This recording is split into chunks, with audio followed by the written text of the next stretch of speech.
Chapter 164. Before I knew it, 2 months passed after my moderate rebuttal of our esteemed High Inquisitor. Her immediate reaction was completely predictable, i.e., to cry to the minister like a petulant child. She wailed and ranted at the incapable idiot, calling me a disrespectful shame on anyone who uses magic, a filthy-blooded mongrel, treasonous half-blood, and a slew of other creative and racist insults I now have a recording of. He. Too bad for her, I am still in a way too solid position. This isn't just about my political and economical power, they now have to face my credibility as well. In this case, they would have to prove that Umbridge is legitimately qualified to criticize the course of a certified master. Then they would need to prove that the ministry-approved book they want to force onto kids is superior to the dozens of books I use for my lessons. Meaning, they have to justify using a book rejected by any data master actually worth the name, written by someone who isn't even an expert. And which would make anyone who's actually graduated any magic school laugh at it, over my carefully curated books from experts on every subject I teach which have also been referenced by masters for decades if not centuries. It was always laughable to see these idiots try to find a way to fuck with me. A single subtle reminder from one of his assistants and Fudge immediately folds like the wet blanket he is. I love having my people everywhere.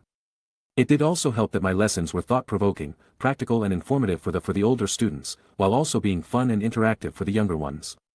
Too bad Hogwarts doesn't do those professor reviews cause I think I'd ace them. But then Snape would have been out of a job after his first year here and Dumbledore needed the man close. Trelawney on the other hand would have really wonky reviews. The lady does predict the death of a student from each year, every year. But she does also predict minor events if you pay attention to her carefully. Unfortunately, it's all masked by her demeanor and crappy fortune teller shtick. Then Binns would have needed to either be exorcised or see if another arrangement could be made so a proper teacher could be brought in. Aside from teaching, I've also been able to help with some extracurricular activities as well. I've been helping Cedric out as he learns to handle the exchange and being head boy this year, while coaching Luna to be in charge the following year. I've also appeared as a guest instructor for the dueling club, giving my little successors more training and advice while putting the rest of the members through some enhanced exercises. And lastly, I've gathered the orderlings to really teach them how to fight through very intense combat sessions. It's been good to see all the kids I knew getting better and better. Luna was interesting to teach because of her unique views of the world, literally in her case because of her eyes allowing her to play with magic once I started showing her how. I can sense magic to much higher degree than anyone, but the accident which caused her mother's death imparted her the ability to truly see magic even when not in spell form. Took me a while to realize that. Then translate what all those creature names would represent, but after that I began teaching her how to create her own spells and how to play with existing ones. I think I might have honestly helped create someone who could reshape our understanding of magic alongside me. Purely platonic, she's Christian's girl. Cedric was already a very competent combatant. I was helping him go to the next level by having some one-on-one fights against me and having him fully integrating transfiguration into his style. He needs some real fights to break him out of his mentality though, too righteous to strike down someone trying to kill him and it could lead to him dying or someone else's death. Ginny was an interesting case for me. She was someone I didn't really interact with in general and except for the Riddle Diary event, only my relationships with her brothers really linked me and her. Doesn't mean I wasn't going to teach her how to fight properly. But it was going to take time for her to truly be capable. Fortunately the girl is quite gifted in the use of jinxes, hexes and curses even if she doesn't want to admit it. I think her time carrying the Horcrux around might have influenced her talents since she was still in a very malleable age. She also had good instincts when in a fight, something I was helping her hone. The twins were taught how to maximize the teamwork and prank spells into their fighting styles. I showed them how seemingly harmless or useless spells could be used to limit, distract, confuse and even disarm opponents, and oh boy were they excited to do it. But I also had them go through some intense solo training so they don't become over-reliant on their teamwork and become sitting ducks when separated. Ron was really getting out through his paces during these 2 months because of the club and then these lessons, but to his credit he was handling everything without backing down. It was kind of cool to see a kid grow so much from my advice and the opportunity one gave him. In the last few years he changed from an insecure attention seeker to a confident and upstanding young man. His dueling has become one of the best in school. But his time with Crumb and Christian have helped him develop a more practical and combat-oriented style just like them. So although he still has some ways to go before he can take on true professionals, the kid can fight. Hermione needed a different approach. Besides Luna, who had a very unique way of using magic to protect herself. She was the only one without any true fighting instincts. This meant I had to basically drill into her body proper attacks and defenses. I needed her to not have the chance to think when casting her defenses and not hesitate when attacking, meaning I was conditioning her to have trained combat reflexes until she can consciously fight her opponents without freezing or overthinking. It has been very hard for everyone's favorite bookworm to do this, but she's hanging in there. Following her was Neville in terms of fighting inexperience. From what I could tell, his parents recovering had huge effects on the boy. Lifting a burden he placed on himself and finally being able to experience their love and support has helped him build more confidence in himself. He even told me that his father was planning to teach him during the breaks since he and his wife were officially released not too long ago.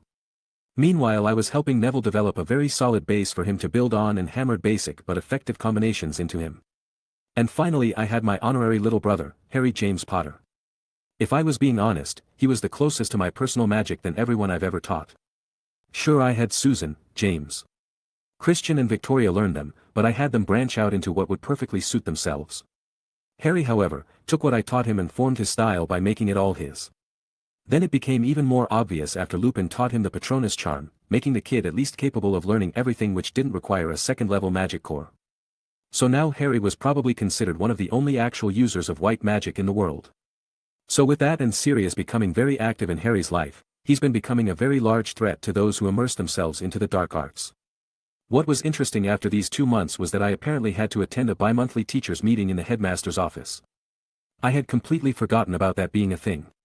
So with a little heads up to the wifey that I would be home a bit later than usual, I went to the old man's office. But when I got to the gargoyle guarding the way up to the office, I found the most peculiar scene. "You will let me through this instant," a shrieking toad said as her face started matching her pink clothes. The stone statue just stared at her impassively. I kinda want to watch her try to actually make a real gargoyle move from his perch by saying that a creature like it can't stand in the way of the ministry. But I have shit to do and I want to go relax with my beauty, I thought with a smirk as I watched the idiot. "Move aside, Ms. Umbridge, some of us have better things to do than watch you yell at a statue," I said to her in a droll tone as I approached. "It is High Inquisitor. And I have important business with Dumbledore." "Good for you, too bad today is the staff meeting, so you have to wait for tomorrow, but I am sure whatever you had to tell him truly needed to be said now, 'cause we all care so much about what you have to say, don't we?" I asked with so much sarcasm it was almost visible. "And why was I not told about this meeting?" she seriously asked, completely ignoring my sarcasm. "Because you aren't a staff member, you are a political annoyance we are tolerating, now move aside," I answered as made her back away from me due to being physically intimidating with my height and muscles. She stumbled backwards while opening and closing her mouth, but I ignored her and nodded at the gargoyle which obediently opened up for without any issues. "Stop being a damn pest and stay in your office, Umbridge, then maybe you'll be able to get through your time here," I then said with a glare as I began climbing the stairs and the entrance sealed itself before she could respond. I didn't bother knocking at the door since I was already expected anyway, entering to see I was the last person to get here. Even if I was still early it was a bit embarrassing, but oh well. "Aiden, glad you have joined us, now we can begin our first gathering of the year," Dumbledore said in his usual jovial tone. "So what do we do during these meetings?" "It is my first one. Nothing too serious, this is to make sure everyone is on the same page and that we have a cohesive plan moving forward," the headmaster with his grandfatherly smile. "Minerva, if you could start with our first years." "My pleasure, Albus. It does seem like many first years from magic families have some reservations in being here, most likely because of the ministry's actions, but it is only a minority. Aside from that, a few are showing some talent in my class," she informed us. "A few of my ravens have spoken to me about their concerns as well, and not just from first years, although it has been a pleasant surprise that this has not been happening in the older students," Flitwick added with a bit of a mixed mood. "Yes, my charges are being quite vocal sometimes, I believe our new Inquisitor might be stoking flames," Snape further developed with an unpleasant expression. "Speaking of, did anybody else have to witness our unwanted addition yelling at the entrance?" I asked out of curiosity again. That question actually got me some knowing smiles from the majority of professors. "It is too bad we were having an important meeting and could not hear anything due to our privacy wards," Dumbledore said with a small smile as well. "I see, it truly is unfortunate then," I said as my own Loki-like smile appeared. "Put aside our new toad, there seems to be just as many dunderheads this year in my classes as usual," Snape said as he returned everyone to the matter at hand.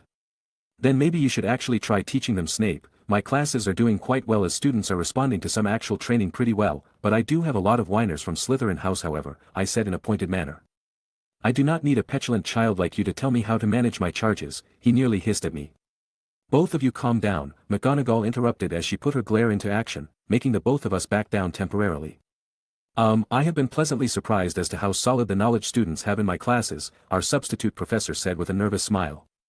Yes, I am quite glad Hagrid has been able to achieve such results, Dumbledore said as he happily took out a lemon drop to suck on. Let's not forget the trend we've seen with improving grades all around. Our kids are working hard, having fun and making new friends, such a good atmosphere, cooed Pomona with a motherly smile. Yes, but it seems so troublemakers are becoming more prominent in your house Severus, Professor McGonagall said as she glanced at her colleague. A mere side effect of the political climate, no need for your concern, he countered with his frown. I actually do need to have a talk with a few students from your house at one point Snape, they need to know the options they have for the future after all, I informed the man as I knew he understood my implications. With a reluctant nod, we moved on to discuss some more standard issues like supplies and current grades as well as some minor clashes with our resident amphibious. Any outstanding issues within the student body then? Asked Dumbledore. I've noticed some students being confrontational towards Mr. Potter, but nothing serious as of yet, it is mostly because of the Prophet, Minerva answered with an odd look on her face. Yes, but our more recent policies on conflict have helped curb any real clashes between students so far, but we must keep a vigilant eye on the situation, Flitwick seriously said. Please do make sure nothing develops into true anger, the last thing we all desire is our students harming each other and while the ministry is attempting to control Hogwarts no less. The headmaster said as he took another candy to relieve his stress over the matter, even if it was planned. Well, let's not all dwell on the annoying stuff, I said with an upbeat tone and a clap of my hands to break the gloom. The students are doing good, there's been an improvement in grades, the situation is under control, the Harry problem isn't that bad since I've been helping him through it and we all know the Prophet can only stir up this nonsense for so long. Of course Potter needs special attention, the boy cannot go a month without being the center of everyone's world, Snape sneered in response. Too bad it's the world that decided to fuck with him so much, and you don't help so be quiet, I snapped back at Snape, resulting in the both of us glaring at each other again. Thank you all for taking time to come here today, Dumbledore said as he basically ignored our little showdown. But like young Aiden has said, we are on the right track and it is in our best interest to maintain our current performance. We will have more to discuss once the winter holidays are upon us and everything settles down more. For today however, I believe we can call this meeting to a close. With that, I had to break my stare down with Snape and bid goodnight to everyone present since I did have a pleasant relationship with most of them. Binns was pretty much the only exception since he couldn't even get my name right, much less truly remember me. He's still a weird ghost to me. Oh well. I decided to simply put most of it aside and go home to hold my wifey. Unfortunately, a week after our staff meeting, the minister decided to do something which angered me quite a bit even if I knew they'd probably do it. I was able to mitigate some damages, but even then I will have to be vigilant. Educational Decree No. Dolores Jane Umbridge now holds supreme authority over all punishments, sanctions and removal of privileges pertaining to the students of Hogwarts according to current standards. Education Decree No. All student organizations, societies, teams, groups, and clubs are henceforth disbanded. An organization, society, teams, or club is hereby defined as a regular meeting of 3 or more students. Permission to reform may be sought from the High Inquisitor. No student organization, society, team, group, or club may exist without the knowledge and approval of the High Inquisitor. Any student found to have formed, or belong to, an organization, society, team, group, or club that has not been approved by the High Inquisitor will be expelled. And so begins the nailing of the coffin. I thought with a neutral expression as I watched Filch nail these new additions to the wall outside the Great Hall. Chapter 165. These decrees from the ministry rocked nearly the entire student body. It was just too easy to watch the pink hag drive all these students against her, and as a result she would push their parents to be against the ministry's actions. Her stupidity, need for superiority, authoritarian views, and blind belief in the ministry's meager power is continuously driving nails into Fudge's time in office without her even realizing it. Just the dismissal of all extracurricular activities made everyone hostile. And the woman was very much cracking down hard on anything which either has practical applications and training or is involved with people she deemed undesirable dangerous. Meaning all the places where students could actually become competent or build their skills for their future careers just disappeared. No more Quidditch games. No more dueling. No more enchanting or charming. No more potions. And no more exchange. Then she decided to make things worse for herself by going around and enforcing every little thing she thought was inappropriate or didn't follow the rules. So just like Canon she walked around fixing uniforms, breaking couples apart, stopping people from having fun, confiscating anything unrelated to school or studies, and just sucking the freedom and joy out of everyone's lives. All things which made Filch follow her around like a love-struck puppy. It's all technically in the rules. But teachers understand that they're kids and need to have fun or have some freedoms. Umbridge does not agree with that, but at least she hasn't tried to pass those stupid decrees about it like canon. I honestly don't know how the ministry could even begin to explain passing laws forbidding Hogwarts students from having their hands in their pockets. Any other governing body would laugh at England even harder than before if they even caught a whisper of that nonsense. Her little routine was getting on people's nerves already, except me, since I couldn't give any less of a shit about her little decrees. These things are pretty easy to play around if you think about it. Mini flashback to emergency meeting for faculty. They can't just do this, Albus. The ministry is going against an entire millennia of dependency. I know, Minerva, I know, but these decrees appearing means the Board of Governors has approved. My hands are tied, Dumbledore responded with a great sigh. Perhaps our esteemed Lord Bones could enlighten us on our dilemma, Snape then suggested with his signature sneer. To inform you, all capable members vehemently opposed these so-called decrees. I was barely able to rally some more members to modify Decree No. 23. They originally wanted to give her absolute control over punishments and allow her to modify them as she pleases. The difficulties we had to stop that idiocy were far too many for such an important issue. Leading me to believe that the governors are being pressured once again. As a result, I am currently having my people look into things at the moment. I somberly explained as I showed an annoyed expression. By Merlin, they wanted to give that horrid woman the authority to punish anyone in any way she pleases within the school and make us unable to stop her, gasped Professor McGonagall at the revelation. This is starting to get out of control, Albus. I will not allow this woman to tyrannize my badgers. Ministry be damned, a huffy Professor Sprout declared. But I am afraid that going against these decrees would allow the ministry to do precisely what it is aiming for, the headmaster responded with another sigh as he sank into his chair. What do you mean, headmaster? A serious Flitwick asked. Because it would give the ministry the excuse it needs to try and dismantle Hogwarts, I answered grimly. Exactly, if the faculty begins to ignore or retaliate, it will give the ministry the opportunity to claim whatever they need to justify either taking my own position or yours and then place whomever they deem fit as replacement. Dumbledore followed up, making the teachers look like they swallowed flies at the thought.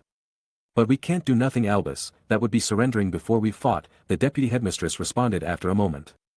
And to allow her to cancel the Quidditch Cup completely is simply preposterous. The tournament has been in place nearly as long as the school itself. To stop that is to take away a part of what makes Hogwarts what it is. I forgot how much she actually cares about that sport. She was apparently quite the player during her time as a student. Until her final year, and she received rather severe injuries from nasty fouls Slytherin committed, which decided that year's final victor. A concussion and several broken ribs from a foul, and as a result she became driven to have Gryffindor slam Slytherin. That's why she helped Harry get on the team during his first year and bent the rule on first ties not having their own brooms. The things you learn when you look into people can be illuminating sometimes. I thought as the talk about Quidditch surprised me. I do not believe our guest will allow the dueling club to continue as well, even if it is still new. The positive impacts spoke for themselves, a crestfallen Flitwick added. I do have some thoughts on that front, I said, making the smaller professor look at me intently. Please do share, Professor Bones, he then responded as some hope appeared. How about instead of it being a club run by students, it became a supplementary class guided by a teacher? I suggested as my little devil inside showed a bit. You mean, Flitwick stated as he thought through my idea. Using the wording of the decree against itself, Dumbledore completed with his eye twinkle showing itself. Exactly, all that's forbidden is the clubs and teams and the like, but they can't stop teachers from giving some additional classes, and if those classes just so happen to be specific with their content, there would be nothing wrong with that. I added with my smile turning more mischievous by the word. I also believe using certain rooms already prepared for certain subjects would already be available as well, Dumbledore followed up with his jovial tone. But that still doesn't fix the Quidditch teams, McGonagall lamented. It does if we have Madame Hooch organize advanced flying classes which welcomes all years and spectators, I countered at the same time my little horns would appear on top of my head. Yes, and if these lessons just so happen to award points and have an overall superior class being rewarded, then it wouldn't be strange at all, muttered a new side of the professor I've never thought possible. Who knew McGonagall would care so much about the damn sport she would decide to dance around the so-called rules? Hermione would break if I told her. I thought as I watched the elderly witch. I am sure many would love to attend my arts and craft classes as well, Professor Sprout said with a happy smile. And I have no doubt quite a few students would appreciate some dynamic and creative use of charms, Flitwick then said with his voice squeaking in excitement. A few supplementary lessons to watch for Mars is just what a few of my students needed. Thank you for the suggestion, Professor Bones, Professor Sinistra said as she jumped into the discussion. Humph, I guess making sure we have fewer dunderheads in this school can count for something, Snape then said as he somehow decided to actually be somewhat helpful. And I'm sure students will be quite excited to find me returning to the exchange, I added as everyone decided which club they would be teaching from now on. Now back to why I was thinking about that meeting. What are you all doing here? Do all of you wish to be expelled? I don't know what you mean, Madam Inquisitor, why would we be expelled? Cedric then smoothly said as he walked up to her with his charming smile. He's obviously in on this since he was made the leader of the exchange. Mr. Diggory, I believe the educational decree was clear. All student organizations, teams, societies, groups and clubs are to be disbanded. And it is up to myself to decide if such shall be allowed to resume afterwards. And if my memory is not failing me, I have not given this little gathering my permission. She smugly said as she looked around. You certainly haven't, Madam Inquisitor, Cedric happily replied with a bright smile. Are you planning on going against the Ministry's decrees, Mr. Diggory? If so, I am sure we can have your father involved, as a loyal member of the Ministry he should, of course, support its decisions. She then said as if it would bully him into submission. Umbridge, why are you interrupting my class again? I thought I told you already that unless you have actual classification stay out of the way, I then said before she annoyed me too much and I accidentally murdered her. You. What do you mean class? This is clearly your little exchange. No, this is an open class to help review material for students. The exchange was disbanded as per Ministry decree. I just decided to use the room because it was very convenient, I lightly answered with my own smile. That got her to start turning redder than her stupid outfit real quick since she didn't have a comeback. Now please go bother someone else. I am sure a young couple enjoying each other's presence is plotting the downfall of the Ministry somewhere and must be separated by our esteemed High Inquisitor, I then said with a dismissive tone and hand wave. This time the hand wave was actually a modified version of the locomotor charm which makes Umbridge float out of the room without her noticing since she's too emotional at the moment. Only snapping out of it after the door slams in her face. But that was only the start of her bad time after maybe a week of her abusing her authority to feel like she actually matters. What came after her encounter with me was hilarious to hear about from various sources. She burst into the dueling club and tried to give them all detention for not disbanding. But then Flitwick told her he was doing a class on charms and their various uses since so many showed enthusiasm for the subject. He even invited her to be his partner, which made her run way real fast. She tried to get Snape to close the potions club, only to be encased in a sound-cancelling bubble and ignored after he said she was interrupting his remedial lessons.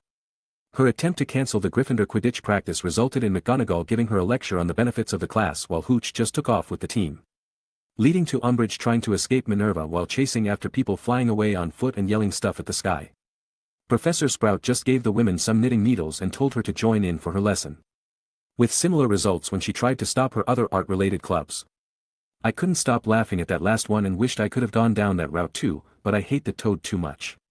What followed was so predictable that it wasn't even funny. Educational Decree No. Teachers are hereby banned from giving students any information not strictly related to the subject they are paid to teach.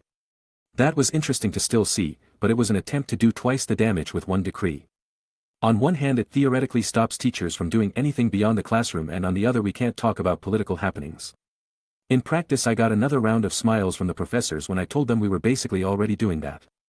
Flitwick was technically teaching people charms, Hooch was teaching how to fly better, Snape was teaching how to brew various potions, Sinistra was doing astronomy.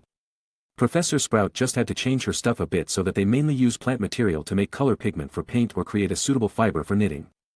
And then there's my subject which I could make almost anything sound like it would be useful to defend yourself against the dark arts.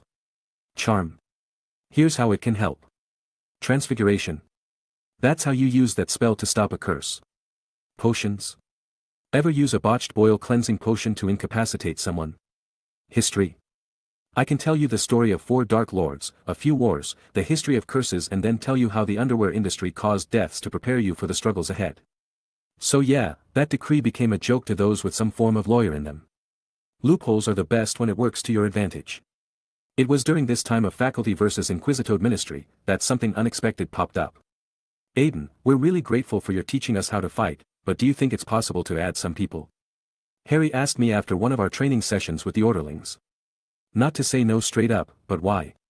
It's not like anyone else is going to actively be fighting Death Eaters if I'm being honest, plus I'm already training pretty much everyone who would truly stand against them without having to be convinced. I've got you lot, Cedric, Luna, Neville and Susan. Who would you include outside of that? I asked the teen. It's not like I don't like anyone outside these ones, it's just because I don't want to deal with people unwilling to really fight and having to convince them to do it. I've already formed many plans and only the worst of the worst outcomes involve having students fight a fucking Death Eater army like cannon. That would mean all my preparations in the ministry failed. My inside forces failed, my own men all died, and then I'd have to be completely out of other options. Plus the situation is different from the 5th-year canon in general. With me as the data professor, students are learning and improving at a rapid pace. Removing the dissatisfaction over being a blank void of a teacher and the fact that a good amount of the more courageous students are already in the still-running dueling club also removes more possibilities regarding who would need this. Well, some people aren't liking what the ministry is doing and believe that something is wrong. They've also seen you stand up against Umbridge over and over, plus you're a great teacher, and we all want to be able to help more. It's not fair that everything is happening and none of us can do anything about it, so we gathered people who think the same. Harry answered with a fire in his eyes. And who are these people? I asked the trio standing in front of me. A few people from the club want in, especially Daphne, Padma and Hannah. They couldn't not join after they saw me improve, Ron answered first. Then Astoria heard her sister was joining, so she insisted as well. The Creevy brothers jumped at the opportunity, as well as asked if they were allowed to take pictures. Pavarti Patil, Dean Thomas, Michael Cormer, Anthony Goldstein, Ernest Macmillan, Terry Boot, Sue Lee and Theodore Knott from our year. Katie Bell, Marietta Edgecombe and Cho Chong from 6th years. And Angelina Johnson, Lee Jordan and Roger Davis from the 7th years. Listed out Hermione as she read from a piece of parchment. So you all basically want me to teach about 30 people how to fight? I asked back in response. That does sound like a bit much when you say the number out loud, murmured Hermione as a result. Didn't say I won't do it, but I can't take my time organizing such a mess. With all teachers having to be present in clubs relating to their teaching material. We've become busier than usual, plus I still have Tori waiting for me at home. So if this is something you three want to have happen, you need to organize it. I can obviously offer some advice or pointers, but the rest will be up to you. I seriously say to the trio. This will probably trim down the list a bit due to too many conflicting schedules, but those who actually want to learn will make it work on some level. I thought as I looked at the trio talking amongst each other. Alright, if you agree to teach everyone then we'll figure out how to organize it, Harry said in agreement after a minute. Wonder if fate will make what I think is going to happen. I thought as the trio left with determined steps. Chapter 166. Yes, my title is a pun today. I couldn't think of a good title and this made me smile for some reason. There we go, now I'll know if that annoyance goes too far, I said as I finished modifying the new addition to the wards. This particular add-on was a ward to detect more serious curses used in the castle and pain detection. In the short run it'll help me make sure that Umbridge doesn't do anything to any students. And if she does I'll know when and where. And in the long run it will allow the staff to know when someone has taken things too far or find any student suffering pain above a certain threshold. A good anti-bullying ward basically. The reason I added this little precaution was because I could see exactly how unstable she was getting from her attempts failing. Her latest scheme was that stupid inquisitorial squad she made in the canon, but that failed splendidly without me even having to do anything. Biggest reason being the much better inter-house relations due to my presence. Even if a few were interested. They realized that this position of authority would mark them as power-hungry and turncoats, hence isolating them from everyone else and losing whatever friends they had. Plus no one even thought the Toad had any real power at this point except for being a pain in the ass and giving out ridiculous punishments for doing anything she didn't like. That being the case because the faculty was just using loopholes to keep Hogwarts a good place to be in. Time to go home, I said to myself as walk out of my office with a smile on my face. As I lock the door and start leaving, I hear the sound of someone running towards me, making me turn to see who could be in such a rush. Interestingly, it was one Draco Malfoy. Professor, could I speak with you please? He asked as he caught his breath. Just so no one flips out prematurely, I made Malfoy be polite towards Aiden for a few reasons, first being the fact that he's a legitimate lord.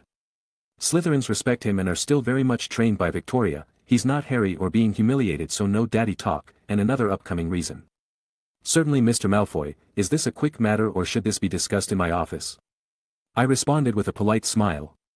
In your office, he answered as he looked around in caution. All right then, come on in, I simply said as I unlocked the place and headed in. My office was done in my style, just like prior data professors. But unlike Lockhart's him-themed office and Moody Barty with his detection devices, mine was filled with various books on the subject in bookcases. Diagrams of various dark creatures on open spots of wall, 2 couches with a coffee table in front of my private fireplace, a nicely crafted mahogany desk with a comfortable desk chair and 2 guest chairs in front. Take a seat on one of the couches, Mr. Malfoy, would you like some tea? I cordially asked the teen. No thank you, Professor, I just need to ask you a few things and then I will be on my way to the Great Hall for dinner, he politely said as he sat down with a slightly uncertain expression. Then ask away, I simply said as I seated myself on the opposite couch. He didn't immediately begin his questioning, his face telling me he didn't know where to begin and was having difficulties deciding what he should actually ask now that he was here. Why did my mother tell me to come to you for aid? He finally asked as he looked at me. Because, like many, you are going to be in a position which would either cause your death or turn you into something akin to a slave. This is something she wishes you could avoid. I answered with what I believed is the truth, especially after talking with the woman. But why would mother say to come to you? She never mentioned knowing you and father hates you for the repeated humiliations, so why you, Professor? That would be because Lady Narcissa Black has come under my protection before the school year began, I answered calmly as I watched the young man. That's preposterous. Mother went to vacation in France. Draco, how much do you know about your mother and father's marriage? I then asked, ignoring his outburst. What? He responded in complete confusion over the change of topic. What do you know about their marriage and how it was before you were born? I asked again and further specified. It's like any other proper pure-blood family finds someone of suitable status. Start a dialogue to see if the other party is agreeable to the match and then both sides form a contractual bond, later developing the relationship further. And father always stopped mother from talking about before I was born. He responded in an uncertain manner. Well, let us start from the beginning then, shall we? I say as I gesture for him to take a seat again. This information comes from your mother directly, so if you have any doubts you can ask her later. The brief version would be that during the last Wizard War, your mother expressed some interest in your father when they were still attending Hogwarts. During this time, the Dark Lord was building his forces and more pure-blooded began to join his cause. Your father was an avid supporter in his school days, alongside other students who primarily resides in Slytherin. This was near the time when the Black family was looking to join the cause as well. While also going above and beyond to prove their loyalty to their new lord, resulting in the brilliant idea to marry off the 3 Black sisters to other devoted families. They tried to arrange a marriage between Andromeda and the Goyle family, but she eloped with her current husband. Bellatrix was sent to the Lestranges and your mother to the Malfoys.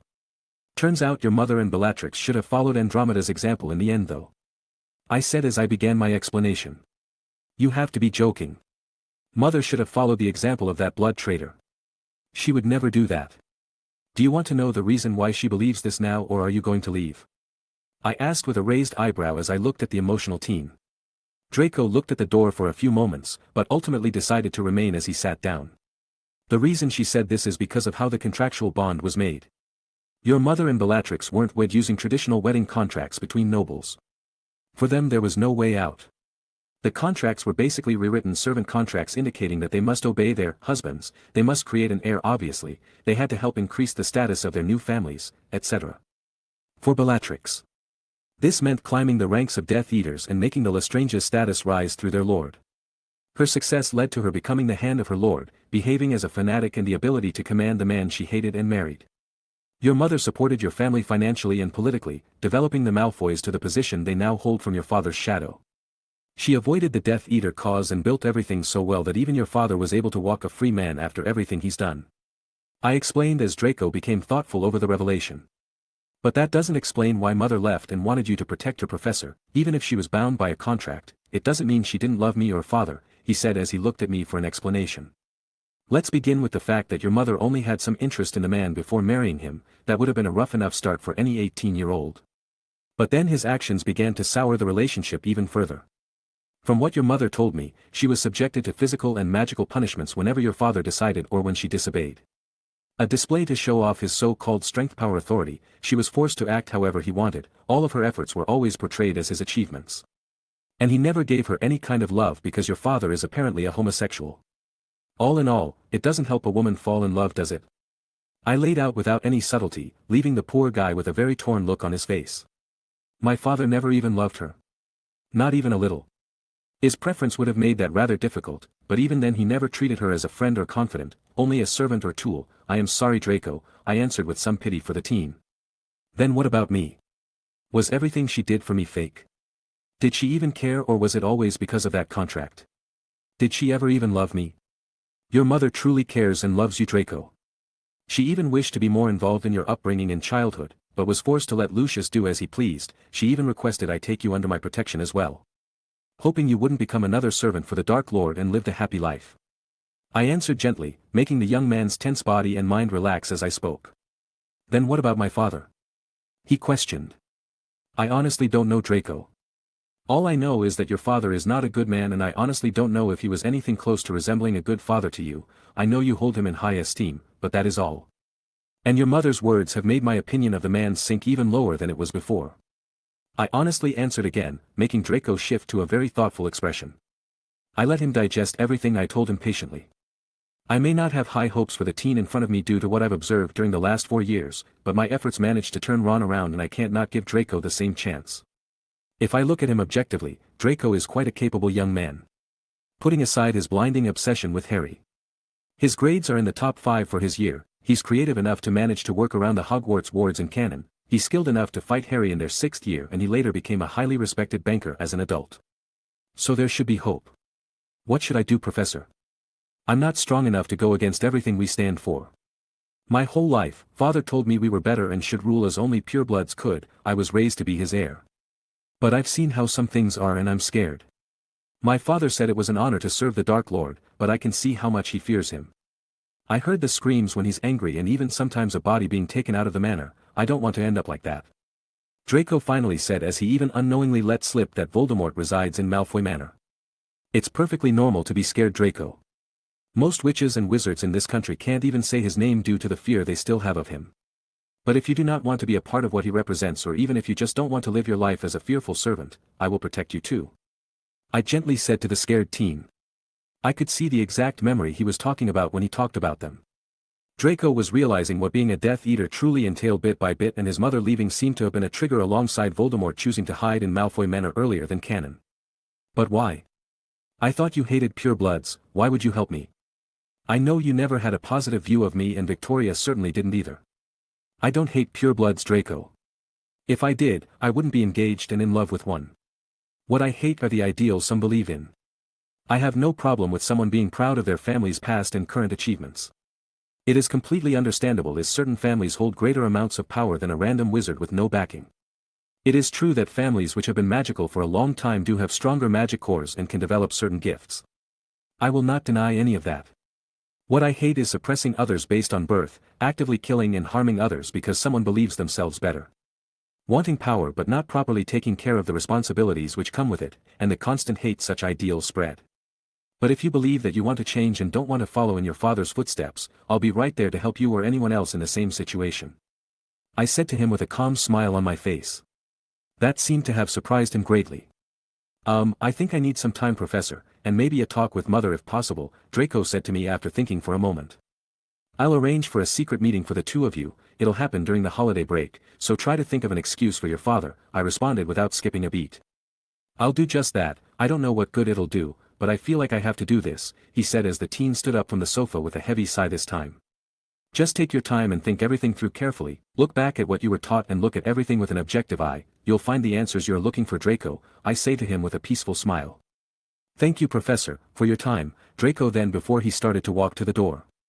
No problem at all, Draco, and don't forget that if you ever feel over your head, I am more than willing to lend a hand, I said to the young man as he walked on. I'll keep that in mind, Professor, thanks, he said as he opened the door and walked out. I hope I helped him. I thought to myself as I watched my door close. But then I noticed the time and became quite nervous. Shit. I didn't tell Tori I was going to be late. No time for the proper way now. Chapter 167. My lord. The target has ordered the attack on Azkaban. Set to occur at before the holidays. Target believes this will cause the best reaction. Target also seems to be in a more positive mood. He may have other plans in motion. I guess it's time to start hammering some more nails in the minister's coffin. It also might be around the time when Voldy realized the extent of his link with Harry. I thought in response to Jennifer's latest report. Dobby. I called out from my school office. Yes, Master Bones. The little house elf squeaked out happily as he popped in. Good thing I had my 2 elves stay registered into Hogwarts wards. Tell Tori I'll be away for the evening because I'm starting the real minister plan, also deliver this letter to the headmaster to inform him of my absence, I ordered the little guy as I hand him a letter. Dobby will do both perfectly, Master Bones, he immediately said as he grabbed the letter and popped away. I then grabbed my coat and flamed to the Folster Manor. Flashback to a few days before Sirius and Amelia's wedding. Mother, could I talk to you about something important? I asked as she was spending some time with Sirius. They've really taken to being together again, huh? I am happy for her. I thought as the two sort of scrambled to let go of each other and look presentable. Well, it was more Mother with some embarrassment from being caught snuggling. Sirius was looking at me like I stole something from him. Ahem. What is it, dear? She asked back with a little cough. It's about my plans for the future and how to deal with the ministry side of things after Fudge's stupidity is revealed. I know this is sudden, but I need to talk to you before moving forward, I answered, making her get serious very quickly. What are you thinking of doing? Amelia asked as she sat up. Should I be here for this? Sirius awkwardly asked. It's fine, I'm just here to talk about a possibility and just so happens that this one heavily involves your soon-to-be wife, so not an issue, I answered without much care. Alright, so lay out your plan, kid, the shaggy-haired man said as he sat up with some excitement in his eyes. Well, to make a long plan short, what do you think about becoming the next minister for magic? I asked Mother with a grin. It took a few moments for that to sink into both of them. Explain, Aiden, Mother then said as her eyes narrowed, showing she was completely focused on my words now. Also, let him explain properly before you say anything serious.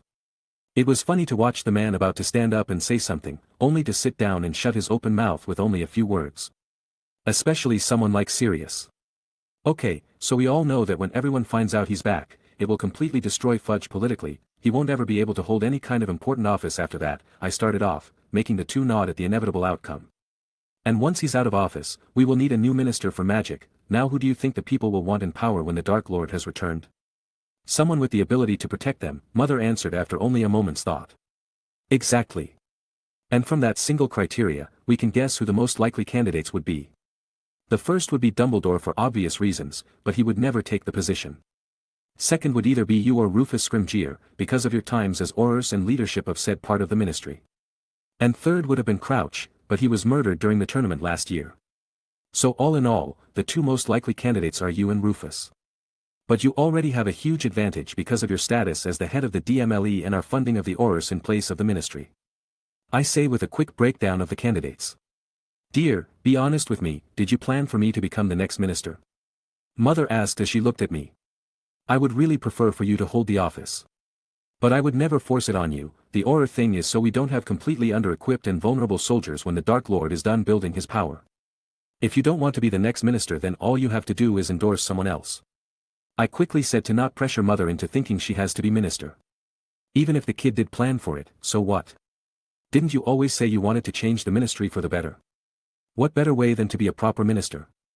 And with the kid's help, my support and our friends, you certainly would be able to do just that. Sirius then said as he turned to his future wife. Siri, you do understand that this would make me very busy and it might delay some of what we've talked about, right? She said to the man beside her. I do get that, I'm not a complete fool, but this has been your dream for as long as I've known you and I won't get in the way of that, I've caused you enough grief. He sincerely said as he grabbed her hand and looked into her eyes, making Mother blush slightly from the warm gaze. Wow, don't even need to do anything. I thought as I looked at their interactions. Alright, if you're sure, she said after looking into his eyes and accepting his words. Of course I'm sure, you think I'm the type of man who would just say whatever to please a lady? He proudly proclaimed. Yes you are, was the immediate counter. That was only during our school years. He exclaimed as he deflated from the direct hit. And when you traveled on that motorcycle, hit on those muggle girls just to upset your family, flirted with Lily just to embarrass her and annoy James. Or when you tried to make me jealous by constantly complimenting other female Aurors and hit wizards in my presence.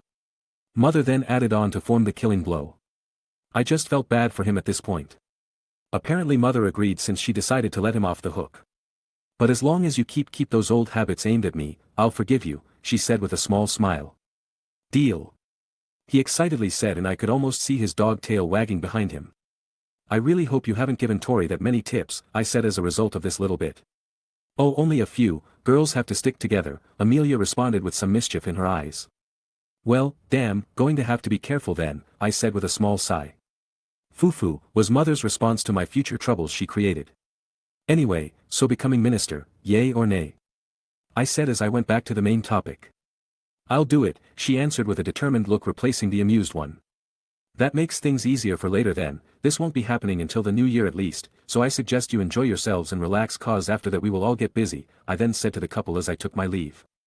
Don't worry about that kid, I'll make sure she can relax plenty, Sirius said as I was leaving.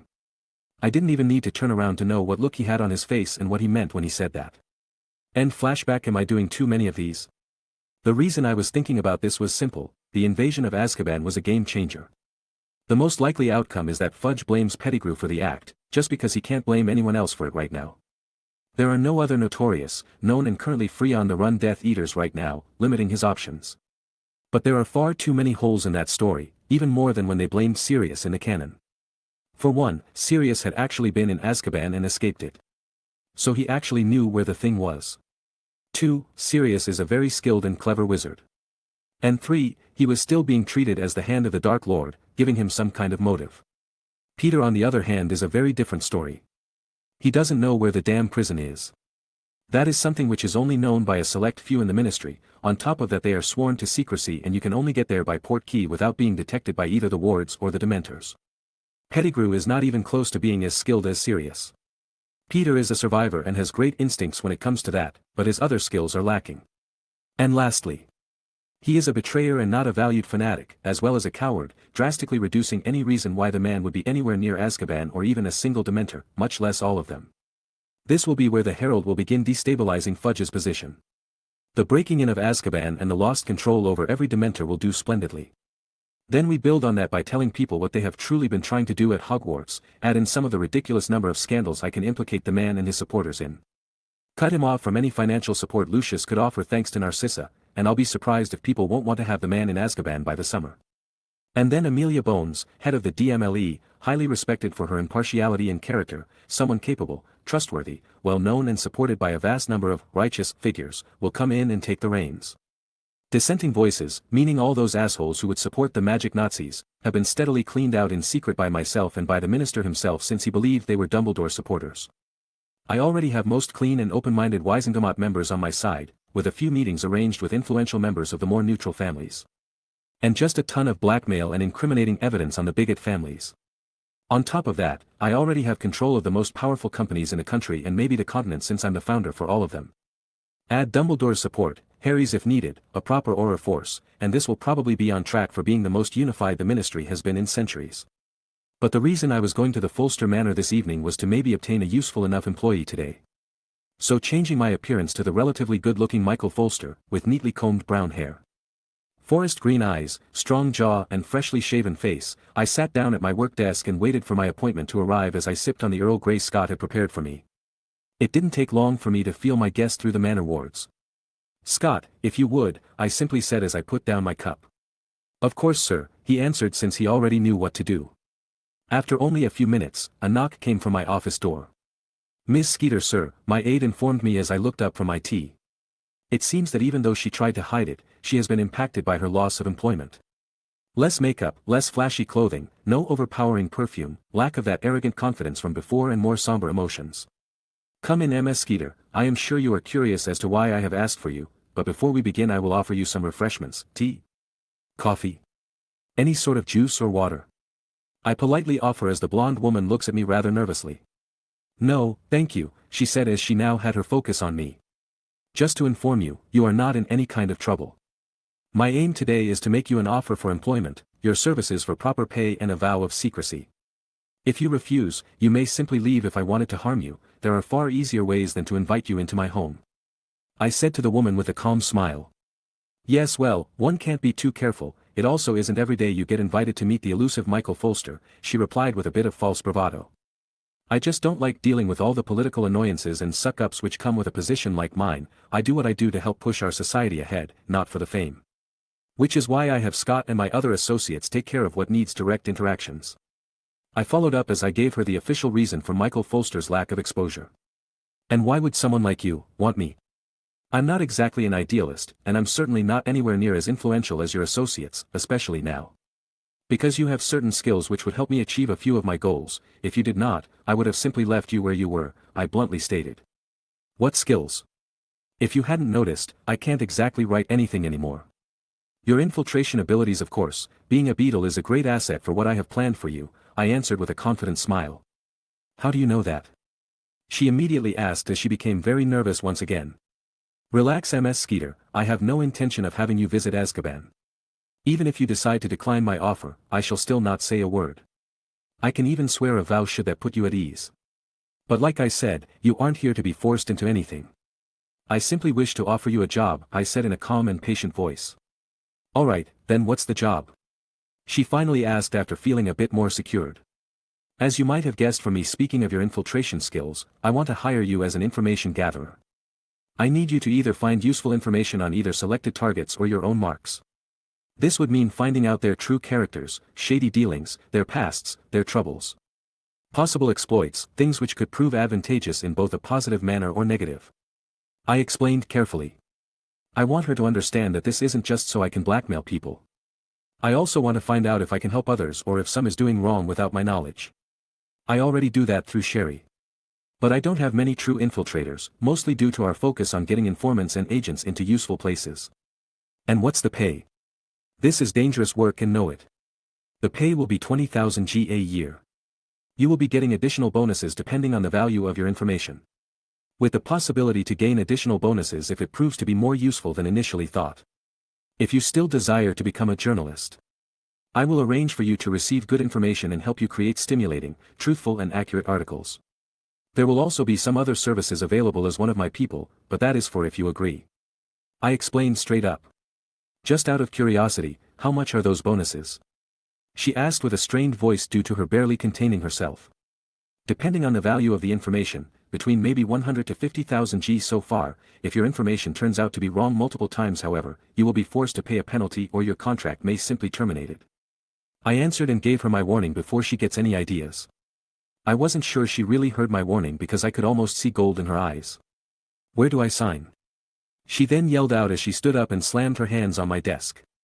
Right here, please do read all the details before signing. There are some other benefits as well as the rules and duties of this position, I answered as I placed the contract in front of her.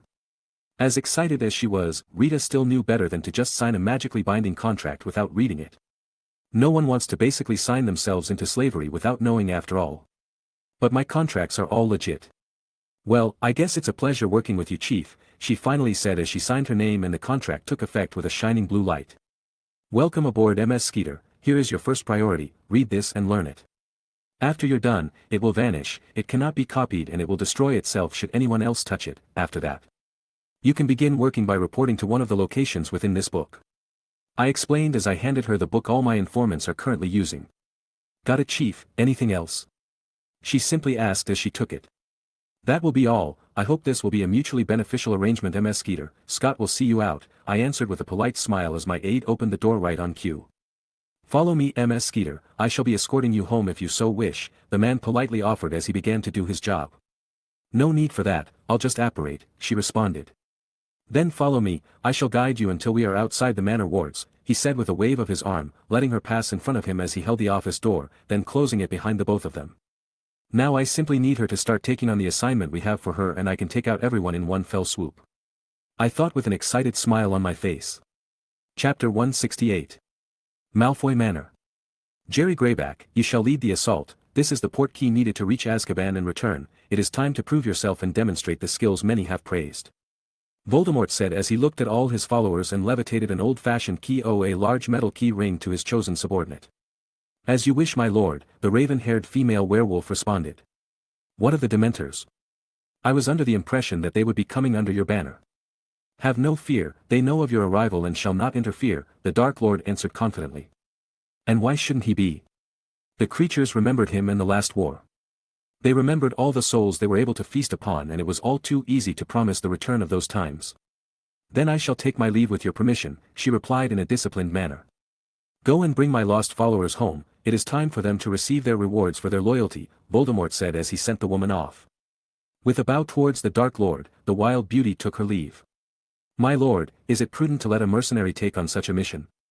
A beast at that, a very cautious Lucius Malfoy asked, with silent support from a good number of those currently sitting at the large table. You all need not fret, I have simply sent the dogs to kill a few men. Should they die, it would only mean they were not even useful enough to keep. Should they succeed, then I simply have leashed mongrels to sick on those who would stand before me. The Dark Lord responded as he truly did not care for the lives of werewolves. They were only a temporary tool to spread fear. As expected of you, my lord, to perfectly use those beasts in order to serve their betters, the placated lieutenant said as the rest nodded in agreement. Now I want everything to be ready for the return, our loyal men and women. Although the Dementors are joining us, they would not show mercy on those loyal to me while I was indisposed, and they will need treatment before those who return can fight once again. The gray-skinned man ordered, making those in charge start moving as he commanded. So with a flurry of activity within the manor, the woman they looked down upon as a simple beast, was fulfilling her own duties. My lord. I have been ordered to assault Azkaban personally. I shall keep you updated on those who will be joining the target. Any new objectives? Was the message she sent to her true master. Jennifer Cross née Jerry Greyback POV. Everything you need has been prepared at New Moon Safe House 6. Keep on mission unless something which crosses the bottom line occurs. One additional objective, kill Ignatius Avery. Mandatory. Guards have already been changed to undesirables for the week. Lethal force authorized. Also, Scott says he loves and misses you. I miss him too, I sighed with a wistful smile on my face after reading Master's reply. Alright, no time to be sad. After this op, these bastards will be quiet for a while in order to help the escapees recover. That'll give me some time. Plus I can say that I need to lay low just in case. It'll also help that the holidays are near. It means most of those so-called purebloods will need to attend some kind of function or gathering. Hee, Scotty better be ready, 'cause I'm a hungry wolf. I thought as I cheered myself up at the thought of enjoying the holidays with my love. But with my orders confirmed, I grabbed the proper port key to reach the right safe house after sending out her own orders to her men. I arrived at the unsuspecting house Master had purchased in the countryside with my stomach still protesting the spatial movement. Feeling jealous of my master's ability to flame like a phoenix. He once told me it was the most comfortable way to teleport, and it's hard not wanting that when you have to do so a lot. Let's see what toys Master has prepared for me, I say to myself with an excited smile as I approach the cozy-looking home. It was a simple 2-story house, with faded white paint covering the wooden siding. It had a small porch with a few rocking chairs. A wide window from the living room, a garage and screen door. Something which a person would think about when they thought of a farmer's home.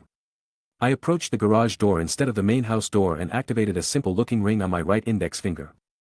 The silver band was something my master and his friend created for his trusted friends. Family and subordinates. Each has access to a certain degree of his projects, properties or safe houses. They also come with a variety of protective enchantments and are made to only work for the wearer. They also include failsafes to shut down when the wearer's mind has been influenced. Truly amazing, but I expect nothing less from Master's friend, I proudly said to myself as the garage opens for me. I then walked to the workshop area at the back and then stood in front of the tools hanging on the wall. The left hand has come to take her blade, I spoke out as I channeled some magic into my ring. With a blue glow of acceptance, the wall was then replaced by one full of infiltration, espionage and combat gear. Master is beyond a genius, but he can be a bit childish sometimes. I thought as I remembered him saying this, inspired by Muggle spy movies. I looked over the prepared gear and an excited smile spread on my face. Peruvian instant darkness powder, perfect for quick getaways and to confuse your enemies. Heat signature specs, useful when one is in the dark and doesn't want to cast any magic. Anti-Dementor lockets, just like the name says, it stops Dementors from being able to feed of the wearer. Bombarda rune discs, can stick to any surface, timer or trigger options, and is capable of bringing down a building if placed properly. Adjustable strength. Custom ward jammers, if they aren't made by Master, then these will rip through pretty much anything. Custom port key apparition flow communication blockers, no reinforcement for the target anytime soon. Death Eater masks and robes, just to be safe. Utility belt, because apparently if a comic book character named after a bat is fine with it, I should be too. It is useful after the space expansion charms are added though. Schematics and guard patrol route schedule for Azkaban. Just what a girl likes. Accessories, I said with a smile as I equipped myself properly and took everything I need for my team. After making sure I had everything, I walked out of the garage and waved my right hand to make the place lock itself. Then I apparat to the meeting location for my team. With a quiet apparition, I now stood outside a forest which was owned by Master. He really owns a lot more than people could ever guess. Without hesitation, I walked towards the meeting area. "If you don't tell me the password, I'll have to put you down, even if you look like the boss," a rough male voice said from above as I could feel 3 other presences around me getting ready to attack. "We hunt big game tonight," I answered back, satisfied over my men's caution. "That we do, glad to see you too, boss. So are we really doing it then?" the rough-voiced man asked as he jumped down from a tree. He had short brown hair, wild blue eyes, a few claw marks on his face, and strong-looking chin. He stood 6 feet 3 inches, muscles evident from whatever angle you looked, and the feel of a predator like most of our kind. "That's the job, Jor, got some goodies to get things done too, so let's gather with everyone," I answered to my second in command. "Then this should be fun," he followed up with a wild smile spreading on his face. "At least more fun than all those babysitting gigs." "I'm pretty sure kidnapping some people isn't what most would consider babysitting," I shot back with a wry smile. "Ha! It is when said people won't stop crying, complaining, and sometimes even shitting themselves. That tends to happen when you tell them you're a werewolf who's feeling bitty," I replied lightly as we reached the temporary camp my men set up for this meeting. "That it does," he simply said with a face which was reminiscing on fond memories. "All right, boys and girls, gather up. I don't want to explain this twice." As my trusted team gathered, I transfigured the ground into a proper table to place the info I had of the op site. It took little time for my team of 12 to fall in and stand in attention. "Now that everyone's here, I'll start. Our mission is to break into Azkaban, kill all the guards and take out those willing to fight for Target V. There is only one exception deemed to be too dangerous, Ignatius Avery. He must die. All guards have been identified and marked as undesirables, giving us clearance to use lethal force against all of them. But I would prefer leaving one survivor to really mess with the ministry. Dementors have already been compromised, but I have additional protection in each of your goodie bags. We will be operating as Death Eaters for this op, all disguises are already included in your mission packs." With the basic parameters revealed, does anyone have questions about these before I move on to the attack plan? I said with confidence and authority as I started at all my people. "Why kill one old man?" Jor questioned out of curiosity more than anything. His research, insanity, and lack of moral limitations have been marked as extremely dangerous by our Lord. He also personally tortured and experimented on him when the Lord was still a child. I answered with barely contained fury at the thought of the man still breathing. The answer caused the entire team's outrage to rise since. They are all very loyal to myself and the Lord as well. All of them are people who found a good life because of him and who would die for him if needed. "Got it, the old bastard won't live past the night," Jor responded while looking deadly serious. "Good, moving on then. We'll start with Dahlia and Sean on infiltration. You two will plant the initial explosives at designated spots. You are also in charge of making sure Avery dies, accidentally. Jerome, David and Will, you 3 will be with Jor, attacking from an entry point at the top, which will be made by Dahlia and Sean. The 6 of you will then work together to sweep towards the ground floor. The rest of you will be with me, taking the main entrance, making our own sweeps as we head upwards. We strike hard, fast and efficiently. Everyone will have a supply of darkness powder and a pair of heat specs, giving us an even better opening advantage." I explained as I distribute everyone's roles. "Any questions?" "Yeah, how many guards?" one of my most skilled infiltrators asked. Sean is a smaller blonde man with gray eyes and a lithe build perfectly suited for flexibility and speed. "We have 18 confirmed in Azkaban less than an hour ago. Next shift is not until 8 a.m. and no new prisoners or visits have been scheduled, but be vigilant anyway," I answered almost immediately. "What's the exit plan?" Jor asked this time as he looked at the schematics of the prison. "Target V has specified a drop-off site which is linked to the port key he has given me. As soon as we finished our objectives and gathered the targets, I will bring them with me and all of you shall return here before dispersing." I answered the large man. I waited a few moments to let anyone else speak up, but seeing no one I decided to move on. "Alright, look over the info and gear up, we leave in an hour. Mini time skip. Everyone ready?" I asked as I looked around to see my crew in their Death Eater attires. Getting nods of confirmation, I held out the key, signaling to everyone to grab onto each other. A moment later, we all felt the familiar pull of the port key activating and we moved through space itself. The feeling could be difficult for infrequent users, but to everyone here it is a mild annoyance at this point. We then landed right in the small cemetery for those unclaimed by their families after passing away during their time in the prison. While checking our surroundings before going invisible, I could tell why they call this place a hell on earth even without the hundreds of Dementors. The fortress turned prison just radiated dread. From the dark stones making up the building, Unceasing crashing of the waves under the ever-present black cloud-covered sky, the soul-chilling feeling its inhabitants left upon the island and the hopelessness the prisoners have always felt within those walls. Master told me about how Barty Crouch Jr. was smuggled out of this place. This meant Barty Crouch Sr. left his own wife to be buried on this horrible island. Under someone else's name and without any possibility to be visited. Pissed me off when I learned about that. I thought as I momentarily let my mind drift due to our present location.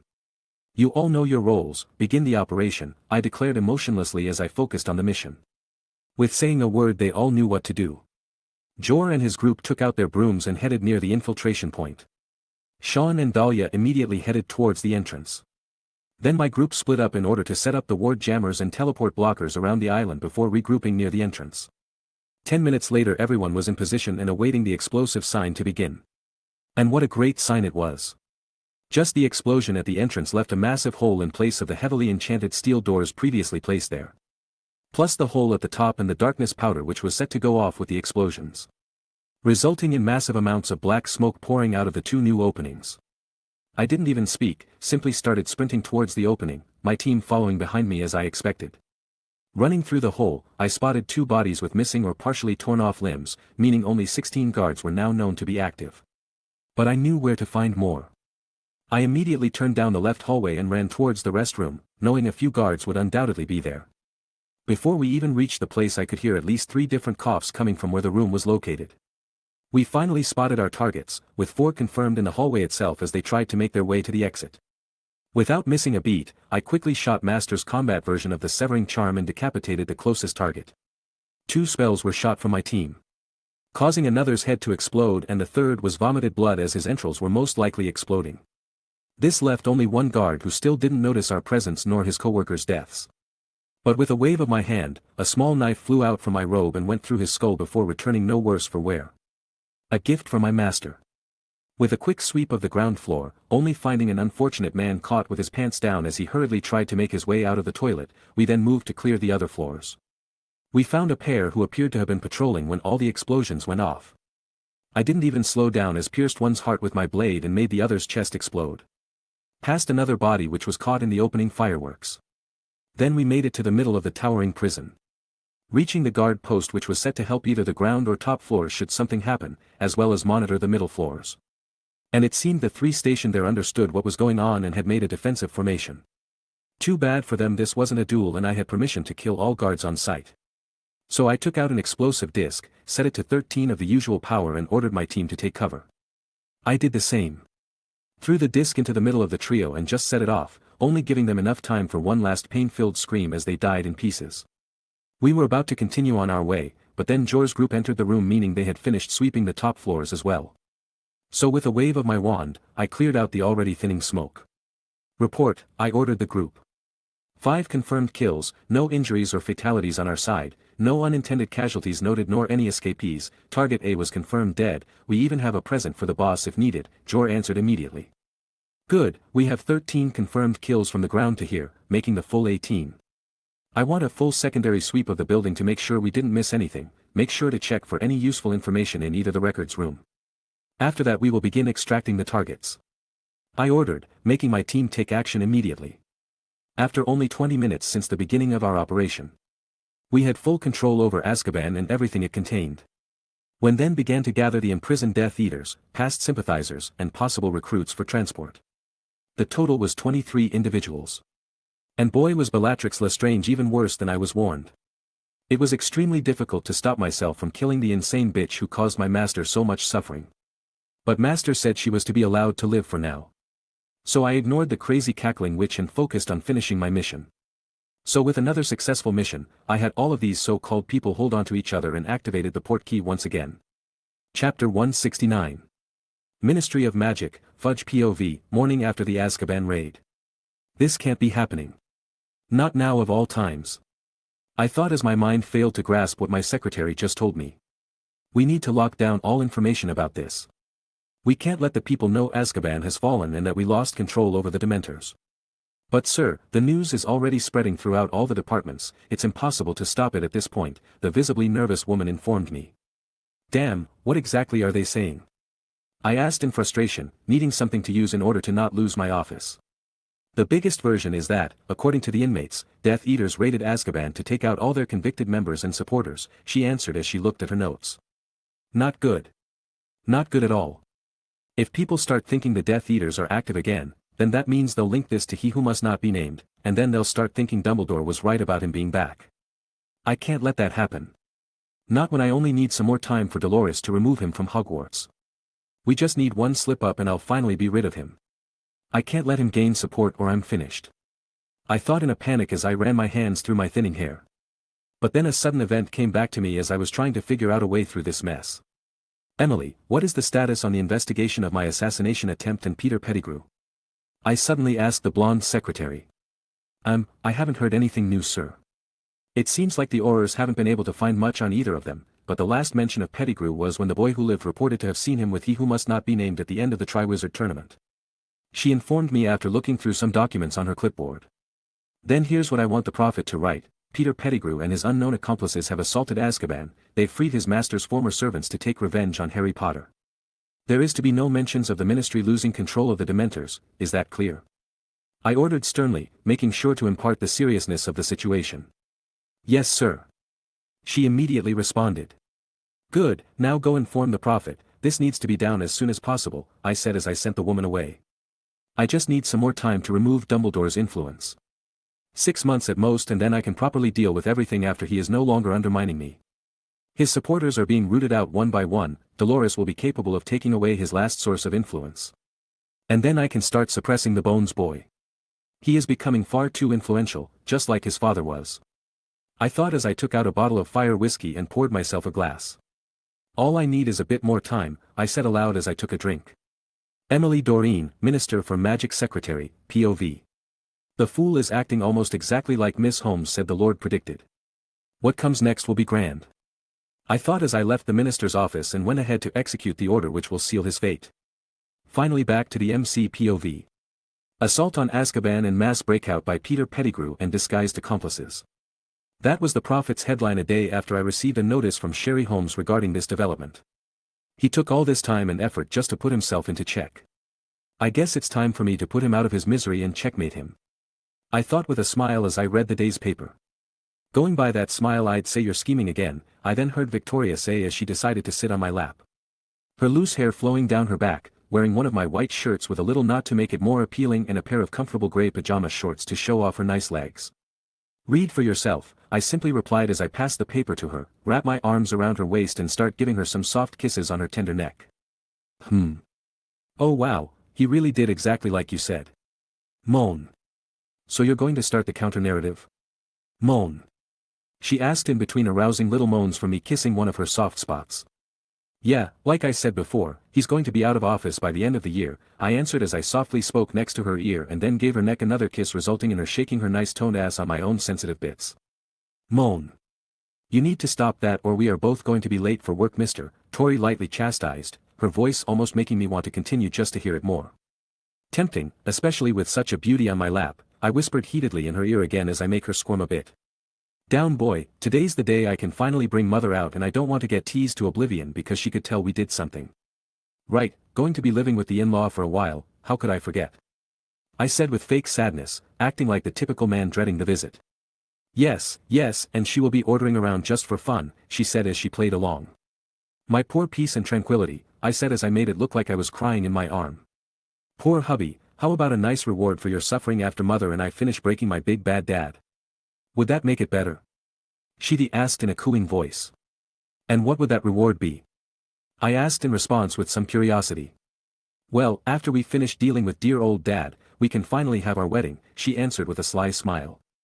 Not that I don't really want to marry you, but that doesn't sound like a reward just for me, I replied as I acted a bit dumb. Maybe not, but I'm pretty sure you're looking forward to putting this nice big pole in my tight warm place, she seductively said as she wiggled her ass again on my rapidly hardening member. Now that sounds more like a fun time, I responded with an almost animalistic smile. Good, so be a good boy for a little longer while me and mother ruin him, she cheekily said to me with some mischief in her eyes. Alright, if it helps, I know for a fact that the uncle your father wants to hand the family down to escaped last night as well, that gives you gals an even better reason to stop that. I informed her with a sigh at her teasing because I know she wants it just as badly as I do, maybe even more. Oh, thanks for the type hubby, Victoria replied with a quick kiss on the lips. But to her surprise, before she could escape I pulled her in once again and decided it was time to get some payback as I began dominating her mouth with a deep kiss of my own. I felt melt in my arms as my tongue tangled with hers and I did every little thing I knew made her weak in the knees, resulting in her blushing like crazy, panting sexily and her eyes losing focus as I stopped. Huh? Was all that came out of the still confused beauty. That's for teasing me so much, I say with a cocky smile as I gave her nice ass a spank. Eep. Aiden. Hee, you know you like a nice spanking Tori, but I had to wake you up since we don't want to be late, right? I said with a teasing tone and smile at her reaction. Sigh. Fine, you win this round, but I will get my revenge, she responded with as determination and mischief flashed through her eyes. I look forward to it, love, I answered with a bright smile. Humph, let's go get ready, you have a lot of students to deal with and I'll probably have to placate a bunch of sheep during my shift with this latest stupidity. Victoria said as she turned around and let me see her lower body in action as she sent some hip sways at me as she went to our bedroom. I love that girl, I said to myself with a smile as I got up to dress myself as well. Small time skip to later that day. I gotta say that Tori was right about having to deal with a lot of kids because of today's paper. All the professors were being questioned about the event and its ramifications, but my classes were even more difficult to get through because of its relation to the event. Dark creatures. Dark witches and wizards, and a lot of curses and deaths. So that was fun. At least I was able to inspire some drive into the kids so they can feel safe due to their skill instead of the place they hide in. The best source of courage is when you have confidence in yourself and those around you after all. Besides love anyway. But that can make a person do a lot of crazy things. Not just brave ones, so I'm holding off on mentioning it at the moment. I decided to have a talk with the group I was currently teaching so that they would be in the loop about what's really happening in the world. This being one of the things I always found weird in the canon. How no adult would ever straight up to the Golden Trio anything straight and then they just run into everything blind. So even if I don't reveal everything, I will still talk about what's happening. So as a result, the trio, the twins, Suz, Neville, said, Luna and my 3 other dueling club successors were gathered. All students who I had a close relationship with one way or another and I had trust in. I assume all of you have heard of or read today's Prophet article. I start off so they know what's going to be discussed. Yeah, but it's complete rubbish in it. Ron replied with a scoff due to knowing precisely what kind of person Pettigrew is. How can the Prophet just run such an article? The minister clearly knows about Peter Pettigrew, but he still forced them to print this. That is the problem, isn't it? This is all politics. The minister is desperate to have people forget this as quickly as possible. My father even said he's been cracking down on this hard within the ministry. Daphne Greengrass answered with her usual neutral expression. Yeah, my father said the same when I asked about it earlier. He said the article's complete nonsense and that this was a bad move on the minister's part. Cedric followed with a thoughtful expression. Everyone is being affected by Raxperts, all fuzzy and unable to think properly, Luna then said in her usual dreamy tone as most just have wry smiles at her comment. So what really happened then, Professor? You wouldn't have called us here to just have us guess. Very correct of you, Harry. I have found that some of those present in this room tend to be particularly involved when interesting events are occurring and tend to run into things rather blindly, while the rest are trustworthy, intelligent and loyal individuals. Hence I thought it best to inform you all of what has happened and you may do what you think is best with this information. I happily said with a bright smile. All right then. Spill it, Professor, the twins said in their twin speak. Okay, so here's the deal. Last night it was confirmed that a group of skilled and deadly witches and wizards broke into Azkaban. They killed every guard on duty and broke out all convicted Death Eaters and their sympathizers from the prison. They were said to all be dressed as Death Eaters themselves by the inmates still in the prison. The worst part, which the ministry is desperate to keep quiet about, is that they've lost complete control over the Dementors. They did not defend the prison and are no longer there. I said as the group had almost horrified faces at the revelation of uncontrolled Dementors on the loose. Did Auntie tell you all this, bro?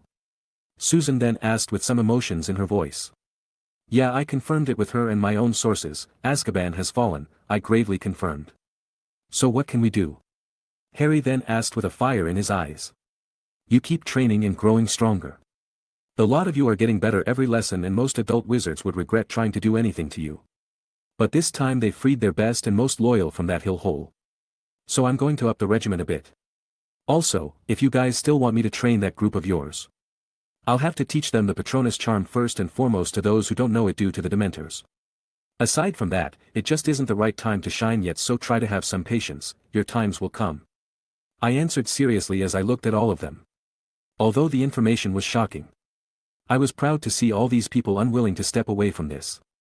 I mean, even Luna, who's 14, is showing her own determination. And Neville is demonstrating pure will to improve at the news of Bellatrix's escape. I like the looks in all your eyes. It'll be tough.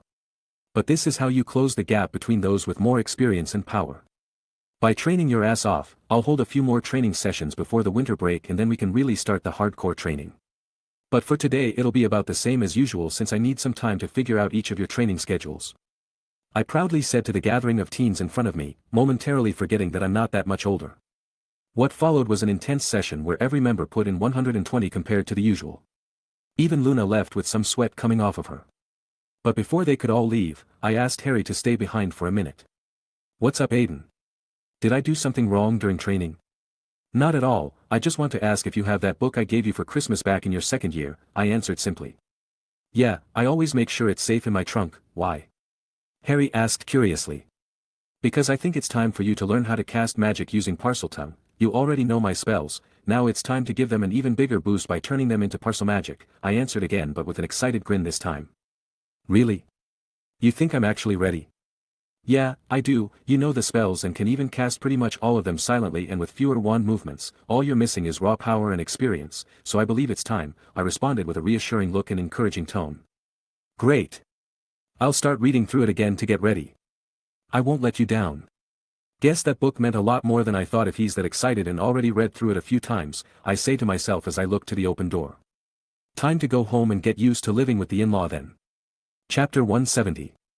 Ministry withholding information about the major break-in and mass escape from Azkaban. By Martha Cromwell. Yesterday we all received shocking news. Azkaban, the most secure and dangerous prison in Europe, has suffered both an attack and mass escape. It was reported by the Ministry and the Daily Prophet that this event was orchestrated by Peter Pettigrew, the man found to be a rat animagus who betrayed his friends and close ones only to then frame the current Lord Black. We were told that a man who has never been to Azkaban, someone said to be so cowardly that he hid himself for 10 years as a rat because he believed people would kill him should he emerge. A person which we have found to be less than average if his grades are to be believed and proven to be a traitor, that he would be able and willing to break into one of the most horrifying places in Europe to rescue his comrades. I ask you, does this sound likely to you, dear reader? No. The Ministry decided to ignore key information and refused to let everyone know of the true ramifications of this event in order to placate the people and continue pushing its political agenda instead. Let me state for the record that not everything said in the Daily Prophet's report was false or downplayed. The fact that all of the guards on duty died in the assault, that many prisoners have escaped and they do not know where any of those responsible are currently, is all true. We at the Herald are saddened by the loss of these brave men who died protecting us from the worst of the worst, but here are the two parts they have downplayed or avoided: the fact that witnesses stated that all those responsible were dressed as Death Eaters and that only convicted Death Eaters and their sympathizers were freed as a result of this attack. These two facts give rise to the very real and alarming possibility that some of the claims Albus Dumbledore has raised over the return of he who must not be named may have some kernel of truth. We at the Herald will not jump to conclusions on this subject. We do not want to cause our dear readers to experience the fear many of us suffered through. But we cannot turn a blind eye to this event. The very fact that Azkaban was not only successfully taken over and so many have horrible individuals are now loose in our country should be a wake-up call to all of us. If he has returned or a new Dark Lord has risen, we must know even if the answer frightens us. But here is the most dangerous piece of information our sources within the Ministry itself has confirmed: the Ministry has lost control over the Dementors. I know this piece of news is more than horrifying for you, dear reader, but this is the truth. We received confirmation from multiple sources about this fact and the gag order the minister wished to put on the subject while he ignores this incredible danger in favor of other priorities. The minister has even ordered Aurors not to be deployed when a mass breakout and Dementors are on the loose. Something our head of the Department of Magical Law Enforcement, Amelia Black-Bones, has been reported to have argued about repeatedly, but to no avail, leaving all of us without any sort of protection when it comes to the dark witches and wizards now running amok and the Dementors which have disappeared to who knows where. So we are now asking all of you dear readers to not fall to fear, but to rise above it and recognize that actions must be taken. We have many trained and willing people ready to help all of us. But they need to be allowed to do their jobs properly. And if our very own minister believes otherwise, then maybe he isn't truly our minister. For more information on the escaped prisoners, turn to P. For what to do in the face of a Dementor, turn to P. For information on current ministry activites, turn to P. Well damn, Martha really wanted to turn people against the idiot. Nice of her to throw Mother some positivity though, I said aloud as I put the paper down. I really like how ruthless she can be sometimes, but she is fair as well. I remember a few interviews I had with her because of my work, Tori said as rested her head on my shoulder from behind and squeezed her softness against my back. You should hear some of the stories her husband shares sometimes. The woman can sometimes only have a story on the brain and ignore everything else. She apparently got a job as a bartender for a while, just so she could get the scoop on this politician who liked to frequent a specific tavern. And the woman can now serve booze with the best of them now. I informed her with a smile. Sounds about right. This is the woman who hit herself with a wonky obliviation spell just to be able to get into my department and interview me, Victoria followed up with a wry smile. Of course she did that, I said with a sigh as I felt some pity for her husband. But what I wouldn't give to see that sad excuse for a minister's reaction when he learns of today's paper, he'll do something profoundly stupid and I'm certain of it, my beauty said before giving me a quick peck on the cheek. You both know that I am right here, yes? A mature woman's voice said from the other side of the dining table. You can just call it our honeymoon phase, Tori answered dismissively. You two aren't even married, the raven-haired woman said with an exasperated eye roll. At least we let you know that we love each other, Celine, I responded with a small smile at her eyes rolling again. Yes, you two love each other so much you have to show it off in front of everyone, still doesn't mean I enjoy seeing my daughter giving someone, fuck me, eyes. My future mother-in-law bluntly said, causing me to cough a bit due to hearing that while I was drinking some juice and Tori to turn red. Mom! Can you not say stuff like that at the table? Well then rein it in, young lady, I might not have the best experience with marriage, but I know lust when I see it, Celine Travers said as she lightly glared at her daughter. Cough cough. Got it, we'll try to tone it down a bit, I managed to say after recovering from my coughing fit. Good, as much as I like seeing you two actually caring about each other, it is not great watching my daughter try to seduce someone so early in the morning and at the table, Celine said with a satisfied nod. Alright fine, but you can't interrupt our evening cuddle time, Victoria countered because she really likes when we just relax while holding each other. Yes princess, you can cuddle your prince all you want and you won't hear a peep from me, Celine replied as she acquiesced. Good, a satisfied Victoria responded as she puffed out her chest a bit in satisfaction. Then the two looked into each other's eyes for a moment, only to burst out into giggles over what just happened. I simply watched with a warm smile as the mother-daughter pair enjoyed being able to have such normal interactions with each other again. Now to someone who's really having a rough start this morning. Damn. Damn. Damn. Who talked to the press? I want them out of the ministry immediately. We don't know, sir. The only ones who knew all those details were the Aurors who investigated the event before you stopped them, the guards who discovered everything, Amelia Bones, Rufus Scrimgeour, and us. And everyone in was forced to write a contract to hold their tongue. She answered in a practiced panic. Doesn't stop anyone from informing us before you got to them though. Thought Emily as she watched the show in front of her. Find out who talked and remove them. I want the prophet to run a counter-story about the Pettigrew being the true culprit and denying any possibility of a Dark Lord being in our midst. We cannot let the people think something so ludicrous. It is all Dumbledore's fabrication. As for the Dementors, just say they were relocated for the reconstruction of the prison so they do not interfere. The minister ordered as his mind raced to find a way to not lose his position. But what about the escapees? People will want something to be done after this. Get some of the Aurors in my pocket to investigate and report that they fled the country to most likely recover from their time in Azkaban. Then ask for aid from the other ministries as well as send a warning over escaped prisoners loose in Europe. He answered as he thought of every way he knew to push the blame to others. I have to stop people from thinking about this or Dumbledore will win. They need to believe that everything is already handled so I can focus on securing my position. The desperate man thought as he issued his orders. Yes sir, right away, Emily answered before leaving the office in a hurry. Too bad they aren't in his pocket anymore, but he doesn't need to know that. Thought the secretary as she left with a smile on her face and started relaying the minister's orders. Scene changed to someone who's been having an incredibly bad week, but who really deserves it. Fuck. How dare those sharp-toothed mongrels lock my account? I am Lord Travers and those lowly creatures should be grateful we wizards let them protect our gold. Let's see how they feel when my lord slaughters all these pathetic goblins and takes their precious gold from them. A black-haired man shouted in rage outside Gringotts. Not knowing that someone was watching him throw his little tantrum with a sadistic smile from across the street as she wore the Travers family ring on her hand. A bit later. Why can't I get into my house? Who could activate the wards except for me? That pathetic excuse for a daughter can't possibly do this, I never gave her any kind of authority. Who in the world did this? The middle-aged man raged once again, but this time because his own house kicked him out too. He couldn't possibly know that said pathetic daughter was in fact responsible for him being removed from the Travers manor. Victoria is a master infiltrator and is supported by a very ingenious fiancé, making breaking into a place she knew inside and out child's play. Then with the help of her mother, the true Travers blood, they removed the so-called Lord Travers' control from the family wards and denied him access. This was after she had done the same thing to every piece of property owned by the Travers, of course, effectively rendering her father homeless from now on. After the sperm donor found a place to stay with the meager sum he carried on his person. At least I can take out my frustration on this mudblood. Even though she isn't a real witch, she still has a good body, the Lord Travers said with lust apparent from his entire person as he controlled the imperious woman. The poor woman was a 23-year-old with a slim body, silky blonde hair, blue eyes, and pretty face who the man coincidentally spotted when he was drinking his anger away that night.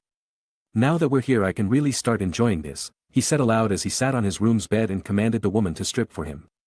Forced to obey, she mechanically removed her clothing to reveal her flat stomach, modest breast, full hips and neatly trimmed garden. Good, now make this lord hard before I can enjoy you, he ordered, making the doll-like woman kneel in front of him for his pleasure. But a few minutes into the act, he began to realize something. Why aren't I get hard? He suddenly yelled out in extreme frustration over his inactive manhood. He couldn't know that a certain someone who had been a victim of that manhood decided that it wasn't something anyone else needed to experience anymore. So she slipped a potion her daughter created to turn the man into an impotent and infertile fool. And to make matters worse, the next moment his room door burst open and 2 women and a man shot spells at the so-called Lord Travers, disarming him and then stunning him, resulting in the woman being freed from his spell. "We are hit wizards, you're safe now ma'am. Donovan, take that little shit out and bring him to the holding pen. Sophie, help me with this one," said the tall blonde one with striking green eyes as she ordered her 2 teammates. Without any hesitation they followed her orders, and no sooner had the men left, the poor young woman broke down in tears as the 2 hit witches comforted her. "I am sorry you suffered through, I will make sure to compensate you properly for his actions," thought an enraged observer who had reported the crime in progress. 2 days later, Aiden POV. Lord Travers to be on trial for attempted and usage of one of the unforgivables. "Wow, didn't think he was going to get himself caught. I thought you 2 were going to break him down more," I said to the mother-daughter pair. "How could we predict the bastard would just try to hurt someone? We couldn't just let it happen, not for our revenge, an innocent shouldn't suffer because of that. And you were right to do so, dear.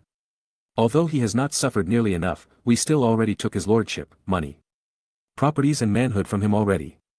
This just forces us to forego taking away the rest of his body's usage and taking his magic. But I'm sure we can have someone slip something into his food once he's imprisoned," Celine said as she stroked her daughter's hair. "You're right mother, prison will not let that bastard escape his true punishment," the reinvigorated Tory said with some spirit. "You know I pity those you arouse your ires," I added in as I listened to these 2 talking.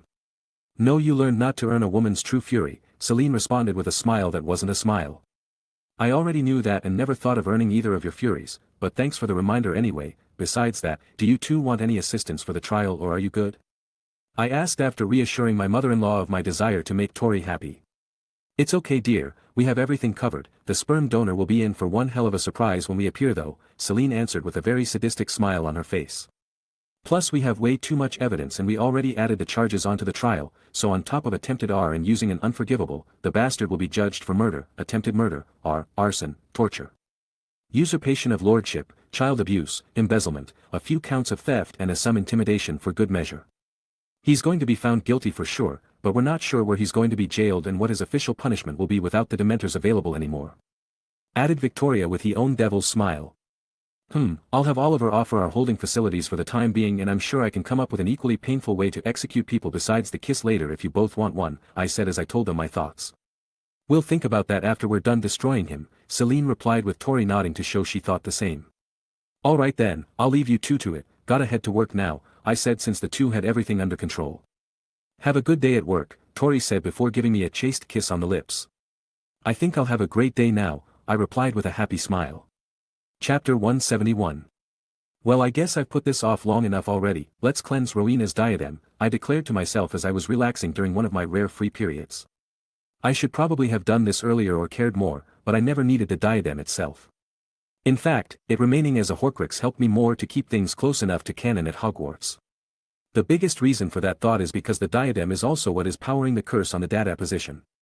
So I used it to my advantage and to make sure every professor came and went. Quirrell was always going to die since Voldemort possessed him and nothing could be done about that. It helped ensure we wouldn't have to suffer through a second year of Lockhart, or I would have had him jailed if he didn't screw himself over with Ron's old wand. I got the chance to approach Lupin and bring him into my werewolf school program, and the subtle influence helped me corner Crouch Jr. and let me ensure his death. But now it's my turn, and I'm not about to let little Tom's tantrum stop me from doing whatever I want. Even if I end up not returning to teach next year, it will be my choice and not some random bullshit screwing with me. Might seem selfish, but can you honestly blame me? Voldemort's puppet died, serial mind R, liar, conman and dirtbag self-lobotomized.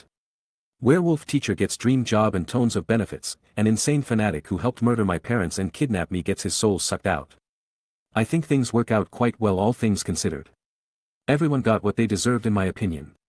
Except maybe Quirrell, but I couldn't really do anything about him, nor did I know what type of person he truly was.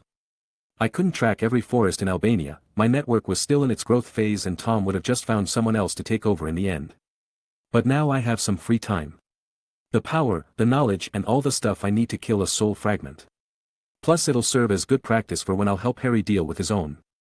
Not letting my lil bro get Avada Kedavraed again just so he can get rid of it. So anyway, I arrived at the Roar with no trouble whatsoever. All students are either in class, the library, the Great Hall or their common rooms, with sparse few in other places when they have a free period like myself. Thus I found myself back in a place I haven't visited in a while, the Room of Hidden Things. Ever since I found my time turner. I haven't spent much time here. I knew exactly where the diadem was since I hid it until the time was right. But the room gave me a sense of nostalgia, as I could almost see my first-year self searching through the pills of lost or discard objects in order to obtain his prize. 7 years, huh? It already feels like a lifetime ago. So much has changed from back then. I thought with soft smile on my face as I looked around. I then proceeded to walk towards today's goal as I looked at the room full of little hidden treasures waiting for someone to return for them. I couldn't properly sense everything back then, but now I could feel the magic coming off of the artifacts in the room. It was like they wanted me to take them. But it was too bad that I had no need for what lay in the room. I could obtain better or even make better items myself, so why not let them be found by someone who would need these little treasures and appreciate them? It was quite easy to find the diadem in this room. Even if someone had moved it by some chance, I could feel it. In fact, it is the most distinct magical signature in this room, and it was one of temptation. The Horcrux wanted to be found and worn. It wanted to be used by someone believing in the effects of Rowena Ravenclaw's legendary diadem. Also, it could easily access the mind of the wearer. After that, there are only two options. The first is for the Horcrux to help the wearer and become indispensable, later forming a sort of dependency as the wearer slowly gets taken over by Tom's soul, or the second, which aggressively breaks the wearer and turns them into a subservient puppet. Magical mind parasite or brainwashing. Sounds like Tommy all right. I thought with a sigh at the sight of the now cursed object. Just like I remembered it too.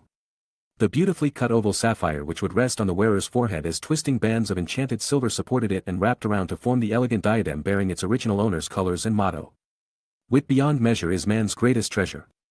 Wit, truly it is a great treasure, but it can also lead to great suffering, aren't I correct, my lady? I suddenly said aloud as I gazed upon the cursed diadem. You knew of my presence, a woman's slightly echoed sounded from behind me. Yes, I always feel everything around me, a benefit from over a decade of practice, I replied as I turned around to face none other than the Grey Lady. She floated there, a few inches above the floor. With her black waist-length hair and full-length cloak swaying lightly as a breeze was playing with them. One could see her beauty, her pride which was engraved into her very soul, but it was heavily impacted by her guilt and sorrow which laid hidden behind her serene facade. Did you bait me? She asked with a bit more of an edge in her voice. If you are asking if I purposefully spoke aloud back in my office, then yes. If you are asking if I lied, then no, I answered with confidence. Just like I just said, the Grey Lady is still a rather curious ghost, not in a sense of weirdness. But she still retained her curiosity and desire to learn even after her death. She regularly listens in on classes she finds useful and can be found reading in quiet corners of the library. And I've always known she had an interest in me to a certain extent, mostly because I could often sense her near me throughout my years as a student. And I have a few ideas why. All from a distance, of course. And why would you do this?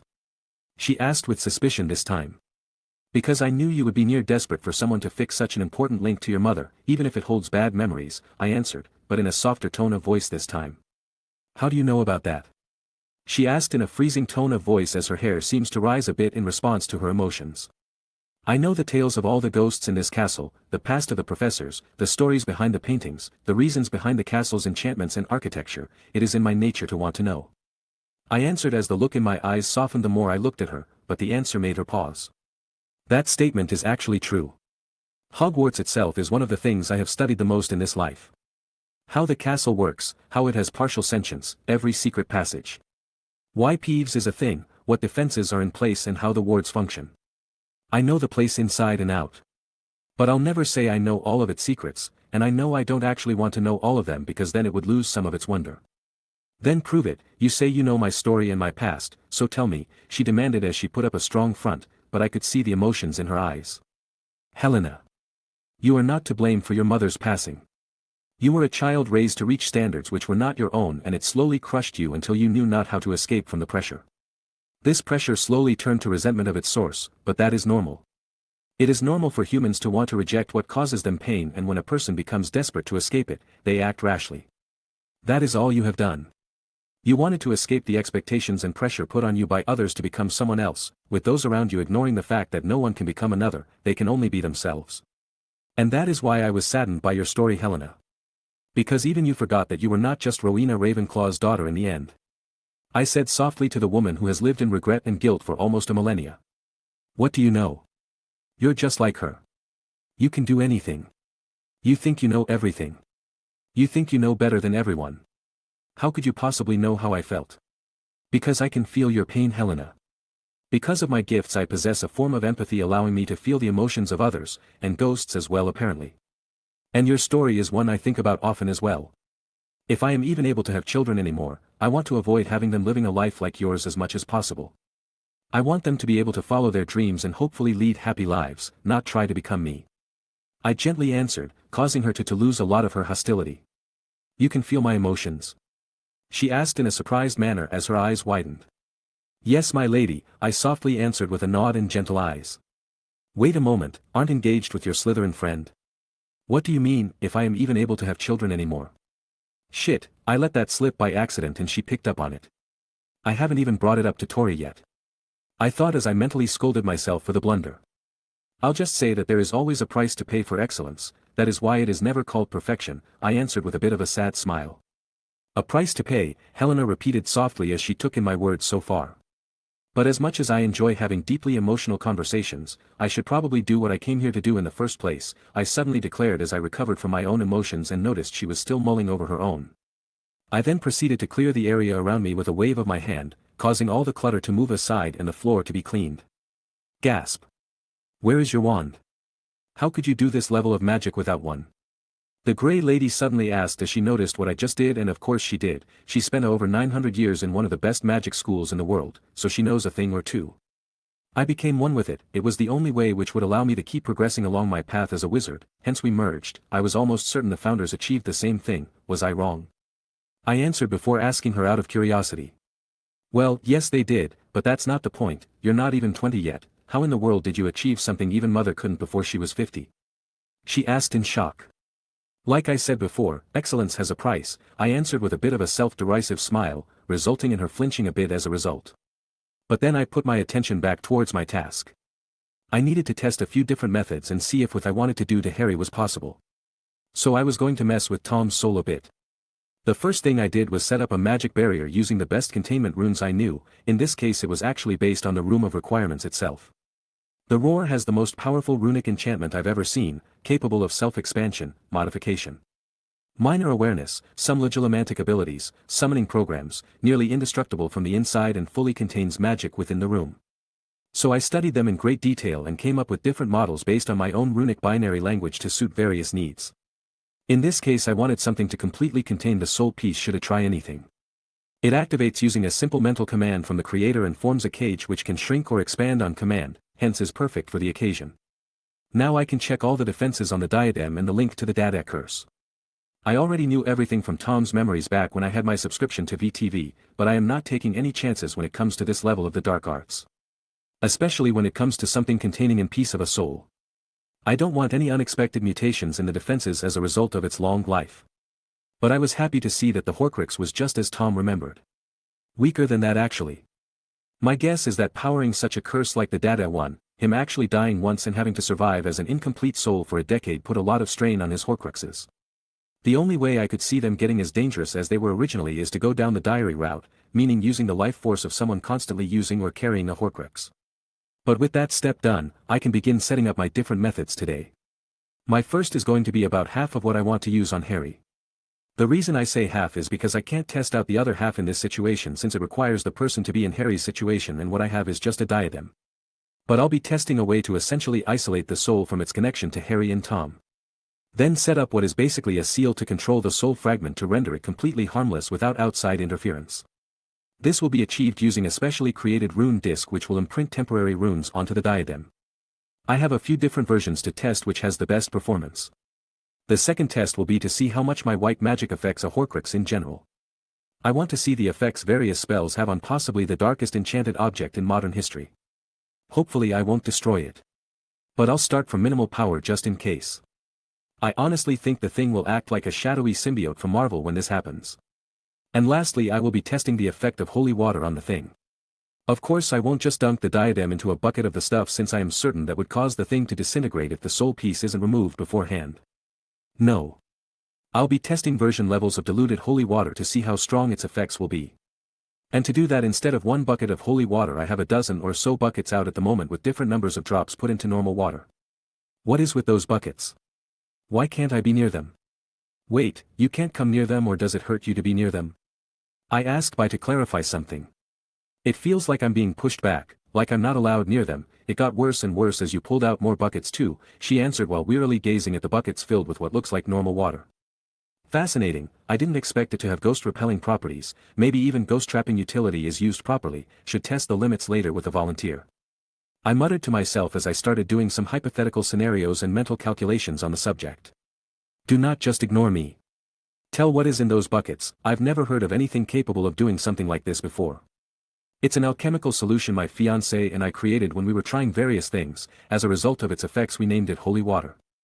Because of its appearance and the fact that it acts very similarly to what the Christian faith says its holy water acts. I answered automatically as I was still deep in thought, resulting in a short and to the point introduction. You mean to say a few buckets of your holy water can actually deny a ghost? That rather impressive. Those buckets aren't full of holy water, they only have a few drops at most with the lowest only having one, I offhandedly replied to the ghost. What? She shouted in shock again, which is interesting since today she has experienced more emotions than the last few centuries combined. Oh sorry, I wasn't paying much attention when I went off into my own little world and was responding automatically. Mother often scolded for that since I am apparently quite direct when that happens. I said as she broke me out of my thoughts because of that yell. Never mind that. Did you just say a few drops of you holy water is strong enough to keep me a good 20 feet away? Damn, I told you about the water, but yes it apparently can. I also have a hunch on the effects the water would have if it came in direct contact with a ghost. But I'm probably not going to verify that anytime soon, but please don't mention this to anyone. We didn't really plan on people knowing about this anytime soon. I answered with some regret, but I felt like I should just be honest with Helena or she would be coming back later to satiate her curiosity. Yes, no one even talks to me anyway, so who would I tell? Now explain what that solution is and what you are planning to do with it. I don't really have the time to explain the water now because I have a class later. As for its use today, I want to test the effects of the diluted water on such a corrupted object in the hopes of cleansing it without destroying it. I answered after a moment's thought. It can actually do that? Then Mother's diadem can be free from that bastard's corruption. I did say that's what I was going to do, didn't I? I responded with a small smile. Well, it is natural to forget about that after our discussion. That got her quite flustered surprisingly. Who knew teasing a ghost could be fun? I thought to myself with a chuckle. But anyway, I would suggest you distance yourself, Helena. The magic I am going to use is very closely tied to the holy water and I don't want to accidentally harm you while I work. I warned since I'm almost certain white magic would adversely affect a ghost.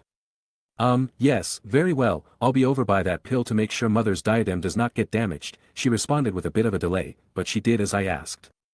Let's see, there is one major connection to the Horcrux which is undoubtedly Tom and then there are 5 smaller connections linked to it.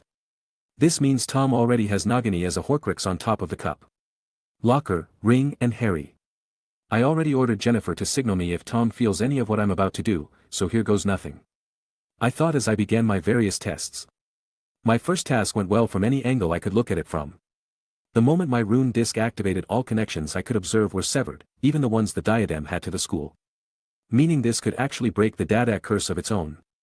I also reserved no notices from Jennifer's end, so I could only assume no significant changes occurred, but this might just be because I hadn't actually destroyed the Horcrux yet. Overall the effect was as I wished, and I'm certain I could achieve the same effect for Harry by having carry something on his person at all time to block Tom from his mind. Next up was testing the white magic on the thing, since I would find it ridiculous if only thing like basilisk venom, fiend fire, or killing curses could actually destroy these damn things. And as it turns out, I am right.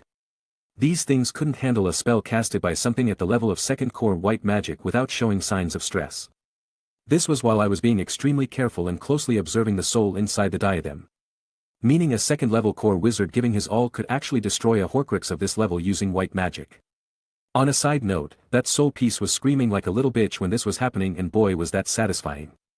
I was kind of starting to feel a bit of sadistic glee when I started the last tests of I was being honest. Something about actually being able to make a piece of Tom's soul feel like it was constantly about to drown was just so satisfying. I could feel its panic and fear as I slowly killed it by dunking the diadem in the progressively stronger concentrations of holy water. I would have had Harry experience this if he could feel the thing's emotions like I could. Would have been therapeutic for the kid to learn that the man wasn't all-powerful. Nor was he fearless nor indestructible. I thought with a sigh as I dunked the diadem into the 8th bucket, only to finally feel the last vestige of all the darkness fade away. Well, would you look at that, I guess either 8 drops was enough or the progressively strong dosage managed to kill it gradually. Either way, this thing is now as wholesome as it was supposed to be. I declared with a happy smile on my face at the great successes of today. Deciding to check the time because I kind of forgot myself when I got into testing, I noticed I only had 3 minutes before my class started. Bollocks. I forgot the time. Wait. It's fine. I just need to get out of the room and flame myself to my office and I won't be late. I thought as I quickly found a way to cheat the system. As a result, I hurriedly put away everything I used into my shrunken trunk and ran towards the exit, leaving a completely stunned Helena behind me as she numbly approached the diadem I decided to leave behind to retrieve later. He actually did it, I faintly heard as I ran for the exit, not noticing the tears of relief and happiness coming from the Grey Lady. Chapter 172. The following week saw 2 interesting bits of news for the residents of Hogwarts. Hagrid had officially returned to the castle, and it seems like I was basically being haunted by the Grey Lady now. I am not kidding. Helena has been following me pretty much everywhere besides the restroom since I cleansed the diadem, so it looks like she's haunting me. But it was kind of fun to catch her following a few times by accident, so she can quickly try to hide from me looking all flustered. Felt like I was in an anime instead of Harry Potter, and it gave me a few chuckles. And during my haunting, I decided to go welcome Hagrid back from his mission since it has been a while since I saw my large friend. I also want to check if he's alright because he had returned with some injuries in the cannon and I wanted to help the man. He couldn't go see Poppy because she just didn't have the raw power to bypass Hagrid's natural resistance to magic as a half-giant. Something shown when he could just tank stunners from half a dozen aurors in cannon, but I have both the power and skills to heal, so why not help a friend? Wonder if my new stalker is going to follow me outside. It would be difficult for her to hide once I'm out of the castle, and it appears she still didn't realize my sensing range is a lot wider than she imagines. Probably because I never react to her. I thought with an amused smile on my face as I walked the path to Hagrid's hut. Reaching the hut, I found out that I wasn't the only visitor today, something I should have guessed knowing them. Knock knock. Who's there? A cautious-sounding Hagrid asked. Hagrid, open up, I wanted to see how you were doing and give you some papers your substitute left with me, I answered clearly. The papers thing was true since I was probably one of the people with a very good relationship with Hagrid, and I volunteered. Oh, Aiden, give me a moment, he replied as I heard some stumbling about from behind the door before it opened. Damn Hagrid, one of your beasts really gave you a good hit, or was it the giants? I asked as I saw the bruising on his face and the busted lip, making him freeze in place. Giants? A triple yell rung out from the hut. Oh, is that the kids? This'll save me time later when they come to ask me about you. They shouldn't know, top secret, Dumbledore said. The very large man tried to say like this was a big deal. Hagrid, it's okay. After you left I had a meeting with the headmaster and the order in which we agreed it was for the best that the kids close to everything should know things to better prepare themselves for what is to come. I've been training them too, so they can all be safe when the time comes. I reassured the man as he visibly calmed down. Oh, alright, come on in then, no point in talking outside, he finally said as he ushered me in. Hello to you 3 as well, I am guessing you snuck out like usual when you heard our jolly not-so-green half-giant return to the castle, I said in greeting to the golden trio. Huh, yeah, we couldn't wait to see Hagrid and ask where he's been all this time. Harry sheepishly admitted straight away since he knew better than try half-baked lies against me. But blimey, you went to see giants Hagrid, how are they like? Asked an astonished Ron.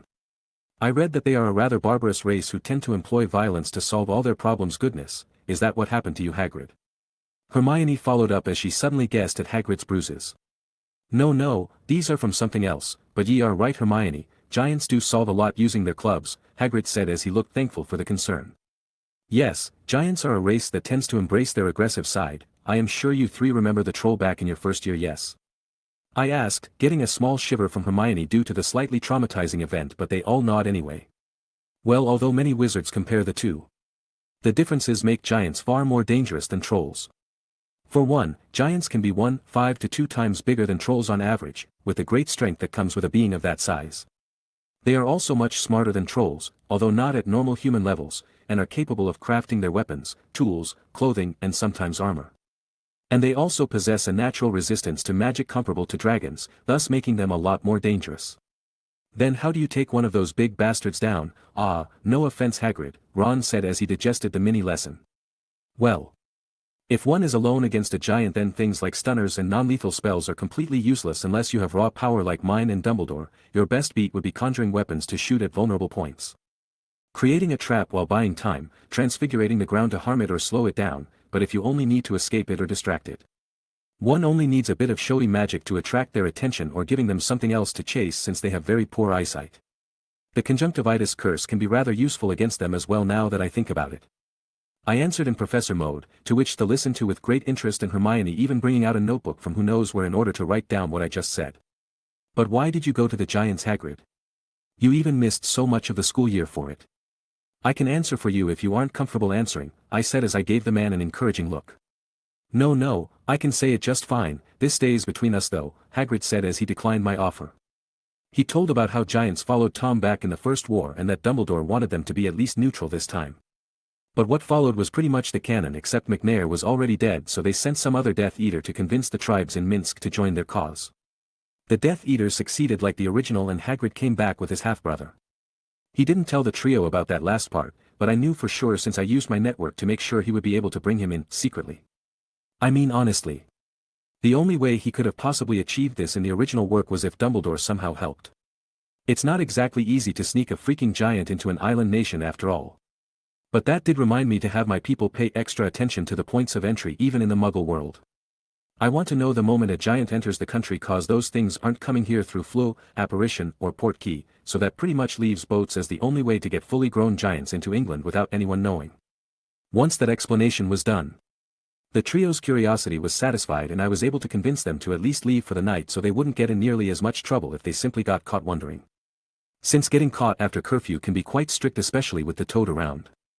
I then proceeded to heal the injuries of the big lug, something he tried to reject because no healer has ever actually been able to properly work on him. But he was quite grateful for it working this time. I even told him that he could always look for me when he gets hurt, because I know he'll get himself hurt when he plays with the big beasties he likes so much. Now I only had one last thing to do before going back home, and that was to have a chat with my new stalker. One who apparently decided to snoop on my visit as soon as I went inside the hut. I can only assume she doesn't think I can sense through walls or something at this rate. So when I reached my office I simply called out, "My lady, could you please come out so we can have a proper conversation?"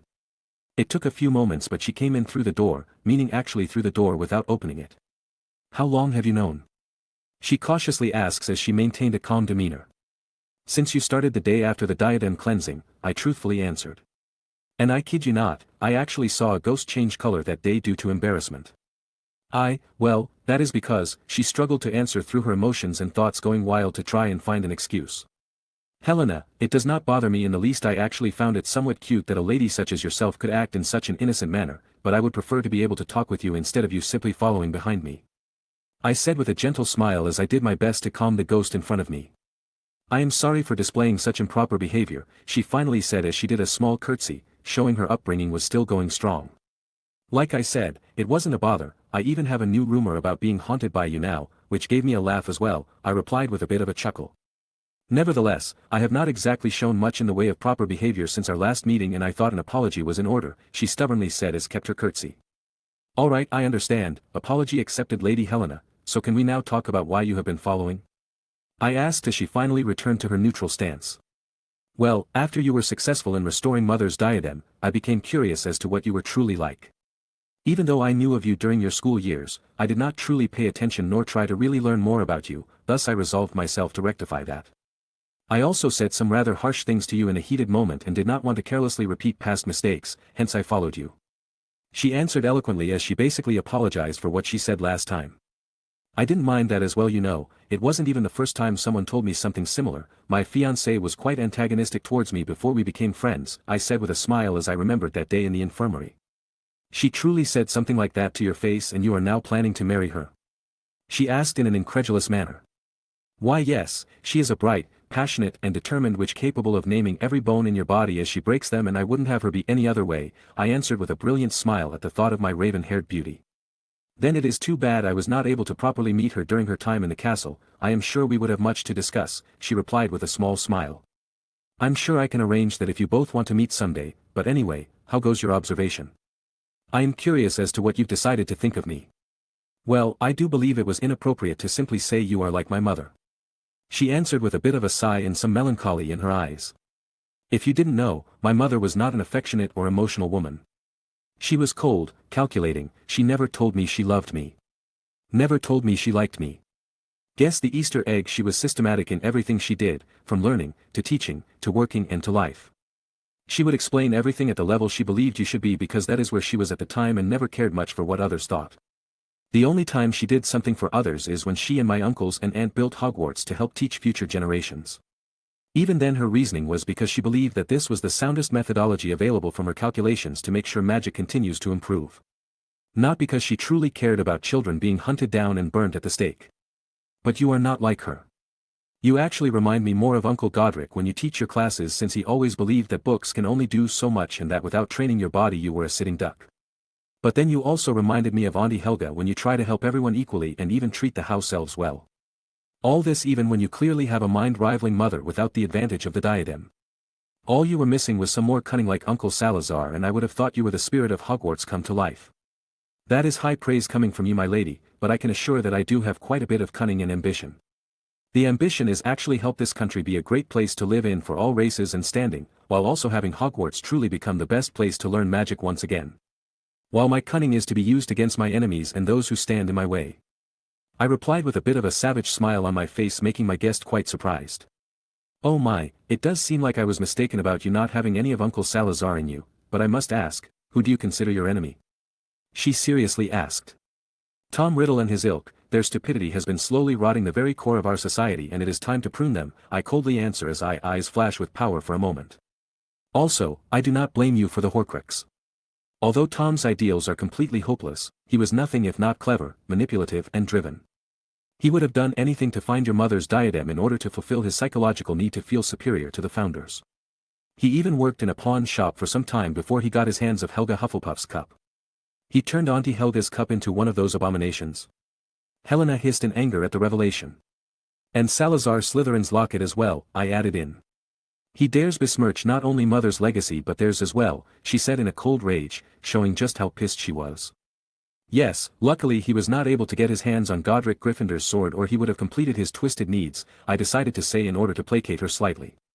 Like that cowardly slime could ever summon Uncle's sword, it would sooner chop him in half than be held by him. She snorted as she dismissed the possibility of him ever getting the sword when even goblins haven't been able to force that thing to return to them. True, but please do not anger yourself too much because of a snake like him. All Horcruxes are going to be taken care of within the next 2.5 years, you have my word on that, and then Tom Riddle shall truly die. I assured her as I basically told her the maximum amount of time to end him. Good, I believe a man of your caliber will not speak idle words, she responded with a firm nod. I don't, but if it is all right with you, my lady, I would like to return to the original reason for our talk, I said as I steered the conversation away from Riddle. Yes, we should take care of our own situation first before speaking of others, she agreed as she cooled down significantly. All right. So my preferred solution is that we become friends and you can simply approach me whenever I am not teaching. I think it would be quite enlightening to be able to talk to a woman of your caliber. We can discuss magic, life-death, general happenings, you know, things peers do with one another. I suggest with a smile on my face. What? She simply asked with a really confused look on her face, like what I just said didn't compute. What's there to be confused about? I asked in response as I wasn't sure what the problem was. You want to be friends with me? She incredulously asked as she looked at me weirdly. Yes, what's so wrong about that? I responded with a raised eyebrow. I am a ghost, she stated like that was a completely valid response. So? I shot back as I looked at her weirdly now. What kind of person wants to be friends with a ghost? She then asked with a slightly higher tone of voice this time. Me, I don't really care where someone is from or what they are as long as I want to be friends with them then the offer is there, I replied simply as I looked straight into her eyes. Why would you even want to be my friend? I am not smart like Mother, I can be cold and even gloomy, I am not sociable like Nick and I am certain you could have more fun with the other people you know. She explained as if comparing herself to others would stop me. Why should I care about who you're not? I want to be friends with the woman who did not even let death stop her from improving herself. I want to be friends with the woman who cares so much for those she loves that she has stopped herself from moving to show her regret. I want to befriend the person who would help others from behind the scenes while not expecting any recognition. So do not degrade yourself in front of me, Helena.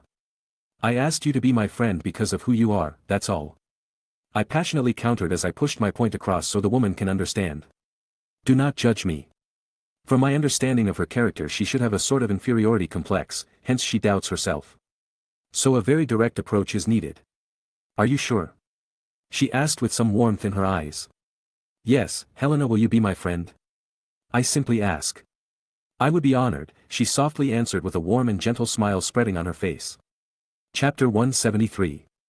What came after that day was me gaining a friend which I could discuss many topics with. Helena, being very enthusiastic about gaining a friend, took every opportunity to enjoy it.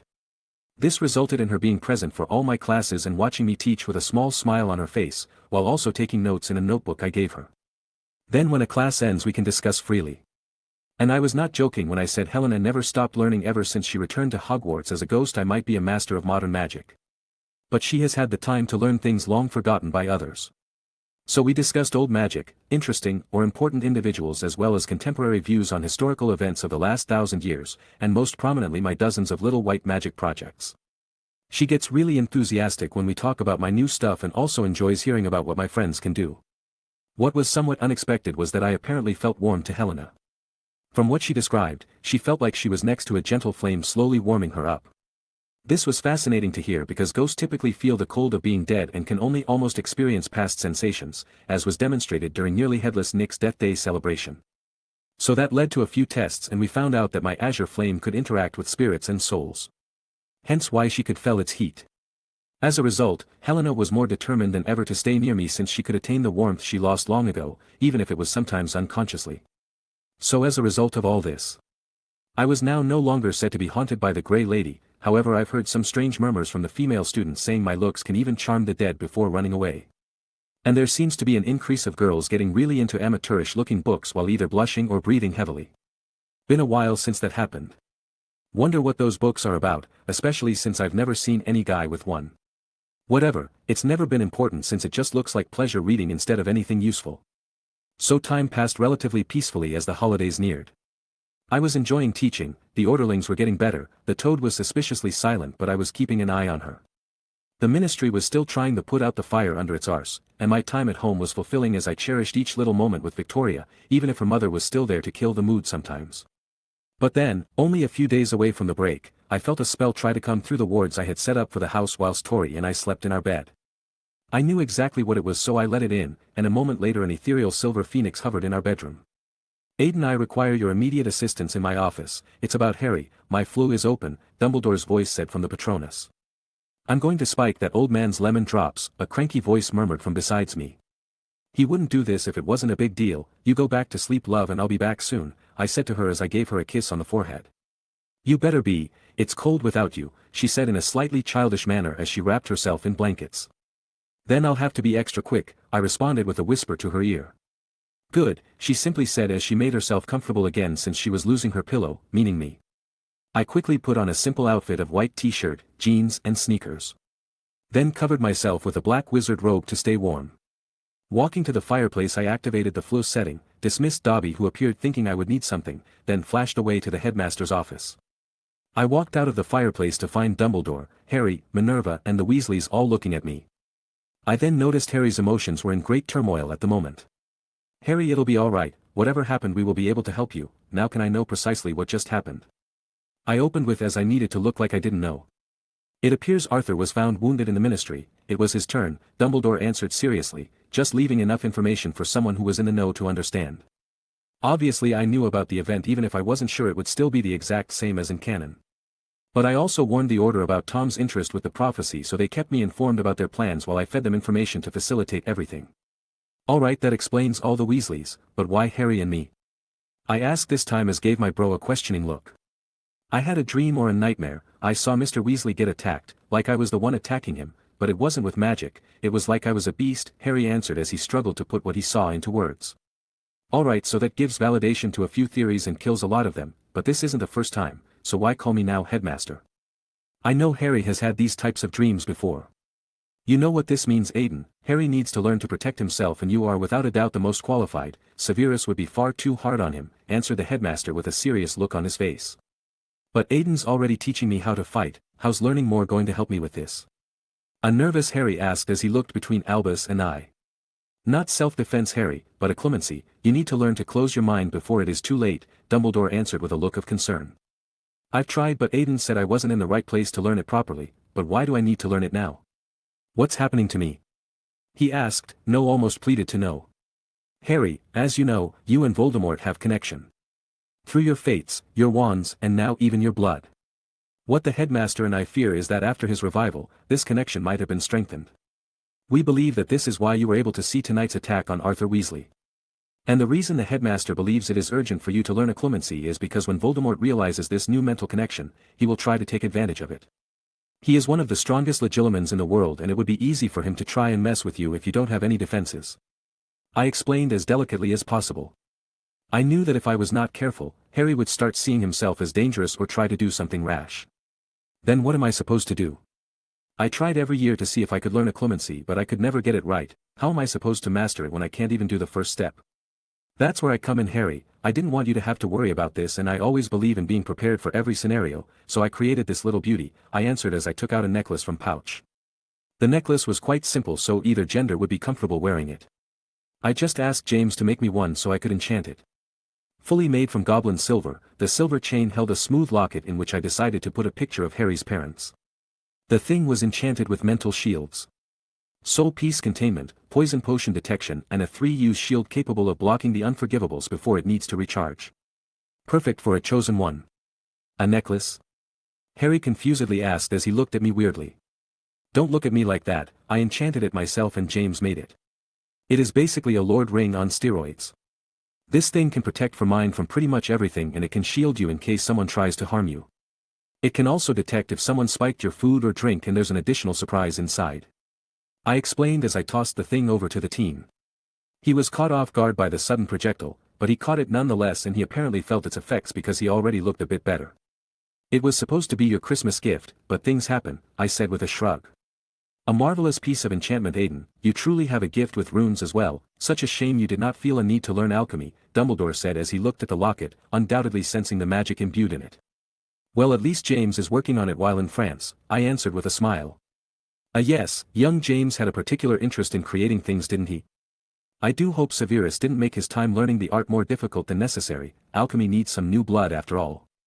But then we suddenly heard something from the portraits, it was close Albus, but they found him in time, he should be all right. Thank heavens for that, he responded with a sigh of relief. Is Dad okay? Ginny suddenly said as her worries got the better of her. Yeah, is he okay? Can we see him? I will work on getting permission for all of you to go to St. Mungo's to visit him, but have no fear, your father is all right, Dumbledore said as he tried to calm the redheads. I'll ask Tori to take a look at him tomorrow, she's the best they have and I'm sure she'll have back up on his feet in no time, I added to help the quartet relax since this was someone they knew and had gotten famous over the last few months. Thanks Professor, Fred said honestly. Yeah, and with the Queen on board Dad's going to have to fake it in order to escape Mom's clutches, George then said, getting a chuckle from his brothers and sister. Seeing as they were capable of joking around. I would say their fears were at least taken care of for now. But these kids have nothing to worry about since I'm sure he'll be alright. With that, I turned my attention back to Harry who was lost looking at the picture of his parents I had placed in the locket. Now before anyone thinks negatively, I have done what I could to make sure Harry would know about his parents and have what I could find regarding the two. So this isn't the first time he's seen them. And even if I wasn't around, Hagrid had given him that photo album back in Harry's first year.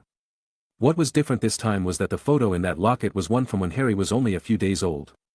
Resting in his mother's embrace as she gave him a look of pure love, and his father gently hugging her shoulder as he looked at the two with infinite warmth in his eyes.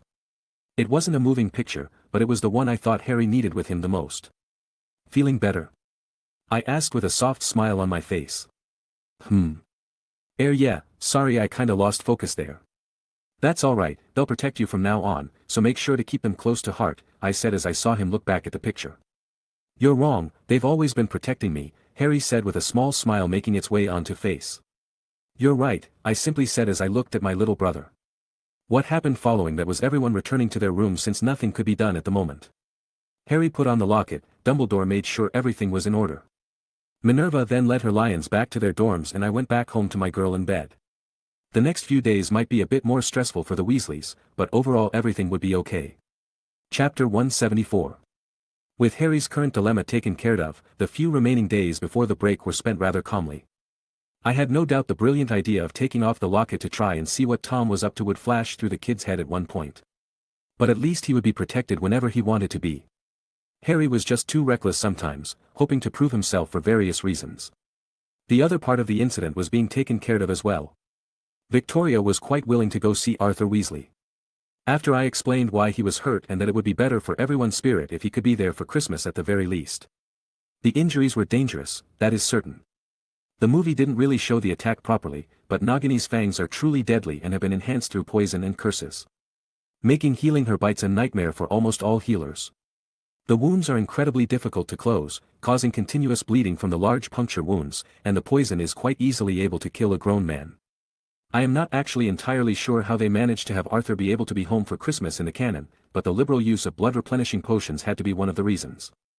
I even think they might have overdosed him to get the poison out through brute force, since curing it is very difficult. Thankfully all of that was no problem for my beauty. She easily closed the bites using white magic, cleansed the man's blood of the venom via a very dumbed-down version of our holy water, which acts as a blood cleanser, not holy water. Just a potion they made in an effort to create less powerful stuff, gave him some blood-replenishing potions, and then fixed a few old or mild problems just because she could. The man would actually be feeling better than he had in years due to his visit to St. Mungo's. I even had a funny thought about him trying to make another Weasley because he would feel younger. This was very good news for the Weasley clan members still in Hogwarts. Arthur was basically going to be released after spending only 3 days in the hospital. But Dumbledore still thought it best to allow them to go and visit in the evening, since I had reported the fact that he was no longer in any danger. Beyond that, nothing else happened and everyone was free to enjoy their holidays as they pleased. From what I knew, my friends were all returning to their homes for the break. Harry and the Weasleys would be going to Grimmauld Place, where Susan would follow since Mother was living there with her new husband for now. Neville would go to his family, but would be joining us for a Christmas party held for all willing Order members. I convinced Hermione to go spend time with her parents, promising that they could come to the party as well. Luna and Cedric were going to be spending time with their fathers. Last I heard from Christian was that his family and was going to go to Alaska in order to look for a Yeti colony said to be there. James, on the other hand, was paying for his family to fly over to France for the holidays, wanting to introduce his girlfriend and help them enjoy Christmas in a different way. Finally, Tori and I would be enjoying our time together since she was able to take most of the break off, probably leading to mother-in-law nagging us later. But soon enough everyone parted ways for now, excited to spend time with their families. Especially Neville and Harry, who had that taken from them, letting the two appreciate it all the more. My first few days were a bit busier since it was time for the biannual report of everything happening. Breaking Grounds was completely dominating the European market and making its name more prominent in Africa. It was also making a sizable stockpile of potions for battle injuries and poisons of all kind. But we have also stopped any expansion plans to put enough attention on the coming problems at home and to properly solidify our positions before moving forward. Constantly expanding is never a sustainable option. One must stabilize their gains to not lose everything. Natural cultivation is seeing success across the board, even in pushing certain legal decisions regarding the rights for our underwater city. Aside from that, the various biomes like the Siberian farm for herbs which grow only in the cold, the one in the Egyptian deserts and our island, were all going splendidly as we were able to reap our rewards. This had the effect of many herbology masters wanting to be employed, just to be able to partake in such fulfilling work. I even sent Professor Sprout an offer to your various cultivation biomes as a Christmas present. Beyond that, Creature Island project was slowly taking shape as more and more beasts were successfully acclimating to this new environment. If our estimates are accurate, we could have a sustainable source of magical creature material within the next 2 years at most, giving the company an even better edge in the field of magical ingredients. The Herald was going a bit crazy during the political nonsense happening recently, with many in the staff enjoying being able to slap the Daily Prophet and the ministry so much. They've even been able to take advantage of my orders to drag Fudge through the mud to take down various incredibly corrupt or inept figures within the ministry, allowing for more of my people to gain better positions. This situation is basically the wet dream of the true journalists in the paper, almost giving them free reins to go after actually corrupt people. Firm was keeping the course as they helped fill ministry positions which were being opened due to all the recent scandals. Not to say they were getting high-power jobs, but positions were open because of my people getting promoted. This was slowly allowing more half-bloods and muggleborns into the ministry and taking power slowly but surely from the inside. We've also been able to open a few different magical rec centers for those who live in muggle communities, but still want to practice magic from time to times. These centers help those who can't regularly go to Diagon Alley, also offering course and seminars. They would also serve as safety zones for muggleborns and their families should they feel it's too dangerous when Tom officially comes back. The Muggle Toy Box was successful in creating protected versions of televisions, game consoles and games. Something they've been advertising for a while, and recent figures showed it would be a wonderful earner during this season. Beyond that, the projects revolving various automobiles were making significant progress, with a variety of models ranging from unassuming to luxurious being prepared. Then I have my Spymaster's report. Scandals allowed for an increase of some of our agents' authority, more people are willing to talk and offer information as Fudge's ship is slowly sinking and more Death Eater sympathizers are being identified lately. Sherry was apparently, and I quote here, really enjoying playing with so many naughty people. I even asked if she wouldn't prefer for me to pay for a vacation, but she denied with an excuse on poor kids being forced to work on Christmas are such delicious prey and could not be allowed to be gobbled up by others. After that I just let her have her own brand of fun. I'm glad she actually enjoys her job, but I think I helped awaken something which might traumatize some men in the future. Jennifer was very much enjoying having a house and Scott to herself after being able to take a break from her infiltration. She's still getting reports from her second. But nothing is really happening for now because of the recuperation of the jailbroken Death Eaters and the fact that Tom was focusing on messing with Harry right now. Pretty sure he'll find out soon that he can't get in anymore, so that'll be interesting to read about later.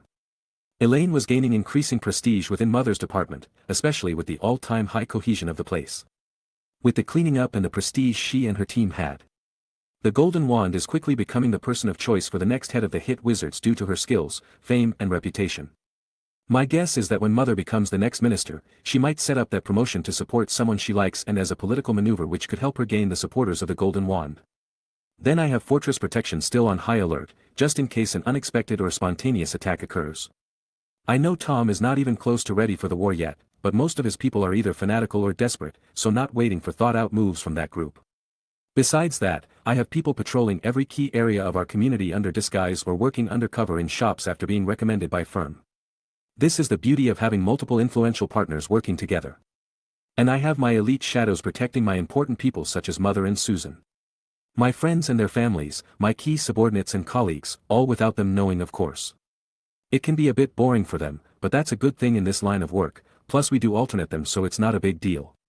And finally Bonesworks is getting its predicted Christmas boom in profits as people saved up to buy our brooms but in the branches outside of Britain. Wizards and witches were rushing to buy the books on white magic which had been officially approved by every single ministry they had been sent to. This book had people fighting to get it in order to feel safer in the face of the dark arts and their practitioners. It was also immensely popular within academic circles for the entirely new field of study and the flexibility of it.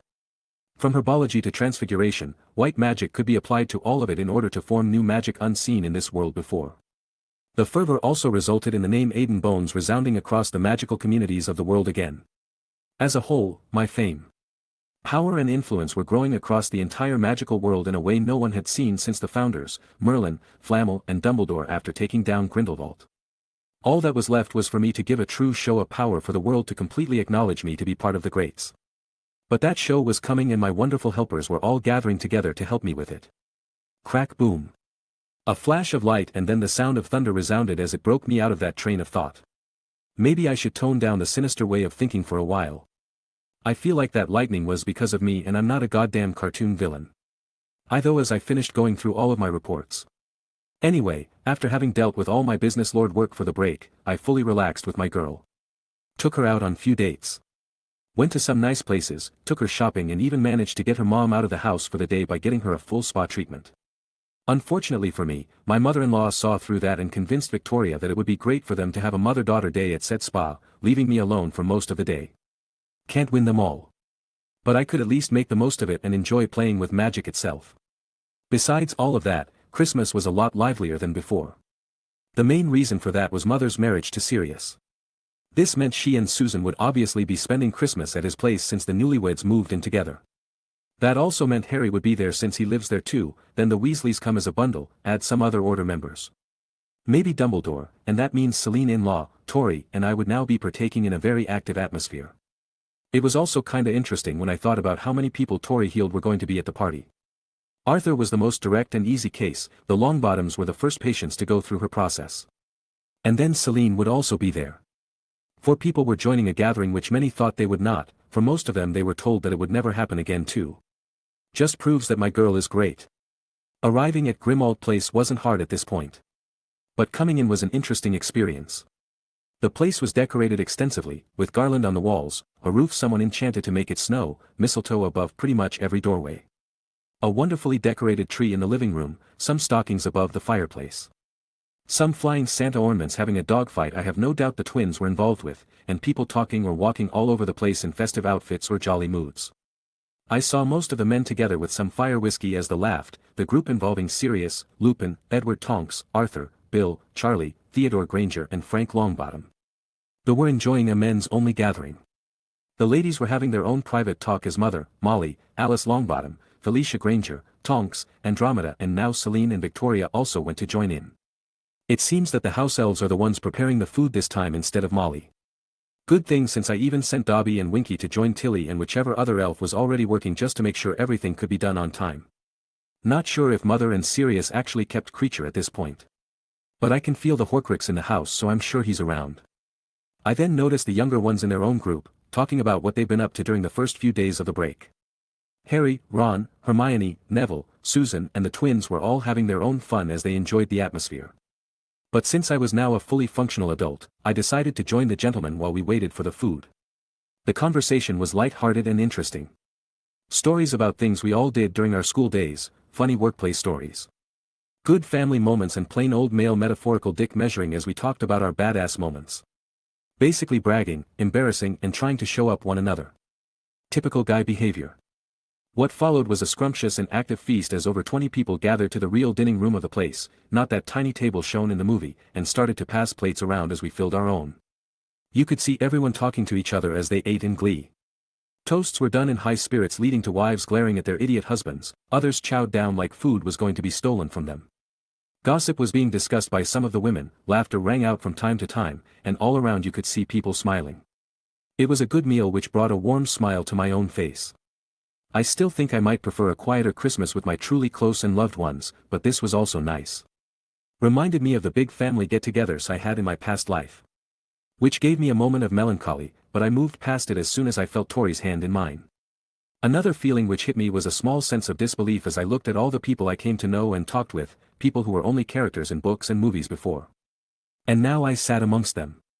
It was a rather strange thought, but I couldn't really think of them as characters since they were my family, friends and loved ones. Overall, I think my constant smile showed how I felt this Christmas, and I believe that this is all that should really matter when I will look back at this day. But in my mind I had already made a promise to myself. One, to make sure each person here was going to make it through Tom's stupidity. These people did not deserve to die because of his idiocy and I would make sure of that. Chapter 175. Aside from running a vast business empire, an intelligence network. Having my magical fun time research and spending time with my loved ones, I didn't really have all that much going on during the break. All things considered, it was pretty light compared to what I usually have to deal with. I had a short meeting with the headmaster in order to inform him that I had destroyed a Horcrux which I had found within the castle and end the curse on my position at the same time. I simply told him it was the Ravenclaw diadem and that is why I had become close to the Grey Lady. He was quite happy about the news. A Horcrux being destroyed and the fact that even if I left my position as a professor he could fill it permanently. He said it was a very good Christmas present indeed, even better than the socks I had sent him. Made sure everyone from the business side of things was doing alright, which they were. I'm pretty sure Jennifer is wringing Scott dry at every opportunity, her happy face and his eyes having dark circles told me that. No real movements from anyone since Death Eaters still need to uphold the facade of upstanding citizens. Meaning winter events and family gatherings. While the ministry was basically going through the same thing even when the minister's ass was on fire from all the Herald articles. Him trying to force ministry employees to work during the holidays because of his own fuck-ups really didn't help his standing in people's eyes too. Meanwhile, I knew two people I am involved with were certainly having some more important moments. Narcissa Black, formerly Malfoy POV. Currently residing in Spanish villa located near Barcelona. The last few months of my life have probably been the most pleasant I have ever experienced. Although I had to leave the country, this villa Lord Bones gifted me can more than make up for it. The two-story villa was not grand or ostentatious, but rather comfortable and warm, something I never had the opportunity to experience due to my upbringing. But it seems the young lord does have good taste. This was especially true when I was enjoying the various furniture as I lounged about on lazy days, indulging myself in the comforts brought to me by the enchantments and original quality. The plants decorating the villa might have mostly been from Muggle origins. But they gave the place some life which could not be denied. Soothing pieces of art hung on the walls, the abundant light coming from all the windows. The pleasant and vibrant colors of the decorations and the sounds and smell of the ocean all lifted and helped heal my spirits as they clashed against the memories of the dark, cold and silent homes I had inhabited in the past. Having a private pool and hot tube in my private inner courtyard was most appreciated as well, because sometimes one just feels like taking a dip without being ogled at. Another thing which was relatively new to me. This villa was located on the Spanish coast near the city of Barcelona, within a protected area exclusively for those with magic. So I naturally enjoyed spending time on the beach since it is only a short walk away and all amenities were already present. What I did not expect was the various instances of men approaching me to proposition various uncouth activities when I partook in sunbathing or the sea itself. It appears I was able to maintain my figure quite well. Even after having Draco. A small amount of pride was added, even if I would never agree to their advances. I have only just been freed and I will not chain myself down for some man's short-lived desire. Later I was informed of the influence one needs to even learn of this place's existence. From what I gathered when listening to others gossip, brag or just when I talked to some of the other women over drinks. This place is exclusively for some of the wealthiest or most ancient families in the wizarding world. It offered many services and entertainments, house elves for residents, delivery service for whatever one requires and a good environment. This meant that the young lord certainly did not plan on treating me badly. To respond to this very favorable treatment, I siphoned off the majority of Lucius' money and businesses for him. A move he rather appreciated since I was rewarded with a personal chauffeur to bring me wherever within the country and I was given the opportunity to learn whichever subject I wished. The former I used to go visit Spain's El Rastro Escondido, the magical market in this country. My guide informed me the Muggles even copied the original name of El Rastro for a market they still hold every week after they heard some wizards talk about how great the market was, only to find none and someone decided to make his own. Resulting in wizards adding Escondido or hidden to their own market. The magical market itself was much livelier than the Diagon Alley I was accustomed to. With vendors specializing in many goods from many countries having set up booth and the permanent stores hawking their wares as people look from one place to another. It made me compare how dreary England is again after my visit, making me think that Lord Bones certainly has valid reasons for thinking of Death Eaters as rot. Then for my second new privilege, I decided to use my abundance of free time to study potions and ancient runes. I was rather gifted in the two fields during my younger years and the idea of potentially becoming a potion mistress was appealing. With runes being more of a hobby. Not even a week after that decision I was informed of 2 tutors coming to help me with my endeavor, a pleasant surprise if I was being honest, and one I did not refuse. Goals and hobbies are perfect for staving off boredom after all and it was all paid for. It was a good move to fool Lucius, earning me personal wealth and more freedom. And I am not so foolish to lose such a good position by trying to undermine the young Lord Bones. He is not soft like Dumbledore, but also not iron-fisted like the Dark Lord. Knowing when to kill and when to forgive. I could understand that when I met him. Although he treats me very well for someone he only has contractual obligations with. I did not forget the cold and emotionless look in his eyes when I begged for his help and the feeling of having death waiting to claim me at a moment's notice as he pressured me. He would have killed me if he did not deem me to be an injured party instead of a silent supporter when it came to Lucius' activities, of this I have no doubt. But overall, Aiden Bones has treated me better than my own family and ex-husband by far. A slightly sad thought. But I hold no love for most of them. Andy I envied because she could escape from the black name and find love, while Bella at least tried to protect me when she hadn't completely lost herself in her so-called devotion. And I doubt Sirius would ever really treat me like family, not that I've ever given him a reason to do so. But I hope I can truly reconnect with Andy one day. At least we've been talking, but I'm just hoping she can forgive me.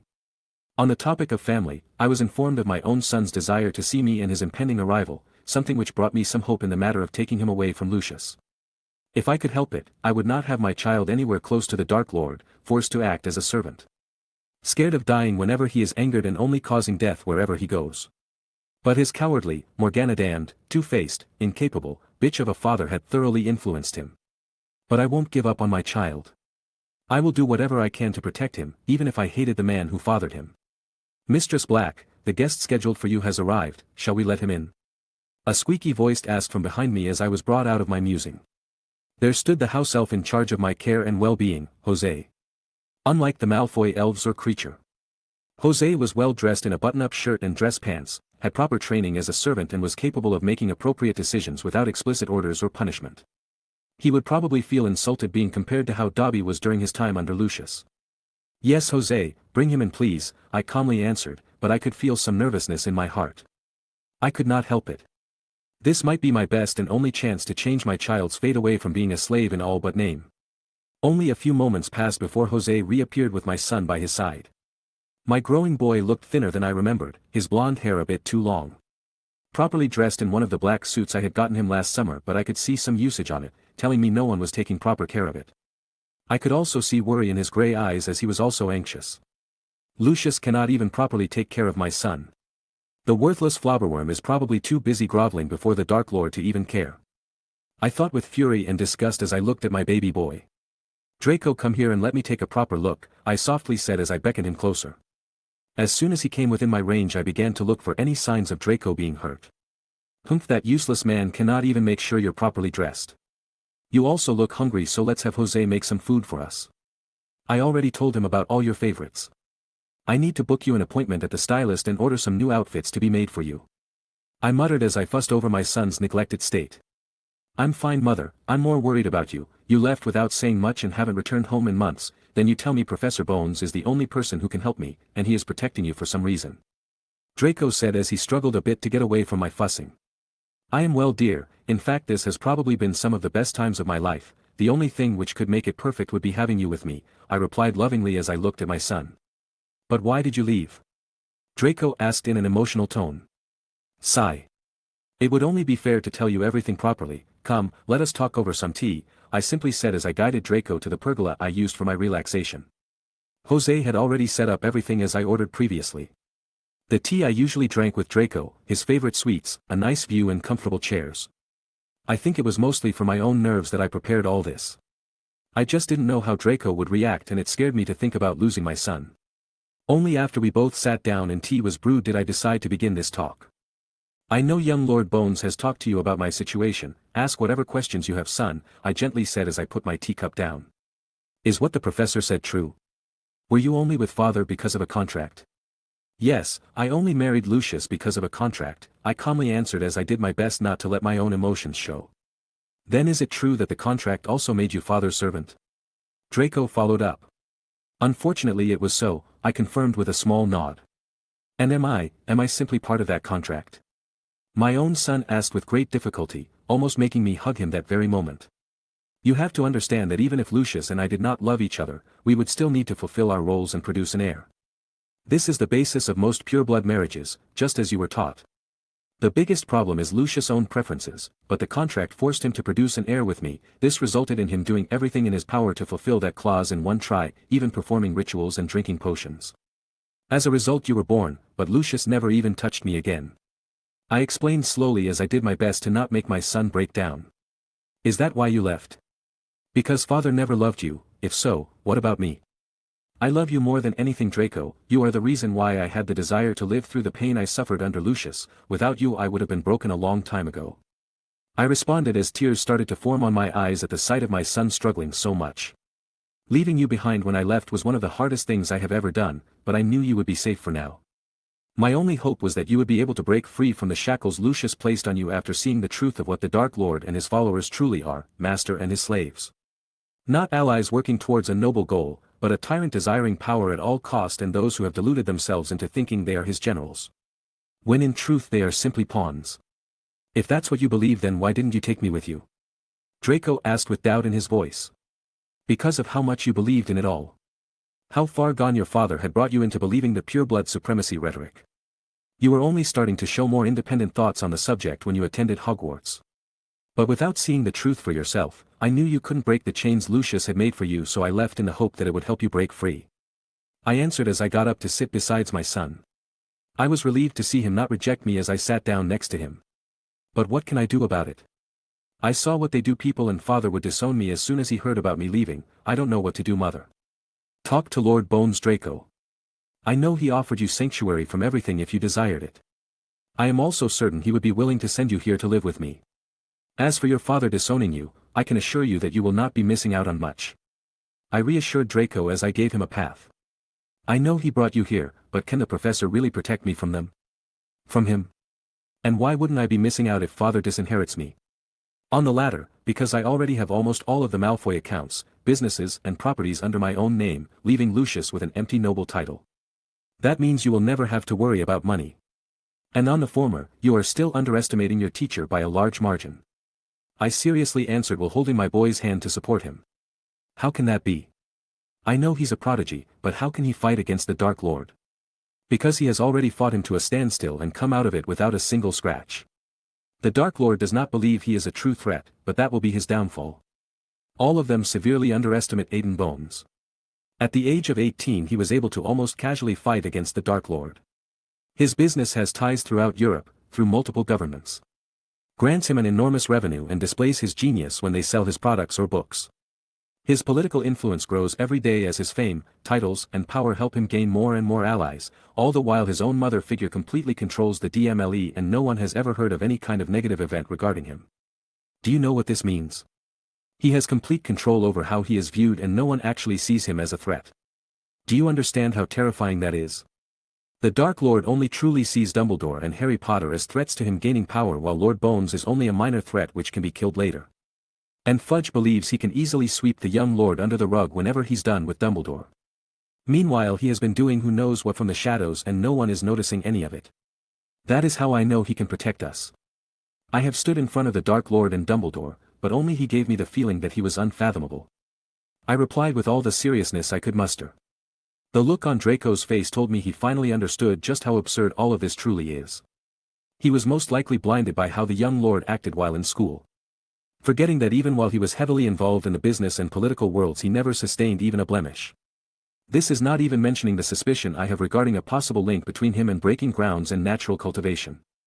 The two businesses simply had too many innovations for it to be a coincidence, while the books on both herbology and potions he wrote follow many of the same developments. The thought of no one knowing that the young lord was connected to two of the most powerful players in Europe sometimes left me with goosebumps.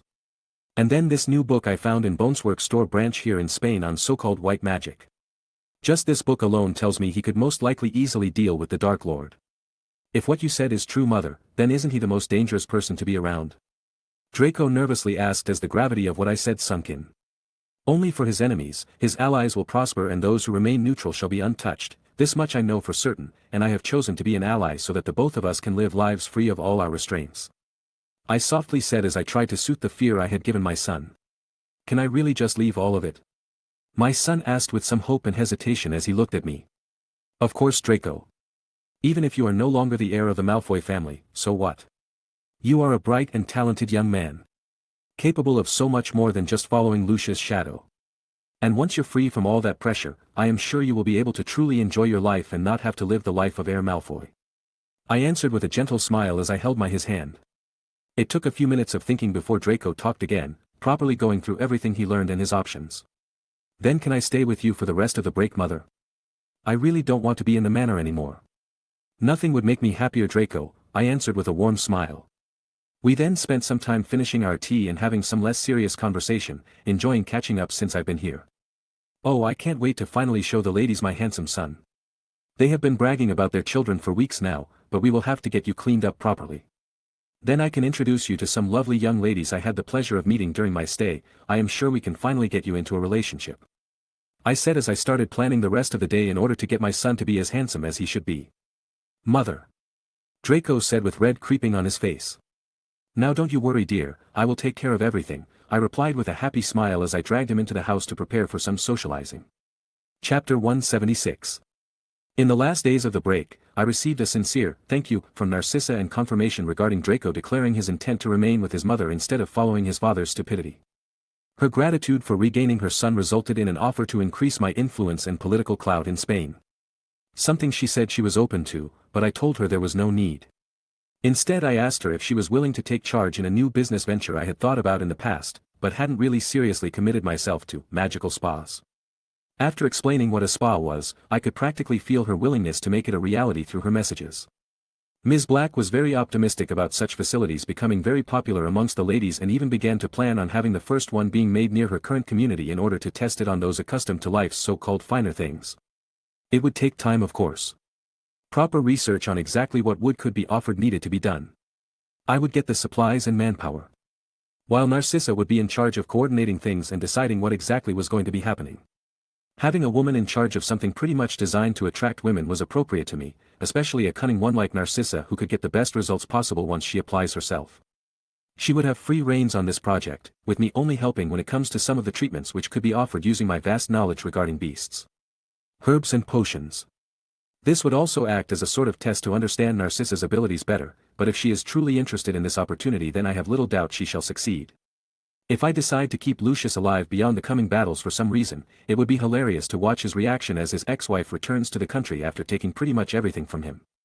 Opening a new branch of a very successful business which was inspired by Muggles, with their son on her side, and finally realizing that all his personal failures are still caused by me. But it probably won't happen because there's a 50 chance Lucius is going to die this year and a 90 he'll die within the next 2. The only reason I am currently debating killing him is because of the impact it would have on Draco. I know I am putting a lot of focus on the kid, but he is currently my student and trying to change for the better. His current psychological state is unstable at the moment, however. Making the choice to wait for another year the better option. The man will die, however. I could never wrap my head around how the bastard got away with serving Tom as a Death Eater lieutenant twice, just because he didn't go try to slaughter school kids a second time when his lord was kinda losing. And besides, Lucius is not the only Death Eater I am currently stopping myself from killing on sight. The Parkinson family is touchy since their only daughter, Pansy, has not exhibited any positive character development so far. Only showing me the classic case of a bully. The girl will harass those she is told are below her and fear those better than her, displaying the symptoms of a child no one has ever taught properly. Her family is supporting the effort from the back by funding the Tom, too cowardly to openly fight like many families were during the First War. A family full of classic blood supremacists, those passing on their stupid hate and bias. But I am undecided between erasing them or making them lose everything. The Not Patriarch has always been on thin ice in my book. It was hinted in the books that he killed his wife and the mother of Theodore not in front of the child. Something which has already placed him on my shit list, but I needed to have a proper talk with Theodore to understand just where he stands regarding to his father. If he wishes to be free of him, then the man will die when he crosses my path, and if not, I will have to determine my options after seeing the kid. Crabbe and Goyle Sr. are weird for me in all honesty. This is because their sons are too thick to actually predict how the death of their fathers would affect them. I really don't know if losing their fathers would impact them in any way except some kids either mocking them or sympathizing with them. Trying to teach them made me understand why Draco was surprised when Harry and Ron were disguised as them in their second year. Exclaiming that he was shocked one of them could read. Besides them, there are many who will disappear in the coming times. But they are all either have no other relatives, have been rejected by the rest of their families, or the entire family is too far gone. These bastards must learn the hard way that actions have consequences, whether they learn it in death or life is all that's left to decide. Moving on from the morbid topic of people who actually call themselves Death Eaters, the continuation of the school year brought a comfortable status quo within the school. I was still closely monitoring the Toad, but my actions have been driving her nuts since she hasn't been able to achieve anything except annoy everyone. None of her so-called educational decrees have succeeded, any attempt to gain some kind of power over others was heavily restricted. She could not find any faults from the staff because we were all supporting each other, and yes, I am including Professor Trelawney because I personally helped her create proper lesson plans. And there are no unapproved activities in the castle to attack the headmaster with because all of the faculty is using the loopholes I pointed out. The woman wasn't even able to recruit any members for her stupid inquisitorial squad because she is seen as a joke by most students, an annoying one at that. And it was time to really start pressuring the ministry from all angles. I was going to start really swinging my weight around, not like I was doing before by barely changing Decree No. No. It was time to start really destroying the Fudge administration. My most obvious move was to officially release white magic in Britain. The process to get it ministry approved was already done using my people. This meant no one knew about this and it was really going to annoy Fudge and Umbridge. The move was made to put pressure mostly on Umbridge and Tom. I wanted them to feel more pressed to act. I needed them unstable so they would make mistakes. Although I am not actually sure on how long it would take Tom and his gloomy band to learn about this books. Mostly because I'm pretty sure none of them are very academic or inclined towards learning new things beyond how to hurt those weaker than them. Umbridge will be able to see me teach the magic firsthand. The toad hates what makes her feel inferior, it is one of the major personality defects she shares with Tom. She will want white magic to be banned for a variety of stupid, weak, bigoted and downright bullshit reasons, and if Tom actually has retained his intelligence he will fear what this magic means and do what he can to destroy it. And for either to do anything, they must act. I was breaking the current stalemate. A bit reckless, but I have people everywhere. I have even had an increasing number of people infiltrate the lower ranks of Tom's gathering force. He thought just getting criminals and dark wizards from Europe without proper background and identity checks was smart. Bless him. Then I combine that with Jennifer and the info I get from Dumbledore Snape, and I can pretty know whenever Tom makes a move. It also helps that I've had Jennifer sneak a magical version of a tracking device into Nagini's food. Can't really put anything on Tom since he barely wears a robe which he uses as a weapon and only carries his wand with him. Leaving the snake as the best option to track his movements. Plus snakes have long digesting periods and the tracker very small while also being resistant to most harm. So even if Riddle just decides to go on a solo rampage I'll know where because he always takes the snake with him or uses her for something. And if he decides to send her somewhere alone like when he did that disgusting thing with Bathilda Bagshot's corpse in canon. It will be an opportunity to end the snake. Following that, I will mostly turn the prophet against the minister. I was tired of letting Fudge ruin the people's faith in the paper. Although I would let him keep the pressure on Dumbledore and try to conceal the Azkaban destruction. The coming scandals would be reported by both the Herald and the Prophet. This would help maintain the Prophet's reputation for the future, which is nice since I own most of it, while shaking Fudge's grip on it. Then my third move was to get rid of the last incompetent members of the Board of Governors. Everyone that supported Fudge in trying to screw Hogwarts over for political bullshit was going to be removed the same way Lucius had been, then replaced with much better members. Already had Carl Greengrass, Kingsley Shacklebolt, Hannah Abbott's father Jason Abbott, my future mother-in-law Celine Travers and maybe Narcissa or Draco in the future, all ready to take the emptied seats. I wanted Hogwarts out of the reach of anyone who would mess with it. After the brewing storm approaching, I would raise it to truly be the greatest source of magical education in the world. Hence this move served to slap the ministry and set up the future. Next was to start the sweep of Fudge's supporters and cabinet. I am going to have Umbridge murdered so I'm skipping over her, but a good number of officials are going to be politically dead or stuck in dead-end carriers after I'm done shaking the ministry. If they thought I was annoying before then I'm going to make them puke blood just like Lucius after I'm done. This is because all those assholes who get away with harassment, corruption, sexual assault, embezzlement, suppressing actually talented employees and sometimes even killing someone, they all have to pay someone higher than them to do and a large cut of that money goes to Fudge, letting me have a wonderful way to clean things up. Watergate wishes it could be as expansive as what I'm going to do because Fudge isn't getting a pardon from his replacement. In fact most of these people will be lucky to not go to fortress jails after this is done. And all too conveniently. I had qualified and driven workers of all status in place to take over. In one move I would sweep almost a third of the problems plaguing the ministry and lay the foundation for improving everything else while giving my intelligence network an expansion. My last step for the year would unfortunately have to wait until Tom revealed himself properly to complete, simply because the cleaning of the Wisengamot is not an easy thing. There are simply too many old bastards clinging to their seats and holding way too much influence on the country. After my previous step I will be able to get rid of the incompetence put there by Fudge and also gain the seats for the various important members of the ministry. But the majority of the other seats are owned by noble houses, hence are difficult to change. Malfoy will lose his seat, something which I'll try to get for Draco or Narcissa later. Celine will regain hers after the trial, a few other decent family members are being selected to inherit such positions and some seats will just have to remain empty because I'm going to end their bloodline. That's what you get when you go out to murder, and torture random innocent people. By the time the next school year begins, the ministry will be ushered into a new age. One where it actually works, does its jobs properly and actively works to better the country. You know, what governments are supposed to do. It was time to start playing hardball with everyone. So let the games begin. Chapter 177. Third-person POV because I just kinda felt like it. Inside an office with an academic's flair, bookshelves filled with tomes and journals. New and old artifacts, and parchments covering a finely crafted ebony wood desk, one could hear the animated voice of the WWN radio host announcing this month's latest scandal coming from the radio behind the man working at said desk. We have another damning report from the reporters of the Herald.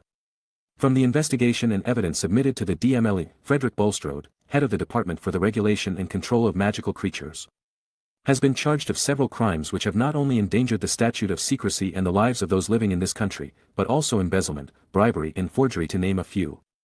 The most distressing acts this man has committed were to accept bribes from various sources, letting dangerous, rare and or illegal creatures and beings into our country. The kinds of creatures illegally imported without anyone's knowledge was said to contain various species of dragons, nundus, a quintaped, chimeras, wampus cats, and he was even found to have been involved in the infamous phoenix egg theft a decade ago. Meanwhile, he smuggled in vampires and werewolves wanted in other European countries, a few trolls and most distressingly members of a giant tribe. You heard me right, listeners, the man helped smuggle in vampires, dragons and giants. All of which are currently loose in our country without any of us having a single clue. Any of these could seriously endanger both our lives and our safety through secrecy. And although this process has been brought in front of the Wiesengermacht, and a conviction is nearly assured with how much evidence was said to have been submitted, we cannot let this go. This has been another example of how corrupt and utterly broken the Ministry of Magic had become. So-called pure-blooded wizards have again been shown to only care about themselves and not about the majority of witches and wizards considered half-bloods or muggleborns. With only scant few truly trying to better our lives or uphold the duties given to them. Our so-called minister has once again claimed he knew nothing of these matters and quickly distanced himself from his former ally Frederick Bulstrode, claiming that Frederick always seemed so driven to properly regulate magical creatures, and that he was very efficient in the handling of his duties. But we have found two reasons for these words. His drive was regarding the harsh punishment of those he considered subhuman like werewolves and velas, while he had sadistic tendencies towards animals, which was proven when a hit wizard raid was conducted in his home and multiple heavily abused creatures were found in his basement. While his work efficiency has now been attributed to Mr. Bulstrode forcing his work onto his subordinates while he went to lavish establishments, drank, engaged in intercourse in his office with random women, or simply didn't come in for work days at a time. The outraged man's voice continued, but the man at the desk turned down the volume of the radio in favor of the newspaper he had picked up from his desk. Scandal from the war, the FLOO blockers.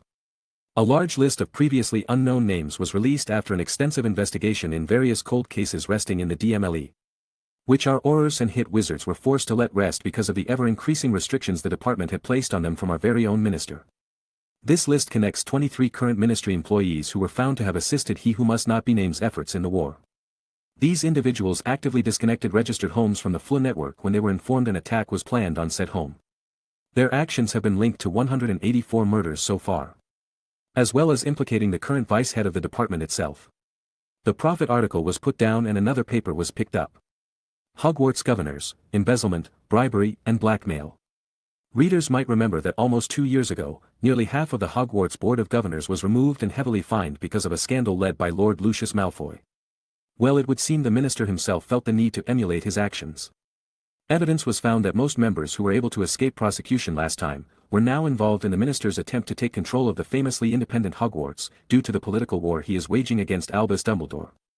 That's right, Minister Cornelius Fudge, who we reported earlier this year to be attacking Albus Dumbledore because he believes he is trying to gain a position many have been begging him to take for the last 60 years, has been trying time and time again to control and shackle Hogwarts. These attempts have come in the form of so-called educational decrees, laws the ministry somehow passed in order to feel more in control of the school. These decrees vary widely in scope. One actually said that only teams, clubs, societies, or groups approved by an inquisitor could exist, effectively trying to cancel even the historic Quidditch Cup. Another dictates that no professors are even allowed to talk to students about things outside their teaching matter, attempting to neuter the right to free speech. Next we have the ministry banning any and all means of students enjoying themselves. Meaning no chess, toys, pleasure reading, minor prank objects, muggle toy box products or even candies. And the most alarming was the ministry trying to give itself the right to punish any student of any age in any way they deemed fit, which was thankfully modified by a few of the more outstanding members of the board. The worst part, dear readers, is that all of this is currently being overseen by one of the worst individuals in the ministry, Dolores Umbridge. That's right, the infamous bigot and racist a woman who has attempted to classify people with magical being ancestry as beasts, has a record of extreme blood supremacy. Was reported on by multiple ministry employees for abuse of power, showcases fanatical levels of worship for the absolute power of the ministry, and many other negative associations. She was put in charge of creating laws which directly impact your children, your alma mater and/or the place your children would attend based on whatever she felt was right. All this enabled by the corrupt Board of Governors which has been seen to only remain functional because of the minority which continues to fight for the bettering of the historic school. These men and women like Lady Andromeda Tonks Black, Dowager Augusta Longbottom and Lord Aidan Bones, have all passionately defended the schools against such acts, and now is the time for us to step forward to help. The man once again put the paper down, and this time he picked up a report given to him by his intelligence network. Fudge has been undergoing extreme stress and pressure. We expect he will commit to drastic measures very soon. He has also been confirmed to have an increased dependence on alcohol, some banned substances from Brazil, and has been taking out loans to pay his way out of the media's eyesight. But with the loss of so many corrupt officials, he is rapidly losing support. We have already heard of many starting to push for a replacement, most heavily supporting Amelia Bones due to the record high arrest and conviction rate she has been spearheading without covert assistance. P.S. I think the Quibbler would love to spin an interesting theory on why Fudge is rapidly losing his hair. With a chuckle from reading the last lines, the man simply watched as the report bursted in blue flames and turned into nothing in mere moments. He then looked at the pile of newspapers behind his desk, the ones about the great number of scandals and crimes which had happened in the last 2 months. Lady Celine Travers, truth of her coma. Former Lord Travers found guilty of being a Death Eater, attempted murder and usurpation of lordship. Wilhelm Travers discovered dead in his cell, drained of all blood. Suspected to be done by vampires. Still find it amusing that they meant it literally when the ladies said they would drain the life out of him, the silver-haired man said with a smirk on his face. 12 arrested in dark artifact raid led by Arthur Weasley. Vice Department head Drumpf accused of multiple rapes and illegal imprisonments. The Golden Wand busts witch trafficking ring, rescues 35. Albus Dumbledore reinstated as Chief Warlock after 5 members and his replacement were found guilty. Miracle recovery by healing Mistress Victoria Travers leads to the last heir of the most ancient and noble House Rosier's shocking statement, Lord Malfoy poisoned me for my family seat. New inhibition collars created by rising star James Calloway have been officially adopted by DMLE for detainment of criminals. Quibbler article leads to vampire nest. Multiple XX and XX illegally smuggled creatures captured by master magizoologist Christian Ward. So much chaos in the ministry, and only the departments under my influence and the DMLE are working properly and without any significant scandal. This is going to really screw Fudge and the pureblood supremacists, the silver-haired scholar said in a smooth voice. He then picked up another report from his private vanishing box. A perk of being its creator. My lord. The primary target has shown signs of accelerating his plans, but cannot move immediately due to his desire for his right hand being healed. He has expressed displeasure over the loss of contacts and connections within the ministry, but declared that once his forces are gathered that they would simply take over the ministry, hence it was of no concern. Target has even shown bouts of positivity from time to time, hinting at a plot he was working on but has not revealed. Beyond the primary target, Target Gay has become increasingly desperate after realizing he lost almost everything. Secondary Target has shown a great deal of dedication to her rehabilitation. The cloaks are currently in Russia since everything there is already cold and depressing. The bats are said to be located somewhere in London's old sewers because it's always dark and people won't notice if a person disappears in a city as big as London. And the big boys are currently in the Dartmoor region because the terrain and history can help hide them. Bastards really smuggled actual vampires into the country. Are they that desperate? The ministry brokered a deal with the Transylvanian royal clan so they would stay out, and now they bring some blood-addicted little shits and let them loose on London. I'll have some of the guards from the Werewolf Town team up with Fortress to sweep the sewers and find all their hidey holes in one shot. Werewolves are perfect to hunt vampires and vice versa since they can't infect each other, and the wolves can help sniff them out if necessary. Most have been trained in white magic, and I'll ask James if he can come up with something to detect vampires. If he can't, I'll have to have the toy box figure out how to protect thermal vision devices. The young silver-haired man said with distaste apparent in his voice. Oh well, I lit the fire, gotta be responsible for the flames, he then added with a sigh as he started writing instructions to the aforementioned people. But suddenly he brought out his vanishing box again and read the new message it displayed with great focus.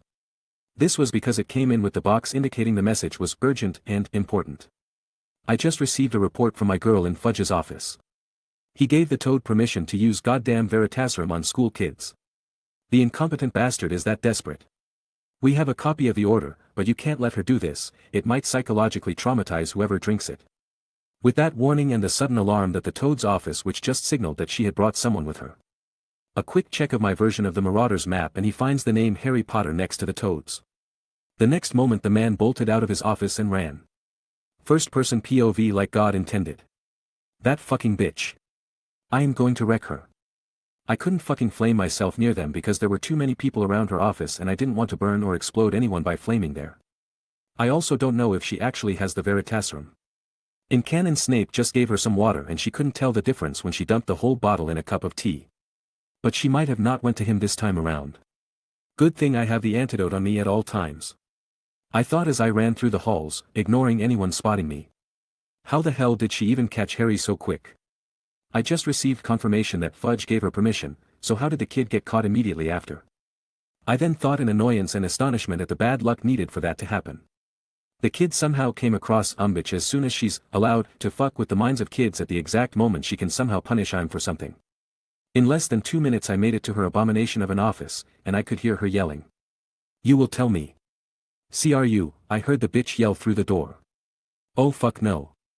I thought as I just bust down the door like a damn Spartan and cast Protego Sanctum around Harry. CIO. Umbridge finished as the invisible bolt shot towards my little bro, only to be blocked. The both of them then finally noticed my presence after that. My very, very angry presence. So angry in fact, that the toad couldn't breathe because of the overwhelming amount of power I was crushing her with. My eyes were emitting pure power as blue energy seemed to leak out of them and dance like flames from the corner of my eyes. My long silver floated behind me and shined slightly as magic coursed through every inch of me. You insignificant toad, did you just try to use an unforgivable on my little brother? I rhetorically asked in a tone of voice filled with an icy edge. Not seeing her capable of answering I turned to Harry and reined in my power and emotions. You okay Harry? I asked with some worry. She had done something before I got here. I'm okay, she tried to get me to drink a potion, but I just tossed it in her plant when she wasn't looking, he answered with a smirk on his face. Good, I replied with a nod and turned my attention to the toad. I retracted the power used to pressure her, making her gasp for air immediately. In the meantime I waved my hand to repair the door, put it back in place and make it so no one would be able to hear what happens next. Could you go get the headmaster Harry? I am sure he would very much like to hear what the Inquisitor just tried to do. No problem, he seriously answered and headed out the now repaired door. A few moments later Harry was gone and Umbridge had finally caught her breath. But in a bout of what I can only assume was insanity from the crazed look in her eyes, she then quickly pointed her wand at me and started to yell, Avada. Only to be disarmed before she could finish the curse, resulting in an unearthly shriek of pain. Yeah, when I said disarmed, I meant she lost an arm. I didn't use Expelliarmus, no I used a superheated cutting charm to remove her arm from the shoulder. It's like she got lightsabered. I then summoned her wand to me, it being excellent evidence since the last spell it casted was the Cruciatus Curse. If they could try to blame Harry for the dark mark at the World Cup because his wand casted it, then this will do as well.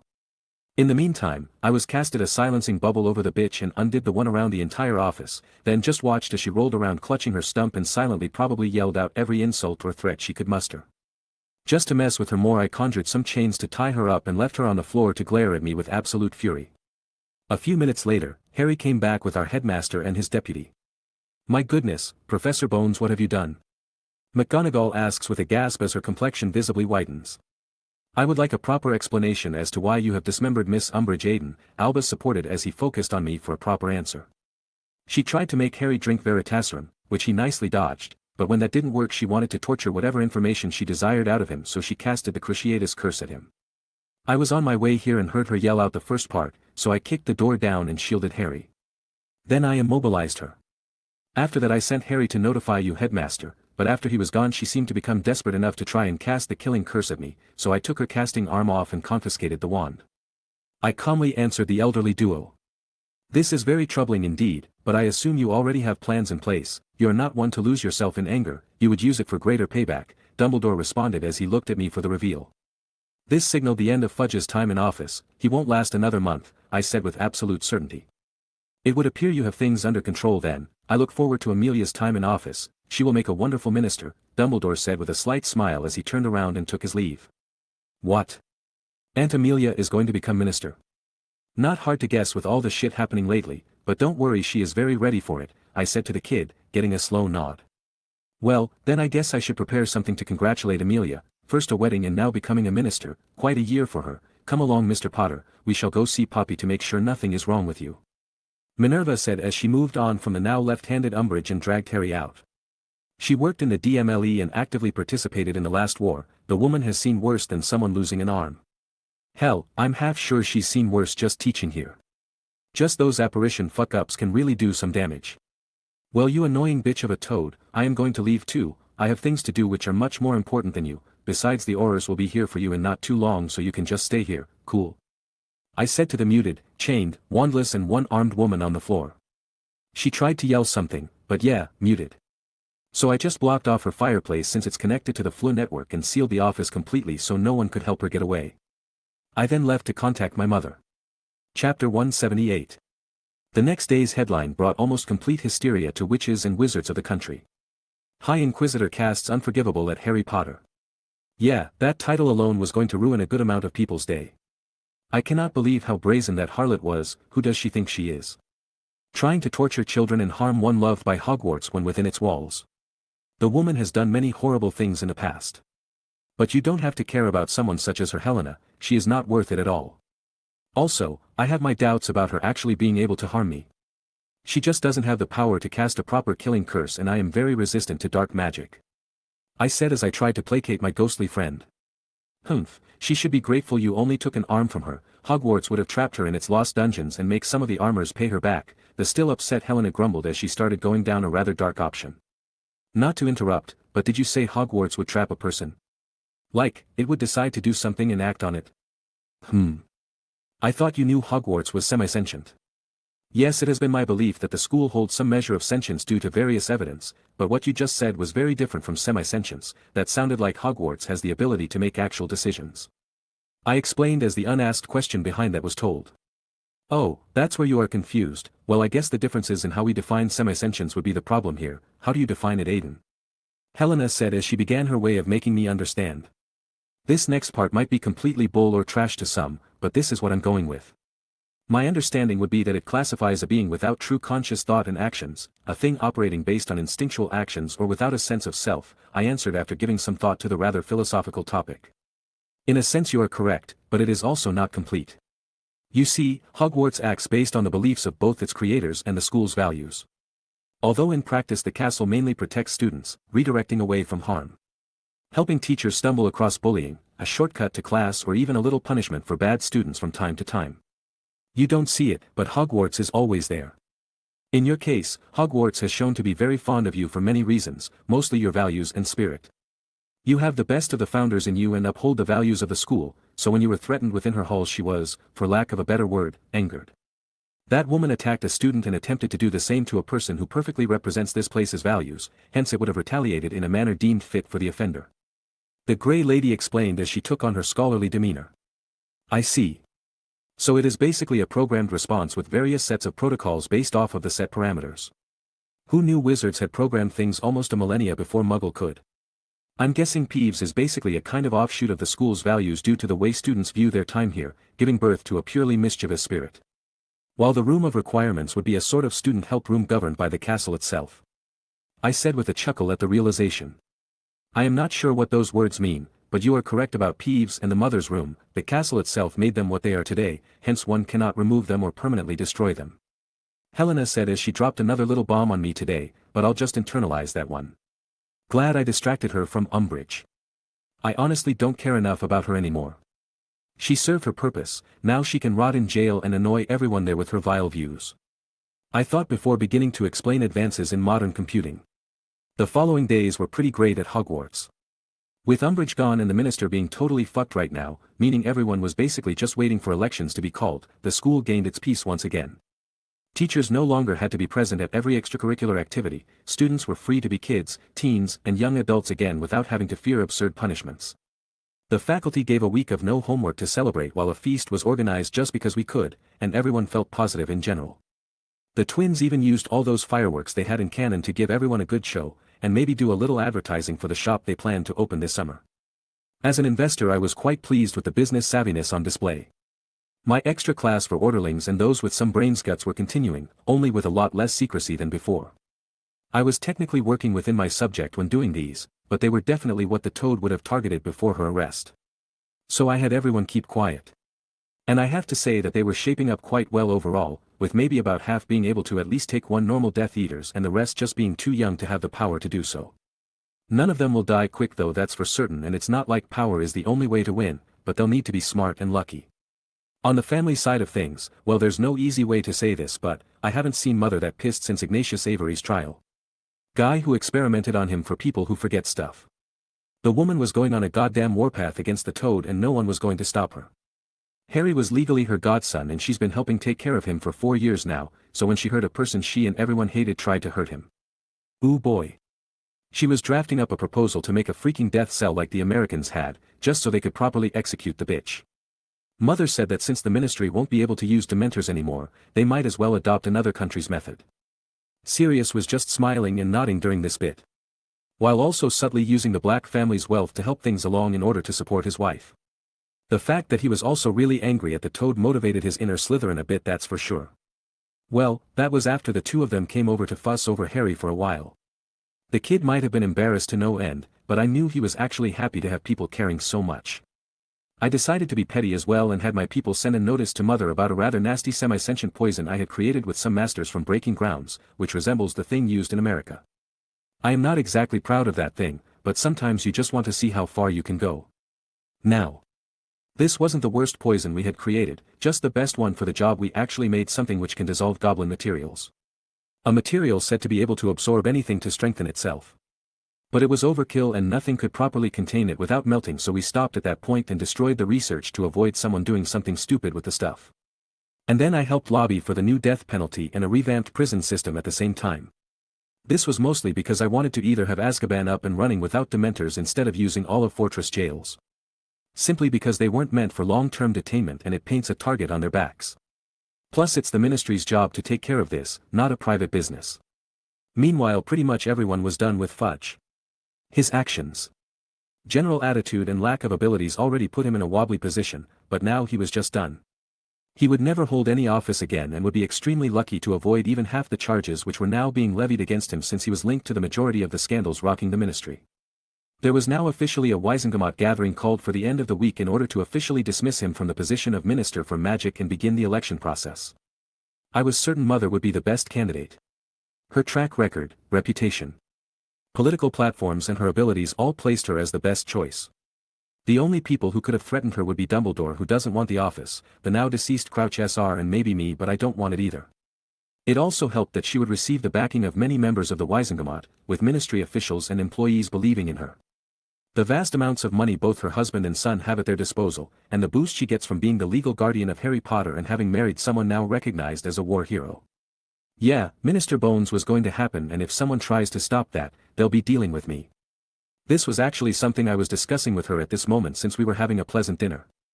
It was just the immediate family present: Mother, Sirius, Celine, Victoria and myself. We wanted to have a nice time, get the in-laws to know each other more and plan out the upcoming election a bit, while also getting the chance to see each other. Mother felt the need to see each other since it had been a while, and who am I to disagree? Ha! You should have seen the look of Fudge's face when they dismissed him. It was golden. Yes, you big lout, most of us were there when it happened, Mother admonished with a wry smile. Sigh. He really hasn't changed much since our school days, Celine stated as she watched the man start making a fool of himself. You were there at the same time as him, Mom? A curious Tory asked before taking a sip of wine. Oh, indeed we were. I was lucky to be in Slytherin, or that hound dog would have tried to hit on me too. Still can't figure out how you collared him, Amelia, Celine admitted with a sly glance in Mother's direction. You just need to know how to crack the proper whip, that's all. Once you know how, it's rather simple. Also, I do remember a certain prefect trying to peek into baths during the boys' turn. Mother shot back, making Celine blush as she turned her head. No way. Mum really did that. Amelia, don't you dash, Celine tried to say, but it was too late. Oh, did your mother have a crush on Sirius' brother back then? She tried to peek on him, sent him anonymous chocolates and even targeted Sirius' little group to appeal to him, a true fan girl at the time. Mother said as she revealed my future mother-in-law's dark history. So that's why you had such a stick up your ass back then, you wanted to bed Reggie. Barked Sirius as I knew the wine officially made him lose most of his control if he could talk about his brother. But how come you never got together? Victoria asked, since it was obvious she would have preferred Sirius's brother over her father. Politics and power plays happened. I had to inherit the Travers name, and that meant someone had to marry into the family. At the same time, Regulus was the heir to the Black family. Meaning it would take away the only person willing and able to become Lord Black from their family should he marry into the Travers. The two families could never come into an agreement, so your grandfather found a willing partner elsewhere. Celine answered with some sadness in her voice as she remembered those days.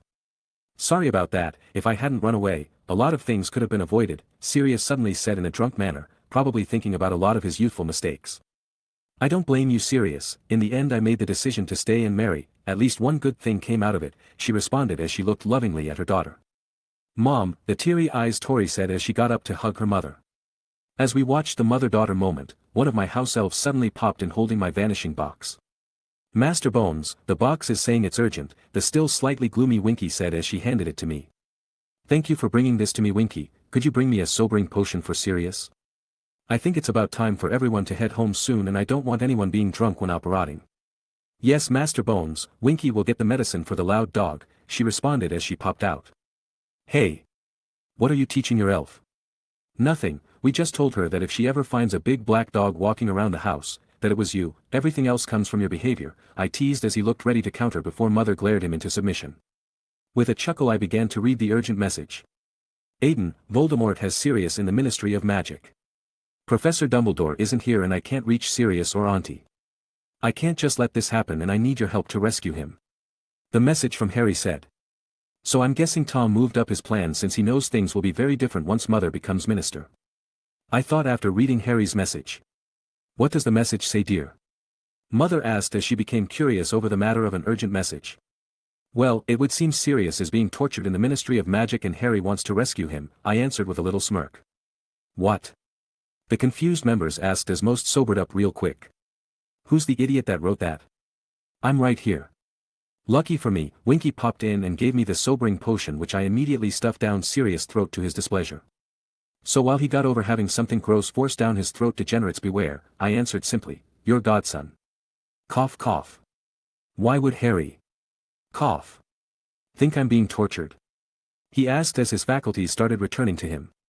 I'm guessing he wanted to be useful and took off the necklace I gave him in the hopes of seeing what Voldemort was up to, most likely he was emboldened by the successful case of Arthur, I answered seriously. I am going to have a good talk with that boy, he gets this from you encouraging him, you know, Mother said as she glared at her husband, who wisely shut up.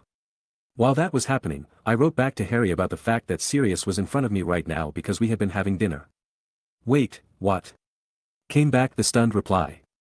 Voldemort made you see things to lure you to the ministry. This means he wants you there for some reason and probably has some of his Death Eaters ready for you. Don't do anything drastic. We will be at Hogwarts in a few minutes.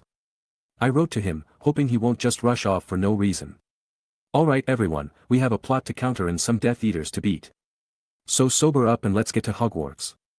I'll call for the headmaster. Mother, I'll need you to be ready to help apprehend them, but you'll have to hang back a bit so we don't tip them off. Sirius will go with me to Hogwarts, Tori you'll come with me for this, and Celine I'll need you to contact our allies to prepare them for some trails. We can't let those who show up get away like the last war. I swiftly ordered as the adults began getting ready. All of them have been through the war and know how to move when called for. Be careful until I get there and keep my idiot safe, Mother said as she prepared to flew away. I promised to bring him back, you be safe too, I replied, getting a nod and a flash of green fire. You keep my daughter safe, if she gets hurt it'll be your ass, Celine then threatened out of concern as she stepped up to the fireplace. I'm sure she'll try to protect me at this point, but I'll make sure to bring her back safe and sound, I said with a small joke before getting serious. Good, the woman simply said as she disappeared to do her job. I quickly sent an urgent message to Dumbledore and headed out with Sirius and Tori to my bike. I then summoned the bike's sidecar from the shed and got everything hooked up magically, passed a helmet to Sirius and Tori, then got on. You've got to be kidding me, murmured Sirius as he got in the sidecar. Deal with it, I sure as hell didn't want you holding my waist and I wasn't about to let you drive, I said as Tori got behind me. Yeah, let's just go, at least no one's going to see me in this thing, the man said in response, getting Victoria to giggle a bit at his circumstances. Without further ado, I turned on my bike and took off towards the castle. It was time make everyone know who was back and who was on his side. Chapter 179. Third-person POV, Ministry of Magic. Wow, Aiden wasn't kidding when he said that ministry security is a joke, muttered a baffled Harry Potter as he and his friends made their way through the atrium. This is ridiculous, no guards, no wards, no restrictions, we are just walking into the center of magical Britain, at night, and nothing is stopping us. Joined in his close female friend and all-around book lover Hermione as she looked around in disbelief. Dad never mentioned this. I always thought you actually couldn't get in through the flu or muggle entrance at night. There's not even an aura or any alarms. This is mental, one Ron capable of thinking properly added. You know Fred, this gives rise to many opportunities, George said with a mischievous grin to his twin. George the First was thinking the exact same thing, Fred confirmed with the exact same grin. Could you two at least avoid Mom's department? She has enough to worry about lately. I think we should listen to her, George, what do you think? Fred said as he looked at his brother. Depends, what do you reckon the esteemed Madame Bones' reaction to us would be?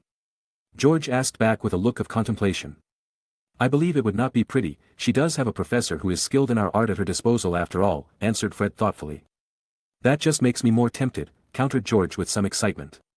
True, a war against the good professor would certainly prove exciting, but I believe we should at least refrain for now unfortunately, Fred then said with a disappointed sigh.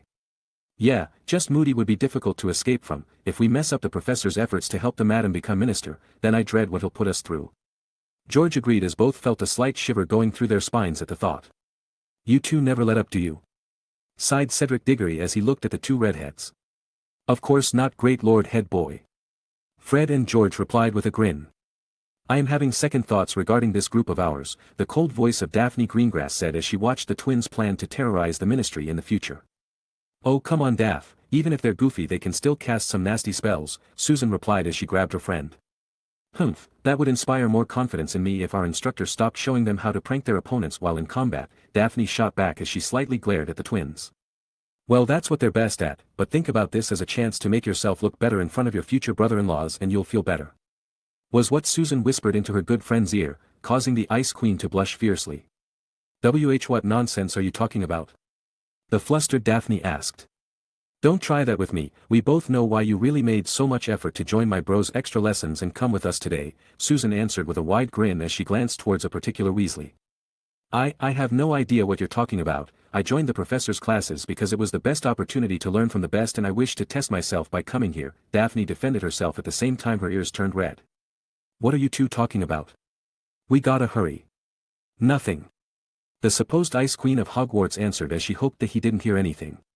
Just some girl stuff to relax a bit before the chaos, Susan smoothly answered from her end. Why don't you help Daph a bit? She's a tense since this is her first real fight. Daphne could only look at her friend in shock as she pushed her towards Ron. Feeling his friend and rival stiffen up, Ron immediately tried to overcome the emotional range of a teaspoon most men are born with. It'll be alright, you just have to do it like we practice, yeah, break their rhythm and incapacitate whoever gets in your way, also don't stop moving, we'll work together just like always. The redhead said as he tried to reassure the girl he thought was nervous. At the same time, the twins and Susan were looking at this scene with knowing grins and the intent to tease the two later. I like the Jorniks when they dance like that, Luna suddenly said from right behind the trio, making them jump a bit at the same time the elevator starts going down. Bloody he. The twins tried to swear. Language. We don't swear around Luna.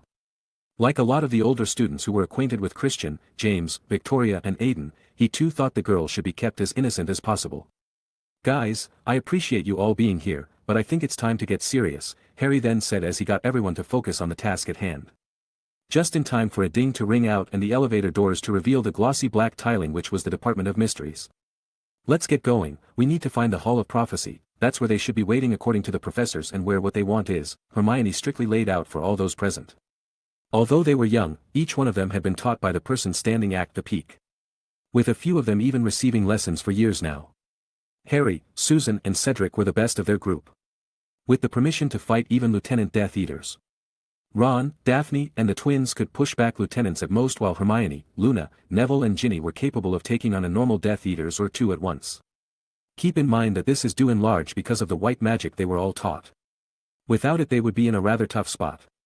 The group immediately made their way to the door Harry had dreamed of, only to find a hallway similar to the one they had just left but with over a dozen doors to choose from.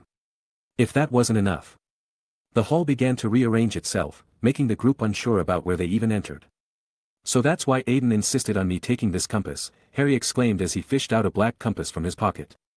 He said that the department truly fit its name and that unless you work here, finding a specific room would be difficult. How does he even have something to get to a specific room in this place?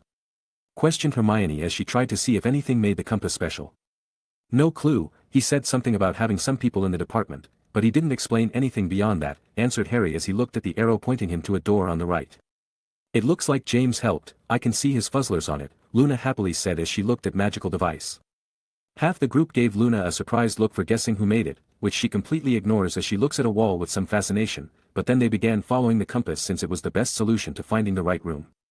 The students went through a few rooms before they could finally reach the part Harry could remember from his dreams. One such room was the one known as the Time Room, which contained the Ministry's time turners, clocks everywhere and the unending time loop of a small hummingbird. And in this room the group stood in front of the door they were looking for. Okay, everybody knows the plan. After we get the prophecy, the Death Eaters are going to stop hiding in order to get it. We need to break free and run out of the room, to the one called the Room of Death. It's a large room which only has an old archway, and that's where the Order will be waiting. The compass will point to it as soon as we enter this room. So even if I somehow drop it, we just have to follow whoever picks it up. If you get separated, activate your tokens. Aiden said they'll punch right through the wards and get you someplace safe. Everybody clear? Harry says as he breaks down the general plan. Yes, yeehaw, of course you got mate, why yeah. Silent nod. Double. Yep, hee good little ronkingsling, everyone said as Luna smiled at her token and petted it. Harry then proceeded to open the door and lead his group into the cathedral-sized room. The students stared in awe for a second at the giant shelves inhabiting the room, each filled with glass orbs emitting low amounts of light and the corridors illuminated by small blue flames. Blimey, how many prophecies could there be? Whispered Ron under his breath. I have to assume many of these have already passed or were quite mundane, if not the world would be in quite a bit of danger, Hermione said in a bit of a nervous manner. We'll think about it later, let's go, Harry said as he shook the group out of their thoughts and moved forward. Shelf after shelf was passed as Harry ran through the Hall of Prophecy, heading to where Voldemort had shown him Sirius being tortured. He knew it was fake, he had seen Sirius not too long ago when they made the plan for tonight. But Aiden and Dumbledore guessed that the prophecy Voldemort wanted, the one about himself and Harry, was located where Sirius was tortured. They didn't know why the Dark Lord didn't just go get it himself if his Death Eaters could pretty easily lay in ambush near the prophecy, but the Order would use this to their advantage. We're here, Harry called out as they reached the shelf in his dream. He looked around, as if confused, trying to find the glass ball which should be his. That is until one of them suddenly grabs his attention. T2A. D, Dark Lord and Harry Potter. Harry reached out and took the from its place, and not a moment later those bidding in the dark corners of the dimly light room emerged. Very good, Potter, now turn around nice and slowly, and give that to me, the slippery voice of Lucius Malfoy said as Harry quickly turns around and draws his wand. What Harry could see was actually a bit of a surprise. Unlike the last time he saw Draco's father, he now looked a lot worse for wear. Lucius no longer had a smooth face as stubble grew, his hair was slightly disheveled. His clothing had some wear and tear, especially his knees, and he looked tired. At the same time, Harry also looked at the dozen Death Eaters pointing their slightly glowing wands at his group. Thankfully they didn't manage to capture anyone outright since we were ready for this, but you could also see that some of these people were from the escapees of Azkaban and they were not fully recovered yet. That was not slow nor easy, but nevertheless, hand over the prophecy and all of this can be over, Lucius said as his annoyance became apparent due to Harry ignoring him in favor of looking around. Now, Lucy, why bother talking to them at all, just kill them and take the prophecy, a woman's voice said as she appeared beside Lucius. The woman had long, thick black hair which had seen better days. A hollow face and pale skin which damaged what would have been a fairly attractive woman, but the fanatical look in her black eyes would make any distance themselves to not be caught in her madness. Bellatrix Lestrange, spat out Neville as he pointed his wand directly at the person responsible for his parents suffering for so long. The sudden act caused many on both sides to raise their wands as well, but Cedric held Neville back while Lucius did the same for Bellatrix. We need the prophecy intact, Bellatrix. And they are only children, they will listen to their elders and their betters. You don't get to call me Bellatrix, you slimy coward.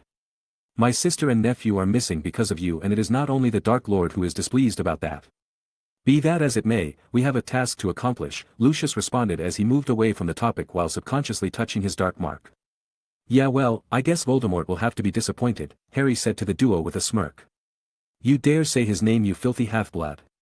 Bellatrix screeched as she tried to attack Harry, only to be held back by Lucius. Yes, I do, now.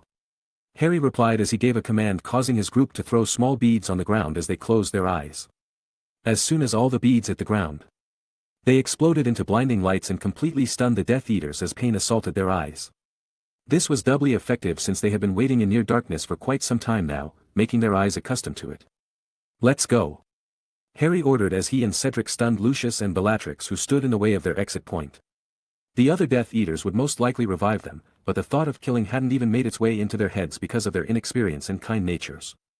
The rest of the group also gave some cheap shots before bolting after Harry, hoping to slow down the Death Eaters even further. Although they had a plan, the possibility of death was still very real this time, and any additional advantage was helpful. Some did have the urge to try and take down all those present. But they were told that fighting in the Hall of Prophecy would result in the destruction of a lot of important prophecies, and that they didn't want to take any more chances with their lives, even if the adults let them help this time. They quickly made it back to the time room, hearing curses being yelled out from behind them as Harry guided them towards the rendezvous point. It would seem Bellatrix was back in action because the group could hear her mad yell as she began her chase alongside the other Death Eaters. Harry's group on the other hand kept on running as they left a trail of open doors so the Death Eaters could follow. And unfortunately for said murderers, the twins decided to leave them some presents as they ran as well. To keep them motivated, they had answered when Ginny had asked them what they were doing. As they heard the yells of rage and attempts to curse them, Harry and his friends finally made it to the place called the Death Room, gathering near the archway as their pursuers finally caught up. It was honestly difficult for some in the group to not openly laugh at the now multicolored Death Eaters standing there as they breathed heavily in anger. Bellatrix was now colored pink with rainbow hair, Lucius was sporting pigtails and something akin to flour on his face. Various Death Eater masks now looked like clown masks, and a few had a new tail or feathers. George the First do believe they quite liked our products, Fred said with a grin, causing Ginny to snort a bit as she tried not to burst out laughing. I do believe you're right, dear brother of mine. Do you think they'd be willing to fill out a review form? George asked with a nod. That one got a few laughs from Ron, Luna and Ginny, causing one of the Death Eaters to snap. I'll kill you brats. He roared as his body was enveloped in black smoke and he flew towards the group. I guess he's not in the mood, George said with some fake disappointment in his voice to aggravate the man more, just like Aiden had taught him. Maybe he'll be more open to the idea later, followed up Fred as the group split up to avoid the flying man. It was too bad for the enraged Death Eater because as he flew in rage, the Order members lying in ambush revealed themselves. Moody, Remus, Tonks, Sirius, Shacklebolt and the older Weasley brothers had come, resulting in the Death Eaters to be outnumbered. Alastair was quite happy to take advantage of the rushing flyer as he stunned the man from the side as they all took of their invisibility cloaks. Nice job taunting him, kids, makes it easy, the scarred man said with a smirk on his face. With one man down already, the remaining Death Eaters immediately went on the attack, starting the first true battle of the Second War. Chapter 180. Now then, which one of you tried to bully my godson? The newly revealed Sirius Black asked as he stared at the ridiculous-looking Death Eaters. Kinda feels like the kids bullied them, Uncle, Tonks said with a massive grin on her face as she looked at the group. It was the Malfoy Sir Padfoot, Fred yelled out to one of his idols. He's been calling the shots, George added as they tattled on the man. Good to know, I call dibs, the former marauder said as he began casting spells at the pigtailed man with a smile. This was the catalyst to begin the battle. Each Order member immediately targeted those they knew were more dangerous thanks to the information they had received prior to coming here. Although they looked a bit different and some masks were sporting new coloring, all members were intelligent enough to ignore the minor details and go after their targets. As far as I know, the masks of most Death Eaters are pretty unique, so you could identify a person by them. You just can't use that in court though since it's a mask. Aiden had done a thorough job in investigating known and possible Death Eaters after all. From their pasts, to their time at Hogwarts. Accounts of conflict, known habits and general skill levels. He had files on every member could recruit in the British Isles at least, and a good amount for Tom's potential allies or servants from the whole of Europe. And although Sirius and Tonks had joked a bit when he mentioned this, they were both stunned when they got the information. And as the Order members started fighting throughout the room, the Hogwarts group paired up quickly as they took on the leftovers. Cedric paired up with Luna since he had the most experience with her. Luna was in charge of shielding and distraction since she really enjoyed doing beautiful pieces of magic, causing their foe to be constantly distracted as lights flashed and tried to strike him with unknown magic. She also helped block when Cedric was on attack. Using the protective spells she put a great deal of time and effort to learn. At the same time Cedric used the girl's rhythm to strike at the masked Death Eater in front of them, using minor curses and hexes to gradually slow the man down, aiming for a slip-up sooner or later. He also had to make sure his junior was safe and sound as well. The twins were obviously together. They chose to go after the man with the least of their products on him, feeling like he needed some more colors in his life. He was wearing all black after all, except for his pink pigtail anyway. The pranksters immediately made their foes start regretting having to fight them. Instead of using curses to hurt him, they kept making parts of him inflate dramatically. Like his nose, which knocked his mask off and impeded his vision. Then his tongue, so he had trouble breathing and had to only do silent casting, which reduced his stamina and arsenal.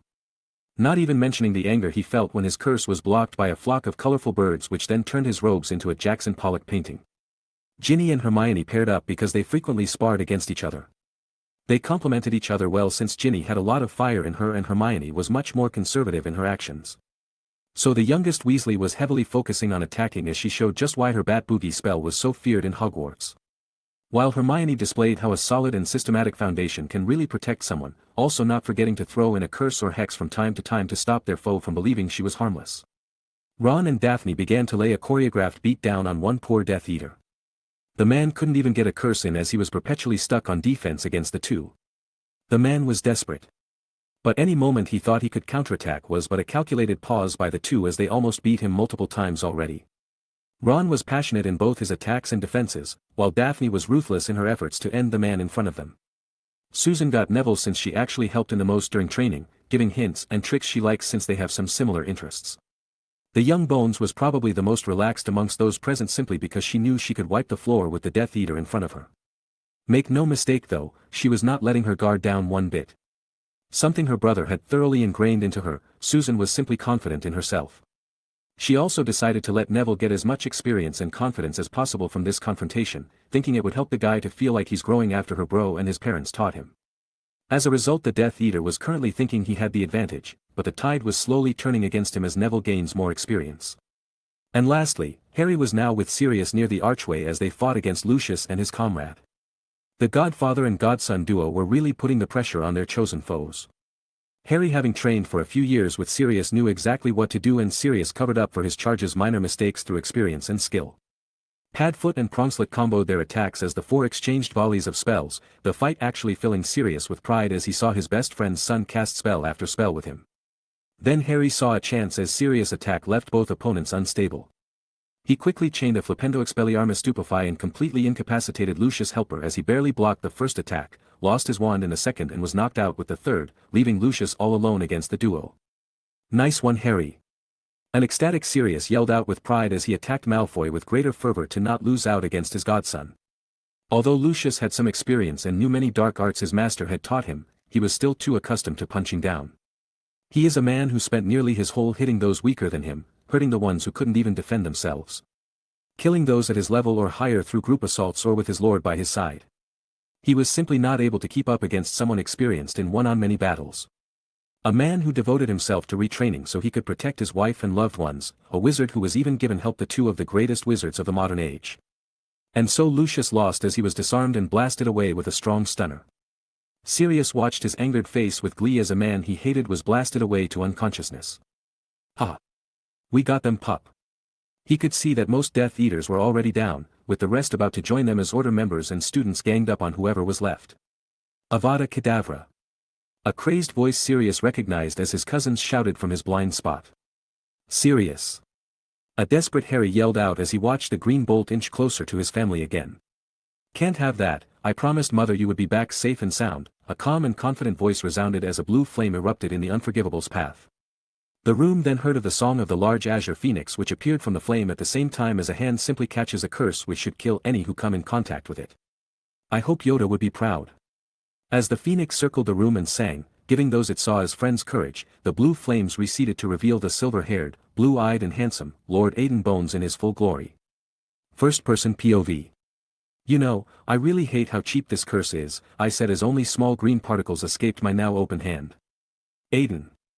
Harry yelled out in relief as he ran up to me. "Hey Harry, looks like everything went pretty well, good job," I said to the kid as I looked around to find only the completely stunned Bellatrix remaining as a possible threat. "Thanks for the save, kid," a very relieved Sirius said with a pat on my shoulder. "You do know I'll have to tell Mother, right?" I simply said with a raised eyebrow at the man. "Oh come on, don't do that to me. Amelia will never let me do another mission if she hears about this." "Hee, take it like all married men, she'll yell at you sure, but that's just to show how much she loves you and cares about you," I replied as Soul landed on my left forearm with a melodic chirp. "Oh look at that, Bellatrix finally rebooted. I thought has made sure to keep an eye on her. Avada Kedavra." She yelled out again as she cast it towards me this time. I decided to show off a bit using the only time Kylo Ren ever looked cool as an inspiration, by freezing the curse in midair. "Really? That's the best you have? This infuriated her, but she also felt some measure of fear over the feat even her beloved master has never demonstrated. Sure, he can't be truly killed by the killing curse, but he can't stop it so effortlessly either. Under the eyes of the stunned Order members and Hogwarts students, I completely played with the feared Bellatrix Lestrange as if she was a child. She casted curse after curse, hex upon hex and even some nasty charms, all of which joined the green bolt as they stopped in midair, forming a growing gathering of lights. Are you done yet? I simply asked as I looked at her with some sadistic glee over her haggard state. She was breathing heavily after that barrage, because even as feared as she is, Bellatrix is still only a second-stage witch. She is incredibly deadly and knows the dark arts in great depths, but she is still limited in power and stamina. In comparison, it would be if a first year, who was taught some dark arts before coming to Hogwarts, challenged Dumbledore to a fight. Just the thought was ridiculous since the child simply had no chance no matter what Husha did, and this is pretty much the same scenario except done by two adults. Well, that's enough of that, I finally said as I just yanked her wand out of her hand through magic.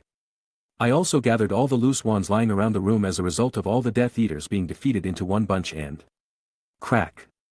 Then with a loud series of cracks, only pieces of their wands remained. No! Bellatrix yelled out as she looked at her broken wand. Isn't that a bit too far, kid? Sirius asked with some shock over my action. It is understandable due to the great bond between wizards and their wands. Snapping them is considered one of the greatest punishment after all.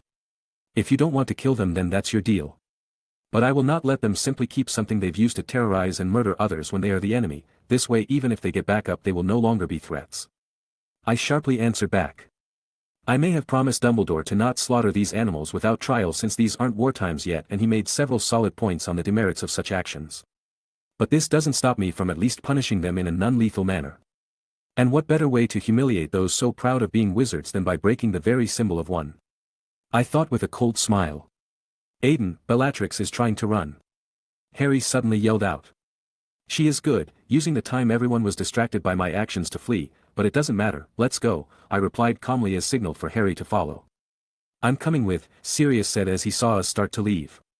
No. You and the other Order members secure the rest and make sure they don't kill themselves somehow. Bellatrix only has one way out now, and that's through the atrium. The same atrium the headmaster will soon arrive in and the rest of the ministry after that. I countered strictly since I really didn't want fate to just fuck with me and still kill Sirius somehow. If the man still dies when he is surrounded by capable allies, with incapacitated enemies with no wands and nothing actually life-threatening beyond the archway in the room, then I really don't know what to say. Also, stay away from the arch, it's a doorway to death itself, so you don't want to go anywhere near it. Make sure no one succumbs to its tempting whispers, especially those who've lost dear ones, I added on now that I was thinking about it. Soul, keep them safe for me, okay? I asked my grown-up girl, to which she chirped acceptance of her duties and flew to rest on top of the archway itself. After that I ran towards the elevators alongside Harry, going through the various hallways and changing doors of the Department of Mysteries, finally reaching them just as Bellatrix's own started going up. You still have the prophecy? I asked Harry as his tension was rising. What? Oh yeah. Good, we're going to do something that'll really piss Voldy, I said with a grin as I looked at the Ord. What's that? My little bro asked curiously. You're going to smash that thing right in front of him, I answered as a grin became larger. Don't we need it? Harry nervously asked as his grip tightened on the prophecy. We already know the prophecy, well me, Dumbledore and a very small number, I can tell you later if you're curious, so this thing is only really worth something to the Tom and a bit to the Ministry. I replied as Harry's face told me exactly what he was going to ask next.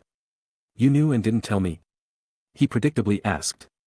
Yes, the reason for no one telling you is because you were already under enough pressure without it, and it honestly wouldn't change much except maybe make you act somewhat recklessly, you'll understand when you hear it.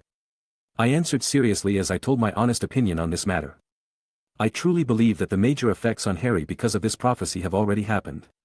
The only that Harry will learn is why his life is the way it is and that his conflict with Voldemort is inevitable. He is mature enough to learn why, and he will soon be able to at least fight back against his destined foe thanks to some things I've cooked up. Hence it makes the prophecy pretty useless to our side overall. Plus Tom will always have that voice in his head to make him doubt his actions since he believes in that prophecy so much. He will wonder if the second half told us how to defeat him. Or divulged a weakness, if it might have helped him avoid many pitfalls or even helped him achieve his goals already. Just another way to unbalance the fool more. Ding, level 8, atrium. As the elevator door opened we could see Bellatrix desperately running for the fireplaces. Harry ran to catch up with wand in hand, but I just waved my hand to make the woman's leg lock up as my spell hit her, resulting in the feared Bellatrix Lestrange face planting in the Ministry of Magic. You can't leave without a proper goodbye, Mrs. Wait, you aren't technically married anymore, so which name are you using nowadays? I asked, as I was genuinely curious as to how broken this woman was. If she chose Lestrange, then she would truly be insane, simply because she has become so attached to her identity under Voldemort that she doesn't recognize any other.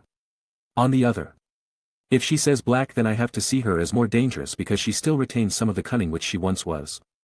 My lord will torture you in ways you can't imagine, you filthy half-blood. I will laugh as he does so in order to show you your place. Right, Lestrange it is then. I doubt you remember me. You are after all basically an insane fanatic at this point, but I let you run to get some revenge, you see. I began as my aura became colder and more oppressive as I spoke. Your ilk took my family and made those I love suffer, while you personally killed my mother in a horrible fashion and took me to be experimented on and tortured under your very home. I then made her float in front of me as she did her best to seem unaffected by the pressure I was omitting. Too bad I could feel the fear just under the surface after what I have demonstrated tonight and the absence of her lord. Aiden, I know you're mad, but are you sure? Harry asked softly as I could see him worrying about me. Yes, Harry, she is not but a monster who has hurt far too many, but she won't die tonight. That would be far too easy after all, I calmly answered as I prepared my little gift for the insane witch. All right then, do what you have to, just don't go too far, all right, Harry said as he turned his head to what would happen next. I dare you to touch me. My lord will pay you back tenfold. It's all right, little Bella, I'm actually giving you a present, I softly said with a very cold smile as I lifted my hand and made a tiny blue flame appear. You see, this little flame is very pure and can do wonders for the body and soul. It can burn away harmful components and strengthen the person exposed to it. The only problem is that the more crap inside, the more aggressive it becomes, but I'm sure you'll live.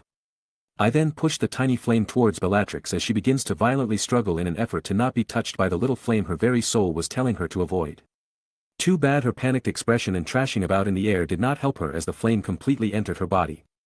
For a moment nobody said or did anything as they waited for her to burst into flames or something. Why is nothing happening? A confused Harry asked. Because it is not meant to happen now, only when I designed it to act will she understand what I've done, I answered with a vicious smile as I looked at the woman. She instinctively felt the danger that the flame possessed, even when it appeared to have done nothing. I am done with you now, your punishment has begun, I hope to see you again after it truly starts taking effect, little Bellatrix, it would be so satisfying, I then said as I dropped the woman. At the same time it seems like the Dark Lord could no longer stay his hand as he appeared like a spectre behind his loyal hand. It would seem like the others have failed, but no matter, you, my dear Bellatrix, have brought me my prize for tonight, as well as a few extra. You have done well and shall be rewarded later. Tom said in something like a whisper, but it was also very clear to all of us. Thank you for your generosity, my lord. Bellatrix fervently cried as she was moved by her lord. Now retreat, I shall take care of these two and show them their place beneath me, Tom ordered as Bellatrix swiftly entered one of the fireplaces after being freed from my little spell by her master. Aiden, shouldn't we do something? Harry nervously asked from beside me as he gripped his wand. No, tonight's finale is unfortunately not for us to star in, I answered with a bit of disappointment over not being able to wax his hairless noggin by using the polished floor. Then who Harry began to ask, but he was interrupted by the appearance of Albus Dumbledore. It was foolish of you to come tonight, Tom, the Aurors are on their way, Dumbledore calmly stated as he held his wand. By the time they arrive I shall have my prize and 3 new corpses shall lay to welcome them, Voldemort confidently replied, due to him not understanding just how outclassed he is. I mean, just Harry could probably give him a few good hits with how good he's become with white magic. Aiden, if you please, the headmaster simply said without looking away from his opponent. No problem, you are free to fight without worrying, headmaster, I replied as 3 glowing circles emerged around Harry and myself. Aiden, what's going on? And what are those circles? This will be a fight for the world to remember one of its defenders and for you to see exactly what you will have to face in the future. These circles are to protect you so the headmaster can fight without worrying about your safety. So now watch and learn this lesson from the headmaster. I seriously answered as I looked at the 2 closest to me in terms of power and skills. Harry gripped his wand and the prophecy tightly as he listened to me. He then put his entire focus towards the 2 powerful men before us. And so, the last act of this play was set to begin as they both raised their wands. Chapter 181. Both old men simultaneously cast it at the same time. Tom shooting out a green stream of magic as Dumbledore did the same with his red. Tom is almost in his 70s and Dumbledore is in his 100s, so 2 old men. Although it annoyed me to see magical battles reduced to that so much during the canon, I know precisely what is happening at this moment. since both men are in the same level of power. They are testing to see who has the edge in pure power in order to properly plan out how to fight each other. This also involves some subtle psychological plays, as an adversary can purposefully lower his output to catch his foe off guard, leading to experienced combatants never truly trusting the results of the initial clash. Like in canon, Tom tried to shoot bolts of magic from his clash with the headmaster. Something which Albus did actually properly redirect enough in canon so Harry didn't explode. I mean, did everyone think it was a coincidence? But this time his little cheap shots were worth shit, as my shields just blocked them easily. And with Dumbledore knowing full well Tom wasn't my match. He wasn't even a tiny bit worried about such a weak attack even harming the spectators. This resulted in the old man taking advantage of the situation by focusing some more power and breaking the stalemate. We could see his red beam gaining ground as Tom realized his mistake in this fight. The noseless man wanted to split Dumbledore's attention by attacking those he saw as people he would protect before himself. Too bad this put him on the back foot. Voldemort's face lost its sadistic smile as he became very serious in his efforts to push back his old teacher's magic. I might have said this was basically a measuring stage, but it is still very deadly to lose such a confrontation of magic. If one gets completely overpowered, then it could lead to loss of limb, severe blunt force trauma, sudden death, exploding, or if one is in a strictly non-lethal duel you can maybe get blown away or disarmed. Too bad these two are not holding back. Tom would live without any doubts anyway, so why hold back? Seeing his growing disadvantage, the Grey Fool decided to break off the conflict by deflecting the streams to the side, effectively slicing one of the fireplaces in half with an angered yell.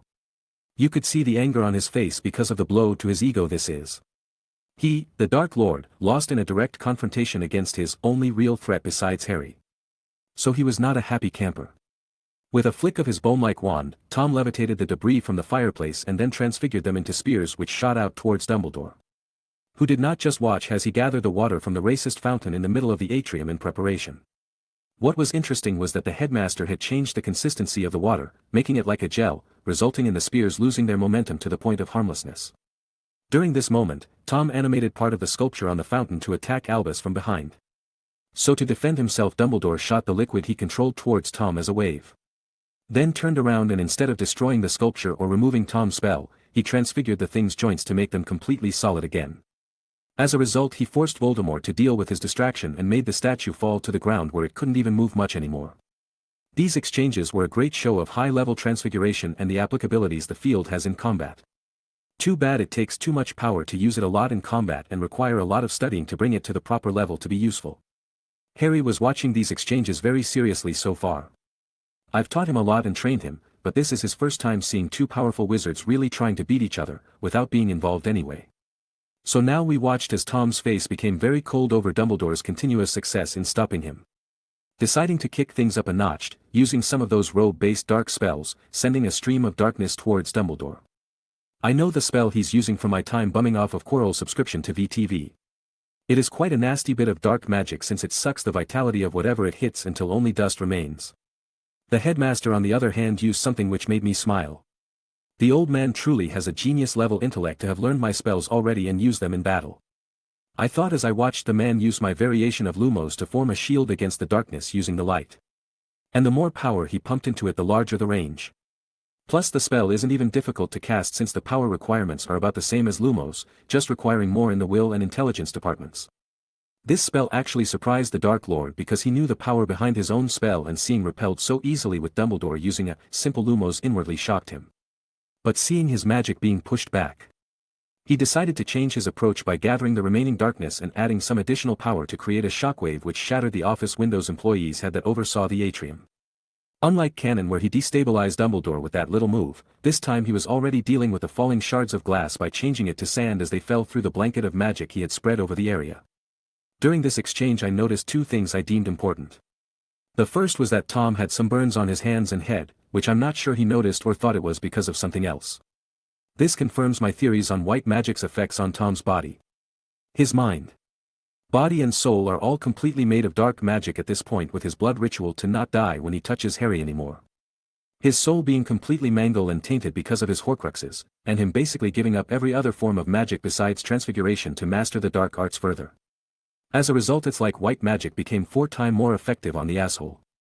The second thing I noticed was actually the fact that Dumbledore had to put more effort into casting that spell than the others he's used so far, as a result of the Elder Wand seemingly resisting it.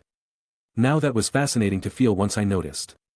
Although more testing would be needed, the initial theories would be that this reaction is because of its history, origins, or the materials it is made out of. Possibly a mix of the three. The Elder Wand's history of death and bloodshed might have had a much bigger impact on the wand than I first thought. The mythical origin of it being Death's wand might have actually imbued some properties which clash against the life in white magic, and or the thestral parts have an affinity with death which could be rejecting the magic. As a result of one or many reasons above, it diminishes the efficiency and power of white magic. Kinda of ironic that Dumbledore's wand is helping Voldemort in not getting purified because it doesn't like the magic. Anyway, out of my thoughts and back to the fight. After the two old men finished trying to turn the atrium into an indoor beach, Dumbledore was covered and surrounded by the sand he created from the broken glass, while Voldemort stood amidst the ministry fireplaces soaked to the bone and with his red eyes glowing from the ego slaps he keeps getting today. Tom, deciding he wanted to dry himself most likely, summoned fiend fire from his mouth just to show off, letting the curse's flame take a shape reminiscent of a basilisk. Just as the giant fire snake was about to move, Dumbledore burst into action by using his great mastery over fire to start beating down Voldemort's curse. This happened in the form of multiple controlled explosions across the snake's body as Tom struggled to force it to attack through them all, only for it to be beaten back. The finishing touch came when the headmaster used the purifier which was derived from mind and soul's positive aspects. The blue flame embedded itself into the fiend fire, broke Voldemort's control over it and starts causing it to implode as it basically consumed all the curse's fire. Having one of his most powerful curses dealt so handedly made Tom realize that he was not winning this battle so far, making him look for alternatives like messing with Dumbledore's wards or just escaping before the ministry officials arrived to continue not being alive. But I saw the look he gave Harry. "Harry, if you could smash it now, that would be lovely," I simply said as I watched the bald man with some sadism in my eyes. I enjoyed messing with the genocidal moron. "What? No." "Yes, Voldy wants to mess with us, so we mess with him first," I answered with a mischievous smile which makes my little bro Riley shake his head as he took out the prophecy. Seeing his prize, Tom became more assured in his decision to try and mess with Harry like cannon, but then his expression changed into momentary shock and then rage as he noticed Harry swinging his arm in a throwing motion, aimed at the ground, with the prophecy in his hand. "No!" The grey man yelled out in semi-desperation as he watched it shatter all over the floor and let out some smoke. Dumbledore decided to not miss that little chance as he blasted a spell at Tom, who barely blocked before the headmaster started showing an impressive fluidity and grace as he whipped out some sweet combos to keep Tommy Boy on the defense for once. "You really shouldn't look away during a duel, especially when you're getting beat already," I happily advised the magic Nazi with a bright smile. That almost got him nailed by one of Dumbledore's stunners when he almost growled at me, who just looked back at him with a mocking grin. But Tom is nothing if not very determined to not lose his body again. So he managed to stabilize the duel by finding Albus' next chain in his combo and quickly countering with his own nasty curses. This sparked a few rounds of exchanges between the two as they destroyed their immediate surroundings with dodged or deflected spells. They also showed magnificent mastery over apparition as they both used it to dodge and attack from blind spots, dancing through space itself as they both tried to one-up each other. The problem was that now the Dark Lord began to feel more pressed for time. Harry had ruined his goal and stopped him once again. He was not even close to killing any of us so far, and now the ministry forces could appear at any moment and reveal that he was in fact back. So he made a decision to try and at least get something out of tonight. During his next chain of curses, Tom purposefully missed Dumbledore to target the sculpture which laid on the floor behind him, causing it to shatter as the headmaster was about to take advantage of the mistake. The flying rubble distracted Albus as he did his best to not receive any broken bones from the large chunks of rock flying at him. This moment gave Voldemort the chance he was aiming for, so he gathered the sand Dumbledore had created earlier and used it to obscure himself, disappearing as the small sand twister ceased. I knew what was going to happen next, so I finally sent the signal for people to start showing up. And not a moment after I had done that, one hairless blue man group reject was violently sent flying towards the fountain as he tried to enter the perimeter of my shields. Fool thought he could just walk through my spells, humph, I snorted as I looked at the mongrel. Channeling his inner Gilgamesh right now. What just happened flabbergasted Harry as his mouth still hung open from seeing the dreaded Voldemort get blasted away like that. Dumbledore on the other hand used this opportunity to approach Tom in the hopes of capturing him now. And at this moment the ministry's people started arriving one after another through the fireplaces. Just in time to see Albus Dumbledore standing over a struggling and slightly smoldering Voldemort since his arms suffered some severe burns from trying to grab Harry through my shields. It was a really powerful image, all perfectly timed by yours truly to maximize the efficiency of what would come next. I even heard the sounds of cameras going off just like I planned. Can't let the good people of this country not see this pretty epic scene. He's back, he's really back, loudly whispered Fudge in complete horror at the reveal. He was technically still the minister. But all his powers were stripped and everyone was just waiting until the election results before he was put on trial for his crimes. It was weird that he couldn't officially be trialed yet because of some weird laws about positions and pureblood nonsense. Mother on the hand had a very different reaction since she already knew, and that was to order every aura already present to fire spells without restraint. But unfortunately Tommy knew when to escape like the slippery coward he truly is. As strong as he believed himself, he knew his limits and this was far beyond them right now. He was getting low on magic from his duel. Mentally unbalanced from Dumbledore's handling of him, Harry breaking the prophecy in his face and me mocking, while he also suffered some injuries. So he once again blew sand all over the place and vanished. The few dozen people who had seen Voldemort personally were simply shell-shocked at the moment. None of them moved, blinked or talked, while some of them even forgot to breath like they had just stood in front of their natural predator. Mother was having none of it. What are you all looking at? We have things to do, Pavis and Constantine, you two are managing the atrium with squads 4 and 7. I want a full sweep, statements and crowd control ASAP. No one leaves before my say-so. She commanded like true commander to a slightly tanned man with short black hair. Well-groomed facial hair done in the imperial style, a bit cocky in his bearings and an outfit which shows practicality and an understanding of the finer things in life. And a man with short blonde hair, a 5 o'clock shadow, looking like he drank a lot the night prior and wearing a beige trench coat over his white button-up with a loosely worn tie. The two might look sloppy or annoying to deal with, but Mother had them trained well and they went right to it. Hawk, I want you to make the bureaucrats to authorize what we'll need and have them bring in the rest of the department. This time Mother ordered a tough-looking woman who happened to be her vice department head. A short black-haired woman with some pieces of enchanted armor hidden under her black frock jacket which wasn't buttoned up just to show the leather armor she had under it. I actually pointed Mother to her a few years back and she then began training her up as her the next head Auror since Scrimgeour is almost certainly going to be head of the DMLE after Mother becomes minister. She's tough, skilled, charismatic and a good person. That last one is the hardest to find. But after a few more years to gain experience, she could very well become the head of the DMLE in the future. The woman was also a very loyal supporter of Mother's as they shared many ideals. She immediately went to kick some bureaucrats into action after she received her orders. And yes, I just wanted to throw in some people for some fun. Squads 1, 2, and 6 are coming with me to the Department of Mysteries. I received word from Moody, Kingsley and Tonks that they captured Death Eaters in the Death Room. Get me some unspeakables here on the double because I do not want to waste time navigating that damn level. Meanwhile everyone else is to make a complete sweep of the Ministry and gather everyone you find for questioning. I want to know what they were doing while damn Death Eaters and their lord ran amok in the Ministry. Amelia ordered as she finished yelling. Her orders made her people come to life as they all followed her words and did everything properly. Constantine went to control the crowd and stop any journalists from making through to snoop or bother Dumbledore. Harry and myself, while Pavis came over to get our statements of tonight's events. The official statement which was from Dumbledore said that Harry was lured by Voldemort in an effort to obtain the prophecy regarding the two. The Dark Lord then set an ambush for and his group which they escaped. They were then helped by senior Aurors who Harry had contacted, and after their arrival they managed to subdue almost all Death Eaters who participated in the ambush. The Voldemort appeared to as they chased down Bellatrix Lestrange who had escaped. Saying his prize was the prophecy and Harry's life would make things perfect. Then Albus arrived as he had heard of tonight's happening from a close friend and faced Voldemort in combat, pushing him to the point they had arrived at. It was a statement to make Harry look more heroic in the people's eyes and make Dumbledore look near saintly from him beating back their worst fear. Meanwhile I get to basically slip under the radar and no one knows I orchestrated the entire night's events. I am a bit sad I didn't get to go on a rampage and just beat down Tom, Hulk on Loki style, but this way Tommy won't be too desperate and do horrible things to even the playing field. So at least there's a positive.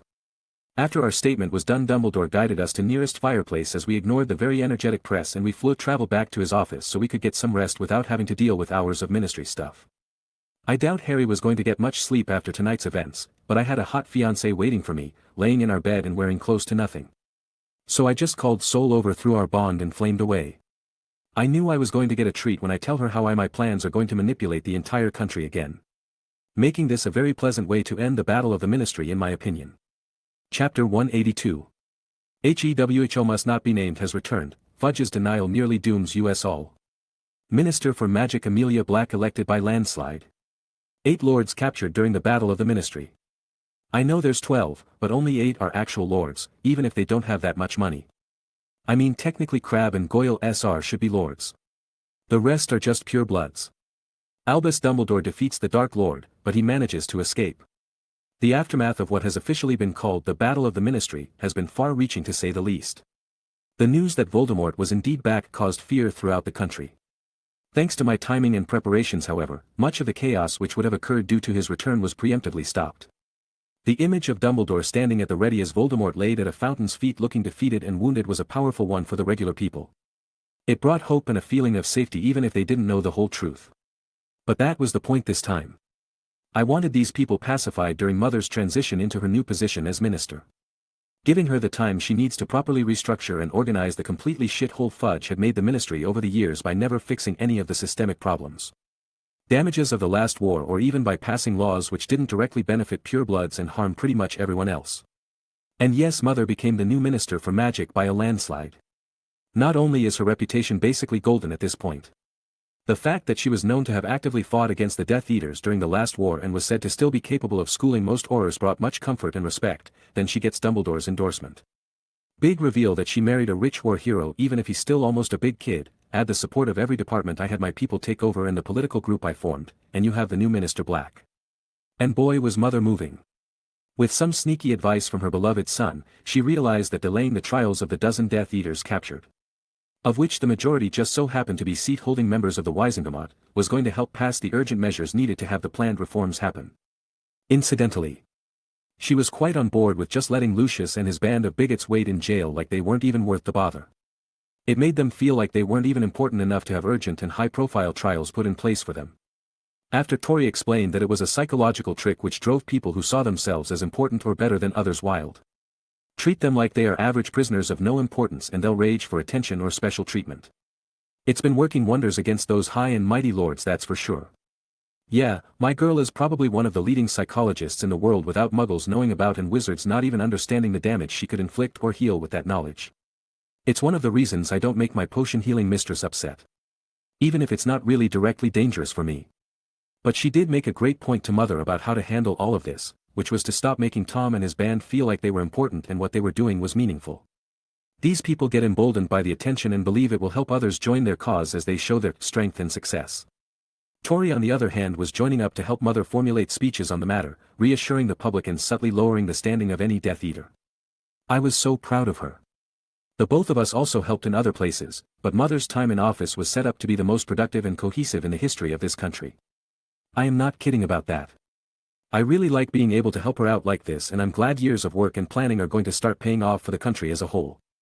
Well, after Tom is really dead, but that's not really a hard thing, I just want all his buddies in one place so I can erase them with no guilt or consequences.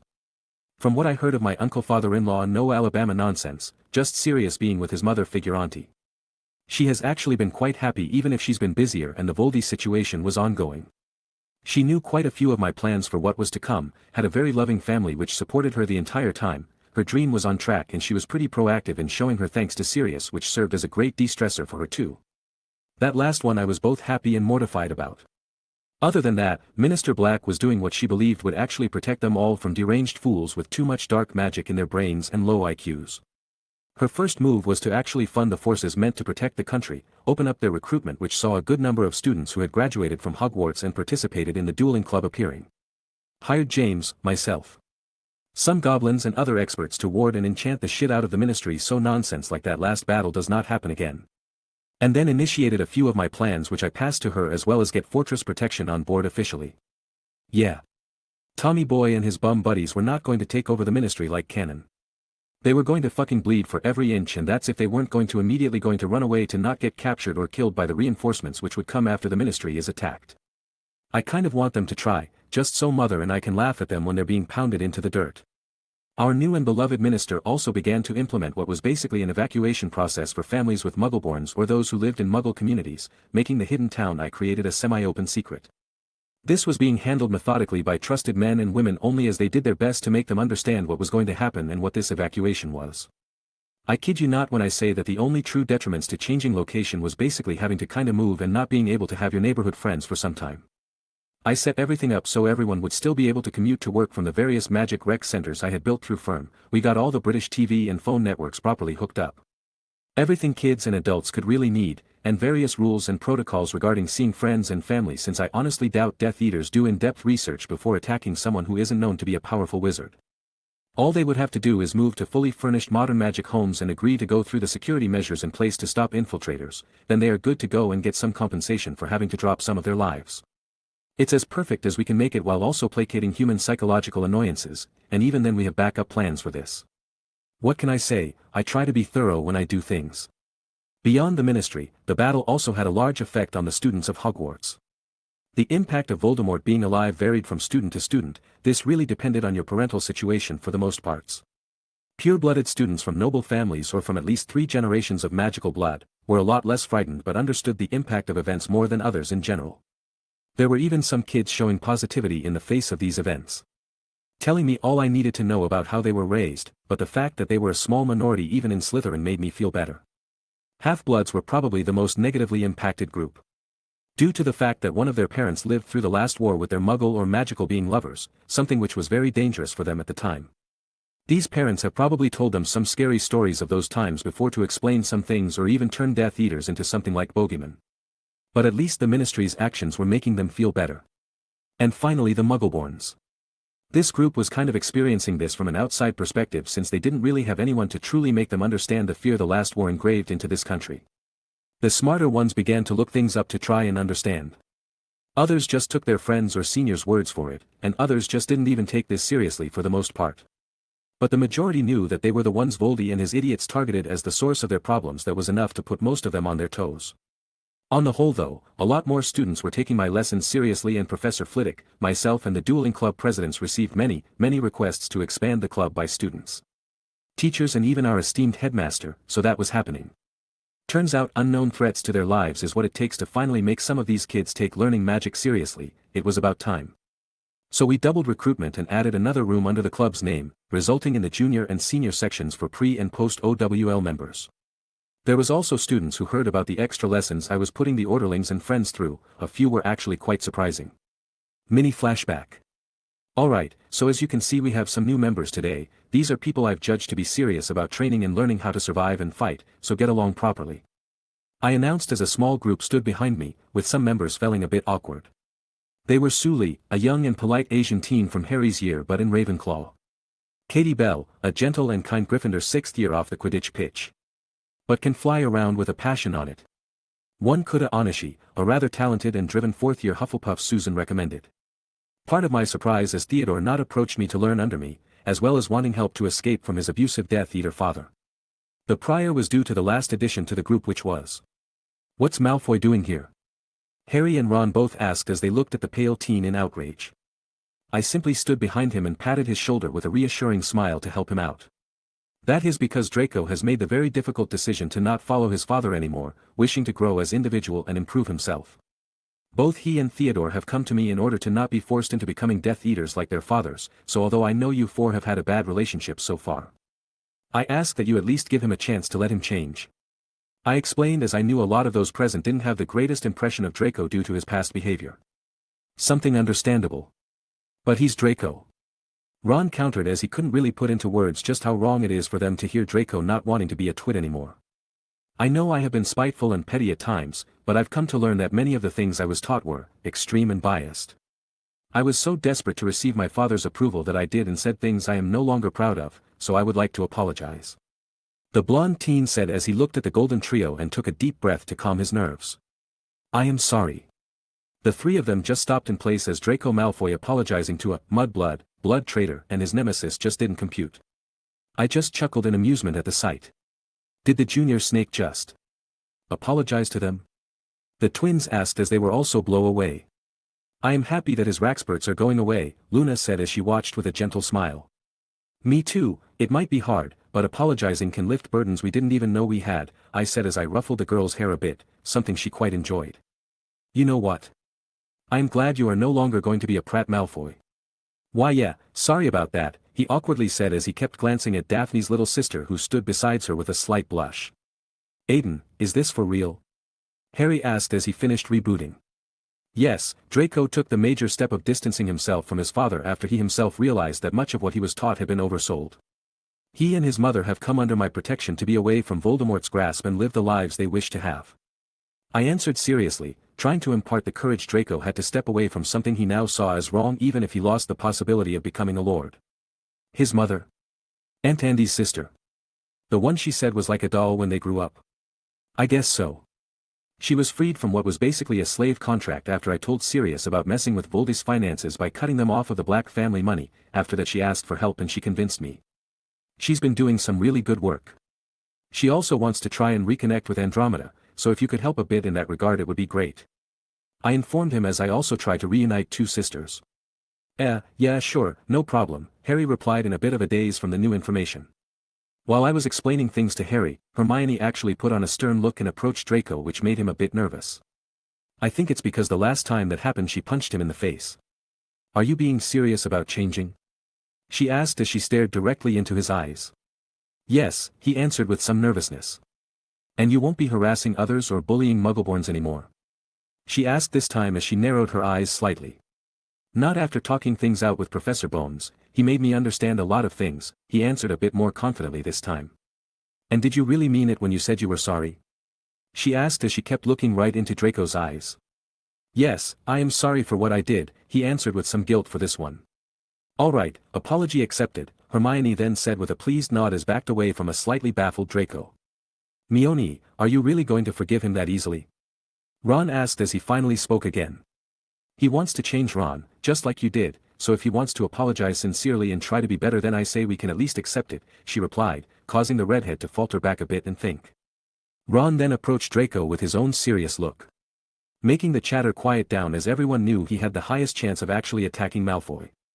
It didn't help that Ron was growing a good amount of muscles as he kept getting taller, making him physically more intimidating than the majority of students. Malfoy, if you're serious about this then I won't say anything more, but, if this is a trick to hurt everyone here, I'll do everything I can to pay you back for breaking the professor's trust and for being a rat. Ron said with a cold gleam in his eyes as he put some pressure on Draco. Just so everyone gets it, Ron actually has a lot of respect for Aiden because he helped him change, improve and find a place for himself. Also, giving someone a chance to change themselves for the better is a soft spot for him because of this. I am very serious about this, I don't want to be like my father anymore, Draco answered as he felt that he shouldn't back down as he stared right into Ron's eyes with some fire. Good, then I accept your apology Malfoy and I apologize for the things I've said to you too, Ron said as he reached out with his hand. Deal with it, my Ron is becoming a genuinely good person. Slightly surprised from getting an apology too, Draco quickly shook it off and took Ron's hand. Do not write what I know you will think.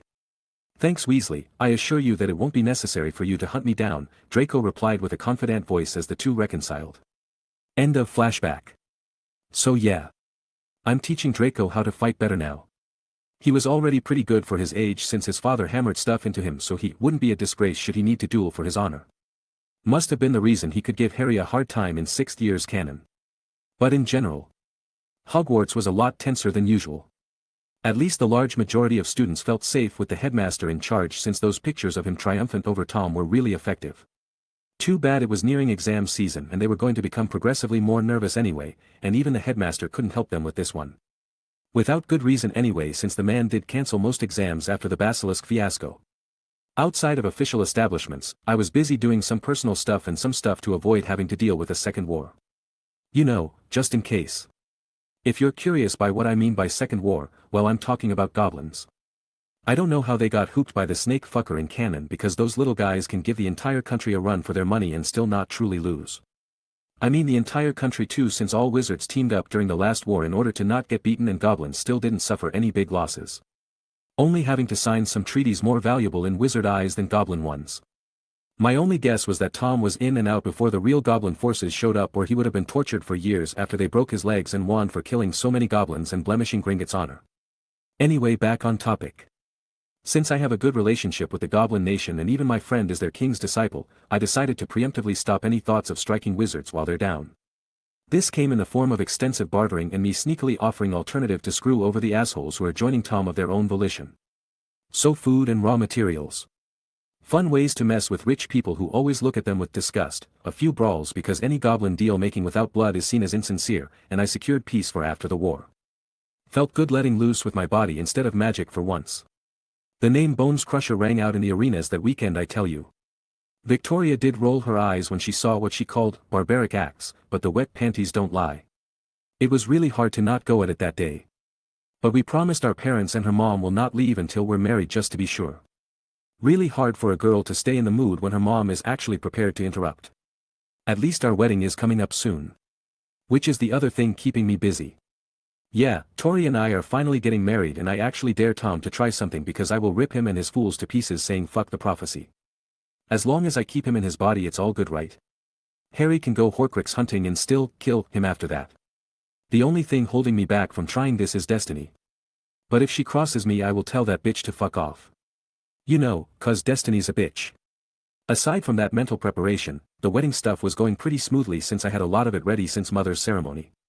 Tori's dress was made custom using the best material, my tux was ready, the rings were perfect, the venue was reserved. Decorations were in storage until things could be set up, food was set, and the guest list and seating was being arranged. The only things really going on were the changes women make after a certain period of time. You know, the thing where they don't like the napkins they chose a month ago, but I don't really care since I have money and we have 2 months before the wedding. We are both really looking forward to it, even if we've been busy with everything lately. Chapter 183. Crash. Smash. Bang. It burns. It burns. Why doesn't the feeling stop? Please my lord, help this servant. Those who heard the frenzied yells and the sounds of the room being torn apart knew not what to do, but decided they did not want to stay close in case they became the next broken thing in that room. Bellatrix POV. The constant burning just doesn't stop. It started out small. A slight warmth I could feel every time I casted a curse at those incompetent fools or those filthy muggles and mudbloods. I thought it was simply my desire to please my lord and the euphoria I felt completing his orders. The shiver of excitement when he praises me, the joy of being acknowledged by him. And now this warmth as I followed his teachings, these were my rewards for my devotion as I crushed the filth. But now all I feel is that constant burning. Like my soul itself is being devoured by fiendfire. Like my entire body is covered in flames which do not harm me, only letting me feel the pain. I have experienced being crucioed. Oh yes, Mummy and Daddy Dearest did not spare the rod on little Bella when they were grooming her. No, she needed to be better, stronger. Faster, more powerful. She needed to be the weapon of the family, to be the witch which would make the wizarding world fear the family. And what better motivation to use than pain when driving a little Bella? They were not the only ones to do so. Rodolphus enjoyed seeing me squirm. That pathetic excuse of a mongrel hated that he was weaker than me. The way I looked down on him for his meager intelligence and finances, and how I rejected and suppressed him during our time in Hogwarts. This stopped once and gained the Lord's favor and became his hand. However, from then on I was the leader. And was it ever satisfying to enact my revenge on the fool after I felt that damnable contract being cancelled? But now it was different. Crucio could only make me feel pain of the body. It could not attack the mind like my lord could. Even if the pain that legilimency dealt could drive one to madness. I knew that very well. And it could not make me feel the pain I am under now. It felt like my very soul was being burnt. Like my very self is slowly being eaten away under the excoriating pain. I could resist torture. My dear parents saw to that personally. I could withstand my mind being broken into thanks to my Lord's teachings. But the feeling of my soul being slowly burnt was unbearable. From that warmth I could feel every time I casted dark magic, it slowly started itching, then it felt like I was always hot. Some slight aches, twinges of pain, constant low levels of pain then started, but I could not burden my lord for such trifle, and only when the pain became too much to ignore did I consult him. But he did not know what sort of dark magic I was under. My lord. The man I worship and the one who knows the darkest of arts best, did not know. He said he would consult his tomes for me and call that damnable slippery half-blood Snape to have a look at me. But the only thing they could hypothesize was that someone with a great grudge might have put a very powerful curse on my very soul. A ritual built on dozens of bodies to torture or kill me because of some filth I had killed. I trusted my lord without fault and believed he would save me from this torment, but a part of me had a different thought. A part of me I had thought gone. The calm and collected Bella who could dismantle a spell and reconstruct it into a deadly weapon, she made me remember the face of that half-blood whelp. The one who made me feel helpless and broke my wand. His face was handsome for someone with muddied blood, but I remember the smile on his face, the same type of smile I have when a prey I've been hunting for was finally in my grasp. I also remember his blue eyes. But not because of the power behind them, no, it was the cold and sadistic anger he had when he looked at my helpless form when I was at his mercy. Then that logical part of me remembered the small blue flame which he put in me, the same thing, and felt like my entire self should stay very far away from. These thoughts made me think. Is my Lord wrong? Is my suffering truly because of dark magic? I thought in a moment of weakness. But no. I must never doubt my Lord. He is the only thing which matters in this world. I will overcome this trial and return to his side. Only at his side am I needed. Only he sees me. But it burns so much, hurry and free me once again, my Lord. Harry POV, in the middle of a pile of books with his friends. I finally know why Voldemort is my enemy. It was like some weight was lifted off my shoulders when Professor Dumbledore and Aiden explained the prophecy to me. I also knew why he personally came and took my parents from me. Don't get me wrong, Sirius is great and Aunt Amelia tries really hard to make me feel safe, but it always feels like there's a small something missing. I think it's Sirius' guilt and lack of fatherly features. He tries to hide it. But I can tell, I became very good at reading negative emotions when I was younger. He's great, but he's more like an uncle. But they still try, and that's all I need to feel warm with them. Plus it's great to have a friend like Susan nearby when Sirius tries to be romantic with Amelia. But yeah, either must die at the hand of the other, for neither can live while the other survives. That was heavy. It means that I have to kill Voldemort. It's not Professor Dumbledore or Aiden, both of them could probably do it too, but it has to be me. I understood why they both didn't really want me to know, because when that was said, I felt like someone was pranking me. Who would honestly believe that a teenager or child is the only one who can kill the most terrible Dark Lord of modern times? But there it is, from people I know and trust, I had to be the one to do it. It kinda makes sense why Aiden tried so hard to train me on how to really fight instead of having me join his dueling club. I am really thankful he went through the trouble though. Can you imagine if I was never taught how to fight properly and had to run around with half-baked knowledge as I try to stop Voldemort? It would be mental. Good thing Aiden is really good at teaching and made me take school seriously while also showing me how to manage my time so I can have fun too. But it was hard to accept that this prophecy our weird divination professor told is the reason for why my life has been like it is. Someone loyal to Voldemort half heard the prophecy and rushed to him after they heard that a baby born at the end of June would defeat him. But he had to be born from someone who fought against him 3 times. And from all the magical babies born that fit the criteria, it was only me and Neville. So in the end Voldemort decided to attack me personally and send Bellatrix and Barty Crouch Jr. to go for Neville. The results were my parents dying, Voldemort losing his body, me getting my scar, Neville's parents going insane, and the end of the war. It was weird to hear about why my life is like it is, but it did bring some closure. The headmaster and Aiden also explained that to defeat Voldemort we had to destroy his Horcruxes, something which I had apparently already started doing since the destruction of Tom Riddle's diary in 2nd year. They don't know exactly how many he has. But they said they're working on finding out as much information on the subject as possible. Professor Dumbledore even said he would probably request my assistance for this during the summer, which feels good. I want to be able to help, to contribute something when people I know are fighting out there, and this is my chance to help bring in someone who knows more on Voldemort's creation of his Horcruxes. Although they did tell me about the person and apparently I would be helping to convince him by just being myself. Not sure how being me will help convince someone. But I am curious about the potion teacher and previous head of Slytherin. I hear he's nothing like Snape, but he likes meeting important or talented people instead. But before all that, I have to get through these damnable OWLs. I thought the older students were kidding about the difficulty, but it turns out that they weren't. The professors have been merciless lately. With Snape being crueler than usual, but Aiden's been less mentally stressful as he makes us learn by doing a lot of practical training to be able to properly cast spells in many different conditions. He even took us out to the Forbidden Forest for some experience in dealing with some dark creatures along with Hagrid as our guide. He said nothing would make the lesson stick better than having an extreme memory attached to it. A bit insane, but incredibly effective after students learnt what not to do very quickly. Ron's been struggling with all the theoretical stuff since he's more hands-on, but he at least knows a good amount for charms, data and COMC since they're the ones we can be the most active with. He's hopeless for divination. History and potions though. But he's not giving up on getting a high enough grade in potions since he wants to become an Auror. I think that's brilliant, and his family has actually been pretty supportive of it, especially his mom when she heard he wanted to work in the ministry, even if it's in a dangerous job.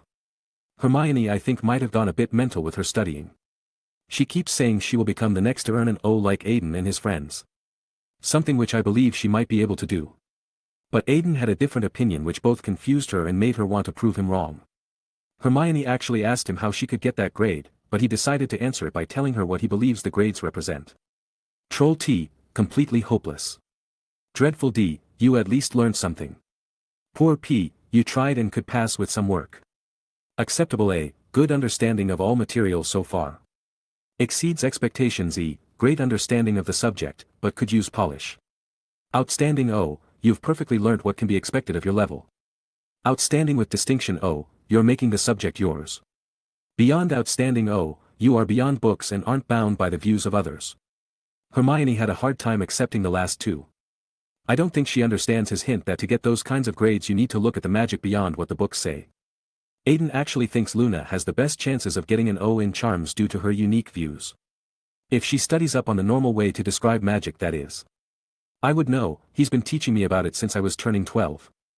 I actually feel really confident going into the Transfiguration. Charms and data exams, COMC and herbology should be in the bag too, but I'm still feeling nervous about potions. Still, I want to show everyone that I'm not just lucky and that I can do more to help, so I won't working hard. But that means I have to keep going through this unending pile of books. I lamented with a heavy sigh. Is something wrong, Harry? Hermione asked with a concerned look as she looked away from the book she's read 3 times already. Just a lot on my mind, I answered wearily. Cheer up, mate, how about we go for a spar to unwind a bit? Or go for a flight? Ron suggested as a means of temporarily escaping studying. Exams are just around the corner, you can't just slack off, Hermione chided as she glared at the both of us. Come on, Mione, you know stressing out over this is going to do more harm than good, let's have a bit of fun, the redhead countered with a smile. He's right, plus I think trying some of this stuff for real would help a lot to remember it better, I added as I looked at our studious friend. Under the eyes of her 2 close friends she could only fold. Alright, fine, we'll go to the exchange to practice charms and transfiguration, then the dueling club for some defense against the dark arts tomorrow. She said with a sigh of her own, but she smiled when she saw Ron and I celebrate our small victory. Then let's finish up for tonight, I want to be well rested for tomorrow's exercises, I said as I closed my book. With you there, mate, you gonna stay, Mione? Ron asked as he started to put away his own books. You know what? Some proper rest sounds lovely. Ron and I shared a small look of surprise as Hermione willingly stopped studying near exams. What? What's with that look? Nothing. We simultaneously answered. She gave us a look of suspicion, but we kept quiet as we all finished packing up. At least I know I'm not going to have to do everything that's coming alone. I thought as we walked back to our dorm and remembered everyone who has supported me so far with a smile. Chapter 184. The time before summer was one with both dread and determination for many. Even with a second war brewing, students still dreaded exams like nothing else. Personally, I try to have my students ready for their OWLs and NEWTs by making my exams have a similar format. Cumulative theory test and then a practical. Kids have to know what they're fighting and how to fight it. I teach data, not math. This stuff will save their lives and they better know how to do it. If I was being honest, I kind of felt a bit bad for some of these kids who were excited for the summer. They just didn't really grasp what the incoming conflict would do. The papers just said that Tom is back and that he has shown no indication that he would not continue the war from over a decade ago. The kids just didn't realize this because of the quiet before the storm. But this lull was good for our side. During a time of transition one needs some time to get everything working properly, and this calm before the storm was just what Mother needed to solidify her position and strength. The more time passed, the better prepared she was. It's not like Tom wouldn't love to start his offensive immediately, it's just that he can't. After the debacle in the ministry his position and forces have been weakened. From my own analysis and Jennifer's reports, Tom has almost been hamstrung because of the results of his little plan. Many of his high-level supporters, meaning politically and hierarchically, have been jailed and identified, making him lose access to a great amount of funding, influence and subordinates to act in his stead. His publicized defeat also weakened the confidence of his supporters from the underworld and the races he allied himself with. The Giants were apparently quite open about their dissatisfaction over their new chief losing. The vampires saw themselves as better than others by nature and did not pass the opportunity to mock the bald man. Well, until he killed the annoying ones, which counts as a good thing for me, and I had Jennifer tell the man that her pack had been getting restless due to his failures as well. Meanwhile, Fortress and the Ministry were forcing the Fool's forces into running and hiding due to their hunt. Mother made successful hunts for vampires very public as she demonstrated that she wasn't all talk in her efforts to fix all the monumental fuck-ups of past administrations. It was just too bad the Giants were more difficult to take care of, simply because of their innate resistance to magic and the fact that the entire tribe came Meaning they would need to put a lot of manpower in to take them down, with a lot of risks for injuries or death. So as long as they stayed still, they were considered less of a threat for now. I even arranged to have drugged goats and cattle moved near the tribe to keep them full and sleepy. I could probably kill most of the tribe myself, but that would be giving away too much for now. Better to hunt them down when they separate. Makes things a lot easier to manage when you know their numbers, names, and appearances. You just have to think about it simply: organize 20 men to slowly and expertly take down one giant at a time, or try to organize at least 100 to take down the entire tribe in a head-on conflict. Not exactly a difficult decision for me. Beyond that, we are taking care of the vampires draining people's blood in London. That was a higher priority at the moment since we did not want the annoyances spreading and forming a proper foothold in this country. Especially if the ones forming the clan, as they call it, are a bunch of blood-crazed animals. I personally don't have many issues regarding vampires, but they are not the same as werewolves in my mind. Werewolves mainly have to deal with increased senses, mild physical improvements and their once-a-month transformation. Very manageable symptoms, especially now. But vampires are different because they are permanently transformed. They can no longer return to being human. I can stop someone from transforming if they've just been bitten, but the window for that is a short one. Then their needs change once they finish converting, turning the vast majority of humanity into both food source and possible new member. The increased lifespan, unique vampire abilities. Vampiric magic if the one transformed was magical. And the new possibilities within their hierarchy give many reasons for someone to embrace their new nature as well, unlike werewolves who only had someone like Fenrir trying to gather them into a large group of savages.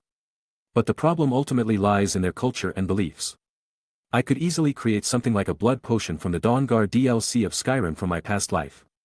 Use my knowledge to create a system where they can feed themselves without the need for humans to be involved at all, teaching them the recipe and letting them grow everything they need.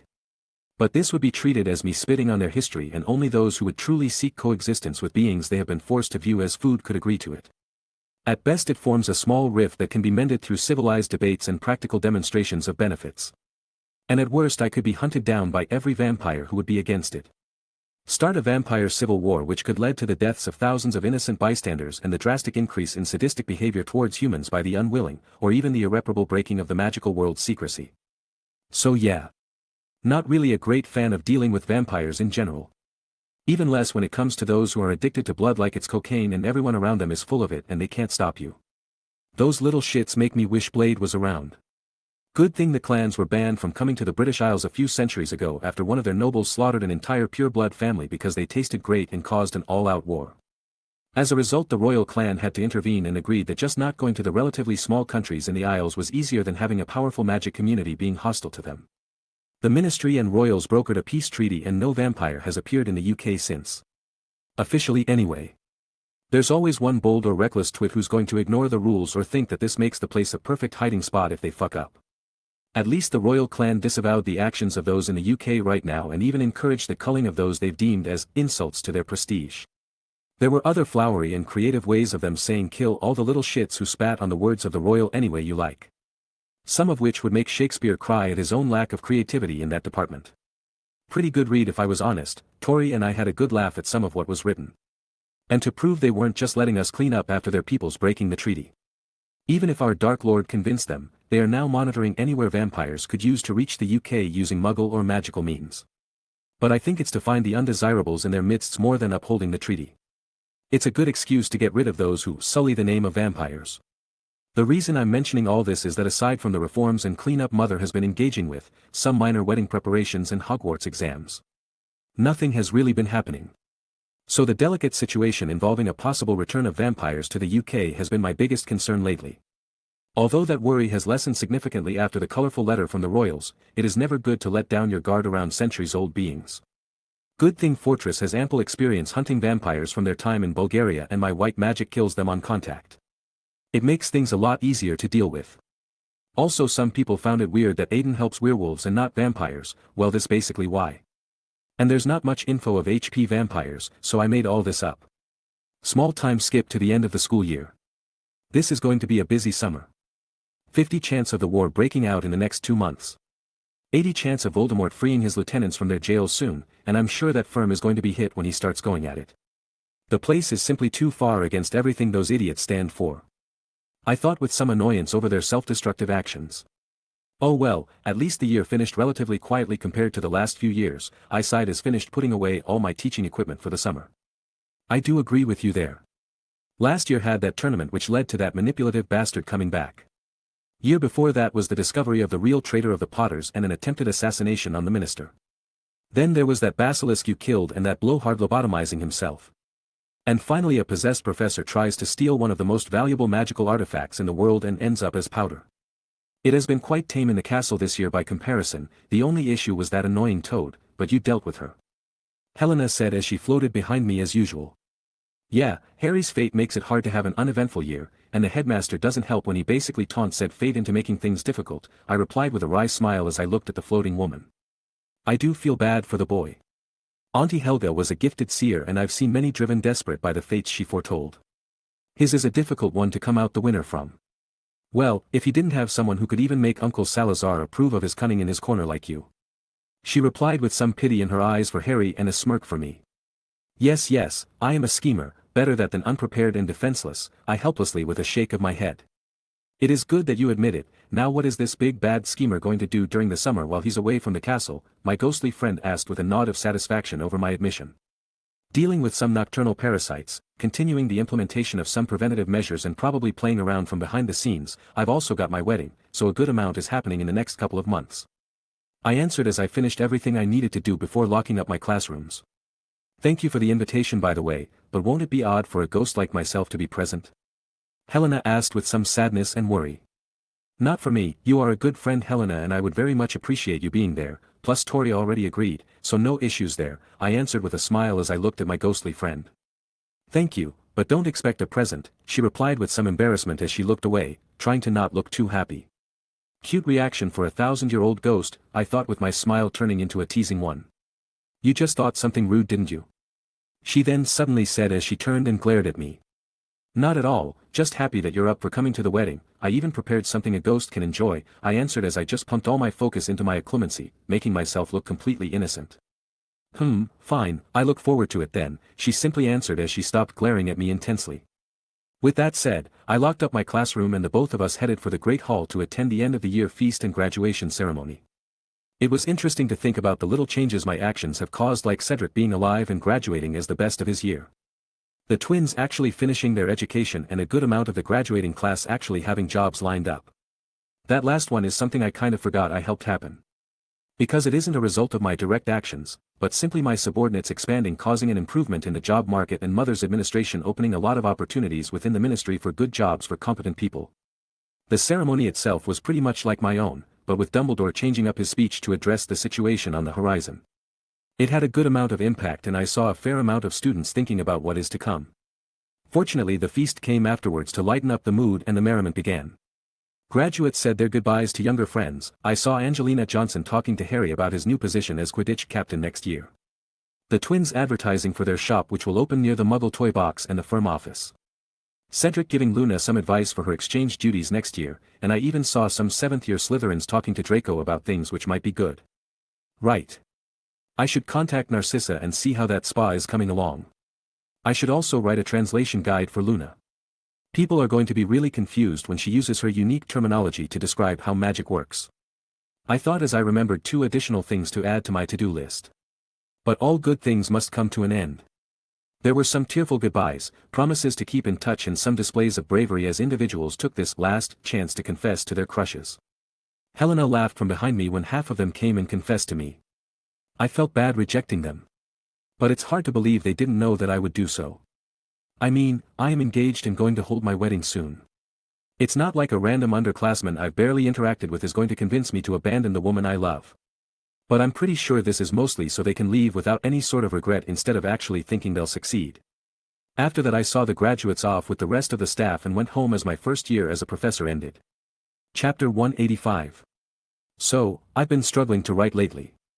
Half is because life's being annoying. First exams and now my landlord wants to sell the house I'm renting in, which means I've got to find a new place. The other half is just because I can't get into it and I feel like I'm forcing myself whenever I try to write. So to combat this I've come up with a solution: take a small break from this story and write some stuff for another one I've been having troubles getting off my brain. Problem is I'm kinda torn over 2 worlds to set my story in lately. Remnant, going to play in RWBY. Dolua, let's cultivate with spirit rings. I did have thoughts before between things like Mass Effect, Marvel, DC and a few animes. Hell, I even had some thoughts for a group chat. But right now the two above are the ones really monopolizing my brain. This isn't to say I'm dropping the Harry Potter one. I generally know how I want to finish this, and as a minor spoiler, it was going to end before Harry gets to his 7th year. That's because Aiden is just way too on the ball and I can't think of any legitimate reasons for him to not end this as soon as possible. Letting people get killed if he doesn't. So yeah, any thoughts on which world would be nice, and I hope I'm not making people too upset. Chapter 186. Alright, I severely underestimated how nervous I would get from getting married. What the hell?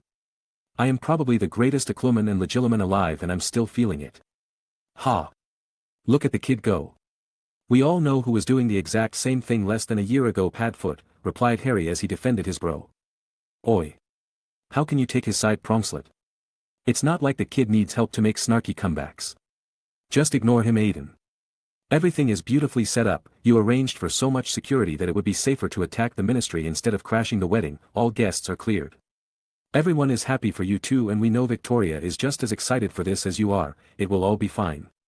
James said with a calm and reassuring smile as he comforted me. He came back from his stay in France for my wedding.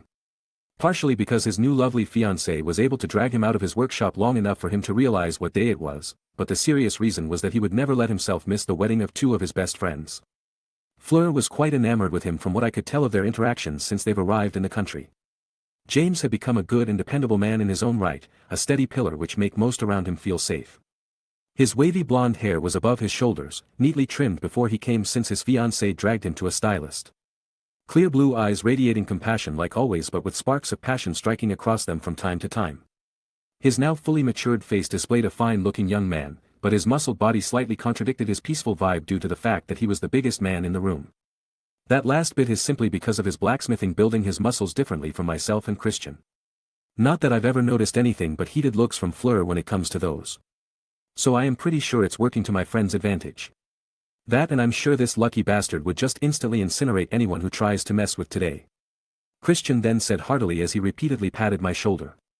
My wild friend had actually just returned from settling a colony of Nekatama from Japan to the island. There was apparently one that grew to be 10 foot tall, and Hagrid was already begging to come play with it.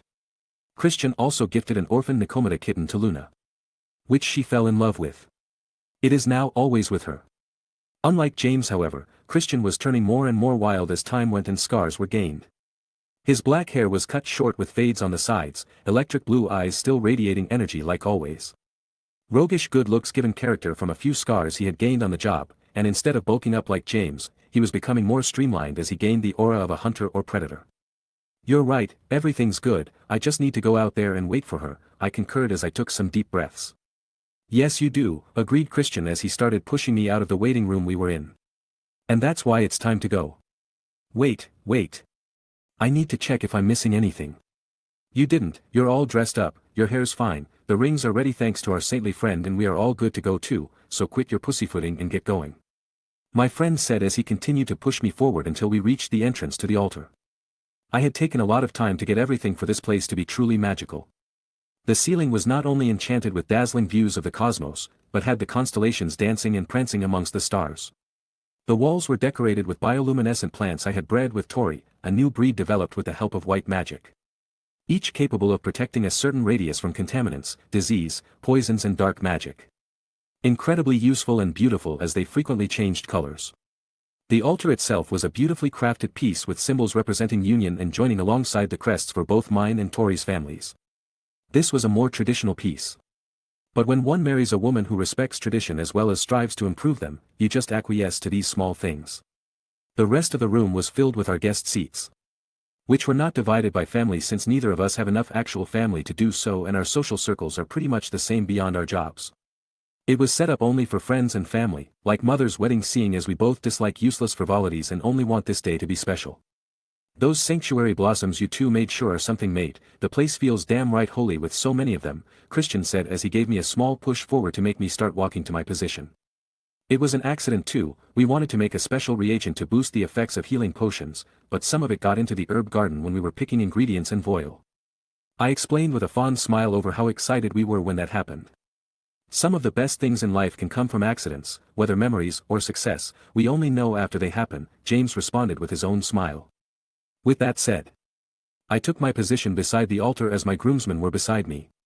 Soon after the bridesmaids came in wearing their own choice of dresses, since witches don't do the forcing on a specific dress thing. Mother just preferred to do it that way during her own wedding.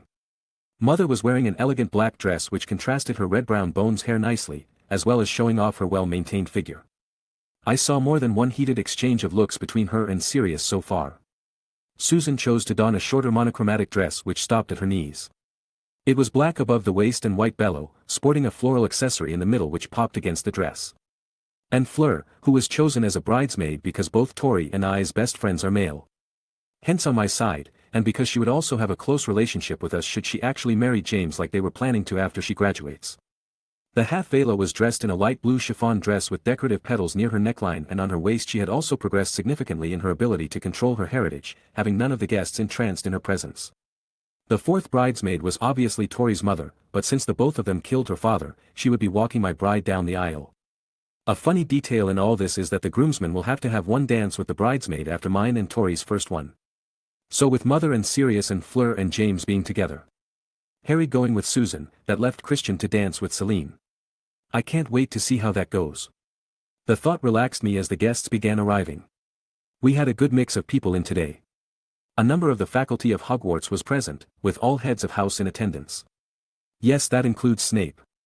Something which I wasn't keen on, but Victoria said he did help her deal with her problems during our time as students and was pretty good to her as a Slytherin, so I acquiesced. Not like he can do anything without most likely dying in the attempt anyway. Then we had family friends like the Tonks, Longbottoms and Weasleys, a good number of St. Mungo's matrons, Fleur, Christian and James family members. And most surprisingly for the Black family members, Narcissa Black and Draco were also here. A bit sudden as far as reconnecting goes. But Narcissa wanted to at least be on speaking terms with her sane sister, and what better endorsement than for me on my wedding day. It was a bit bumpy because of serious nature, but a good thwack for Mother after she shot me a glare and the women were able to have a peaceful discussion. Although awkward as all hell for Narcissa. Andromeda was extremely happy that one of her sisters wanted to be close to her again and almost burst into tears when she heard her apologize. I was glad that their relationship could begin to mend. It would take time, but with how Narcissa is now, I believe the two can become close once again. This was before I went into the waiting room and the guests mingled a bit outside the actual ceremony room. Back to the present, everyone was in position, and Dumbledore ready to officiate. The music began and I couldn't for the life of me tear my eyes away from where my bride would walk in from. I could not even hear the version of Ave Maria we had chosen at this point. By Franz Schubert, Brooklyn Duo sold me on this one because I didn't want to use Pachelbel's canon again. None of it mattered because there she was. My bride. Her raven black hair dancing in waves as sparkles shined through, making it seem as if the very stars inhabited it. Her emerald eyes staring directly at me with warmth and love. Her beautiful face looking as if sculpted to perfection from marble. The floral patterned dress she had chosen elegantly flowed behind her as she almost appeared to glide towards me, the dress accentuating her beauty as the patterns flowed upwards to her shoulders and decorated her arms as well. Only once she was in front of me did I snap out of my trance and gently grasp the hand given to me by Celine. I told you he'd love it, she smugly said to her daughter. Cat got your tongue, dear. Tori followed up with a prideful look. You look absolutely breathtaking, I honestly replied, causing Victoria to immediately blush at such a head-on compliment.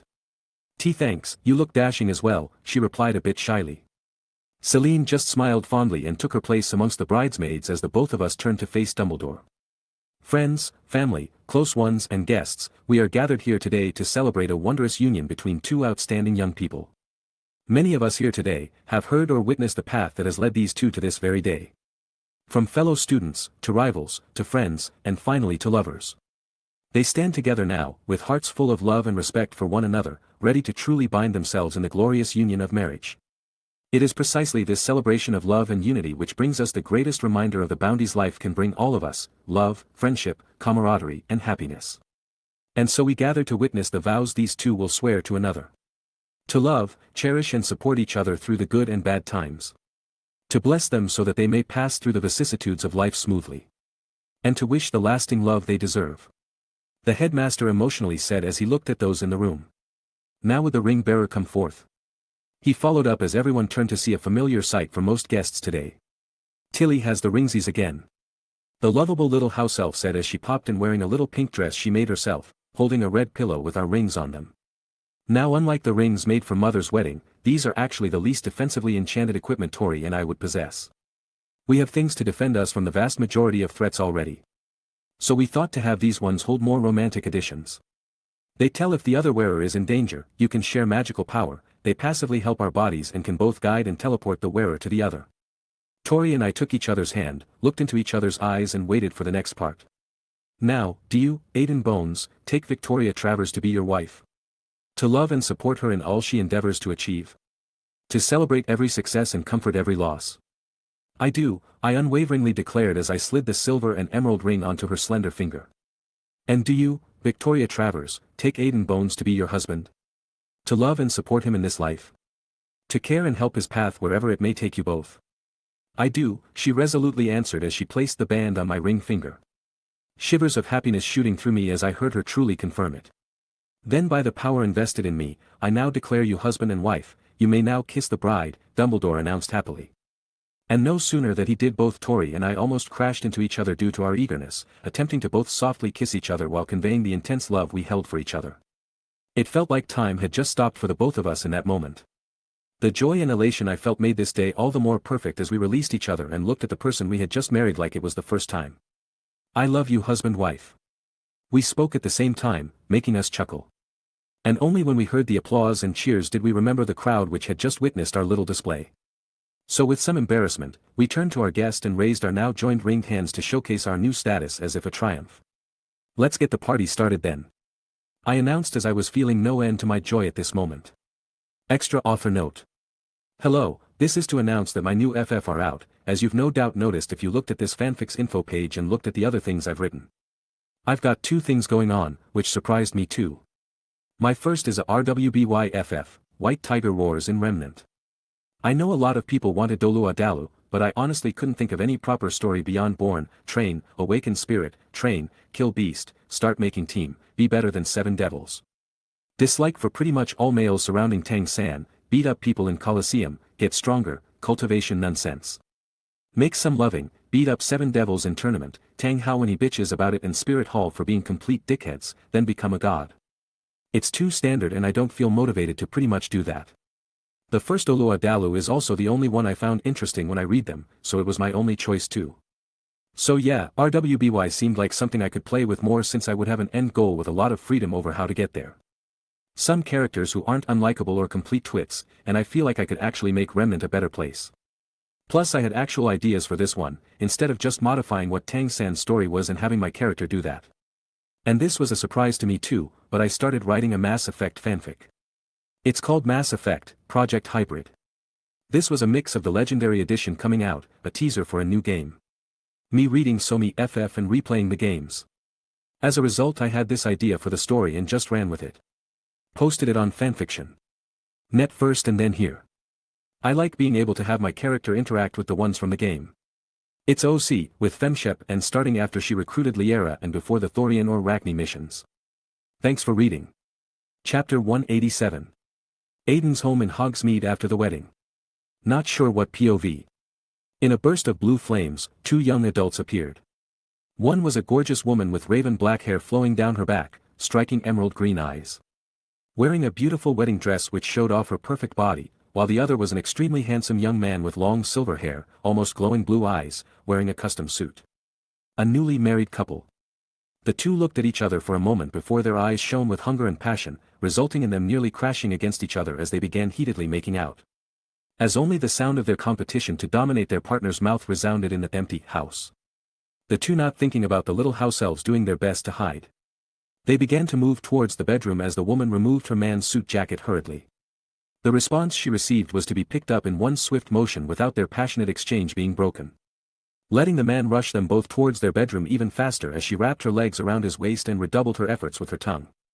The door opened itself as the newly married couple entered the bedroom. The new wife was panting after the intense battle she had lost to her overachiever of a husband, and was now softly moaning as he heatedly kissed her fair neck.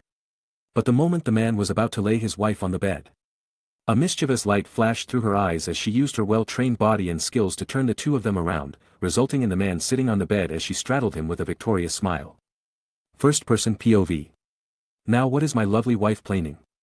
I asked with an amused tone, but it was hard to keep my cool at the moment. Something special for my dear lord husband, she whispered in my ear before she backed away and stood up.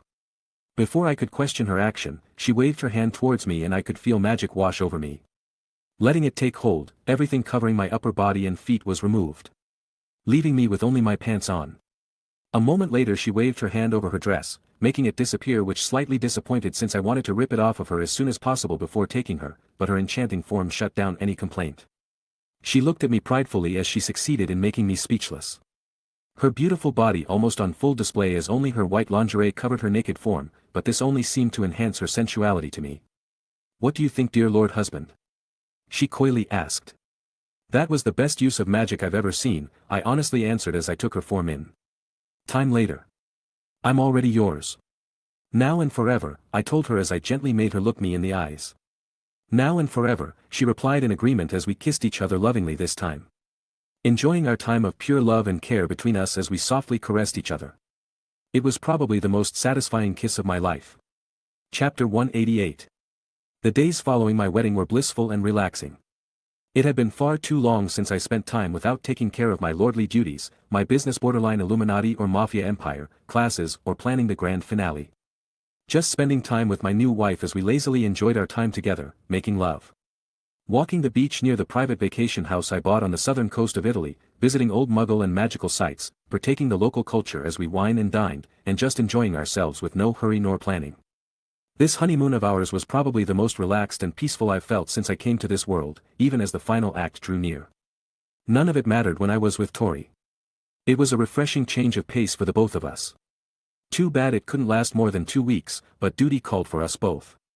Myself for reasons stated beforehand and Tori for her status as the rising star of Stimungos and the best mind healer in Europe.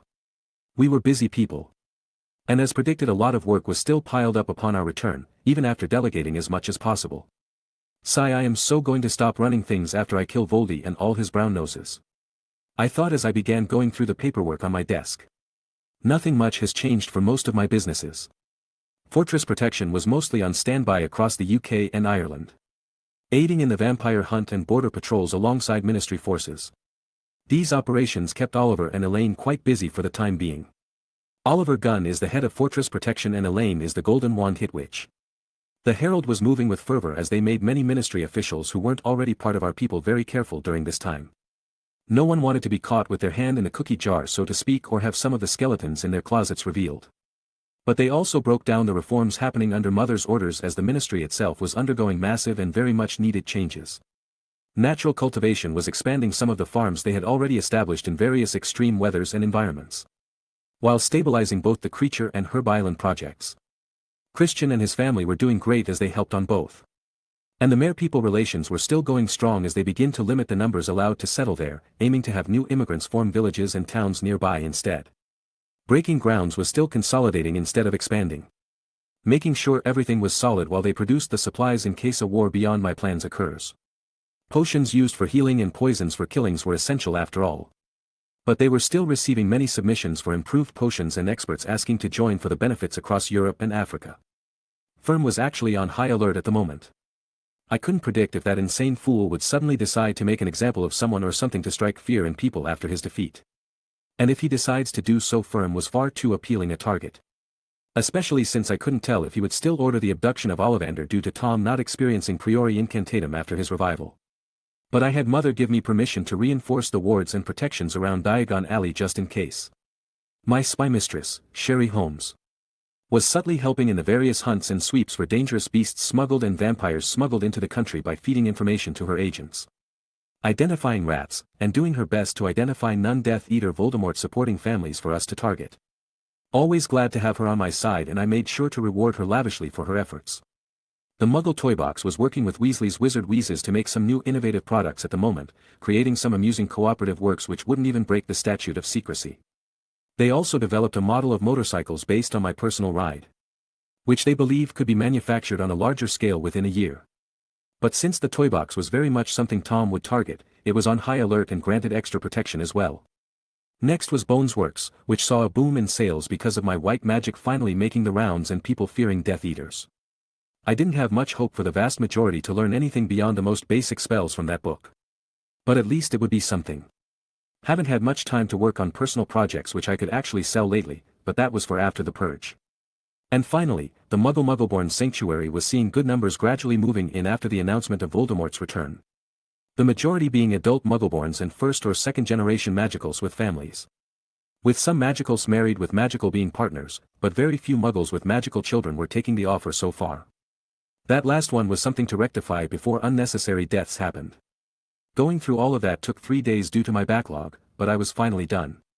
It did help having a few house elves around and a loving wife at home to help relax.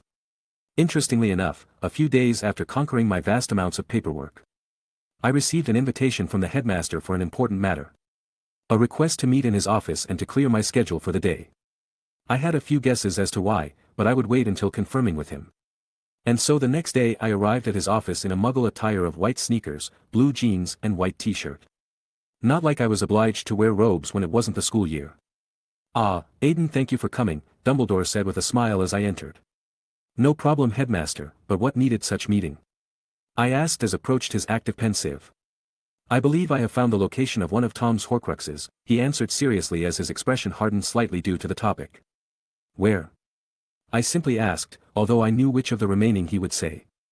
"Little Hangleton, where Tom's family originated and where I believe he made one of his Horcruxes by murdering his father and framing his uncle," he answered without any hesitation. Can't remember if Dumbledore knew this already or not. A very likely place for him to hide his Horcrux for sure. It is far too important for him. Whether he admits it or not, Little Hangleton was where both his parents lived, where he was conceived if not born. Where he killed his father and where he was reborn, and I'm guessing you called me for some assistance. I followed up as the headmaster nodded to my words. "Indeed, your white magic would be ideal against whatever defenses Tom would have put in place, and I do not believe my mastery of it would be enough at the moment," he frankly admitted. "Then shall we be off?" I responded with a small smile. With a nod, Fox flew over as he envelops the both of us as flames and brings us to our destination.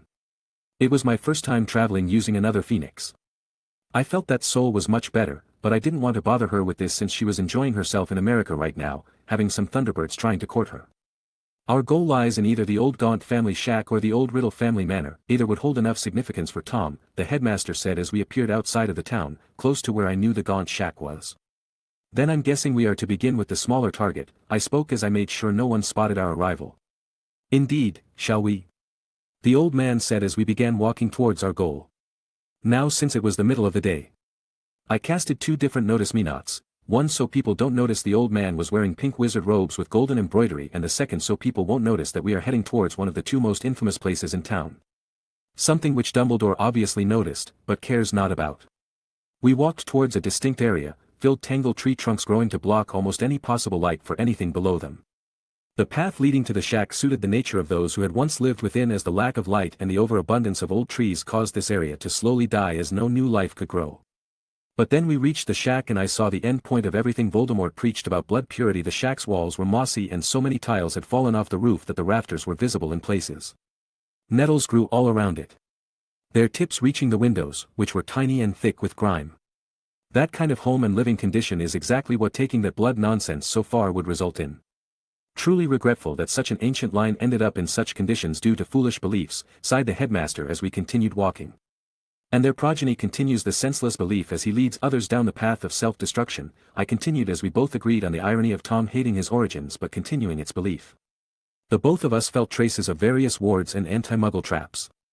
But nothing that hasn't been inactive for a few decades due to no one charging them. The only unique thing was a set of runes for a particularly nasty illusion and confounding combo linked to Devil's Snare hidden within the grass. Too bad a flare of azure flames on each rune to erase them and make the Devil's Snare retreat as fast as it could stop any danger very quickly. "What do you think, Aiden?"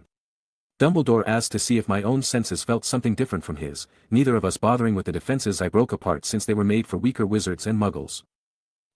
This shack is saturated in dark, slippery magic. It gives credence to the old rumor that the Gaunts only spoke to each other in Parseltongue. But I sense something a lot darker, alluring and corruptive than the rest of the house. If I'm not wrong, then we shouldn't need to visit the Riddle Manor, I replied as I focused on every inch of the crumbling shack. Impressive as always, but let us tread carefully, we have no idea what sort of defenses Tom left behind, Dumbledore said appreciatively. With a nod we approached the shack and entered the small residence. The inside was just as bad as the outside. The Gaunts apparently not being entirely up to date on how to pick up after themselves as old rotting and moldy food was left laying around, rusty pots thrown around wherever and the filth of decades covering it all. Not the most pleasant of smells, is it? Lightly joked the headmaster. The decor leaves much to be desired as well, I added with a small smile. Indeed it does, after you, he gestured as I could feel the Horcrux. I lead him towards the dining table, feeling the dark temptation below it. It should be under this floor, I announced as I pointed at the rotting wood. Allow me, the headmaster said as he drew the elder wand and waved it over to reveal a small and intricate golden box as the wood parted. Without either of us touching the box, we began to use a few preferred analysis spells to see if the box itself was safe as we made it float before us. The Horcrux should be what is within the box and not the box itself, I said as I finished my cautionary spells. I had the memory of all of Tom's Horcruxes and defenses except for Nagini, so I knew the box wasn't cursed. But better safe than sorry when it comes to the darkest arts and souls. You don't want to trip at the finish line because dark arts mixed with a Dark Lord's soul to screw someone over.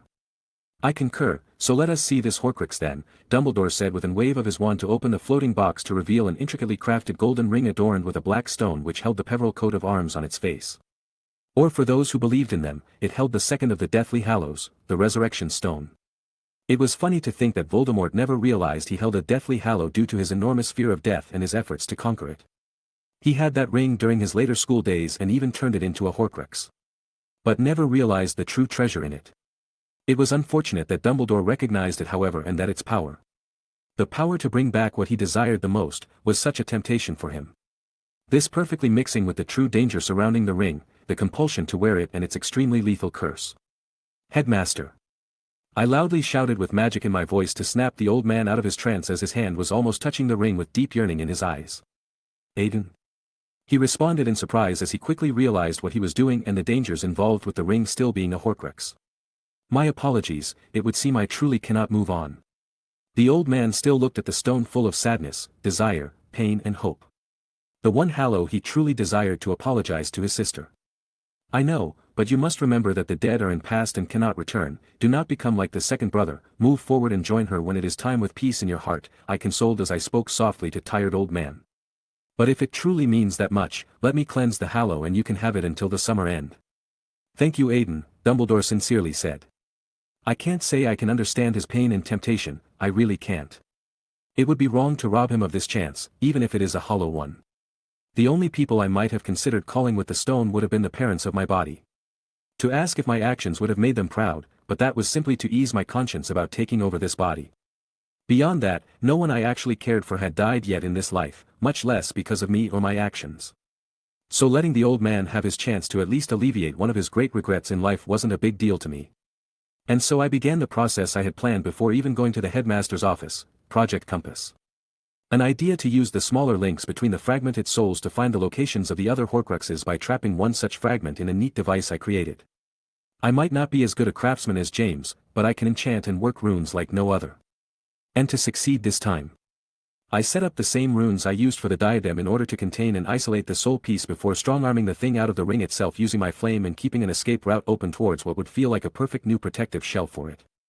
The shell being a three-dimensional compass made to be a trap for the soul piece which kind of looked like a log pose from one piece, but it was only effective within a 4-kilometer radius.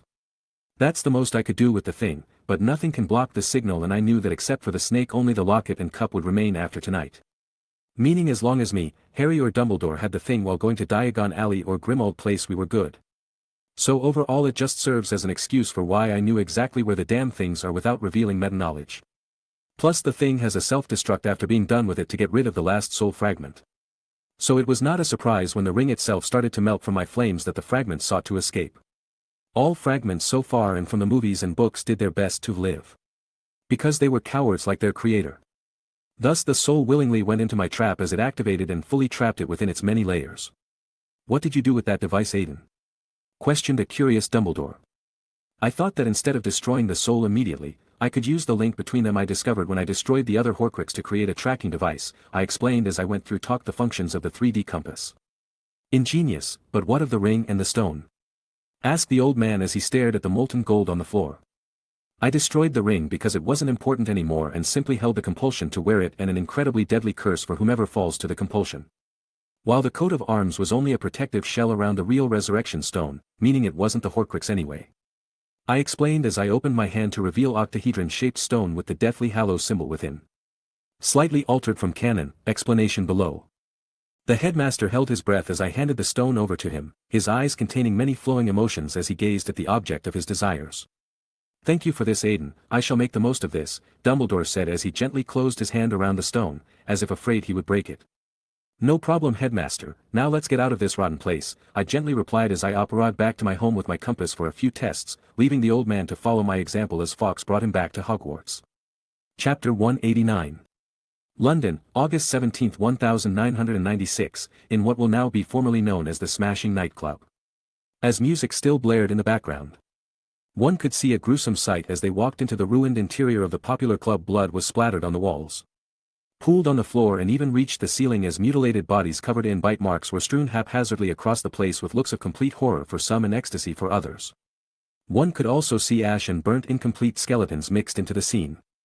And in this carnage a tough but attractive woman in her late 20s with short black hair and sky blue eyes wore pieces of enchanted armor hidden under a black frock jacket which wasn't buttoned up just to show the leather armor she had under it. Sporting a belt with pouches attached to it containing various tools useful for her trade, black pants and combat boots. Pointing her dark brown wand at a disheveled man in his 30s with messing brown hair, frantic red eyes. Blood covering his mouth as his terrified status revealed his predatory fangs, crimson-covered hands, and dressed as a typical club-goer on the prowl. No. Please. Spare me. I'll go back, just don't The woman looked around vigilantly as she took in her subordinates finishing up with their own work as another ran up to her and saluted her respectfully.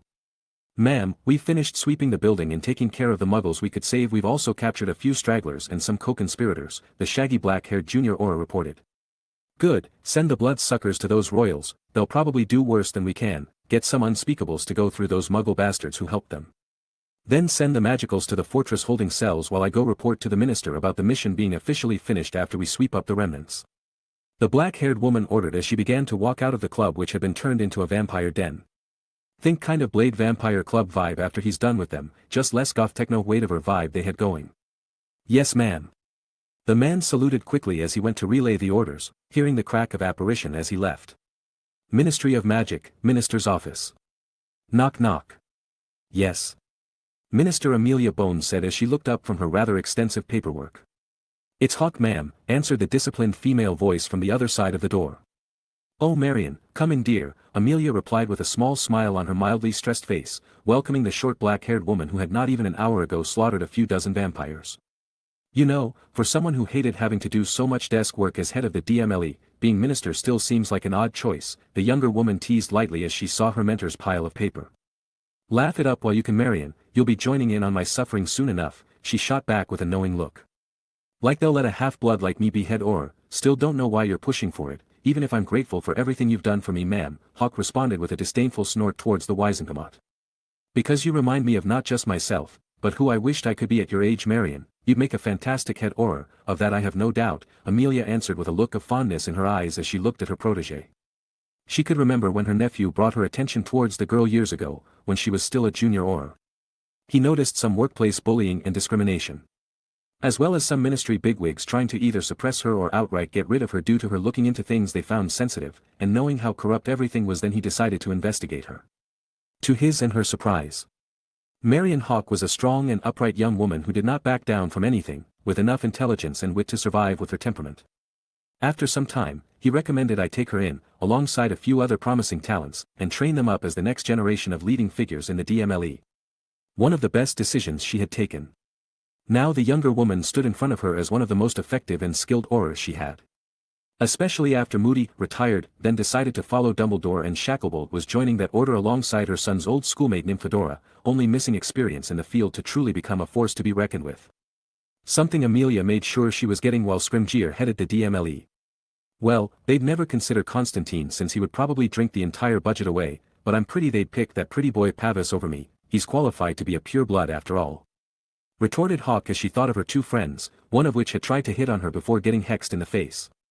As much as I believe in Dorian's skills when dealing with politics and management, the man can cause a scene while standing still in an empty room, so, unless John gets his act together, you're my pick for the next head Auror. Amelia responded with a weary sigh over some incidents both men had been involved in. Now what brings you here besides trying to worm your way out of paperwork? Right, we completed Operations Red Den, Flush and Muggle Trouble, with mountain moving and snake hunting still underway, Hawk reported as she put on a more serious face. Good, we'll have finally taken care of the vampire problem after a final sweep, and then we can put more effort into getting those giants out of the Isles. Any troubles to report? Amelia asked with a pleased expression. None, ma'am. The detection ward provided allowed us to know where each of those blood-suckers were hiding, and the greedy muggles are being processed as we speak. The royal clan representatives looked a bit too happy getting the ones we captured, but they've kept their end of the deal. Hawk answered with a shake of her head. Good, Aiden really outdid himself this time, saved us years of hunting down those blood addicts, but I'm still not sure where he's getting all those goats and how he's making them eat a diet of herbs designed to knock out giants. Amelia said with a wry smile on her face, but with pride in the nephew she considered a son. That guy can just make anything happen once he sets his mind to it. I still remember all those beatings he called training, Hawk followed up as she rubbed her shoulder as if feeling some phantom pain. The faces of Adrian and John were priceless, however, the amused minister added as she thought back to when a teenage Aiden demolished her 3 best aurors for hours on end. They still shiver and almost stand in attention when they hear his name too, the female auror said as she joined in on the fun. We can't forget a certain someone acting like a schoolgirl either, can we? Amelia teased with mirthful look on her face. That was only until I found out he was already taken, the embarrassed auror stuttered out to the great amusement of her mentor. Oh yes, I remember the day, came into the office looking like a dementor had attacked you, the minister said with a chuckle overturning the famous auror into a blushing woman. Ugh, please don't mention that, especially not to that Travers girl, she can be pretty scary for a healer, groaned Hawk with a weary sigh at the memory of her short-lived crush. I was just teasing you, dear, help take some weariness off my shoulders. Now anything else to report? Amelia said as she relented. Nothing much, but the Dark Lord has been a bit too quiet as we took down the vampires. I'm sure he should know about our efforts with the giants too, but no one's doing anything to stop us. It's putting me on edge. Hawk seriously answered as her gut told something was coming. Myself, Dumbledore, Aiden and Oliver have all felt the same. We believe that the Dark Lord couldn't truly control neither the vampire nor the giants and was simply using this timing to look for more allies now that many of his past allies are no longer available. We have also noted that many of the Azkaban escapees should be fully rehabilitated soon as well. Meaning the elites we have not captured should be back in play soon. Replied the minister as she thought back to the talks all of them had regarding the coming conflict. Overall they were in a vastly superior position compared to how things were in the past, and when one compared forces with the current army the Dark Lord could amass. The only worries they had were that the enemy was still eluding them and could strike anywhere. His plays are limited right now. He could try to pull a repeat performance of Azkaban to get his men we have in custody, but we're ready for that. A second option is to attempt a takeover or recruitment of the underworld. But aside from his personal power the Dark Lord is not currently seen as the winning horse, or he might even try to look for outside allies again like he did with the bloodsuckers. Analyzed the auror as she put her mind to work, something which pleased Amelia immensely as she watched her protégé improve.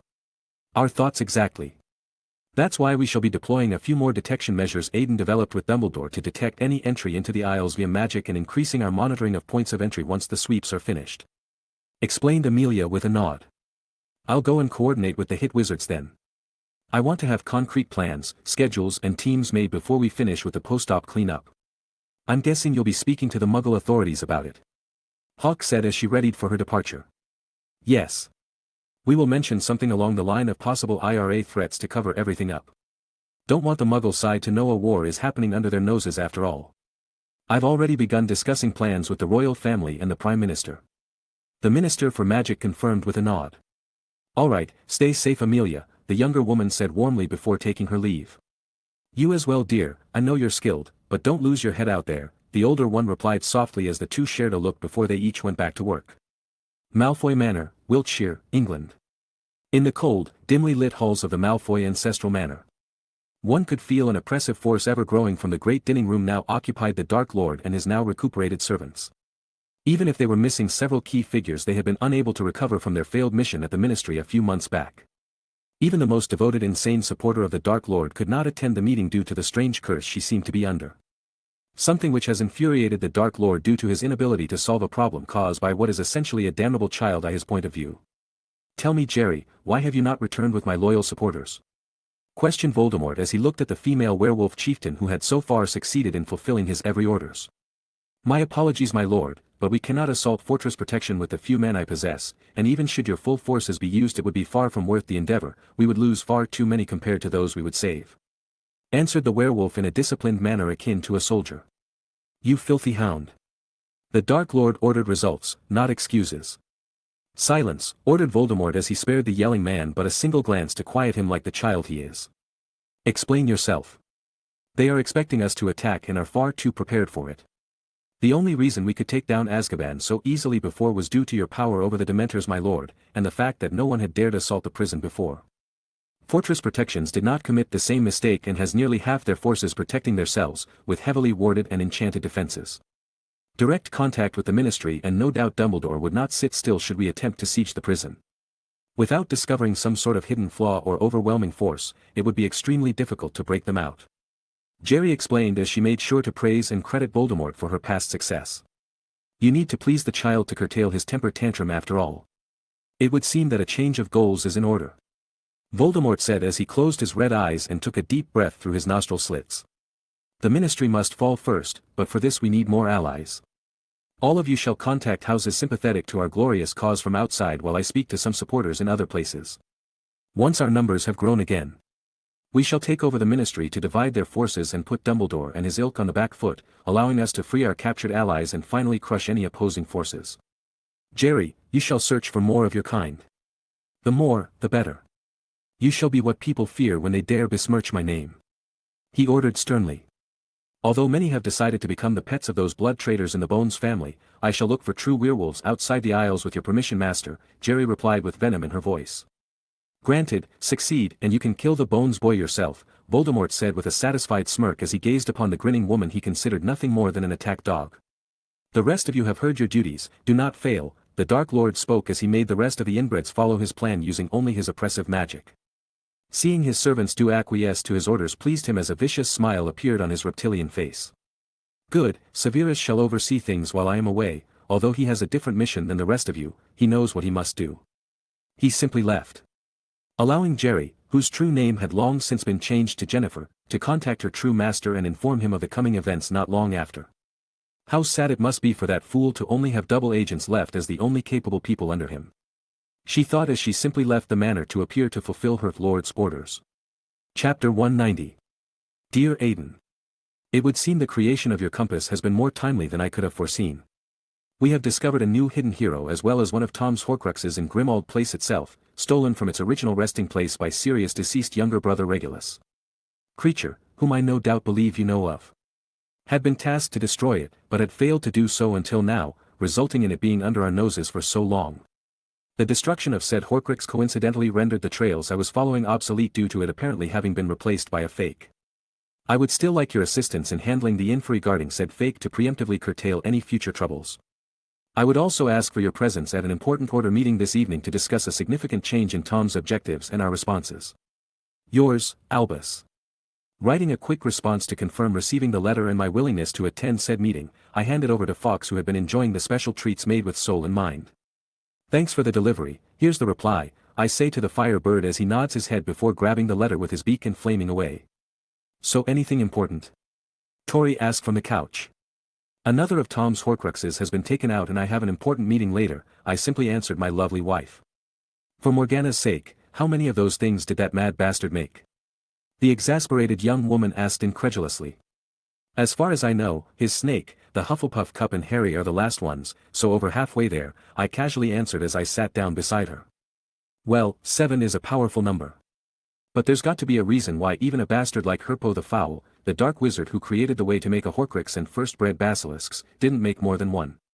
Looking at how he acts, I'm guessing he's almost completely unbalanced psychologically, with only his intense desires for power and fear of death actually keeping functional. And his objectives before his fall properly keeping him moving forwards instead of lashing out at everything. My beautiful mind healer analyzed as she laid her head on my lap and picked up a book. A possibility to be sure. That's why I'm quite curious over what this meeting will entail. Jen hasn't reported anything drastic enough to warrant my involvement and Dumbledore knows what does require me and what doesn't. So what would Tom tell Snape but not Jen? I pondered as I automatically ran my hand through Tori's smooth hair. Can I come with to find out? Kinda curious about it and I've got nothing else to do since I'm still on vacation. Don't think anyone would mind, not like I wouldn't be telling you everything anyway, I acquiesced with a small shrug. I guess we should wash up before supper then, even if the order members aren't the most proper, it's no excuse to do the same, she said as she put her book back down. Do you want to go in first? I asked as I looked into her emerald eyes. Who said we are doing this one at a time? She replied with a smirk and a seductive look right before getting up and pulling me by the hand towards the bathroom. Dobby, please have supper ready in an hour and a half, I hurriedly shouted out without waiting for a response. Make that 2, Tori countered as she sped up. I love this woman. I thought with a smile, closing the door behind us. One very pleasant shower and meal later, at Grimald Place. Huh, you thought you would get a lemon, but no. It was me. The SpongeBob time skip. Thank you all for gathering so quickly, it does me good to see all of you safe and sound, even as Voldemort and his Death Eaters have been brought into the light, Dumbledore said as he warmly looked at each Order member. Those present tonight were the most trusted and skilled members of the Order.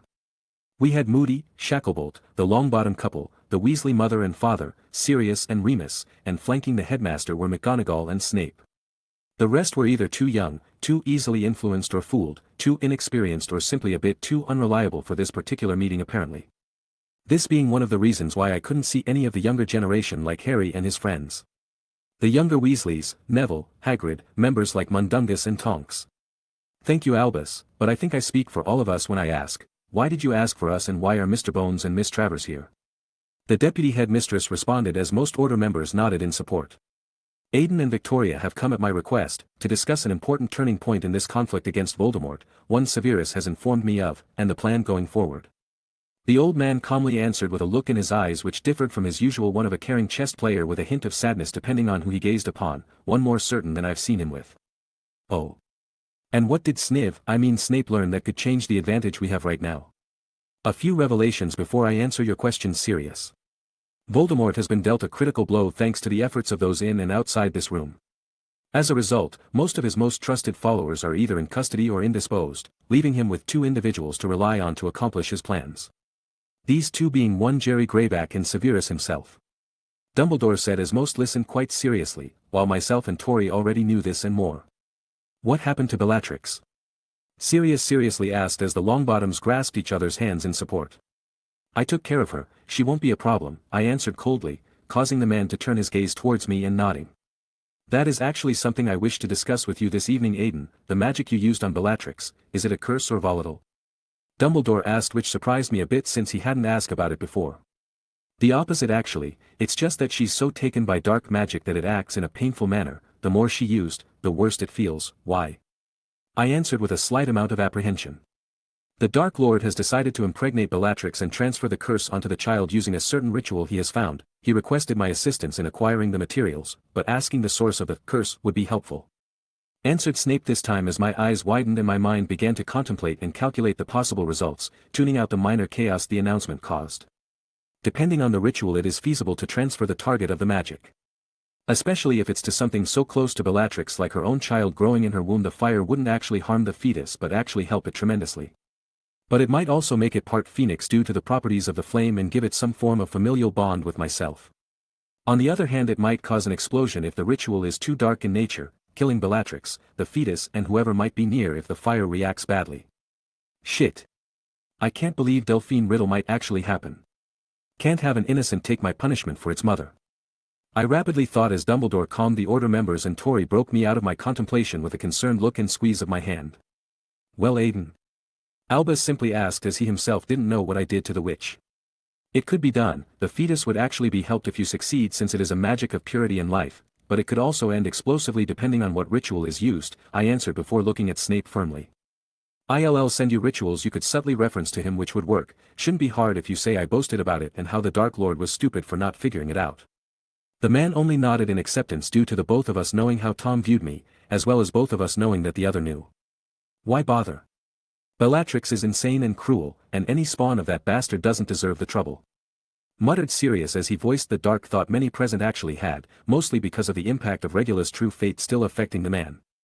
I simply do not wish to doom an innocent life because of its parents. Should it come to it, I shall take responsibility for the child, I declared as some still had uncomfortable expressions but others seemed to support my decision. You mean we will take responsibility? Shouldn't you include your dear wife in these decisions, husband? Tori suddenly said with a raised eyebrow. Sorry about that, love, but yes, we will take responsibility for the child spared, I quickly corrected as Tori gave a satisfied nod. That is very mature of you, Aiden, and it eases this old man's worries, Dumbledore said as his expression became very soft for a moment before getting back on track with the meeting, but now I must present the true reasons for this meeting. Both Severus and Aiden have confirmed that Voldemort has been using this time to remove the unhappy vampires and giants from the playing field while looking for different allies abroad, with two avenues he is currently pursuing. The first would be his ordering of Jerry Greyback to gather more werewolves to his cause, while the second seems to be the old houses of Eastern Europe and Russia. He has decided to personally move in order to gain their support in conquering the Isles, before moving towards the world at large. Now that caused a lot of people get very serious. Jerry Greyback will fail to add any significant number to their cause, Remus suddenly declared with confidence, surprising pretty much everyone at the table. I believe so as well, Remus, Dumbledore said with a slight smile. Why's that, Moony? Questioned Sirius as he looked at his closest friend. Because, as far as I am aware, most werewolves in Europe, and even some numbers from outside of it, are already here, Lupin said as he informed the more forgetful members present. And it does come to surprise a good number due to most people actually forgetting about Bones' work, having a couple thousands werewolves in the country, working and living quietly. Yeah, we're only waiting on this war to be over to officially have the village become a magical settlement like Hogsmeade, I informed others as Remus wore a proud look on his face. I am assuming you will be ensuring some form of aid from them during this time to help push this through the ministry, Dumbledore said as he went through a few possibilities to make such a thing happen. Already on it actually. I've had some of the security forces I've trained help Mother hunt down the vampires. Non-combatants are currently helping make defensive equipment my company is selling to the ministry, and they've set up a medical system to ease the burden of St. Mungos should it become necessary. I replied with some pride over how far they've come. And just like what Snape is to you, Headmaster, Jerry is mine. Now that last one was fun to reveal, as even Moody and Dumbledore looked at me in shock. Dear, I do believe you could have told them this in another manner, Tori calmly said as I knew she saved the image of a shocked Snape in her mind. But this way got the best reaction, I mirthfully replied with a satisfied smirk. Cough. Is what you said true, Aiden? Albus asked as he got everyone to reboot.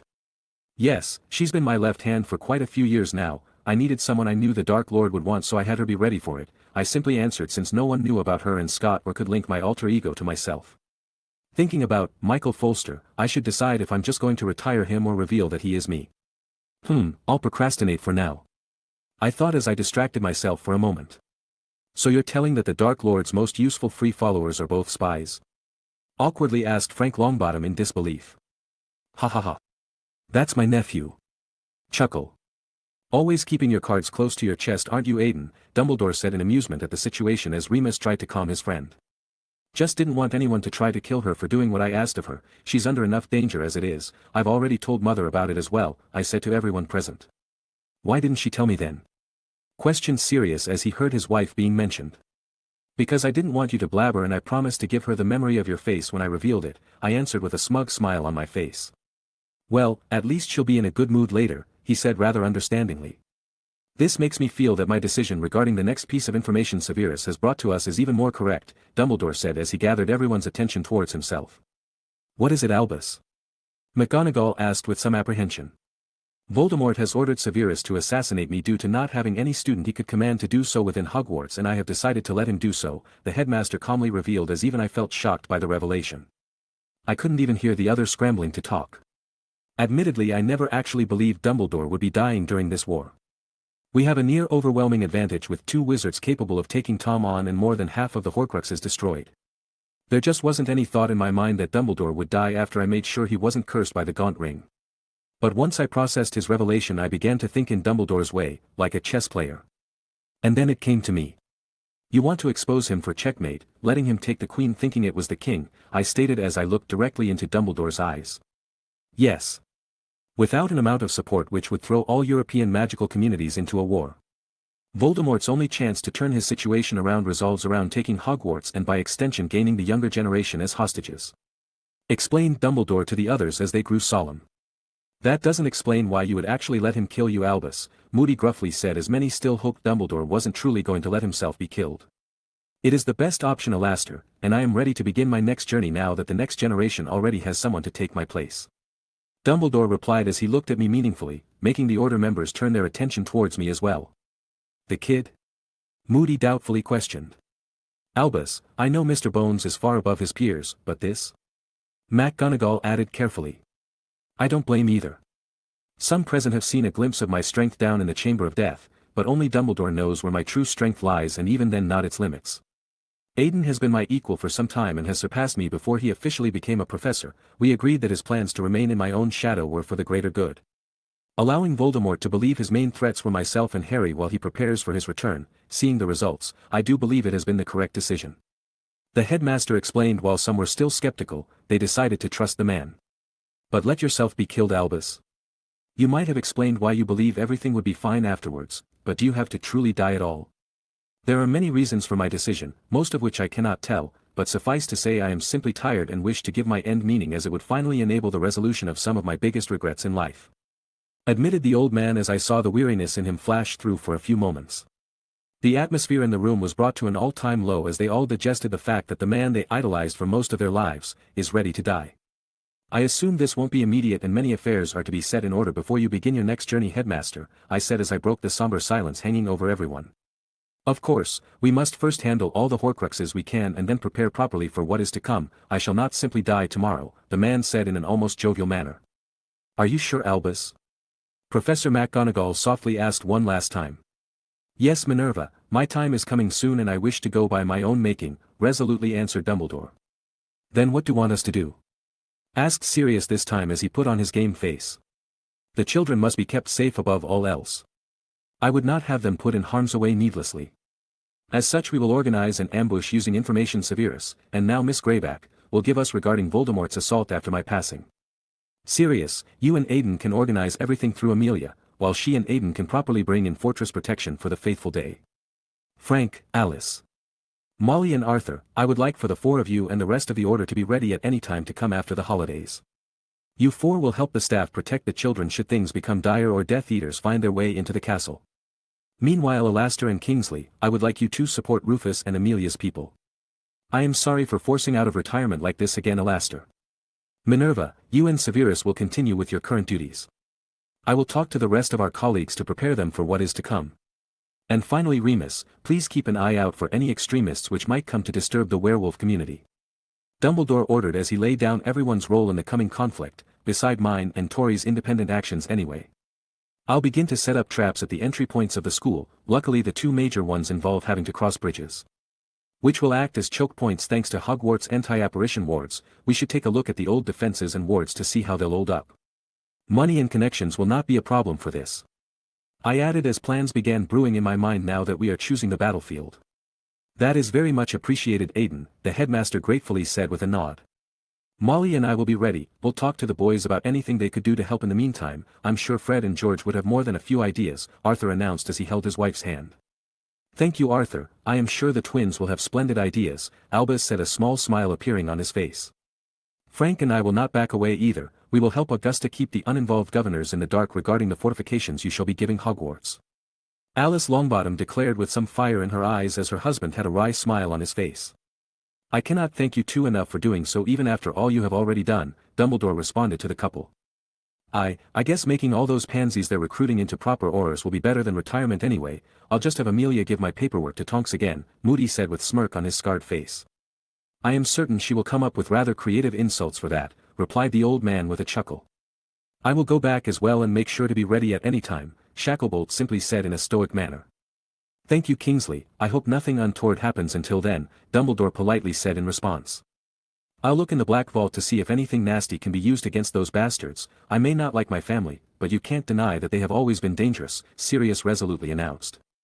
Be careful in your handling of such magical artifacts, do not be afraid to contact myself or Aiden should you encounter anything, Albus counseled as he too knew that the Black family could hold incredibly dangerous artifacts in their vault.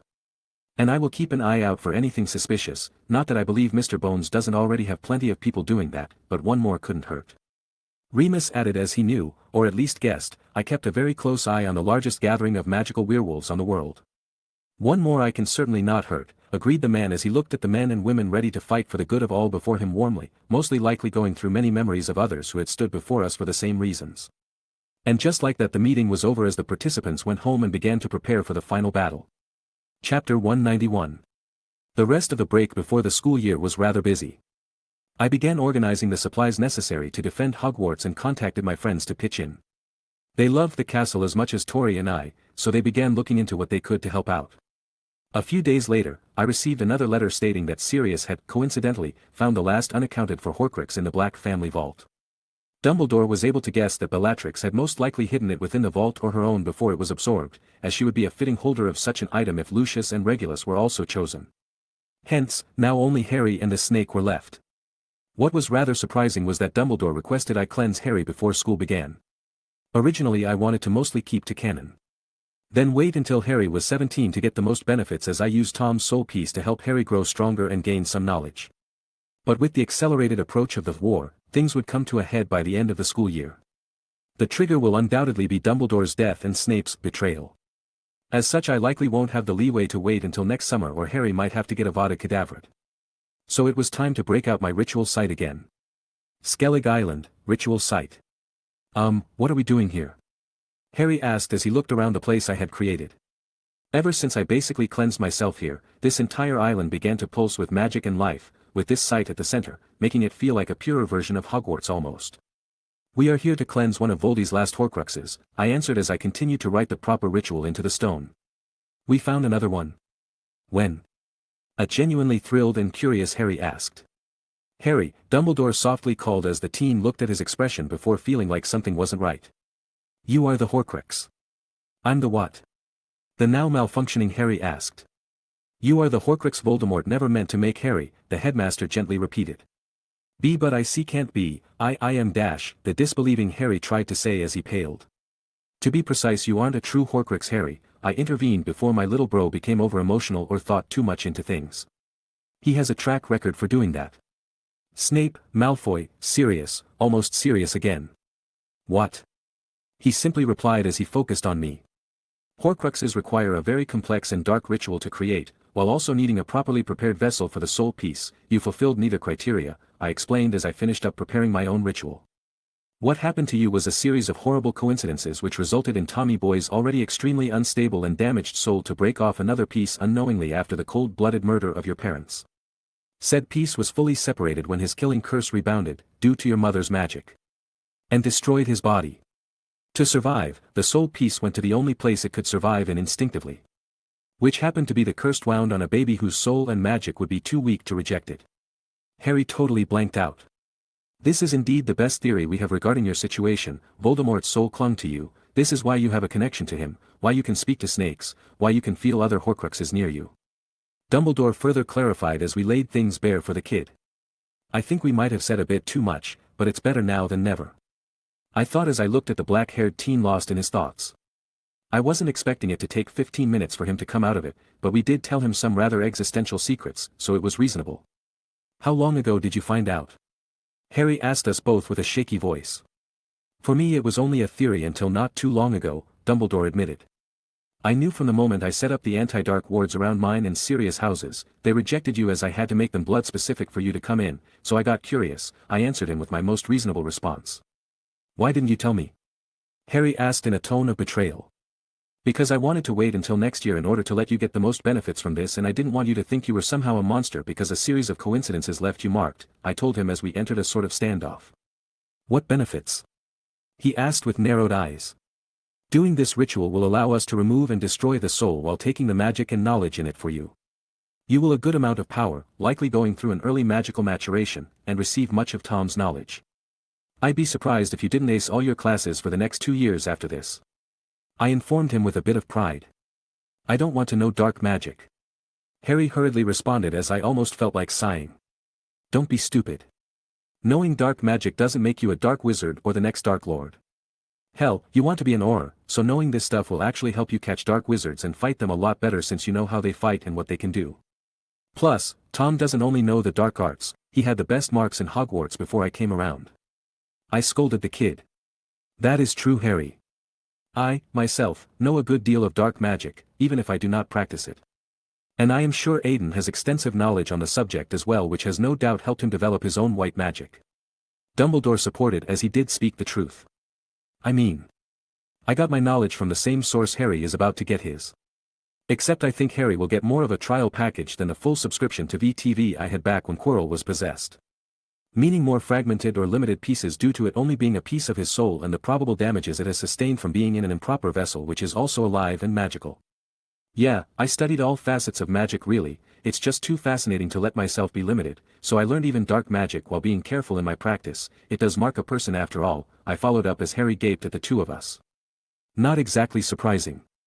We are likely to be the two most powerful, good, wizards of modern times, and we just admitted to being versed in the dark arts at least to a certain degree. But. Sigh. Fine, what do I need to do? The teen asked as he seemed to have decided to just go with this. Huh. That was significantly less convincing and whining than I anticipated. I guess he matured more than I thought. I thought as I put away my expectations. Change into this, leave everything including your wand and glasses, then sit down in that circle over there and let me do the rest, I instructed him as I made some drapes appear around the kid after I handed him a ritual gown. Really? He asked from inside the drapes. Yup, get changed now or after I lower these things, I replied with some amusement over the now hurried sounds of Harry changing. By the time I dropped the drapes, Harry was wearing the loose white pants, shirt and underwear I had handed him, while a pile of clothing laid on the floor. Why did I have to change my underwear? He asked in a deadpan manner. Because I'm not taking any chances of things messing with this ritual involving your soul, now glasses off and in the center, I answered swiftly as he obeyed the order. What now? Harry asked as he squinted from his now seated position.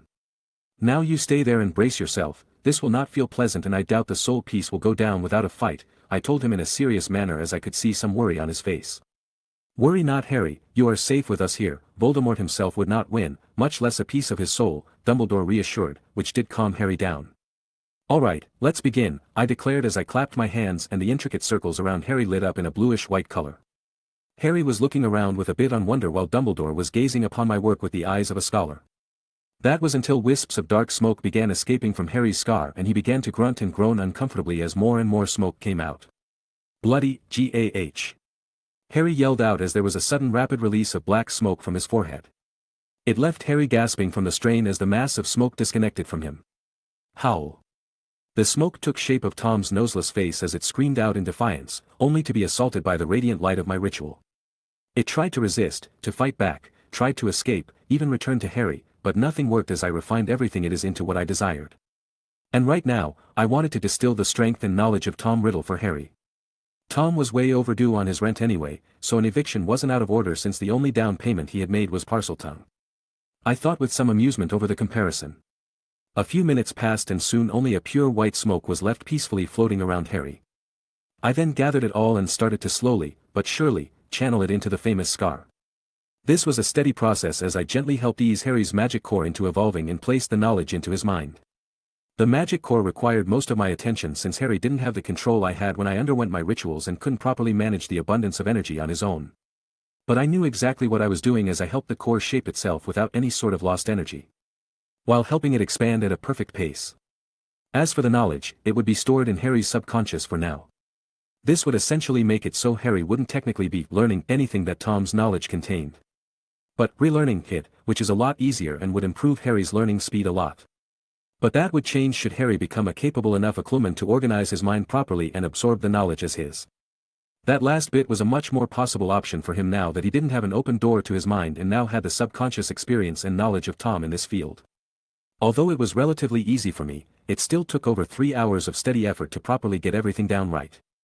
And once it was done, the ritual stopped emitting light. I lowered my hands, and then Harry slumped down into unconsciousness over the still rapid expansion of his magic core and all the things I basically crammed into his skull. It didn't help that taking the piece of Tom out strained his soul a bit as well. Dumbledore rushed forward to check on Harry, but I knew that after a few days of proper rest, he would be right as rain. He will be fine, Headmaster, his control over his magic might be a bit shot for a few weeks, but I can give him exercises for that, I reassured the old man as he lifted Harry with some magic. That is good, and the results? He asked out of curiosity. He should be over halfway between his second and third maturation. Now has a subconscious grasp of Tom's knowledge, should have kept the Parseltongue, and the negative effects that having the soul piece in his body should be reversing during the next year or so. I answered as I gave the unconscious floating teen a good look. What can we expect? Dumbledore asked with curiosity. Improved eyesight for one, as well as a growth spurt and an increased gain of muscle mass if he continues his regular exercises and Quidditch training. I also believe his temper and general recklessness should mellow out, with an increase in retention and learning speed, beyond that I can't really say. He had that soul piece in him nearly his entire life and it could have affected more things. I answered as best I could. I honestly wasn't sure the extent of which what I did would impact Harry. It certainly would be for the better. But Tom's subconscious knowledge might gradually shift his behavior and personality slightly as he becomes more mature and less temperamental. Not in an insane Dark Lord way, but more in cunning and analytical manner which will let Harry not be blinded by emotions. He might also become more polite or refined as some of Tom's knowledge of etiquette and manners might seep through as well. I couldn't say this was bad for him since it should help curb his self-harming habits, while also helping him become a more suitable future lord. I mean, the kid is already going to be the Potter Lord and I'm pretty sure that Sirius put him down for the Black Lordship if he doesn't have any kids with Amelia. So some cunning and manners will go a long way to not piss off everyone and be taken advantage of. Now that I think about it, I might have to start him on some proper lessons on this stuff because I know Sirius won't. I'm sure Mother would be happy to crack the whip, but she is too busy at the moment. I'll see what I can do.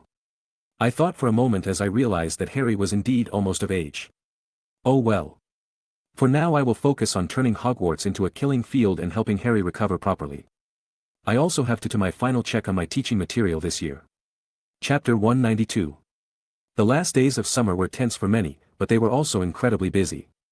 With the current political situation, having a war brewing and a near genocidal madman on the loose, people were scared and many who remembered the First War feared for a repeat performance. This resulted in many letters being sent to Hogwarts actually. Parents fearing for their children and the likes. Ministry actions were incredibly reassuring. News of successful vampire purges, captured dark wizards and spies. Arrested Death Eater sympathizer supporters, all of it helping reassure the public about their safety, but a true parent would never stop worrying. This actually resulted in Dumbledore requesting me to travel on the Hogwarts Express this year, alongside additional Aurors, hit wizards and fortress employees. Safeguarding the journey to the castle. Just in case. We didn't want any kidnappings and ambushes were easy to set up when it comes to a train. So how have you been feeling, Harry? Any difficulties with your exercises? A bit, he answered with some hesitation. Perfectly expected, I'll sign some forms to let you use an empty classroom for practice, I said with him with a supportive pat on the shoulder. We can also speak to Hermione about helping you out. The flinching from Harry immediately told me the young man hadn't mentioned his issues to his friends. Something rather in line with his personality, but not any less drama-inducing. Just talk to her, she's a bright and kind girl, she'll understand and then likely go overboard to help you if everything I've seen her do means anything, I gently advised the stubborn young buck. I mean, his and his dad's Patronus are stags and his dad could transform into one, plus Harry can be rather hard-headed and stubborn, so I think it fits. Sigh. Alright fine, Harry responded with teenage reluctance. Good, now, try to have some degree of fun this year and don't get yourself stuck in your head, when the time comes, everything will be fine, I genuinely advised, stepping out of the cabin we were sharing before the train's departure. The order had brought him ahead of time, with the other kids coming separately to not make too much of a target. We might have the advantage but we didn't want to risk Harry and his friends. Walking around the train, checking on all the boarding students. It was good to see the numbers didn't significantly decrease.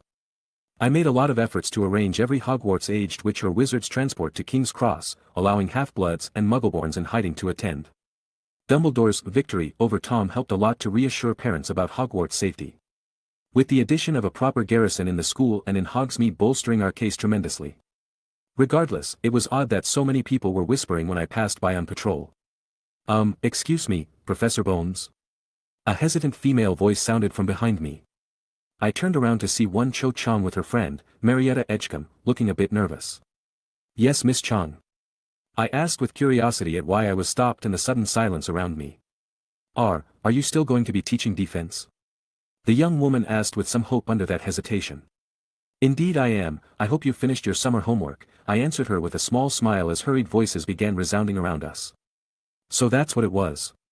The students thought the curse would get me and were wondering if I was still going to be teaching. I realized as I spread my senses a bit. And it seems like Hogwarts rumor mill is alive and well. Even when not at the castle yet. That's great. Cho exclaimed with clear delight. Don't worry, Professor, we both have our homework done. Exemplary Miss Chang and Edgecombe, I look forward to going through the results of your works, I praisingly said. The homework for minute-level students revolves around open-ended scenarios and conflict resolution against enemies which varied from humans to dangerous creatures. Plus some studies on common injuries. Curses and poisons. Then I threw in a requirement to learn 2 white magic spells since all my students at that level could actually practice from home. But do forgive me, I must continue my patrol, I apologetically added before politely moving along. Going through the train compartments, I greeted various students and fellow security team members as I passed them. Many were much more subdued than usual, even the compartments with Slytherin students. It was interesting and rather promising that so many Slytherin didn't begin to swagger about as if Tom's full return was the greatest thing to happen for them. If that was due to his loss or successful efforts to enlighten them to the dangers they face under him. I could not tell without peeking into their minds, something I desired to avoid when unnecessary.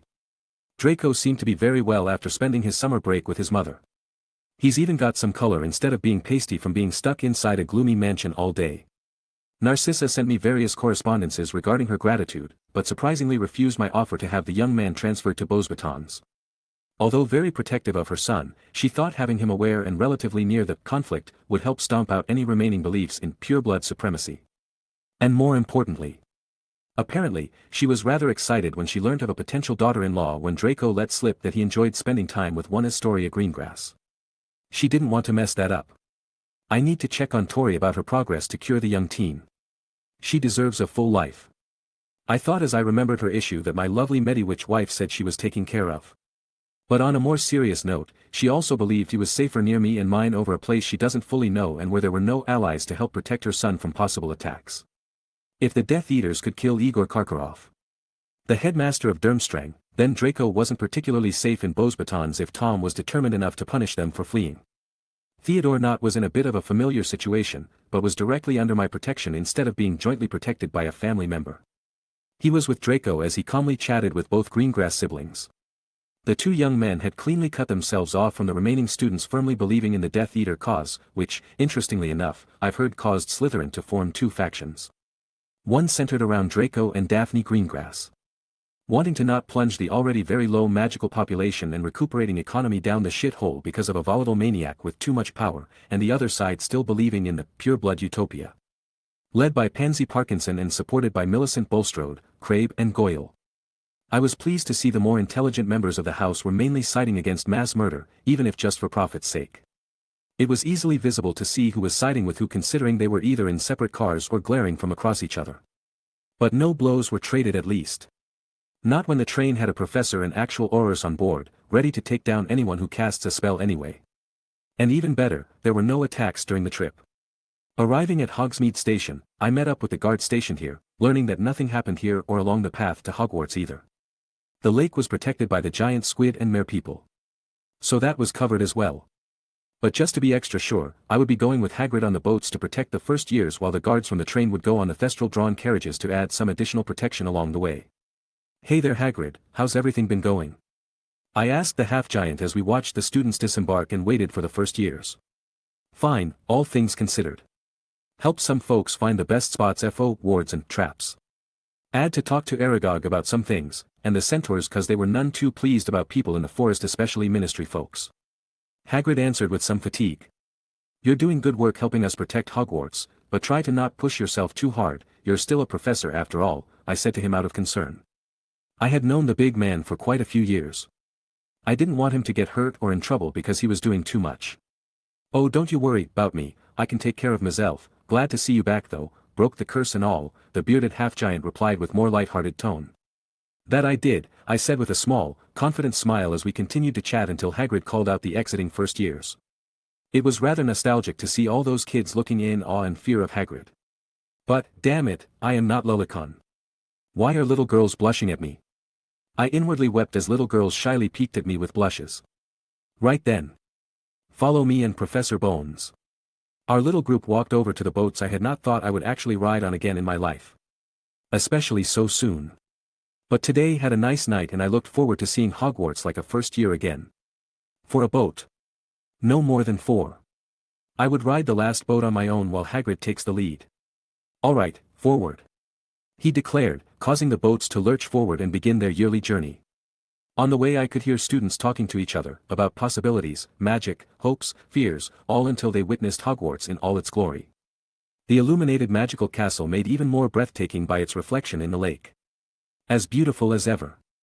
I thought with a soft smile. It was nice that the moment wasn't interrupted by an attack or I would have been rather unforgiving. All good things must come to an end however. Arriving at the stairs, everyone disembarked and began the last leg of the journey until we reached the ever stern and proper, Professor McGonagall. "First year's Professor McGonagall," Hagrid simply said like almost every year. "Thank you, professors, now please head on to the table while preparations finish," the deputy headmistress replied with a nod. "Right away," Hagrid said as he hurried along. "I'll see you later, Professor," I politely said as I calmly went along as well. It wasn't a long walk. I simply needed to cut through a small room linked to a few corridors and the Great Hall. An exclusive for professors to get to the head table without having to walk between all the students. And entering the nearly filled Great Hall, I felt many eyes on me as it took my seat next to Phileas and Pomona. Slughorn wasn't recruited because it simply wasn't necessary. I was here to be the Dada's professor and we had destroyed all the Horcrux beside Nagini already, so no need for his memories. Although a much better teacher than Snape, his need for connections and favoritism would have likely irked me a great deal. I do wonder if he would be asked to join anew next year, however. With how things are, Dumbledore would die this year. With Snape killing him, meaning that even if he lives through the coming battle, I seriously doubt he would return to teach unless absolutely necessary now that he would be freed. That leaves some kind of possibility for his return. Maybe I should put out some feelers for possible replacements from the potion masters in Breaking Grounds. A sort of way to train future masters and spot talents maybe. And then there's going to be a need for a replacement Transfiguration master, with McGonagall being the next in line to become headmistress. Even though I'm pretty sure she takes care of most of the paperwork already. Being both headmistress and a full-time professor would be too much. I should suggest my plans for overhauling the current system to her and Dumbledore later. Getting some more teachers, or at least teachers' aides, to help lessen the burden on professors and to assist in security and disciplinary matters. Maybe some people working towards masteries taking care of the beginner years for experience and access to Hogwarts library. But those thoughts needed to be put away as the first years came into the room. All of them looking around in wonder and nervousness as all eyes were on them, approaching the hat on a stool before the professors. Similar to last year, the hat warned of the conflicts both outside and in, emphasizing unity within the school to triumph over adversity. And then it was time for sorting. When it was all done, I would say Hufflepuff had the best yield this year, and then it was time to feast. The food was very good as always, but I would personally prefer to go home and enjoy a nice dinner with my wife. Just the two of us. But it was not meant to be. And she knew I couldn't come back early today, so she planned a nice evening with her mother.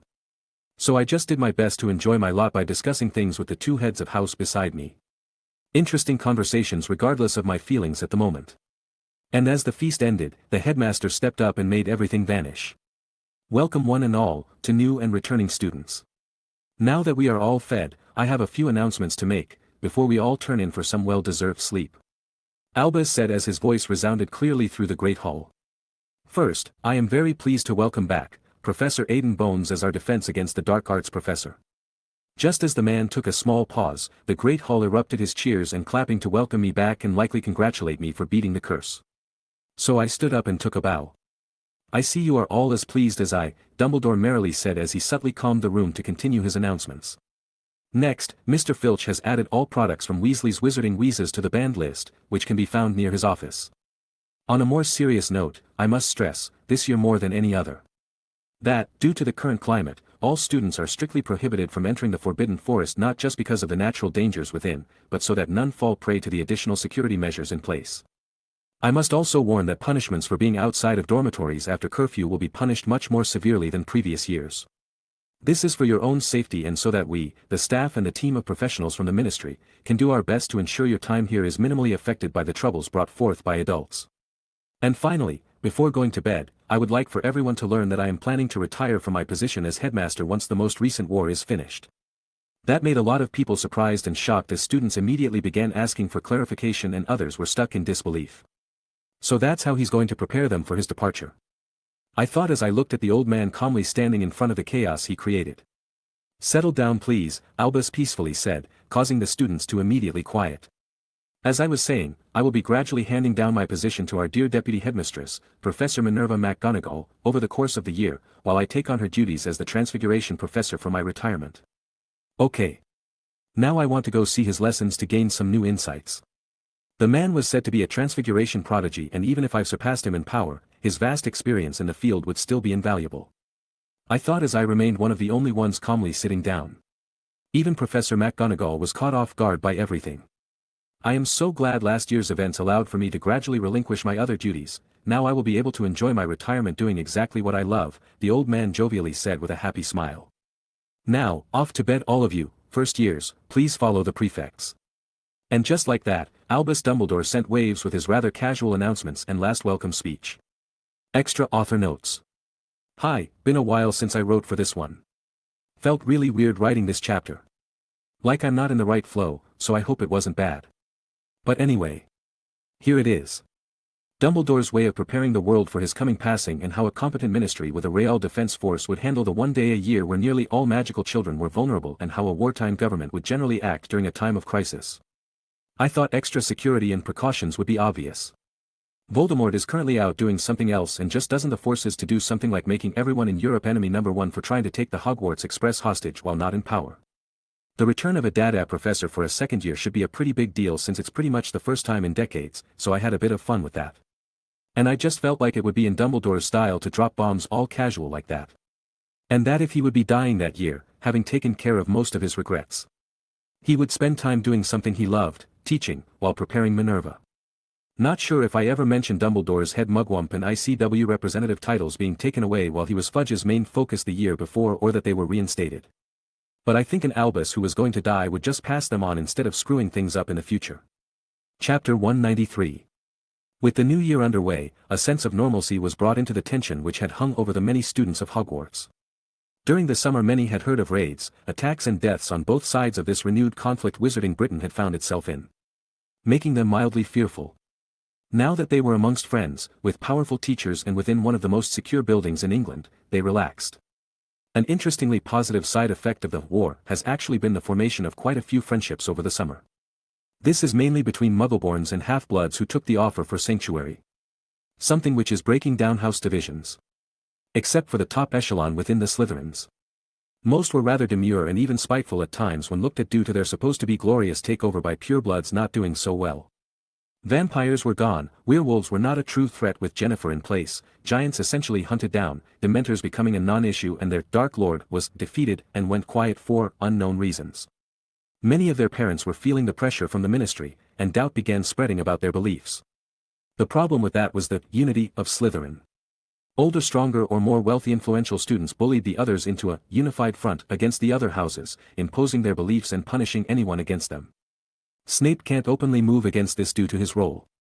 He can't risk having Tom hearing that he doesn't allow his support to grow within the house or he would certainly risk his wrath.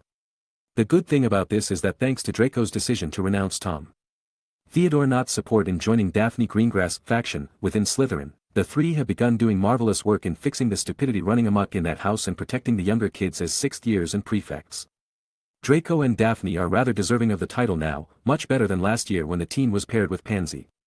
They were subtly spearheading a small change from within that house, which could potentially help make it what it should have always been, a place for the cunning and ambitious to grow. Not a dumping pit of racism, hatred and oppressors. Honestly, I am ambitious and not just a little bit cunning. So seeing the students of a house, that is supposed to embody and nurture the traits so necessary for human development, reduced to what it has been for the last 50 to 100 years was simply annoying. Thank Merlin, a real Slytherin who became a near god to wizards, a known figure for 1,000 years and legendary advisor of Camelot, that Tory was the best kind of Slytherin. Being cunning doesn't mean evil and neither does being ambitious. I'm almost certain that the Weasley twins should have been Slytherin with everything they pulled over the years, how they faked their grades to not have their mother attempt even more to force them into the ministry due to lacking grades. Their ambitions in wanting to not only build a joke shop which would surpass the long-established Zonkos but also create all these new pranks, well it really doesn't get more Slytherin. It would be nice to have that sort of Slytherin more often instead of everyone being so narrow-minded regarding the defining traits of the houses. I mean, Tori was always ambitious and cunning, but it was more stereotypical. I'll never tell her that however. Beyond the rippling changes occurring in Slytherin, my own past house seemed to be a bit stuck ever since I graduated, but I hope Luna will help them remember that books may be concentrated knowledge but life is still the best teacher. They really need to go out more. Hufflepuff was always stubborn in how they subconsciously snuffed out individual excellence with their loyalty. Often overlooking the hard work part to focus on their reputation for taking the rest, as it were. Cedric was an exception, but his recent graduation would leave the house poorer for it. Good thing Susan was still there. Then we have Dosey before thinking Gryffindor. They really need to learn that bravery is not an absence of fear, but the overcoming of it and that recklessness does not equate courage as well. Harry, Ron and Hermione should be shaping them up as their training bleeds off into their personalities and actions, influencing the rest of the house. This generation is somewhat of a turning point for the British wizarding, and each of these students are crucial to what is to come. They will shape the future once Tom has been dealt with and his supporters ended.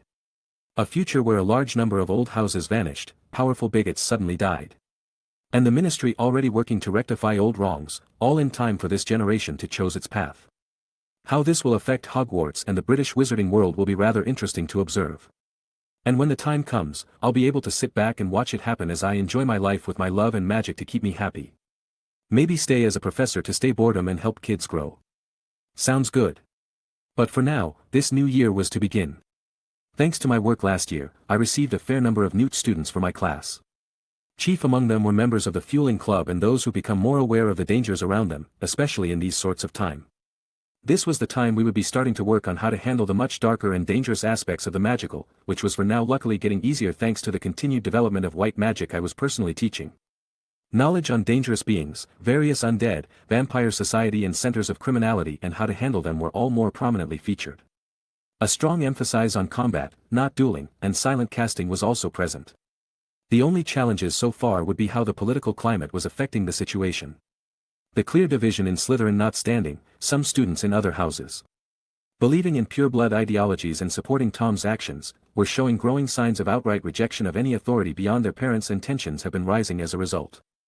Stricter punishments and rules were being put in place as a result, all in an attempt to curb possible attacks amongst students who would simply use the rules and laws to get away with such and join their lord afterwards. On a more positive side, students were rather pleased with the headmaster starting to teach Newt-level transfiguration. His mastery of the subject and his experience were enough to awe 6th and 7th years outright as he lightened Professor McGonagall's workload during her gradual shift to headmistress. The dueling club saw an even better turnout for new members. Harry and his friends were throwing themselves into their more practical tutoring. Luna was doing well as the new head of the exchange. And preparations for the final conflict were well underway. Oh. 'Twould seem your wedding was not the only matter which occurred this summer. Preparations are a must for these types of things, I replied as I looked through the numerous reports I held regarding ministry and fortress activities.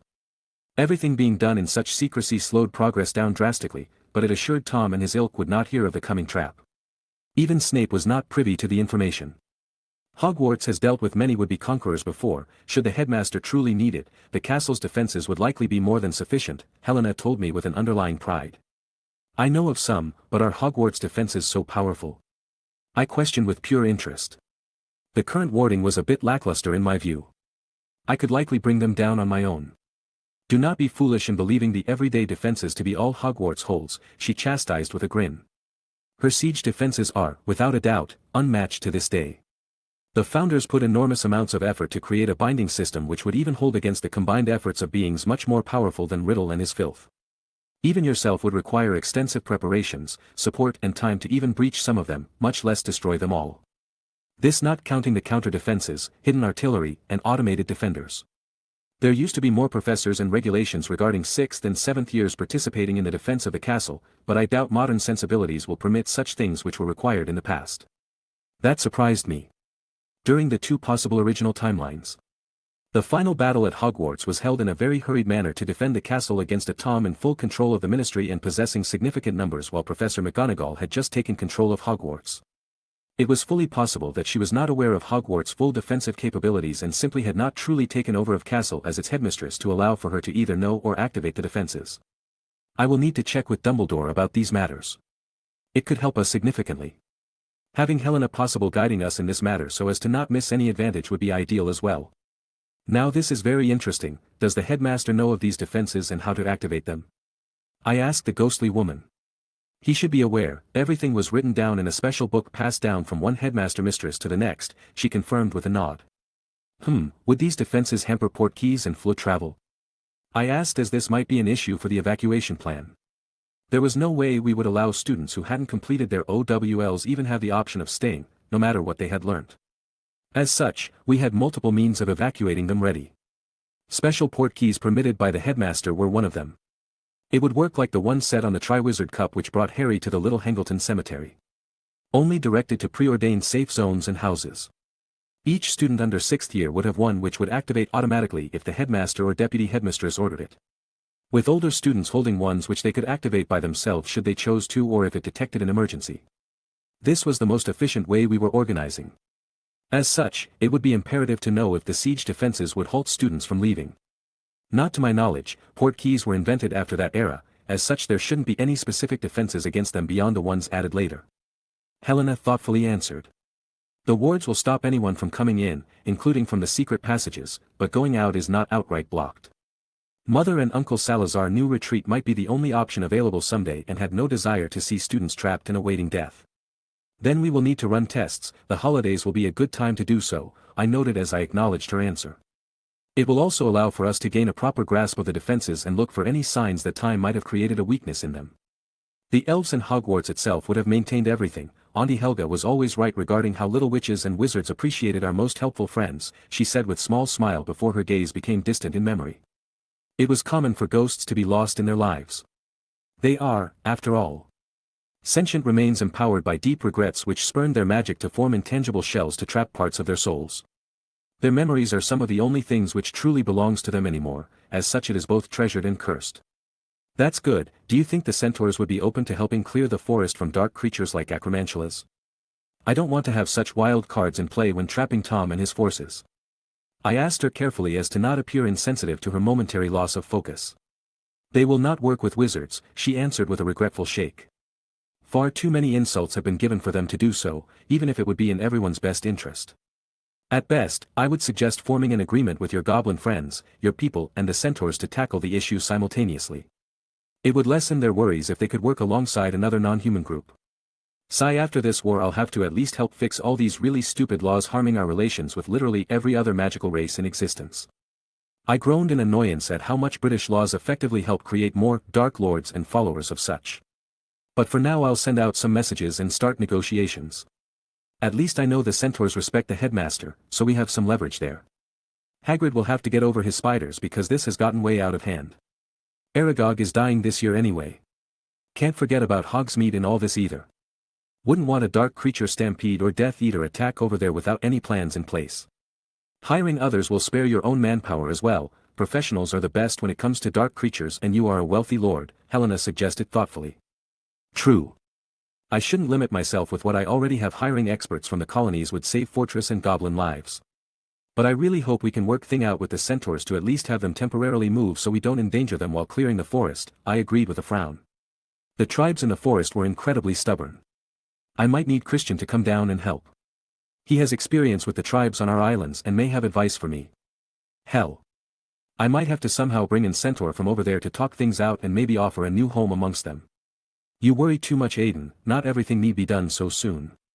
My floating friend said. You have told me Riddle will not attack until the end of the year due to various reasons, this also means he himself is occupied with his preparations. You need not rush matters. Plan with patience as I have no doubt you shall achieve your goals. If you cannot, simply create a sealing ward to make sure none of the forest's residents may leave until the battle ends. That was a possibility. Adjusting some anti-bug wards could be a valid alternative would we not succeed in eradicating the Acromantula colony. Everything else in the forest is either too far, too stupid or too few in numbers to threaten Hogwarts or be worth Tom's efforts in recruiting them. I'll contact James to see if he can set something up for me, it could help us trap the Acromantula during the extermination, I noted as I wrote another set of messages. Happy to be of assistance, Helena said with a pleased smile before she turned mischievous. But I do believe it is getting late and someone is waiting for you. Those words stilled me. I quickly checked the time. 6:43 p.m. Oh Merlin. Tori's gonna be pissed I stayed here working too much. I thought as I immediately stood up and let my magic take care of my office as I grabbed my coat and bolted. All I could hear on my way out was my ghostly friend laughing at the sight of me as she followed along for her own amusement. Chapter 194. Time inevitably moved forward. Classes were going well. The war was in a lull as Tom went out of the country. The Ministry was preparing all important locations in the British magical world and even important Muggle targets such as the Prime Minister or royal family. Preparations at Hogwarts were well underway as well. Most current issues lay outside of Britain. Tom was recruiting. Mainly in Eastern Europe and Russia, something which worried governments. But only after they were made aware of the similar pattern Tom was using, as there were still a good number who still remembered Grindelwald very well. Until Dumbledore made his speech at the ICW, those bloody cunts were all happy to let Tommy Boy take all the scum from their countries while leaving Britain to the sharks. Dumbledore's time within the ICW did result in many foreign entities carefully eyeing our situation, but with Mother in charge and Tom almost completely on the run and near desperate. It satisfied most countries enough to let us handle things while securing their own nations. Eastern European countries were very enthusiastic about their own tenuous and only recently obtained stability after the emergence of Fortress, resulting in heavy policing against Tom and his potential allies. Europe as a whole had taken a stance, but there were still many who held similar ideals as the near-soulless fool. Those were the ones who could finance or arm Tom for his last stand, even if he was unaware it would be one. The problems lay more in a rather reclusive Russian ministry and the possibilities for Tom laying in other continents or the Middle East. After the Russian Revolution, the rise of communism and WW2, the majority of surviving magical families grew incredibly distrustful and hated the non-magical world for the severe persecution they had endured in those days. Then when they rose up and failed while many supported Grindelwald in his efforts to ensure wizarding supremacy over non-magicals, only to suffer again in the aftermath, they were many nursing old hatred. Magicals had a longer memory to go along with their longer lifespans, this extended to their grudges. Some families might even side with Tom simply because of Dumbledore. His victory over Grindelwald might still be seen as the true reason for their complete defeat, resulting in them blaming him for their suffering. This being part of the reason very few know of Grindelwald's survival and subsequent imprisonment. Nobody wanting to risk the surviving supporters of magical supremacy freeing him to restart the campaign. So with Tom making the offer, he might truly gain some heavyweight support where we simply don't have any way to stop him. Russia is still very isolated from the world. In Africa he may receive some supporters due to the scattered nature of the African magical world. The looser views on dark magic and consistent supply of deadly creatures being the most attractive for Tom. But neither were big threats at the moment. Wagadu had sent out a notice regarding this matter and the premier magical school for the continent held significant influence there. It helped tremendously. The Middle East was a bigger problem, mostly due to prevalent underworld markets. Current rise in extreme religious views and the influence some of the truly wealthy magical families held. Tom could gain support from the poorer or oppressed magicals, but this would go against his MO. He would target the rich and long-established lines, but they would treat him as a backward savage in all likelihood. Quite a few well-established domestic families fought against the man and those who followed him were essentially slaves. Those opulent Middle Eastern ones who've held their power since before the rise of Islam would never bow. Any act against them would also lead to severe backlash Tom simply could not afford. There were even less chances of Tom finding true support in Asia unless he built some very strong connections while he disappeared to become Voldemort. Never mind the East-West divide, which is even more prominent in the magical due to the completely different magical philosophies. Many old families still hold behavioral standards from the old court culture age. The idea of bowing to a total foreigner, offering their money and manpower alongside their families in return for essentially gaining a master emperor would be met with outrage. Any who would bow would likely end up being erased for betraying everyone else and bringing incredible shame to any remotely related. South America may hold some options for Tom, there are some more isolated magicals, but Castelobruxo was going to have none of that on their continent. Makusa was more determined than even the British ministry in regards to Tom. They would not even let him land on their side on the pond and ramped up their already rather impressive travel monitoring and response teams to stop the madman. It was simply wonderful to see the vast majority of the world reject the poison Tom espoused. Gives one hope for the future, even if some of it is based on a different kind of mentality. Cultural differences can be bridged, but hate is a corruptive poison to any society. Only when Earth all comes together, magicals, non-magicals, all races and beings, will we truly be able to achieve the wonders I know we could. A personal belief, one which only came with the understanding that it would simply not happen until humanity can control fundamental impulses and survival mechanisms, but a pleasant thought nonetheless. It does make me laugh slightly at how much the biblical Tower of Babel could be used as an example of my belief. The tower may have never existed, but the principles behind the story were something which I hoped humanity could achieve again before we destroyed ourselves and the planet. Regardless. With the international community on alert, we continued our preparations. The ministry was secure. Minimal means of entry without prior permission, something Tom no longer had, or at least not nearly enough to harm the ministry, with ready and alert auras and hit wizard switches and defenses which were almost exaggerated. It would be foolish to attack there. With the additional threat of exposing the magical world due to the ministry's position in London should an open attack be carried. Tom would soon face the anger of the entire magical world should it come to it, something which would assure his fall as he has become near desperate while only facing the British ministry. Hogsmeade and Diagon Alley were tempting targets, but new defense and warning wards were set in case of an attack. Especially against Death Eaters and dark magic. All residents were given emergency port keys. The FLU network was being very heavily monitored to allow for pre-approved evacuations, and a set of rapid response teams were on constant rotation with everyone in the DMLE aware of the possibility of emergency deployments. While some thought this a bit extreme, the majority were rather pleased with Mother's actions to secure the safety of every witch and wizard while being ready to end this war once and for all. The real prize was undoubtedly Hogwarts in the minds of all the current leaders of the fight against Tom. Large, open area from which to mount an assault. Known defenses. Terrain and defenders due to Tom's rather intimate knowledge of the castle. Large number of only partially trained young witches and wizards with quite a few related to important individuals, the niece and nephew of the minister and the boy who lived being the foremost. The number of relatively intelligent dark creatures in the Forbidden Forest were certainly an appealing bonus to any Dark Lord as well, as such they would be purged. It was a long time coming and the headmaster was rather optimistic to have let the problem develop to such a state that the forest could no longer even be used to properly teach students how to care for our world's creatures. According to old history books I had found in the Room of Requirement. That was one of the two major ideals behind the forest back in the day, alongside it being a preserve to protect one of the few remaining magical forests in Britain as a habitat for magical creatures. Hagrid would be devastated, but the big guy would need to understand that regardless of how harmless he thought all those creatures were, especially the acromantula, it needed to be done. The next headache would be the centaurs. They were rather mule-headed and believed the forest to be theirs. It simply wasn't. There was a contract to allow them to settle here when the open spaces dwindled in exchange for becoming keepers of the forest and for helping any child lost within and the likes. They did not have any true right to stop anyone. Especially those of Hogwarts, from going anywhere. Sure, wizards treat them like beasts, something which would be fixed once the war was over. Even faster if they decided to at least help in ending Tom's followers and the clearing of the forest, but they did not have any legal rights to the land or forest. This was simply a case of people living in a place for so long and doing a type of job through generations that they shifted from being allowed to live here in exchange for a service to this is our land and has been for generations and it is our duty to protect the forest from anyone other than us.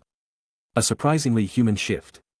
They usually avoid such by living their lives according to the stars, but nothing can stop the biological desire to see one's home to be mine.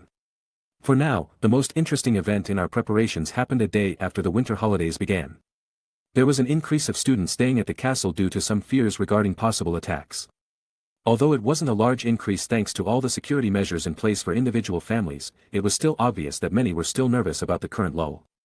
But it was at this time that the headmaster decided to test the war defenses of Hogwarts Helena had informed me about. Apparently the old man hadn't actually known about the matter due to many pieces of information regarding the castle having been lost over the millennium.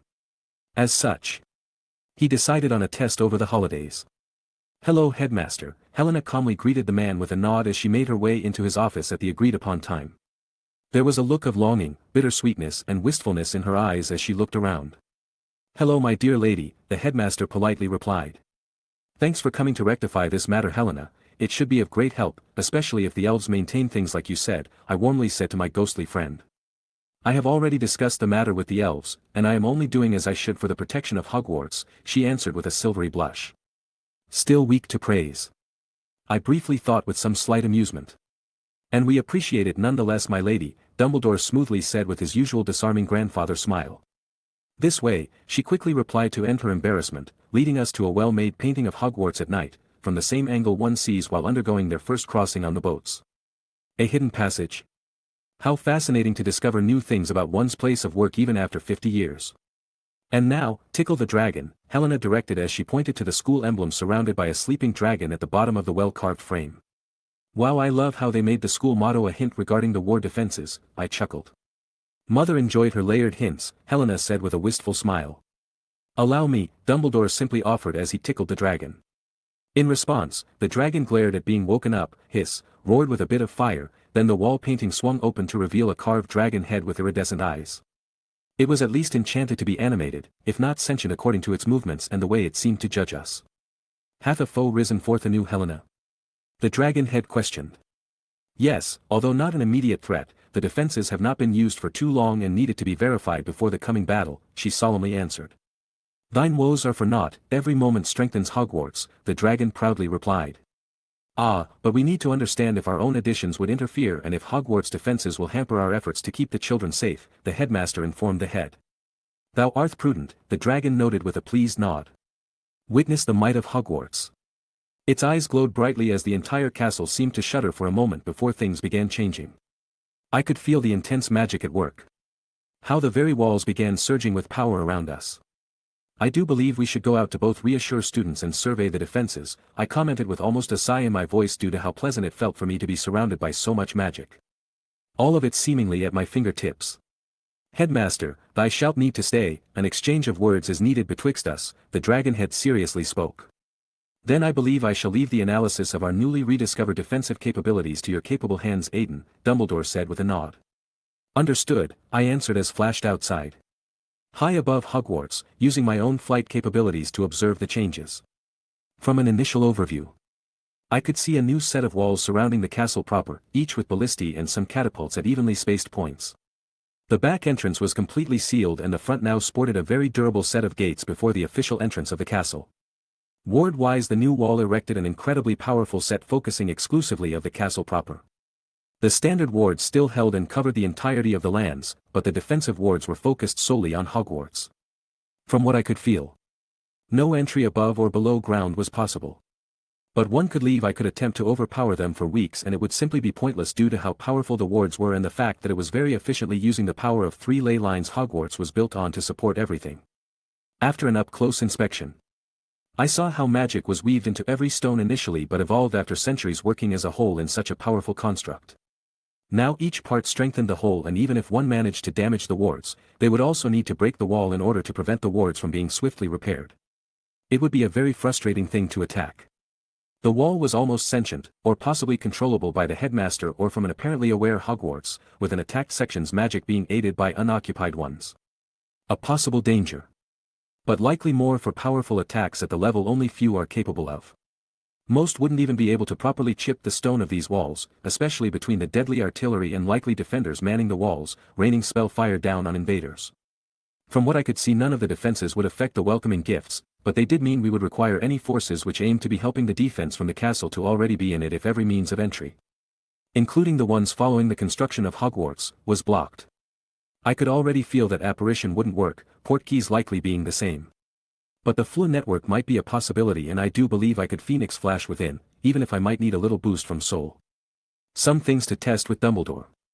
A quick check of the secret passages I was aware of later, it was confirmed that they were all sealed except for the Whomping Willow, but that was likely due to it being outside of the castle itself. Additional traps would be needed there. Overall, I believe this new defense system would save lives and stop any sort of damage Tom's forces could possibly do. And with no giants, werewolves, vampires, dementors, and soon acromantulas to worry about, I do currently predict a much less destructive Battle of Hogwarts. I should send out some people to make sure Tom doesn't recruit any foreign creatures or beings. I briefly thought as the possibility of him bringing less human help did exist. I know some Hyperborean clans live in Siberia and so do some Yeti and Frost giants. So fire-related traps may need to be obtained in greater numbers. My musing was broken as I felt the wards and defenses retreat, allowing me entry. I gave the headmaster my report regarding the outer defenses while he informed me of the changes regarding Hogwarts itself when they were activated. It would seem the castle acts like the defensive wall as it channels the potent magical energies of the ley lines to protect itself. The windows and opening are protected by heavily enchanted shutters and wards. Doors and means of entry are either completely sealed or reinforced.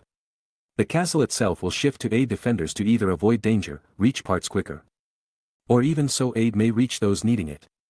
Special rooms in the dungeons were opened for younger students to hide in.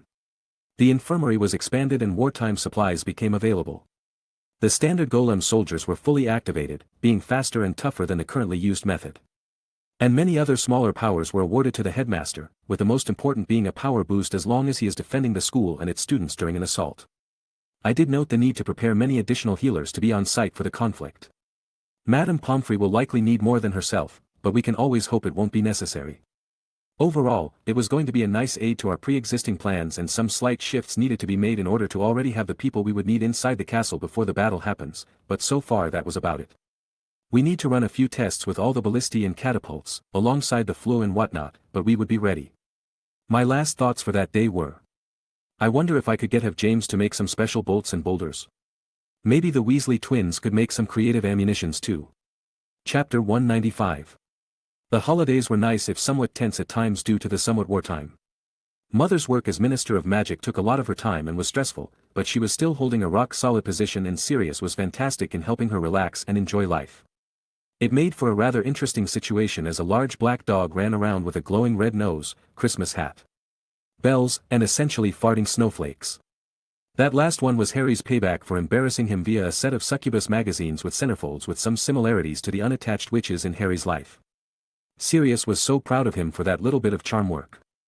Well, before Mother glowered him into a transfigured doghouse for giving Harry porn. Fun times. Susan couldn't stop laughing until she noticed, a few days later, that one of the models had some suspicious similarities to herself and unleashed her own wrath. Kickstarting a prank war which dragged everyone in, somehow including Remus Lupin, who was visiting, the Weasley twins. Their explanation involved prank senses, Luna who wanted to look at all the sparkling fuzzers, her father, who was mainly a target as he kept trying to question Mother about the Ministry's heliopaths, and then a rather jolly headmaster, who liked throwing out candy and enjoying his remaining time, until Professor McGonagall showed up and ended up with pie in her face. Her fury was a sight to behold, but I did not like the admiring look Victoria was giving her. My husbandly goal of keeping my lovely wife as happy as possible seemed to gain some renewed importance after that show. The good professor did eventually calm herself after her lecture, which included multiple generations of troublemakers and seeing Mother feeling like a schoolgirl again. Great pictures for future enjoyment. As the only ones who were not spotted pranking by the deputy headmistress and by being clean as whistles, Tori and I avoided the lecture, earning the glare of many others when they managed to sneak them in while receiving a lecture. My wife and I looked the definition of innocence as our sparkling reputations whilst students bolstered our case against taking part in everything. A Slytherin move, but the wisest at the moment. Sirius, Remus, Harry, and the twins might avenge themselves another time, but for now we silently gloat victoriously. Like I said, nice holidays.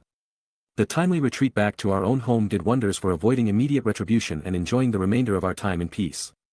Their vengeance would come someday though. I only hope it won't be too much, as pranksters and mischief makers with time to plot was rather dangerous for a target. Tori will probably get away due to no one wanting her personal meaning of revenge, but I'm likely a juicy target. Hard to get. Known location and schedule, surrounded by many prank possibilities at nearly all time, almost like catnip for pranksters really. Good thing I was away from most of them after the new year began. Hopefully Sirius won't manage to bribe Dobby and Winky if he thinks to prank my home. Regardless, time to get back to work. Thanks to Christian's negotiations, with the help from the island herd, we managed to instill the actual rules of the land in the local centaurs and that we would be clearing the forest of truly dark and dangerous creatures, at least gaining some assistance in the effort. My friend also helped with preparing the mere people just in case some dangers emerged from the Black Lake and its connection to the sea. We had some affiliated tribes from the Atlantis sectors join in for the remainder of the school year. It's being used as a good way to open up trade with the Black Lake residents and getting castaway parts ingredients from the giant squid. Those buggers are quite rare. Solitary and difficult to manage, so having one which is always in the same general area is useful. James and I created a set of wards to essentially trap the majority of truly dangerous creatures in the forest, taking exceptional care to assure no acromantula would escape to rebuild a new nest. Tori readied various poisons with a surprisingly cooperative Snape. The man was almost showing visible signs of positive emotions at being able to create new poisons targeting specific species while not being harmful to the ecosystem, whether it be flora or fauna. And I had to negotiate with the goblins and the Ministry regarding their assistance. They would be extremely useful in combat, being close-range fighters, but also near indispensable when it comes to the underground layers acromantula tend to create. Goblin magic being more suited to metals than Earth itself, but Britain had no true dwarf clans and I already had a positive enough relationship with the goblins. The positives outweighed the negligible difference for an operation like this. Plus, I knew for a fact that the goblins would very much love a chance to blood themselves on dangerous opponents. Beyond the usual subterranean creatures and each other to change things up. The only problems were dealing with those unhappy about goblins being allowed to walk the surface and being so close to Hogwarts. With some ambitious little shits from the goblin side needing to be put down to stop them trying to organize a damn kidnapping for glory and more rights. Mother and I had headaches regarding idiots for days during these negotiations. The ambitious goblins ended up dead for threatening children and insulting both the goblin nation's honor and the friendship between house bones in it.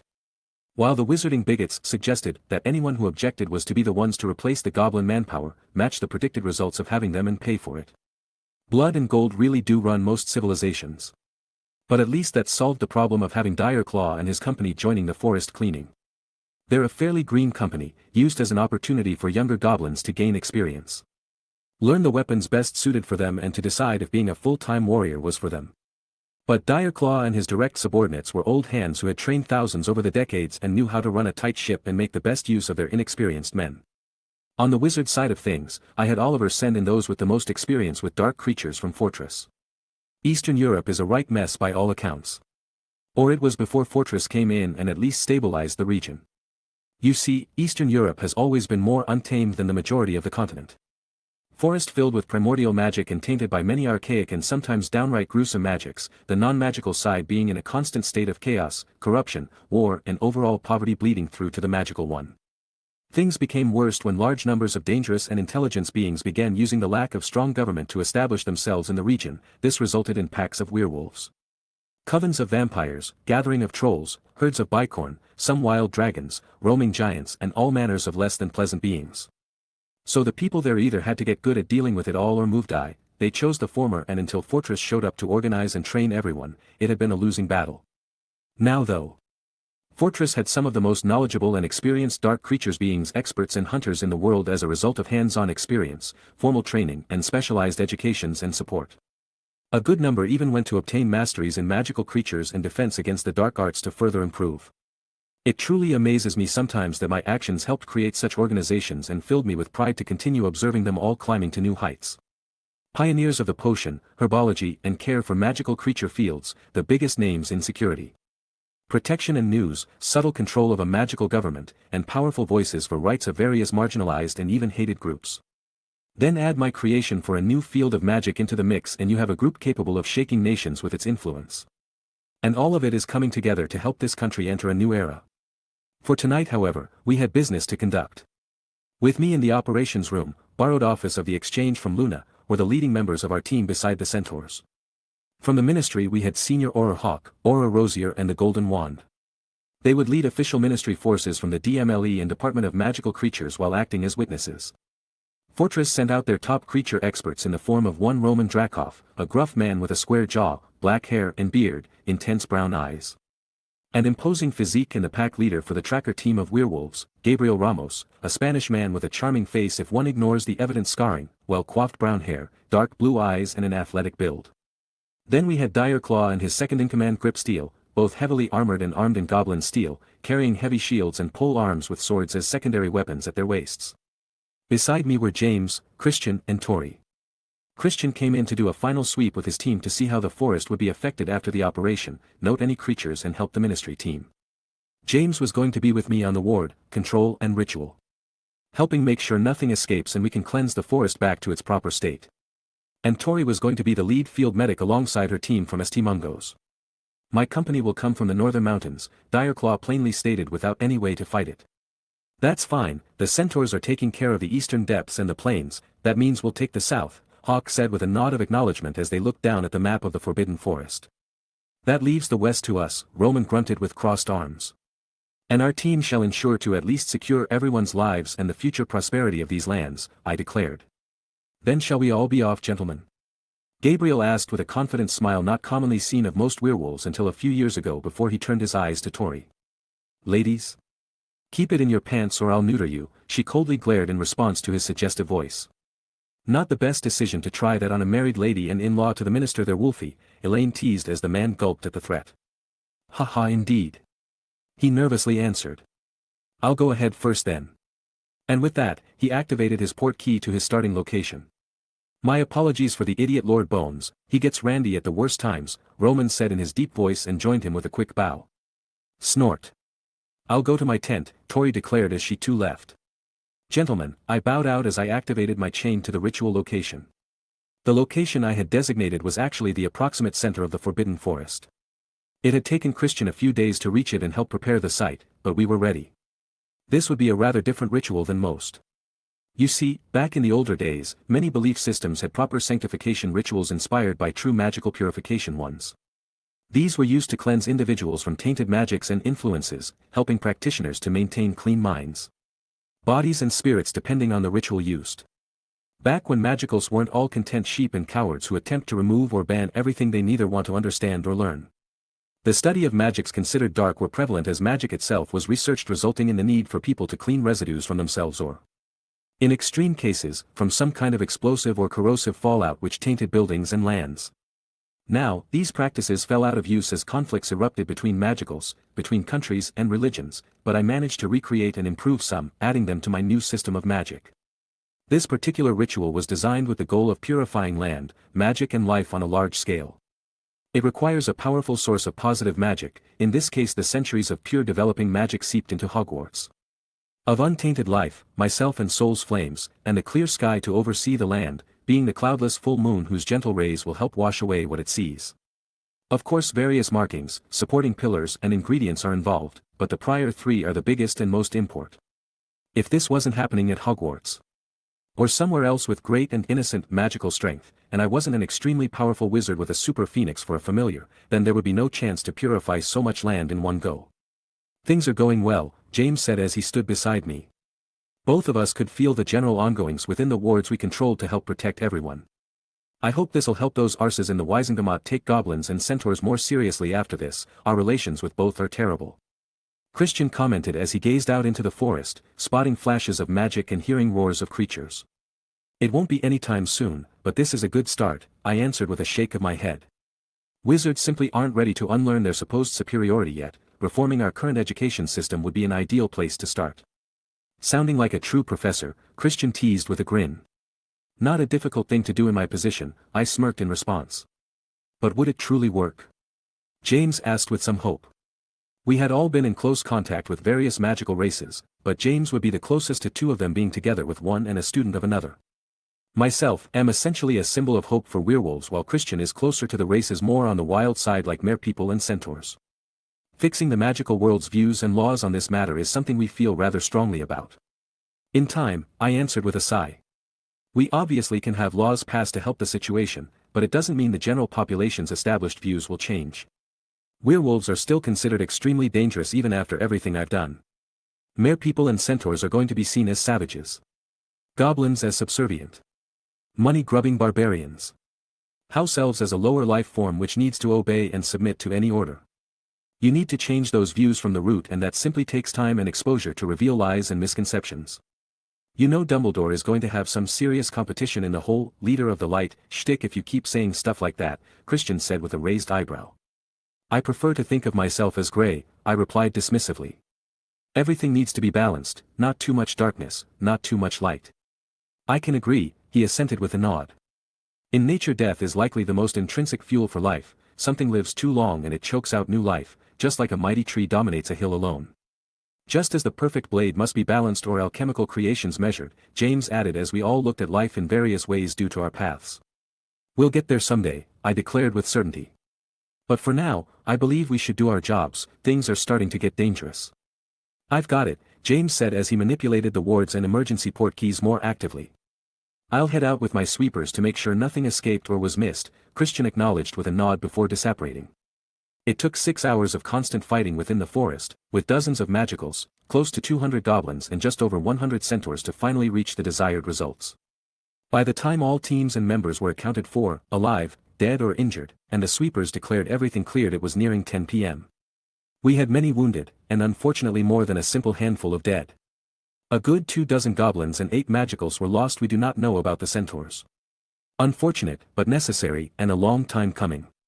The dead were already retrieved and things were being handled on that end. I waited with soul at my ritual, awaiting the peak of the full moon as the optimal time to begin. And 2 hours later, it was time. Under the eyes of many curious individuals, I used my flames to light the ceremonial torches. Spark of life for where death now holds. The 6 circles filled with complex runes and geometric patterns began to glow a pale blue before the largest one they surrounded, followed suit. Touch of light to lift the darkness. The moon itself began glowing bright as its gentle rays illuminated the forest as my magic thrummed with the nature. Forgiveness of the heavens to wash away sins on earth. My flames began to burn brighter and larger as the lunar rays empowered them, but also appeared extremely calm as they grew paler and paler, becoming the same silver color as the bright moon.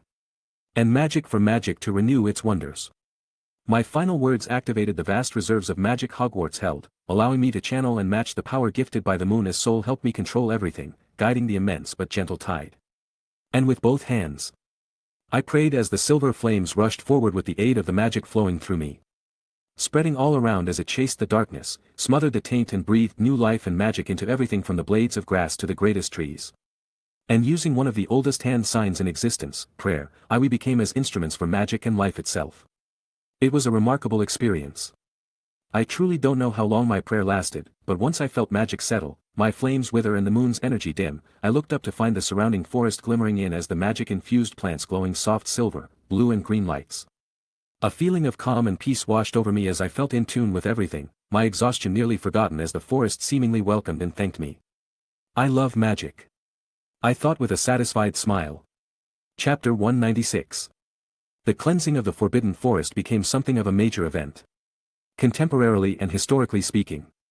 And the presence of the Hogwarts rumor mill made it impossible to keep such a drastic change under wraps, thus it obviously leaked to parents and then news organizations. And in the future, researchers of all kinds. Although temporarily still at no-go zone. It was mostly to give the forest time to stabilize itself and find a new natural rhythm as less dangerous species and more neutral or positive ones returned. They needed time to essentially rediscover everything and acclimatize to a new ecosystem. You know, what can they eat, where is food, finding safe drinking water, resting spots, predators need to solidify their territories, the works. It was a major shift after all, and we didn't want students to run into a random predatory or territorial creature. Hence why Christian, his parents, a few experts with their own teams from Fortress and the Ministry alongside Hagrid, have been observing and recording the forest state near constantly as they attempted to map out territories, new habitats, newly joined creatures, and even the effects of the ritual upon the forest itself. The center of forest, where I enacted the ritual, still glowed and thrummed with magic at night, gradually becoming less obvious the further one gets from the epicenter. A lot of important changes happened there due to the unarguably immense amount of magic which suffused the land. For one, the majority of trees closest to the ritual have developed dryads. That was a big discovery. They're smaller and much weaker cousins related to fairies and pixies, wood nymphs. Still inhabit the magical world in some areas, which currently include the forest and Bosbatons, but dryads have become essentially extinct outside of the few remaining primordial forests of the world. Dryads are much different than wood nymphs as they have two distinct appearances, mildly similar to Vila in this case. First is the innocent form. They appear as coquettish young ladies with pale green skin. Hair in a variety of color depending on the leaves of their trees or the fruits they can bear, usually naked or less than modestly covered using clothing facsimiles made from plants. This appearance is used when they are feeling playful, taking care of nature or trying to attract mates, which two of them technically offer some form of danger due to the difference in mindsets. But it is generally harmless. It is their most common look due to them largely preferring to avoid most people, resulting in only fleeting glimpses of live beauties, this actually beginning one of their most popular games. Although if one manages to threaten them or get on their bad side, then they will witness their second form. The angry form would be a large female form with bark-like skin capable of shrugging off most magic. Sharpened wooden claws backed by powerful limbs, and tentacle-like vines for hair they can manipulate at will. Dryads also possess powerful nature magic to support them in their desires to have their trees and forests flourish while also defending them. They are in tune with most animals and creatures to form mutually beneficial agreements with them. And their bodies don't technically matter as long as their tree is intact. They honestly would do a lot of good to the planet, but they do tend to be very protective of their forests and have often clashed against humanity, magical or non, to halt the ever-encroaching tide of progress.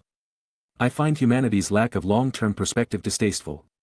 But to hopefully fix many to the current problems of humanity, most of my solutions involve gradually reintroducing magic to the world in order to begin pooling resources together to fix things on both sides and begin a golden era of humanity. But that won't happen anytime in the next century, that's for sure. Disappointing.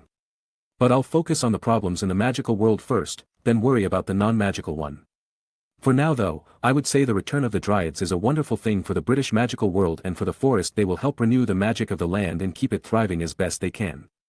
Then in some years, when they are ready to reproduce, we can introduce a few to various protected magical forests and reserves to help there as well. This will allow more natural magic to be breathed into the world and hopefully develop into more magical beings, creatures and humans to be born. Long-term, but necessary. On another note, a most interesting development with these Dryads would be that they somehow consider me their progenitor. Meaning they really like me and tend to listen to my words well enough. I essentially formed a bond with the forest due to my ritual and a more direct one with the Dryad as it was technically my magic which awakened them, thus I am currently seen as a sort of parent to the Dryads and Lord of the Forest. A rather unexpected side effect, but not nearly a bad one so far. I now have a feel for the forest, its health and the well-being of its inhabitants. It was rather interesting. Sol found herself quite at home here as a result, which pleased one fox immensely as he tried to follow her around. Then there were a few conflicts with some thunderbirds Sol knew or was being courted by, so a bit of a mess there. But to me it was a different opportunity. Druidic magic had become a lost form of magic over 500 years ago as various systemic educational facilities began opening across the world, leaving the Druids, who did not wish to adapt or change their ways, to slowly die out as humanity encroached on nature and the solitary Druids eventually vanished. The closest thing still available would be the shamanistic magics of various indigenous tribes all over the world. My connection to the forest, the Dryads, and magic could be a near unique opportunity to rediscover this aspect of magic and form a possibly learnable system to reintroduce to the world. It would tremendously help fields of herbology, COMC and potions, maybe also astrology, divination and runes as well. I should be able to form rituals involving nature as well, maybe form a compendium of beneficial rituals to attempt a change in perspective regarding the nature of ritualistic magic. It was an important aspect of magic which, more often than not, touched on the most intrinsic of magics. I just can't wait for the war to be over. Malfoy Manor, 30th of March, Jennifer Cross née Jerry Greyback POV. Master did warn me about the likely possibility of an accelerated development. Good thing we have been ready for months. I thought as I received a report of Bellatrix Lestrange's water breaking. I hope I can have my own little cub soon as well. I briefly thought as I imagined Scott and I with our own family. I miss him, but it is almost over. The Dark Fool is still courting the old families of Eastern Europe and Russia, my men are all in position while that pathetic excuse for a male Malfoy attempts to bluster about. His attempts to regain his standing and authority after both his wife and heir abandoned him while taking almost everything, losing any political value soon after and continuously failing his lord, have left him desperate and near broken. He will likely die from his own owner's wrath after today's events come to light. Bellatrix will die, the fool's child will vanish and the insult to the living will lose, the werewolves. The man-child will throw quite the tantrum. I wonder if he's going to enjoy our message. I wondered as I left my assigned room. Although not the worst thanks to my value, it is still far from the standards I desire. Well, those standards include my mate and a proper rutting by said mate, but that will come later. For now, I sent out the agreed-upon signal. Operation Unfit Parents is a go. And with that, my men who essentially acted as the majority of the security for this manor, began killing every single Death Eater scum currently in the place, only leaving that blonde worm to make him suffer at the hands of his own choices. As I expected of my men, they swiftly acted as spells and echoes of dying screams rang out. The target would not be aware of this due to our preparations. The healer was one of my lords and had been at the maniac's side ever since most noticed the abnormal development of the fetus and none wanted to risk the Dark Fool's displeasure by allowing anything to go wrong. He had gone to rather great lengths to assure the woman's survival, it would not do for her to die or they might have risked his displeasure. The healer is one of ours mimicking the same strategy of the deceased Bartemius Crouch Jr. by polyjuicing himself and receiving new batches through medical potions or myself and my men. My lord found it ironic to use their own tactics against them. They had the man act as a trusted ally to infiltrate a highly protected and guarded enemy base, supported a months-long insertion under polyjuice to keep an eye on the target, all to essentially kidnap a child. According to my lord, the Dark Fool and his slaves would never believe or even think the ploy could be used against them. Why would they? They have always been the infiltrators. Always the subversives using cruel and unforgivable methods. Always the attackers. Even with their current disadvantage. They would hardly be able to believe anyone would be able to infiltrate them like this. Especially when the most trusted individuals at the Fool's side are spies for his enemies and the only one who could truly raise doubts about us has been incapacitated for months and is about to die. And on my way to her, I was joined by a trio of my men who were in charge of clearing this floor as I neared the birthing chamber. Report, I ordered harshly. We got all the ones on this floor, the first, a black-haired male with his lupin eyes activated, answered. The bleached prick was handled and the house elves too, the second continued, he was fully covering his face using a more wolf-like Death Eater mask. Something of a joke amongst proper Death Eaters. And we're getting reports of everyone else being done too, bodies being moved for the message, wards taken care of and means of egress handled, the last, my second in command, finished. Good, let us finally finish this assignment, I replied sternly. We arrived at the sealed doors flanked by two of my men, it wasn't earlier as the blood stains on the wall and floor would attest. Status, I ordered. She has gone into labor, the healer is helping things along, the one on the left reported but he was interrupted by a baby's cry. The chamber stopped noises from coming in, not out. Magical births are much easier than muggle ones according to Our Lady. I idly thought as a particular talk amongst women was remembered. Let's finish this, the cub needs not know of this, our lord and lady will handle it, I grimly said. I knew that, in every way, the newly born child would have a much better life with them, but my female instinct still throbbed slightly as I prepared to end a new mother and rip a child away from its birth parents. No matter how monstrous they are. It hits a bit too close to how many children were separated from their parents because they were werewolves. Monsters. But I pushed those emotions down as I walked in. Delphine Slytherin, the heiress of the soon-to-be lord of the magical world, this is her name, Bellatrix declared with a fanatical gleam in her eyes as she gazed at the babe held by the healer. I was not sure if not interrupting before the naming was complete was a good decision. Naming a magical child is a much more serious matter in the magical world after all. A name is likely the most personal and intimate thing a person owns. It becomes the representation of a person's entire self in the eyes of the world and magic itself. It becomes part of your soul. And now that child will almost always be known as Delphine Slytherin unless a set of blood rituals are enacted to adopt her into another family or she marries into one. Which is technically a type of adoption if all familial parties are in agreement. Now hand her over, Bellatrix ordered as she held out her arms before snarling. And you beasts get out. I hardened my heart and with a wave of my wand, a wide-eyed Bellatrix Lestrange lost her head before she could properly react. The healer carefully covered the squirming cub to protect it from such a sight. Go to Our Lady, she should have already received the news and be ready, tell her the cub's name, she and our Lord already agreed to care for it as their own, remember your vows on the matter. I ordered the healer who grimly nodded at me before activating his own portkey, designed to not harm the cub. The rest of you, pack away her body, cleanse the place and ready our message. We're done here. Chapter 197. My lord and lady, we have the child, an elderly man's voice informed us from our flow connection. Come through quickly, I need to start bonding with it as soon as possible to help things along, Victoria ordered immediately as she opened our flow for travel. Get the lactation potions. Yes ma'am, I hurriedly replied as I went to her potion cabinet. And yes, lactation potions are a thing. Many noble women hoist off the care of their children to house elves and even something akin to a governess-maid, so having something to help stimulate mammary glands could be useful. Really depends on your situation. Adopting babies also happens and new mothers wish to bond with them, the potion is extremely useful then too, hence why I was handing to Tori. That it can help the breasts fill out somewhat as a result sometime is a happy side effect to some. By the time I returned, healer Frank DeWitt, the man who had accepted the mission to retrieve the child of Tom Riddle and Bellatrix Lestrange, and in some ways my own, was standing with a wry look on his face as he observed Tori. He was an older man, his polyjuice already being reversed evidently, with an appearance placing him in his late 60s early 70s. Sporting neatly combed gray hair, dark blue eyes and a face which generally exuded calmness. He was a bit shorter than average, with his back slightly hunched due to age not helping, but he had a firm spirit and desire to help others. Thank you for this healer DeWitt, I sincerely said to the man as I handed the potion over to Tori who was fiercely examining the sleeping newborn. It seemed like a healthy babe, with surprisingly pale little tuft of hair on its head quite reminiscent of my own too. Quite magically connected as well, but that should essentially be expected with just how much magic was involved with its birth. If my senses weren't wrong. It had enormous potential and due to my own judgment on Bellatrix and Tom's efforts to use dark rituals to save her, the babe's magic was balanced. I look forward to her development and will have to keep an eye on her for sure. It was nothing my lord, I could not stand by after learning of the child's existence, she would have had a harsh life, DeWitt compassionately replied. So I've gained a daughter then? I asked for confirmation. Indeed, Delphine Slytherin, I could not hamper the naming, I hope you understand my lord, the healer answered with a nod and slight worry in his eyes.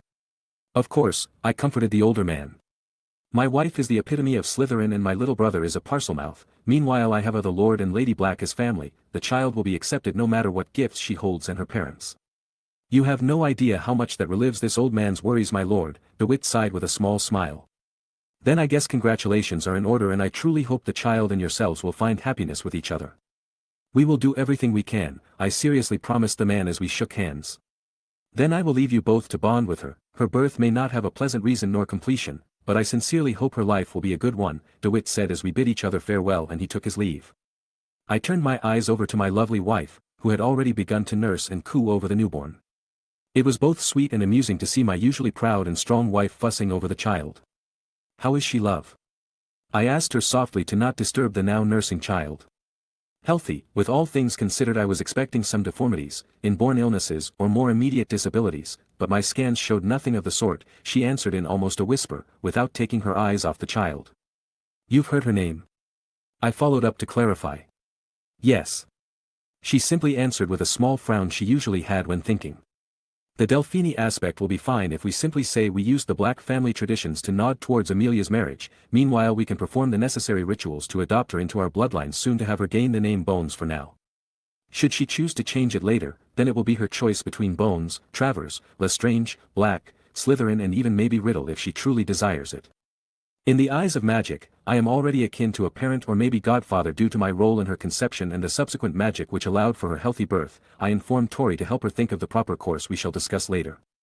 She is also very connected to magic itself, hence any ritual used will need to be carefully prepared to not harm her and we will need to make sure no magic will influence her development. I'm sure you and James can prepare something to shield her. She dismissed the latter out of pure confidence in our skills.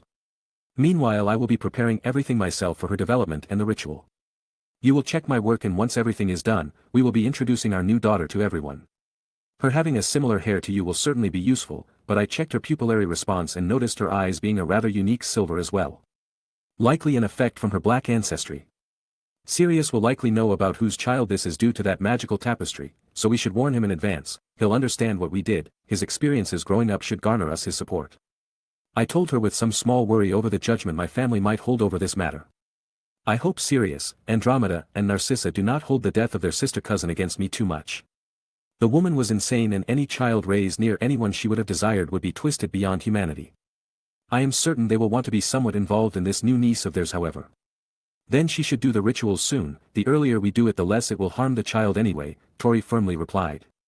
We both looked at the innocent little girl we had suddenly taken in as she finished her feeding, allowing Tori to burp her before she opened her still dilated, silvery eyes and happily smiled at us, waving her little hands and arms upward. We will take care of her, her path will likely be a difficult one, but we will make sure she knows love, I declared as gently let the little one grasp onto my index and happily giggle. Our home will never be without warmth for this daughter of ours, no matter who birthed her, she is my daughter now and no daughters of House Travers will feel unloved anymore. Victoria quietly replied with passionate eyes as she cradled the baby in her arms. Then let us go, we have much to do to secure her safety and care, I said with a smile. We then shared a look and grinned. Dobby, Winky, Tori called out as the two house elves appeared before us, seemingly barely capable of holding still as they shifted in place and constantly took peeks at the little bundle in her arms. Meet little Delphini, our newly adopted daughter. The joyous and near reverential looks on both their faces as they looked at the wiggling bundle was quite an amusing sight to behold. We will be grateful for your help in taking care of her, but we will also need some time to properly bond as new parents, adoptive ones at that. So don't take it personally that we will generally be very involved in taking care of her. I warned the two as their ears did droop slightly. But, that doesn't mean we mind having both of you spending time with her and helping us. I know both of you have had experience taking care of little ones, so we will be appreciating all the help we can get. Use no be worrying Master Boneses, Winky be making sure young mistress be taken care of. Our little female elf excitedly promised. Dobby be sure young mistress be hundreds of times better than bad former young master, Dobby protect. The more fanatical one said. Just try not to go overboard you two. Tori will be taking time off from her work to spend time with Delphini, but later on we will likely leave her in your care. Although we might have some family come in to babysit from time to time as well. I slowly informed the two bundles of excitement. Of course master. They replied in sync, looking innocent enough, but never underestimate the lengths a house elf will go to protect its family. Good, now it is late enough and little Delphini has just eaten after having a rather eventful first day in the world, hence we shall be going to bed and taking her with us, I told the two. Good night. Good night master, mistress, and little mistress. They excitedly replied while waving, then disappearing to do things I am not sure I would like to know for now. A few days later, we truly adopted little Delphini into our families through magic. Blood and law, thus Delphini Amelia Bones came to be in the world. An innocent child with very few who knew her origins beyond a blood-adopted babe we took in from a dead mother and unfit father. Vague and maybe with enough hints that some may form theories, but we did not wish to lie to our new daughter in the future, no matter how difficult it would be to tell her the truth later. Malfoy Manor, a month later, third-person POV. One Lord Voldemort had finally returned from his time abroad with his snake familiar and a triumphant expression as he readied to face his servants. Upon his entrance through the flue however, he was greeted with a sight which was far from his expectation. No groveling purebloods, no fearful tools he could command and end at his leisure, only one crucified Lucius Malfoy instead of the portrait of his lord which had hung in the foyer. The man was alive, in suspended animation and injured but alive. What truly began enraging the Dark Lord was the sight of bodies of his servants littering the ground before him, all dismembered or beheaded in some fashion or other. The most important of these was his most loyal and fanatical follower, Bellatrix, whose head sat before him and looking up to him as if still alive. "You are unworthy and have lost your right to lead, defeated, but not knowing it, this a fool as well, we leave and take recompense for the insults and dishonor heaped upon us by the weak imbeciles who followed you." Bellatrix's severed head spoke with a savage smile as it sat there. "We left you the blonde worm to throw your tantrum against." The screams of rage resounding from that mansion, followed by howls of pain and then silence. Less than an hour later, the mansion was burning to the ground. The Dark Lord was not pleased over the loss of many of his native supporters and the resources he had brought to the manor and the ones which had been made available to him thanks to the Malfoy family and other tributes brought in by others. Chapter 198. With Jennifer now returned to my side, the Order and myself had come to rely more on Snape for information. Sure, I still had my own sources which were part of Tom's forces. Recruiting en masse does tend to leave many opportunities for such, and having such a strong foothold in Eastern Europe was a boon in such effort, but none were part of the Hairless One's massively reduced inner circle. That now reportedly consisted of Snape and a few more fanatical younger generations who had only recently gained lordships due to the previous lords dying. Like that wasn't a red flag regarding how everything was going for their side, and recently gained lords from families out east. So once the potion master returned from his latest summon as a twitching mess due to overexposure to the Cruciatus curse, moaning in pain as he spoke of Tom's fury over what happened in Malfoy Manor, well, we all knew things had been set in motion. Luckily for Snape, however, my lovely wife was able to help him get back on his feet in record time while I took care of little Delphine. Had to make sure no one knew about her carelessly due to how suspicious the timing would be if news of the sudden appearance of an adopted baby in the Bones Travers household right after the sudden death of Bellatrix. The general public wouldn't know, but the darker families and Tom's supporters, including the madman himself, would easily see enough correlation to be suspicious. Hence why we already had plans. Good thing my amazing wife, with some help from her loving husband, was able to reverse the nerve, muscle and cardiovascular damage in a single weekend, assigning a potion regimen to help the double agent's brain recover from being Riddle's stress toy. There's a reason my wife is gaining a reputation as the fastest growing name in medicine. Although word did come out eventually regarding her taking a leave of absence, causing a bit of a stir at St. Mungo's, most witches understood how welcoming a new babe in the family would require such. It was a carefully orchestrated reveal involving a pregnant mother used in a dark ritual by Death Eaters, which required both myself and Victoria to handle, resulting in us taking in the child after the mother's passing due to a sense of responsibility. No one could really question it due to the Bones family's heavy involvement in striking back against Tom's forces, and with the minister's help, it was all too easy to alter some reports to form a convincing paper trail for the child. The appearance of one Delphine Amelia Bones had to make the news after all, the little tyke being the new daughter of a powerful and famous lord, his renowned wife and future lady regent of another family, and essentially the granddaughter of the current minister of magic, was not a wholly private figure. This way they could tell the truth while also not telling everyone exactly who the parents were. Bellatrix and Tom had actually tried many dark magics to cure the witch or stabilize the fetus after it was conceived from a ritual, even if Tom never desired an heir. He wished for immortality and eternal power over all, so why would he need an heir? But his current situation and the disadvantage he was in had made him think of this as a backup plan. Hence why he tried to enhance his heir when he discovered that he couldn't use her as a host in case anything happened to his new body, resulting in becoming a wraith again. All the evidence was there for people as skilled as myself and Tori, especially with how her naturally white-inclined magic had been balanced out, but this was a good thing in our eyes. But outside of the minor politicking and manipulations involved in securing our new daughter, matters on the opposing side were suddenly ramping up enormously.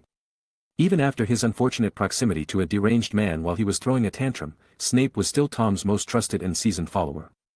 Especially with Bellatrix's death and Jennifer's betrayal. That last one made the fool heighten his paranoia and cruelty to unheard-of levels, causing the potion master to feel rather glad that he was usually in Hogwarts, but he was still in regular contact with the man. As a result of this, we now knew the general plan Tom had for his assault on Hogwarts, alongside what he ordered Snape to do. Firstly, it involved drugging or poisoning the staff and student body. Using his last loyal insiders to help Snape incapacitate the house elves before doing so, allowing for an easy takeover of the school. Obviously, Snape was to specifically take care of the half-breeds like Hagrid and Flitwick for their staining of Hogwarts. Tom wanted to give most other professors a chance at coming under him due to their value. Secondly, he was to assassinate Dumbledore at all costs. This was paramount. Even more important than the first objective really. Tom believed that without Dumbledore, Hogwarts would collapse under the pressure he would put on them due to the sudden loss of their main pillar. The lack of any individual capable of matching him, still believing I was not a true threat, and that they wouldn't be able to organize any kind of meaningful defense in the timeframe between his death and the attack. Especially if all other possible defenders are at least hampered. He could almost walk right in with the proper timing and execution. It honestly isn't a foolish plan, I commented as Tori and I relaxed in our home. Take out the forces inside of the fortress and its commander instead of the fortress itself. A rather basic plan, but it does require one to have forces on the inside, which is the most difficult step. We will simply need to have all those little blood lovers gather up in the kitchen to snatch all the traitors in one go while Professor Snape kills Dumbledore like both old men want. Victoria followed along easily, as it was the best way to capture most of those who could cause internal strife during the coming conflict. I wonder if the headmistress would let me handle the little shits. Maybe if the courts rule in favor of a light punishment, but that would be hard, as this would be literal treason of the highest order. I responded with a heavy frown. They would betray friends who might not share their beliefs, schoolmates, teachers, children, the school and the ministry if they go through with this. Regardless of their ages, this would need severe punishment, and I honestly can easily see their wands being snapped, dementors and possibly having their magic sealed away on top of it. I wasn't exactly happy about it, but, especially for those in their 5th years and up. They knew exactly what they were doing and the consequences of what Tom was ordering. And knowing for a fact that Snape would be subtly trying to convince the remaining loyalists to not follow these orders or to let him take the fall and enact them, this meant that going lightly on them just wasn't going to be an option. I might not like him, but he did try to do right by his snakes while fulfilling his role. They could cry and denounce their actions after the fact as much as they wanted. But some lines could not be uncrossed. If they were willing to sentence children to death and essentially enslave them due to their beliefs, then they would learn the consequences of such. Only children and teens found to have been coerced would need to be debated. Good thing my own little protege managed to wrangle a good deal of those brats then, Tori proudly smirked as she brought up the Greengrass heiress. Having been the Queen of Slytherin prior to the girl, Tori had taken her under her wing, and she now took up the mantle as she kept the house in line. More so after Draco turned over a new leaf and the two formed a very strong coalition, with many gathering around the grey snakes taking over the house. It did help that his and Tori's research allowed him to slowly take away the most damaging mental and spiritual effects of some practices of dark families by having house elves dose them with specific potions and purification wards in my classrooms. With Dumbledore's permission, of course. Making children practice the darker and more tainted magics was just not good for their development. Hence why this, in combination with the beliefs parents espoused, resulted in many near-to-actual sociopathic individuals in those houses. That's actually been a subject Tori had been making a proper study for. Having me note many commonalities in students from such houses and responses to treatments and better environments. It was of particular interest to her, as it helped identify why a powerful family like the Blacks could have fallen like it had, and why Dark Lord's ladies could rise with relative frequency, and how they could gather so many followers outside of their socio-political goals. I'm sure you're very proud of your mini-me, but I do think we should put little Delphi to bed and turn in ourselves. I advised my beautiful wife as she looked down at the babe she had subconsciously been rocking in her arms, seeing her peacefully sleeping. Guess you're right, with Tom having passed down his order, it's only a matter of time until his last stand, and we should be rested for that, she agreed with a fond smile as she gently passed Delphine over to stand up.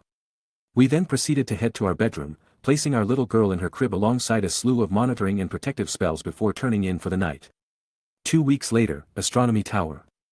I have always loved the view from up here, the now ex-headmaster commented wistfully as myself and Harry stood by his side. So much better than my old office.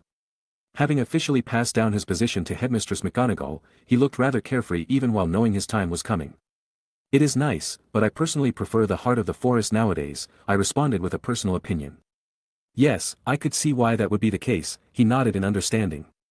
Such a marvelous sight, I feel blessed to have witnessed something both new and old returning to this world, even at this stage of my life.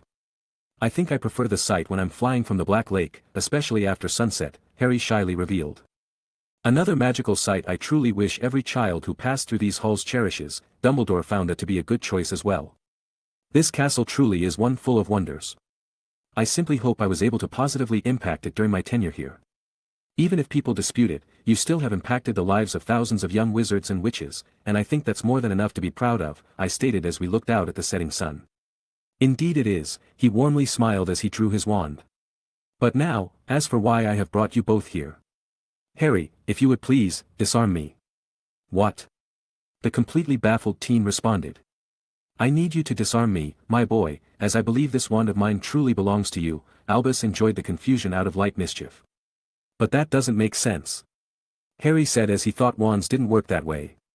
It does, because that is the Elder Wand, an artifact supposedly created by death and which can be won from the previous wielder. I informed Harry, stopping Dumbledore's minor mischief, but he knew I'd do it if he didn't. Most think you have to kill the previous owner, hence why it has such an infamous reputation. The fact that it is called the most powerful wand in the world also doesn't help. But the main reason I believe Albus is doing this is due to it being something intrinsically linked to the Peveril family, a family which died out except for the part which married into the Potter family. Now that made Harry's eyes grow wide at the reveal. Not only that, but with everything coming to a close, I also desired to see if there were some truths to an old legend, Dumbledore added with his jovial smile. Have you brought your cloak as I've asked? Yeah, Harry stammered mildly as he brought out the one true cloak. Good, now Aiden, if you could, the old man requested. I simply rolled my eyes and took out the resurrection stone. The man had made peace with his ghosts and handed it back after his usage of it, believing myself to be the best guardian for it until the time was right. And since it was a Peveril artifact, I had always known I would pass it to Harry, if only to allow him at least some closure with his parents. Honestly, I was actually curious in regards to the possible results of an actual Peveril holding all 3 Deathly Hallows for the first time. What's this? Harry questioned as he looked with unflinching focus at the stone, almost like it was calling him. I was certain Albus could also feel the Elder Wand reacting to the presence of the 2 other artifact like the stone was. I've read you and Susan the tale of the 3 brothers, so why don't you take a guess? I responded with a challenging grin, but it wasn't a hard thing to figure out. You don't mean the Deathly Hallows? He gasped as the pieces clicked together quickly and he looked dumbly between his cloak, the stone and the wand. Indeed, and we are rather curious to see if the old stories are true, Dumbledore confirmed. But even if they aren't, these 3 artifacts will be tremendously useful too in the coming conflict and they rightly belong to you as well. Personally, I would very much prefer Tom not obtaining this wand. Looking at us like we were mildly crazy for being so nonchalant about things. Like this wasn't a legendary set of items even the infamous Grindelwald hadn't tried to hunt down and use their symbol for himself. Harry has learned proper history. The teen did finally grasp the stone with held breath he released when nothing seemingly exploded. Harry then looked at the former headmaster as he expectantly waited to be disarmed. Sighing, he drew his wand and casted a quick disarming spell, catching the Elder Wand with practiced ease, but then his eyes grew wide as magic suddenly started radiating from the boy and the artifacts. It was strong, like a synergetic effect, but it was missing something. They weren't fully connecting to Harry, like something was stopping them. Harry, I think you need to claim them as the last Peveril heir and that probably means blood, so get to bleeding, I suggested with some light humor, but it was a real suggestion. A family which dabbled so closely with death, whether literally or metaphorically, wouldn't shy away from blood magic. Personally, I believe that death is more of a symbolic in nature as it is tied to how the Thestral is part of their original coat of arms and they used parts of the equine beast to create their hallows. Tori and I did study the resurrection stone and I have had many chances to look at Harry's cloak thanks to his stays with us, so I can say that my statement was not wrong as the Elder Wand is known to have a Thestral tail hair core. While the cloak was woven with leather from its wings, helping it imbue its ability to be unseen by all those who haven't faced death in some form and remain undetectable, and the stone was likely an alchemical product involving the blood of Thestrals but we couldn't confirm it without breaking it down. And as Harry did so with a quick cutting charm, the Deathly Hallows pulsed even more magic as it connected to the teen under the very observant eyes of myself and Dumbledore. I wasn't sure what conjectures he reached, but from my own I could say that these definitely connected to a powerful magical concept. That was how magic worked, especially runes, as they used an understanding of a concept like light, and then the energy known as magic gave that concept form in the world. The better the understanding of the concept will used in control over magic, the more one can exert from it. Then one's personal power acted as fuel, with the higher one's core, the better quality of fuel and potency. So when one takes it from 3 aspects of death, the power it holds over all wand, its connection to the other side stone, and its presence and lack thereof cloak, placing them together, it essentially formed a powerful source of magic by drawing from the concept of death to empower the one connected to them. I could see why Unspeakable studied it alongside love, time and mind. Universal concepts were powerful things I would be carefully looking into later. But as of now I was actually much closer to the concept of life. My phoenix side alone made that clear, with then becoming a lord of the forest for the Dryads deepened that connection. As for Harry, we could feel his magic being bolstered as it also changed somewhat, gaining new traits, likely those of the Peveril family. This would need some testing and training, but he did certainly gain an edge with those artifacts. Whoa, he exclaimed as he held the Elder Wand in one hand and the resurrection stone in the other while his cloak took its place on his shoulders. How marvelous, I would very much love to discuss what just happened, Albus spoke with his eyes twinkling in almost childlike excitement. We can compare notes while we have Harry test a few things. He needs to gain a better handle on his abilities before the fighting starts, so I'll be putting him through his paces. I shared with the old man, who joyfully approved as the poor teen blanched from those words. Now come, Harry. To the room of requirement. Many curses were yelled that day as two unmerciful magical titans ran a teen ragged. Chapter 199. Harry's acceptance of becoming the Master of Death was truly fascinating. First off, his body was being constantly nourished by the 3 artifacts, resulting in him truly undergoing a proper third maturity. Officially reaching the levels of Albus and Tom, even if just the beginnings of it and not matching them in experience or knowledge. It was truly a nice boon, even if it resulted in a Spartan training camp inside the room of requirement while using time turners to regain proper control of his magic. Next was that Harry gained some new affinities due to magical energy being related to death influencing his system. It was somewhat a double-edged sword due to what exactly influenced him, resulting in curses and the likes relating to death becoming easier for Harry to cast and learn, especially with Tom's knowledge and experience helping in the background thanks to absorbing everything when he was cleansed. On the upside, illusions, apparition, poisons and even enchantments have shown noticeable improvements. The only thing which stopped the teen from actually receiving real downsides was that his magic was leaning heavily towards things like life and light before, thanks to his mother's sacrifice, training, wand and natural affinities in regards to magic in general.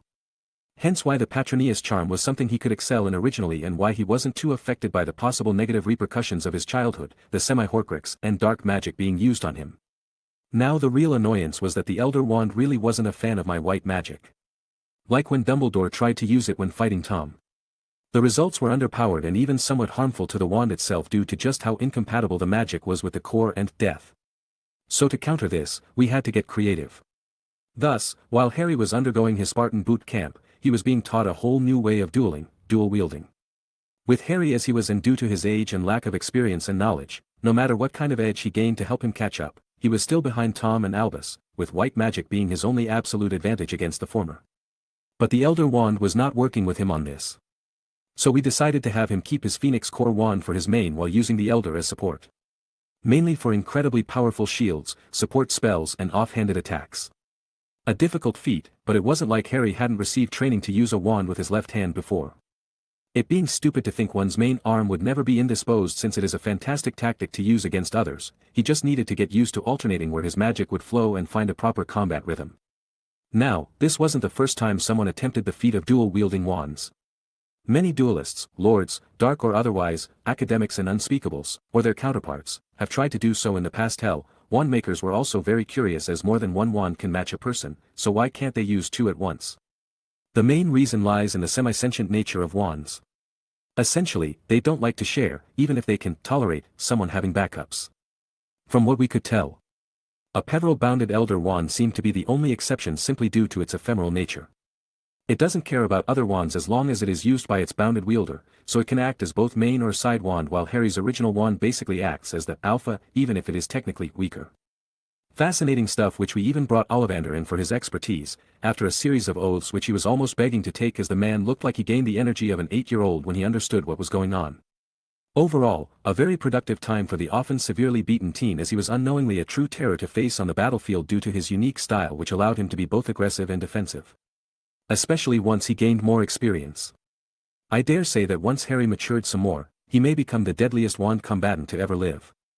Although I wasn't sure if his bonding with the Hallows would reduce or increase his chances at reaching my current level, but I did know that Harry didn't care for such. Harry only cares for his loved ones and craves to have and protect his family. Never having truly cared for power beyond being able to stand against those who would do them harm. It's only a horrible coincidence that Tom just so happens to be so powerful and targeting said loved ones, requiring Harry's growth. But now, I would say Harry was almost ready to properly put Tom in his place. His bag of tricks fully tipped the scale in his favor and grew the longer we had. Unfortunately, Tom wouldn't wait much longer. Headmistress's office, June 11th. The Dark Lord has ordered me to act tomorrow, Snape reported as the staff and some Order members had gathered for this report, knowing it would be time to fight. The timing, however, was annoying to say the least. Busiest time of the year for all teachers and students, a perfect time for someone to move unseen inside the school, and while most had strained nerves and fatigue building up from either giving Taking or grading exams. The ministry was usually in a bit of a rush due to many parents wanting time off with the children they could not see during the school year. And lots of preparations for the upsurge of less than responsible magic users unleashed on the UK. Less of a problem for them, but very annoying for us at Hogwarts. Smart though. I see, Dumbledore sighed as he stroked his beard. Many looked with saddened eyes as they realized what it meant for Dumbledore himself. And everything is in place. Yes, the drafts of Living Death are ready, alongside the antidotes and the elves. All children will be portkeyed away once unconscious while the rest will be given their choice, Snape responded stiffly. It would have been hard for him to conceal the fact that we had prepared for all those who hadn't taken their OWLs to be taken away from Hogwarts. Even if they were in suspended animation. They would be awakened at a separate site for their own safety. Good, then it seems we must all ready ourselves for our roles, Albus peacefully nodded. I must say, it has been a privilege to have served together with all of you at this fine institution, and that I hope everything ends well without anyone here joining me on the next great adventure too early. That made the atmosphere all too solemn. I've still got a good 200 years minimum of researching and rediscovery. It'll be a while until you see me. I grinned at the old man, who jovially smiled at someone being less gloomy. As it should be, the future is for the young after all, he agreed while taking a lemon drop from his robes. Albus, are you sure you want to do things like this? We can still change the plans. No, Minerva, this is how I wish it to be, he rejected, causing her expression to soften before picking herself up. Fine, then I'll make sure to send plenty those bastards with ye, she stated as her Scottish side came out with her fierceness, lighting a fire into the eyes of the more combative professors. No need to worry on an old man's account, but it is appreciated nonetheless, Dumbledore gratefully told everyone as he did feel touched to see how emotional they were for their goodbye.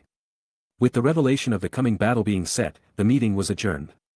We all knew far in advance what we had to do, it was just annoying that it was happening now. I simply contacted my forces and our wonderful minister to ready themselves. They were all ready to put the mad dog, Tom Riddle, down for good alongside the rabid animals he calls supporters. All ministries had been warned long ago that any force joining him, pure blood or otherwise, would be put down with lethal force.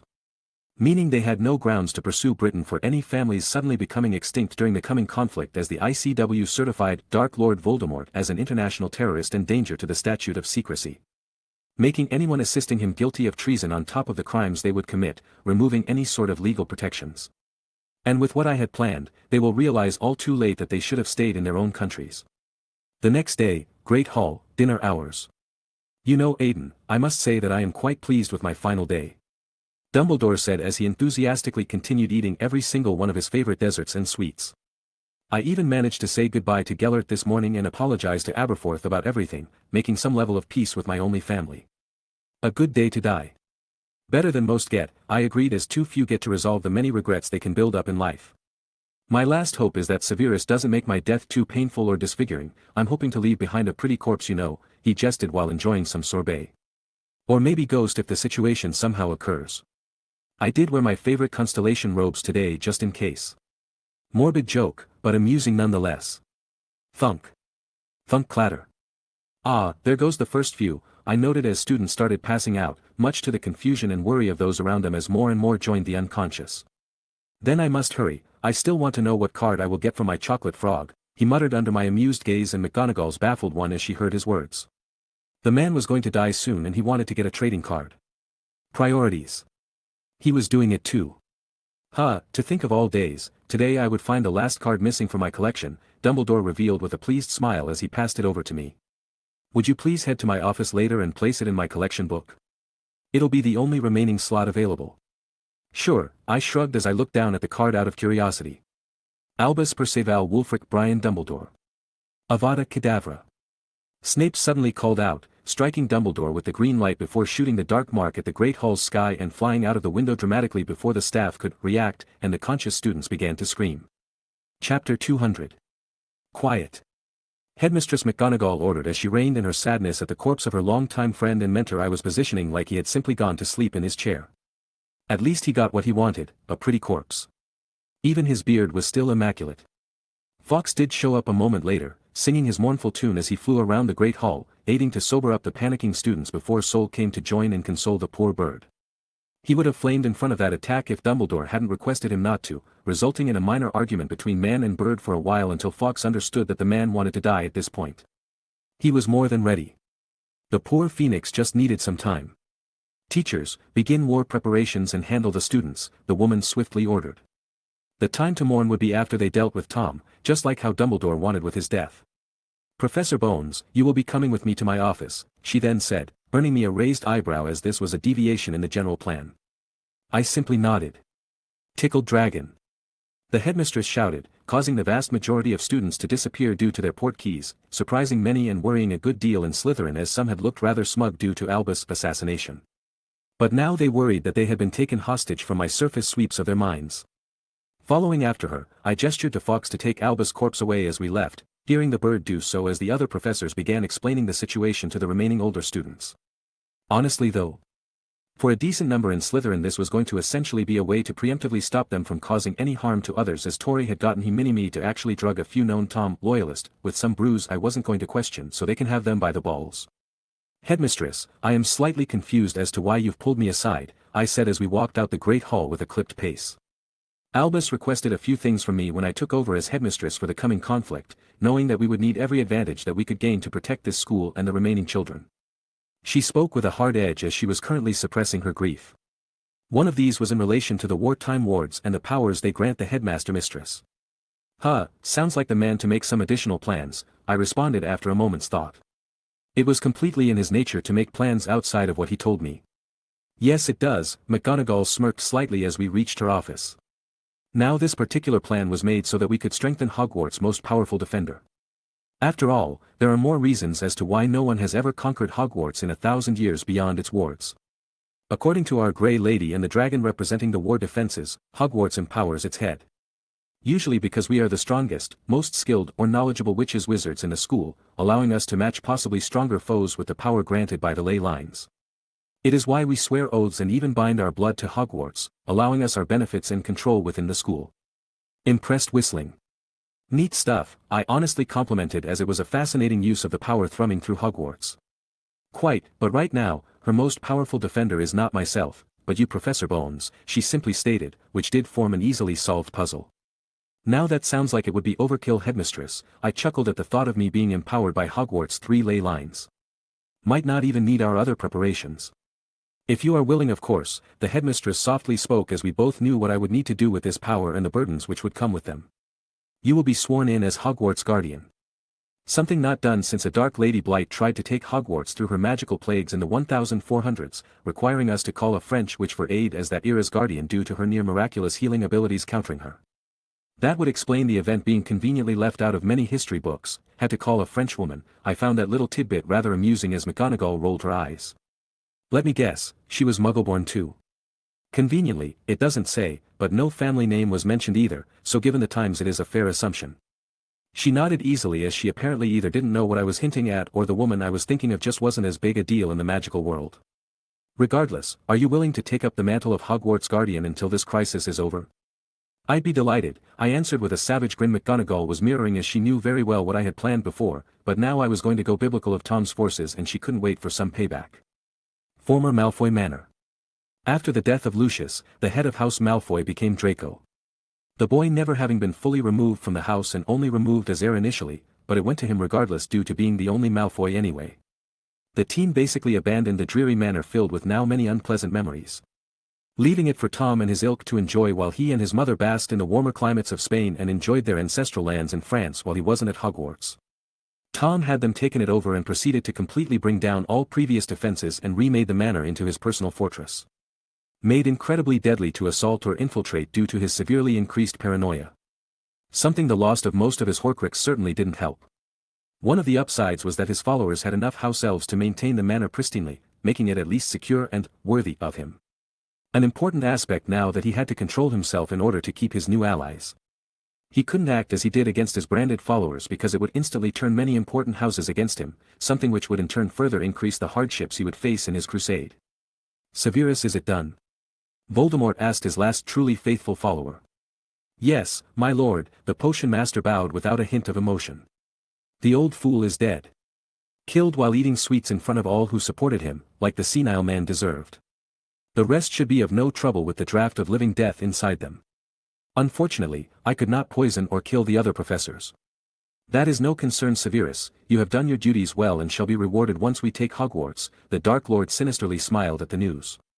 "For now, we strike as planned. Send out word to our forces. We strike at Hogwarts tonight before anyone can counter our initial move." "As you command," Snape intoned, taking his leave. He had done his part. His final act as a performer on this stage set by Dumbledore. And it was time for him to leave it. "We shall meet you on the battlefield," a heavy Russian voice stated as a powerfully built man with graying brown hair and beard stood from his seat. A member of the magical powers ruling the Russian underworld, this man was sent with others to witness if Voldemort was truly worth following as the next force to storm Europe. They had sided with Grindelwald in the past and had gained much before he finally fell. And now they want to see if this could be repeated, allowing them to spread outside their national bounds. Beside him was a leading member of a very unhappy coalition which had lost tremendous amounts of power and influence after the rise of fortress protection in their respective countries. Having used the dark creatures infesting their lands to remain in power for centuries but now having lost all of it as vengeful families and new powers pounced of them. A gaunt man with a rather similar atmosphere to Severus himself due to the greasy black hair, dour demeanor and impassive black eyes.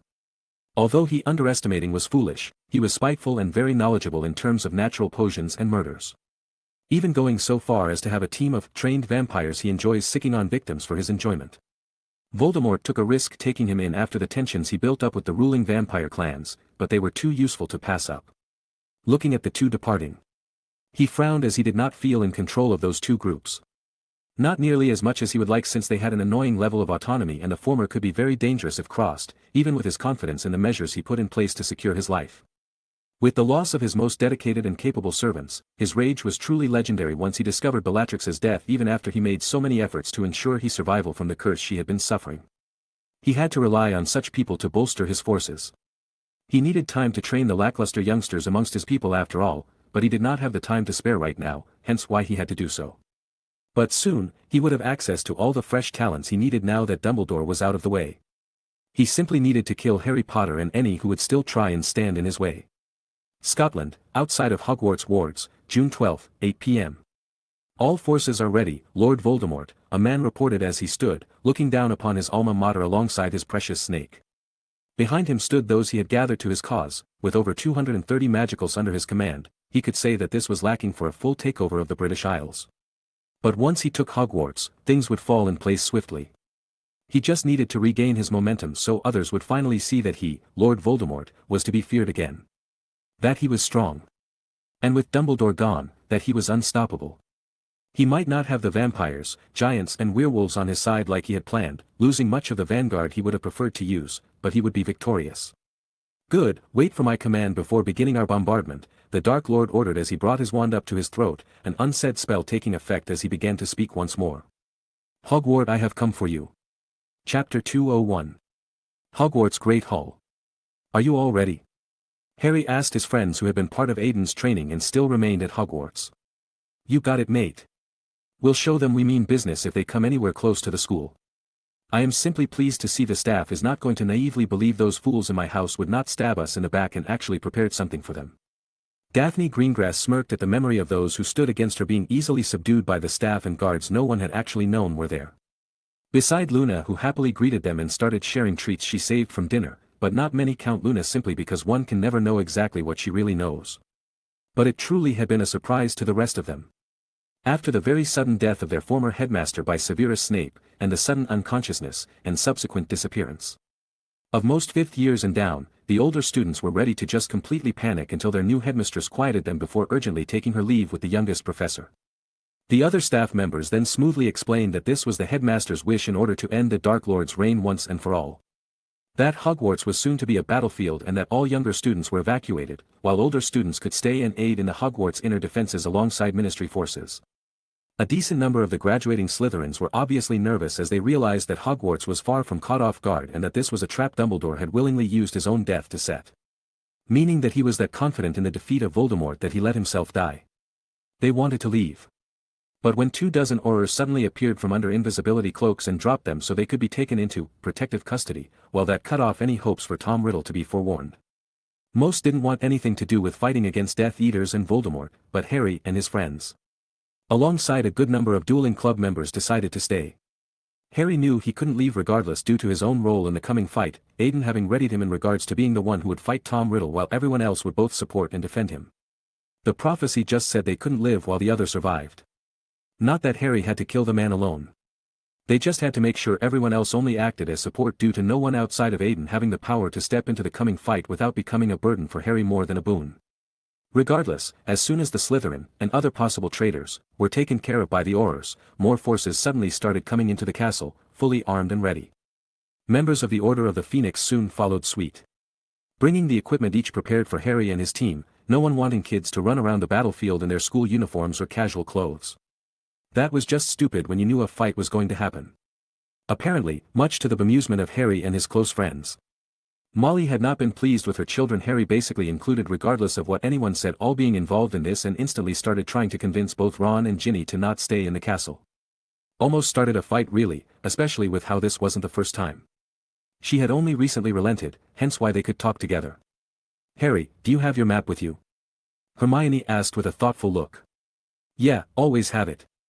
He answered as he knew better than to question things and just took it out from his pouch, which Amelia gave him to keep a lot of things she decided he would need like potions, port keys, actual knives, enchanted gear and even backup wands or poisons, not messing around at all with him or Susan who received the same package.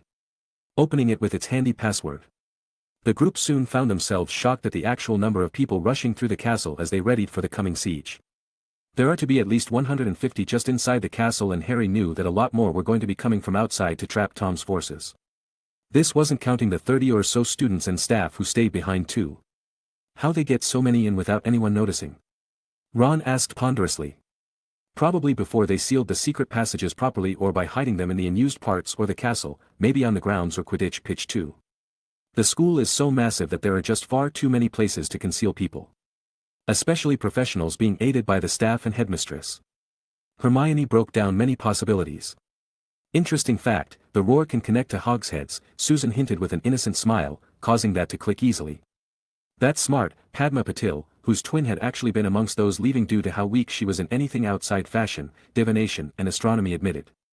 That also means they've probably got Hogsmeade secured, with a way to get reinforcements or for it to act as way to get out as long as it isn't compromised. Trust me, it won't be, Susan simply stated as fact, that being enough for their little group. Essentially being the now minister and ex-DMLE head's daughter did give her a lot more insider knowledge. Harry had heard a lot, but he didn't remember Hogsmeade being mentioned, mostly focusing on his own role and Hogwarts. You pups don't have to worry, Amy's got this one so in the bag that they had to expand its space to let her go deeper, Sirius jovially followed up with his trademark grin as he approached the group. But I'm more worried about you kids, this is going to be your first, and hopefully last, real battle, so it's nothing to be ashamed of if you're nervous. While it was a general statement, Sirius did focus much more of Harry and Susan. He wouldn't be able to bear telling his wife if Susan got hurt, and he wouldn't be able to live with himself if he failed his godson again. We're fine, Sirius, we prepared for this, Harry responded with his striking green eyes glowing with confidence. I know, just don't think this is all or nothing, okay? The older man softly told the teen. Don't take stupid risks or push yourselves too hard. We'll all get you where you need to be, so trust us just like we trust you.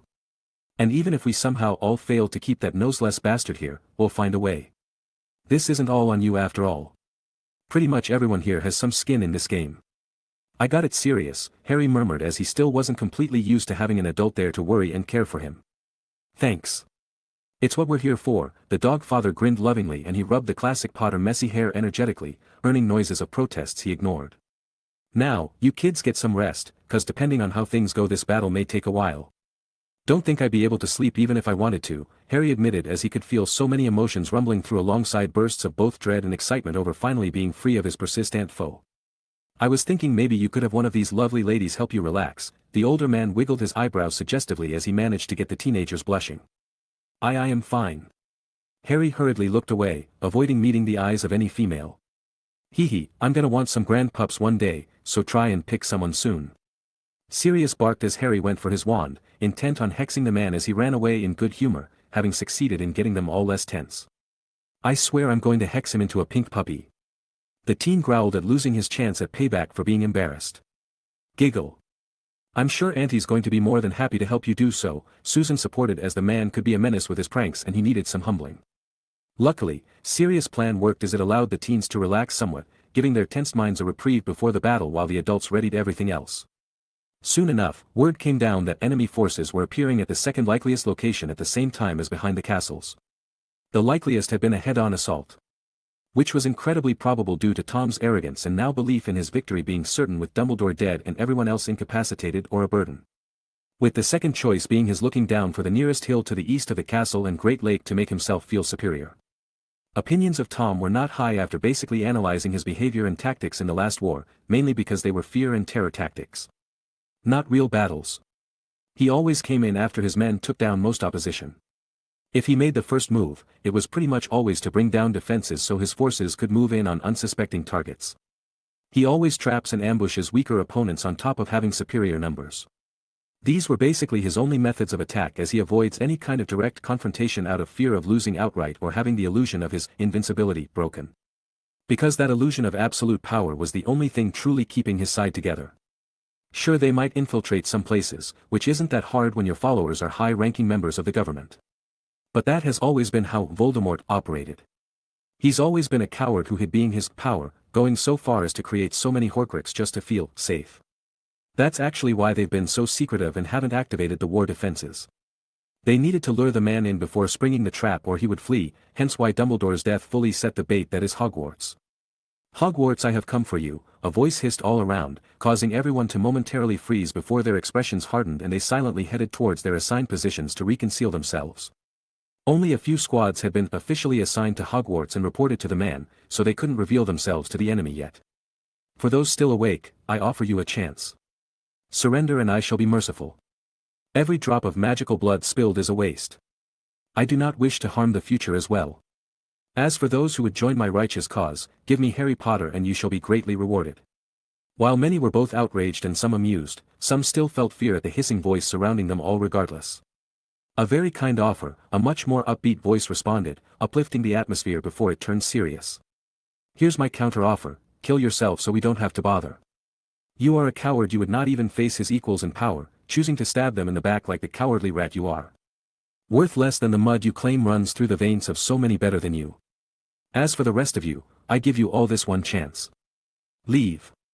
If you are being threatened, bribed, are just psychopaths, criminals or blood purists, I don't care. Leave now and you will be spared.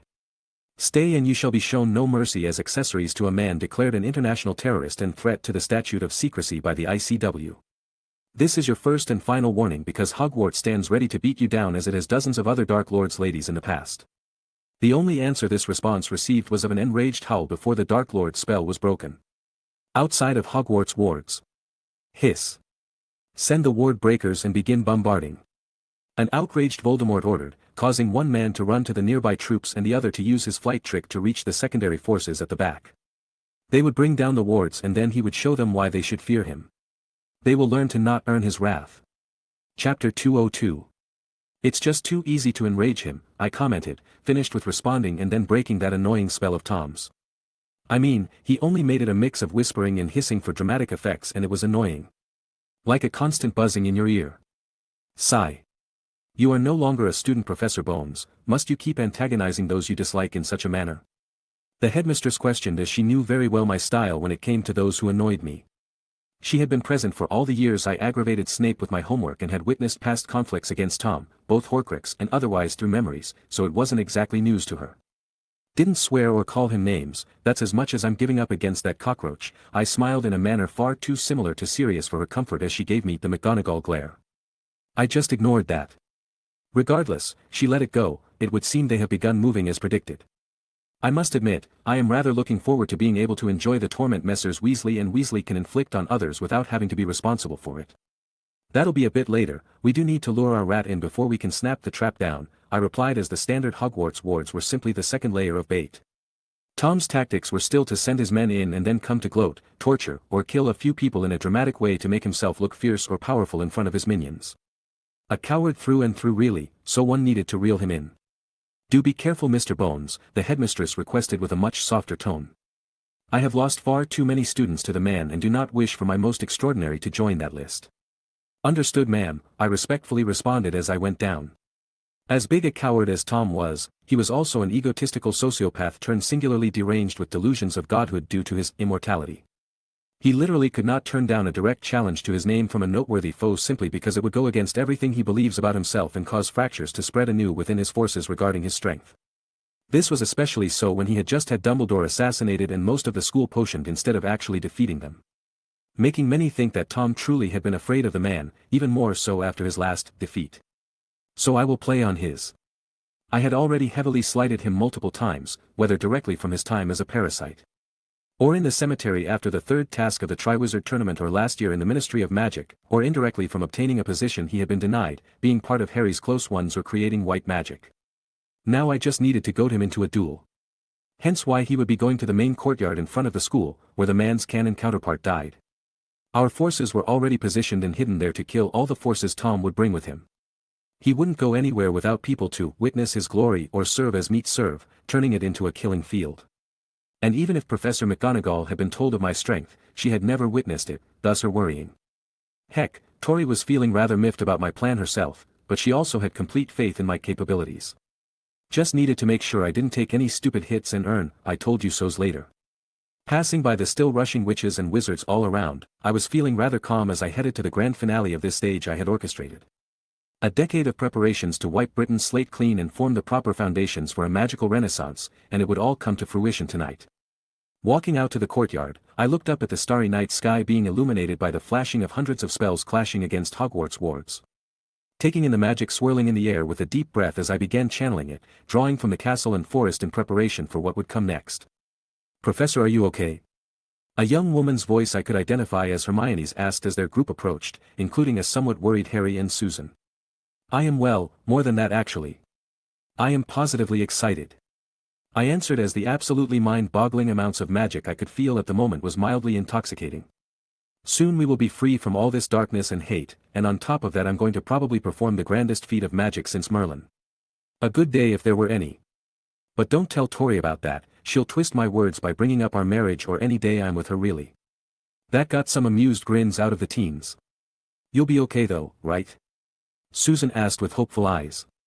Regardless of the confidence she had in me, the fact remains that Tom and his ilk had left their scars on both her and our mother figure. Scars which would only truly fade when the man responsible for them was dead.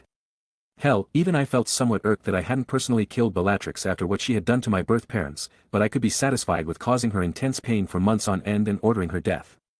"I'll be more than fine," I reassured with absolute confidence. "Hell, I'm sure Harrykins over here will wipe the floor with him, much less your much better brother." While it did make the black-haired teen huff a bit, it did make Susan giggle slightly. "Now all of you better get into position with the others," I ordered, feeling that the current wards would fall soon due to the ward breakers having reached them. "Harry, stay close but don't act until I have him properly trapped, okay?" "I know," he firmly replied as he put on his cloak while the others hurried off to the sides. A cloak which could hide from me and even slip through wards, truly something fit to be part of the Deathly Hallows once properly awakened. The students would be more supplementary in roles. But these ones I had personally trained would help clean up this courtyard which would likely be occupied by the stronger followers Tom still had as he couldn't go anywhere without an honor guard, after all. But with a powerful shudder passing through my senses, I was broken out of my thoughts. "Looks like they've nearly broken the wards with that last move," I commented for all those around to get ready. "Now Tom will deal the final blow to appear powerful." As if right on cue, a powerful beam of magic struck the nearly destroyed wards, dramatically shattering them and leaving Hogwarts undefended. "Tom Marvolo Riddle, heir presumptive of House Gaunt, I intone through magic, as Lord Bones and professor of this school, I, Aidan Michael Bones, challenge you to a duel. Accept and win, Hogwarts will be yours without struggle. Accept and lose, you will be removed. Should you refuse, you will prove to the world how great a coward you are as you could not even defeat our Transfiguration professor without resorting to underhanded methods." Wow, I can feel the rage and indignation from here. I thought in amusement over how well my message was received. A large portion of Tom's forces actually stopped at the challenge, mainly because a good deal come from older houses who very much respect traditions like this. But the rest wanted to see if their lord was as strong as he claimed after so many setbacks and now being called out by a much younger foe. Only a minority kept moving for a while, but like their master they were bullies by nature, driven to pick on the weak with superior forces until they found themselves lacking them. Right now, Tom had no choice but to accept. He wasn't unchallenged anymore and his semblance of invincibility had been shattered for over a year without anything to prove himself strong since. Meaning if he didn't accept he would lose the final shreds of his reputation even before fighting whoever remained in Hogwarts. Tom literally couldn't refuse, especially when so close to his goals either. This was the stick to Hogwarts being the carrot if you will. Looks like I didn't have to wait long as a group of 20 gaseous shadows flew this way as the rest of the assaulting forces approached in a much calmer fashion, slowly encircling the school. You dare challenge Lord Voldemort? The hairless man almost hissed in rage as he appeared before me with some equally enraged followers and with others looking rather cautiously curious. No, I simply replied with an eye roll. I challenged Tom Marvolo Riddle. Meaning you and not your ridiculous little pseudonym. Now step forward and fight like a wizard or slink back into the shadows to die where no one can trip on your corpse. That stunned quite a few due to just how ballsy it was to say such things to a powerful psychopath, but at this point he was nothing more than a hissing garden snake thanks to him having arrived. You will regret this, boy. Tom spat out with venom dripping from his words as his red eyes glared hatefully. You will learn that our past encounters were but flukes and exactly why I am not to be challenged. Whatever, I dismissively responded with a wave of my hand as a circle appeared around myself to form our arena. Step in and we will begin. A fair and square one-on-one duel to the death. He sneered, stepping in without a second thought, causing a localized ward to appear as soon as he had, sealing those inside from anything until only one remained. What is this? The poor Dark Lord glared as he subtly tried to understand the wards around us. Our arena, I answered. No escapes for you, nor support from your followers. A real one-on-one. It will go down once only a single person remains within. Very dangerous in the wrong hands, but perfect to handle slippery snakes like yourself. I need no aid to defeat you, he coldly stated as he drew his wand. Then you are even more delusional than I know you to be, I simply replied, letting my arms hang loosely at my side. Draw your wand, boy, you desired a duel after all, the barely held together remains of a man commanded as he took his position. I am my wand, Tom. Was the response. He clearly didn't understand if his furrowed brow was any indication. But he didn't care as proper warnings had been made and he had given me a chance, so he struck out with a much darker variant of Confringo, swiftly chained with eyeball ripping and teeth to brain curses, all of which splashed harmlessly against my Protego sanctum. Strong and knowledgeable he might be in the darkest art still present in this age, I was far beyond him in the former and knew nearly everything he did on top of having created his hard counter. In response, I pointed my index and sent out an instantaneous bolt of golden lighting, forcing him to urgently throw up a shield which could not measure up to its power, sending him slamming into the dueling barrier. Internally scoffing, I tapped my foot to cause multiple stones to rise before transfiguring them into iron spikes with series of runes appearing on them, granting them various add-ons. Simply nodding to send them at the glaring less than half man as he tried to banish them to no avail before quickly dodging at the last moment, earning a very close shave as his left arm received a decent gash. He couldn't banish or alter them simply because my rune scheme wouldn't let him. But I could tell he realized the additional danger of these spikes due to his arm stiffly swinging around with his hectic movements as my spikes either struck the ground or barrier. They weren't really meant to hit him though, just make him run around and to debilitate him somewhat. Sigh. This is just sad, I commented as looked at the man with boredom evident throughout my entire body. I could feel his hatred at being humiliated like this and the fear from his supporters as some were looking to escape and others to try and help their lord win. Seeing this, I knew my little play time with the man was coming to an end. Avada Kedavra. Tom roared as the bolt of green magic struck out at me, only to become harmless whilst I looked at him with a raised eyebrow, the action causing their side to suddenly freeze as even Tom couldn't believe what he had just seen. Good, now I've made you realize just how badly you fucked up, Tommy boy, I smiled as I took pleasure in his growing fear as he started hurling curses, unforgivables, even charms at me with little success as that fear just grew more and more. Fiend fire. He desperately casted as rather impressive snake made of cursed fire emerged, only for it to be burned itself by a burst of my own flames encompassing it in a sphere and closing down on it as they both vanished. That left even Tom trembling slightly as his wand wavered at the sight. That's impossible, the man stuttered in disbelief. Seeing all of his most powerful spells and attacks rendered useless so easily must be terribly taxing to his already incredibly fragile mind. I could see his spirit and the remnants of his sanity shattering as I locked gaze with him and invaded his mind.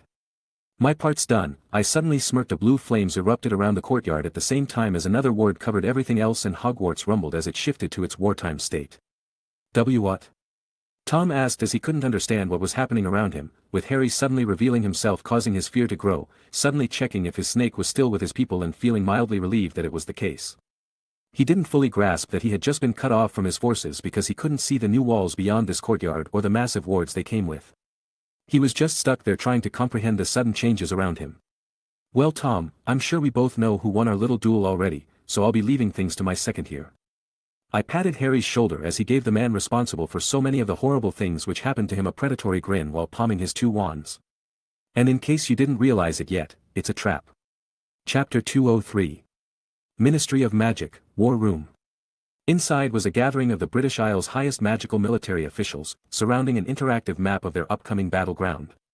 It was a very, very rarely used room they had to renovate just for this event, but a fitting one. Ma'am. We've received notice that Hogwarts defenses and wards are up. Dark Lord Tom Riddle has been confirmed trapped in the kill zone. Send out the order to begin the operation. Minister Amelia Black barked immediately as she kept her eyes on the names of her kids near the monster she still feared would take one of them away.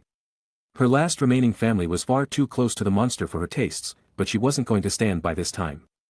And someone tell that husband of mine to get his tail in gear. I want him with me ASAP so he doesn't almost get himself killed again. She then roared, causing a few to chuckle in schadenfreude as many had heard of the legendary tongue-lashing Sirius Black had received from their minister after her nephew tattled on the man regarding the Department of Mysteries debacle. Hogwarts Command Tent. Hidden from Death Eaters and Tom Riddle. A series of high-end magical tents had been carefully concealed around Hogwarts standard wards, strategically placed at the proper points to hold individual units and protect the 13 ward stones set to complete the trapping of all enemy forces. Each tent held 37 men and women divided into 5-man squads with one lieutenant leading them. Said squads were under the purview of a captain and all of them were under the central command of Oliver Gunn with Rufus Scrimgeour. Marion Hawke and Elaine Summers as his seconds due to Fortress actually fielding a larger force than the Ministry as a result of the purges necessary to keep this entire operation under wraps. The command has come in. A scruffy woman with pale blonde hair and noticeable scar on her cheek announced to her commanding officers. Good, you all know what to do, Oliver grunted as a savage smile spread across his face in anticipation. Cage M. His own order quickly sent, the trio directly under him went out to take command of their respective units for the assault. Which did make him somewhat jealous as he really did want to stick it to the Death Eaters directly, but he had gotten plenty of chances in the past and he was essentially directing every hit they would get, so he couldn't really complain. With that, 13 lights burst out from all around Hogwarts. Each set at very specific coordinates designated by his own boss to form an incredibly powerful restrictive net. Those Death Eaters, and any who hadn't left when they had the chance, were now out of options since nothing was getting out without a Phoenix or specially designed emergency port key linked to the ward stones. Also, activate our gifts in the proper quadrants to soften them up before bombardment, the man then ordered with a sadistic gleam in his eyes which caused any who had trained under him to shiver momentarily before sending out said order. Give them no mercy. Outside Hogwarts defenses. The bloody hell is this? A hooded man questioned as he and his less than reputable comrade stared at the suddenly present wall before them. Was never here when I went. Probably some stupid trick, just blast it out of the way, another grunt shoved his way forward as he raised his wand. Bombarda Maxima. The bolt of magic flew forward, but unlike what most expected, it bounced off the wall. YRGH. Boom. Splatter. The sudden explosion of a few of their own brought complete silence and stillness to all those who had witnessed it. Readies. A squeaky voice sounded out from above them, breaking the silence as they peered upward to identify the source, but only those further back could make up some shapes. Kill whoever's up there. One yelled, shooting a dark purple spell which proved ineffective against the magical defenses. Aimsies. With that, many became much more nervous and started to shoot everything they could at whatever and whoever seemed to be above the wall as even they knew where this series of words usually lead. A good number were even swiftly preparing defensive spells around a few people, while the smartish ones did anyway. The smartest actually tried to leave, but they quickly realized that they couldn't. Fires. The squeaky voice shouted with various sounds coming from above as the magicals below stared wide-eyed at the large objects being launched in the air, followed by their downward trajectory towards them. Not being completely foolish, many actually began firing at them, resulting in several hitting said objects and causing them to explode with a variety of effects ranging from outright explosions to lightning and ice blasts. Making more desperately attempt to either fire them out of the sky or set defenses against them. Unfortunately for them, their troubles were not wholly aerial in nature. Colorful clouds of smoke started erupting from the grounds just outside the walls of Hogwarts, causing confusion and panic to spread even more as some appeared to be combustible in nature, resulting in grand explosions, while other clouds had varied effects. Aside from the plain dead, dismembered or exploded, several Death Eaters and affiliates were now vomiting profusely, suddenly found themselves completely nude. Were assaulting anyone near them in both sexual and non-sexual manners, had been turned into range of small to medium animals. Or just generally were causing complete chaos from having their IQs drop, fears heightened and rage bolstered, all while new volleys dropped from above. A true testament to just how destructive a pair of pranksters could be. Hogwarts Command Center. You know, I'm really glad those two redheads decided to go into the pranking business, one Minister of Magic commented as she witnessed the carnage being unfolded before herself and her subordinates. It makes me so proud, her theatrical husband said as he wiped an imaginary tear from his eye. Now people will have more respect for the most honorable of pursuits. Sigh. Sirius, just because you're part owner, doesn't mean we should encourage the weaponization of their pranks, one Remus Lupin chided lightly as he still felt some remorse over a number of pranks he had been part of during his youth. You're part owner too, Moony, Sirius countered with a big grin. Plus, I'm not encouraging weaponizing pranks, just pointing out that people should respect the time, effort, and brilliance it takes to create them. I mean, look over there. Tell me anyone else who figured out how to turn burly men into pixies, or have people literally being propelled by rainbows they are farting, and who can have an entire group of magicals dancing the YMCA while being bombarded and crying. And as much as I would very much enjoy sitting down with those two to understand just how they managed some of these feats, I do believe we have other duties to attend to. The former werewolf pointed out as he could admit a sort of professional curiosity. He had been the majority of the brains behind the Marauders after all, meaning he could very much appreciate the ingenuity involved in the grand chaos unleashed below. You two can stop admiring the chaos and get to your positions. We already have several individuals in place to document events, and so we can receive memories of everything from multiple angles later. Oliver Gunn informed the mostly reformed pranksters dryly. He would never admit to the more immature man. Meaning his boss stepfather through second-hand adoption, but he too thanked Merlin that those two Weasley boys had been encouraged to follow their passions and hadn't turned their obviously dangerous minds to darker uses. No one would be ready for a pair of wizards who can somehow make men belch crossbow bolts. I thought my mission was to sit on my tail and not run in front of killing curses, Sirius pouted with some indignation over that battle he had severely lost. He wanted to be protecting his now overpowered godson, no matter how badly he got handled by the team last time they trained together. It was his Merlin be damned duty. Unfortunately, being the husband of his particularly badass wife did come with some drawbacks. Indeed, it is my good Padfoot, Remus confirmed with a teasing grin. And my job is to ensure that. I even brought treats. The fact that the former werewolf brought out a baggie filled with both human and dog treats was enough to make some of those around the fail to hold back snorts of amusement as the still somewhat infamous dog Animagus wanted to glare at his closest friend. But most could spy the actual interest in his eyes. Are those from Tilly? He quietly asked. Yes, his wife answered for Remus with an amused grin before patting his head like he was currently in his canine form, causing an involuntary shudder to pass through him as she hit just the right spots as she took the treats. And if you're a good boy, you can have them all. Ignoring the mild snickering around him with practiced easy, Sirius decided to lay the charms on his beloved Minister of Magic. But Amy, you love when I'm being a bad boy, he huskily growled in her ear, knowing full well just what kind of roles they had in this relationship, sneakily moving his hands down her arms as he felt her minute shivers.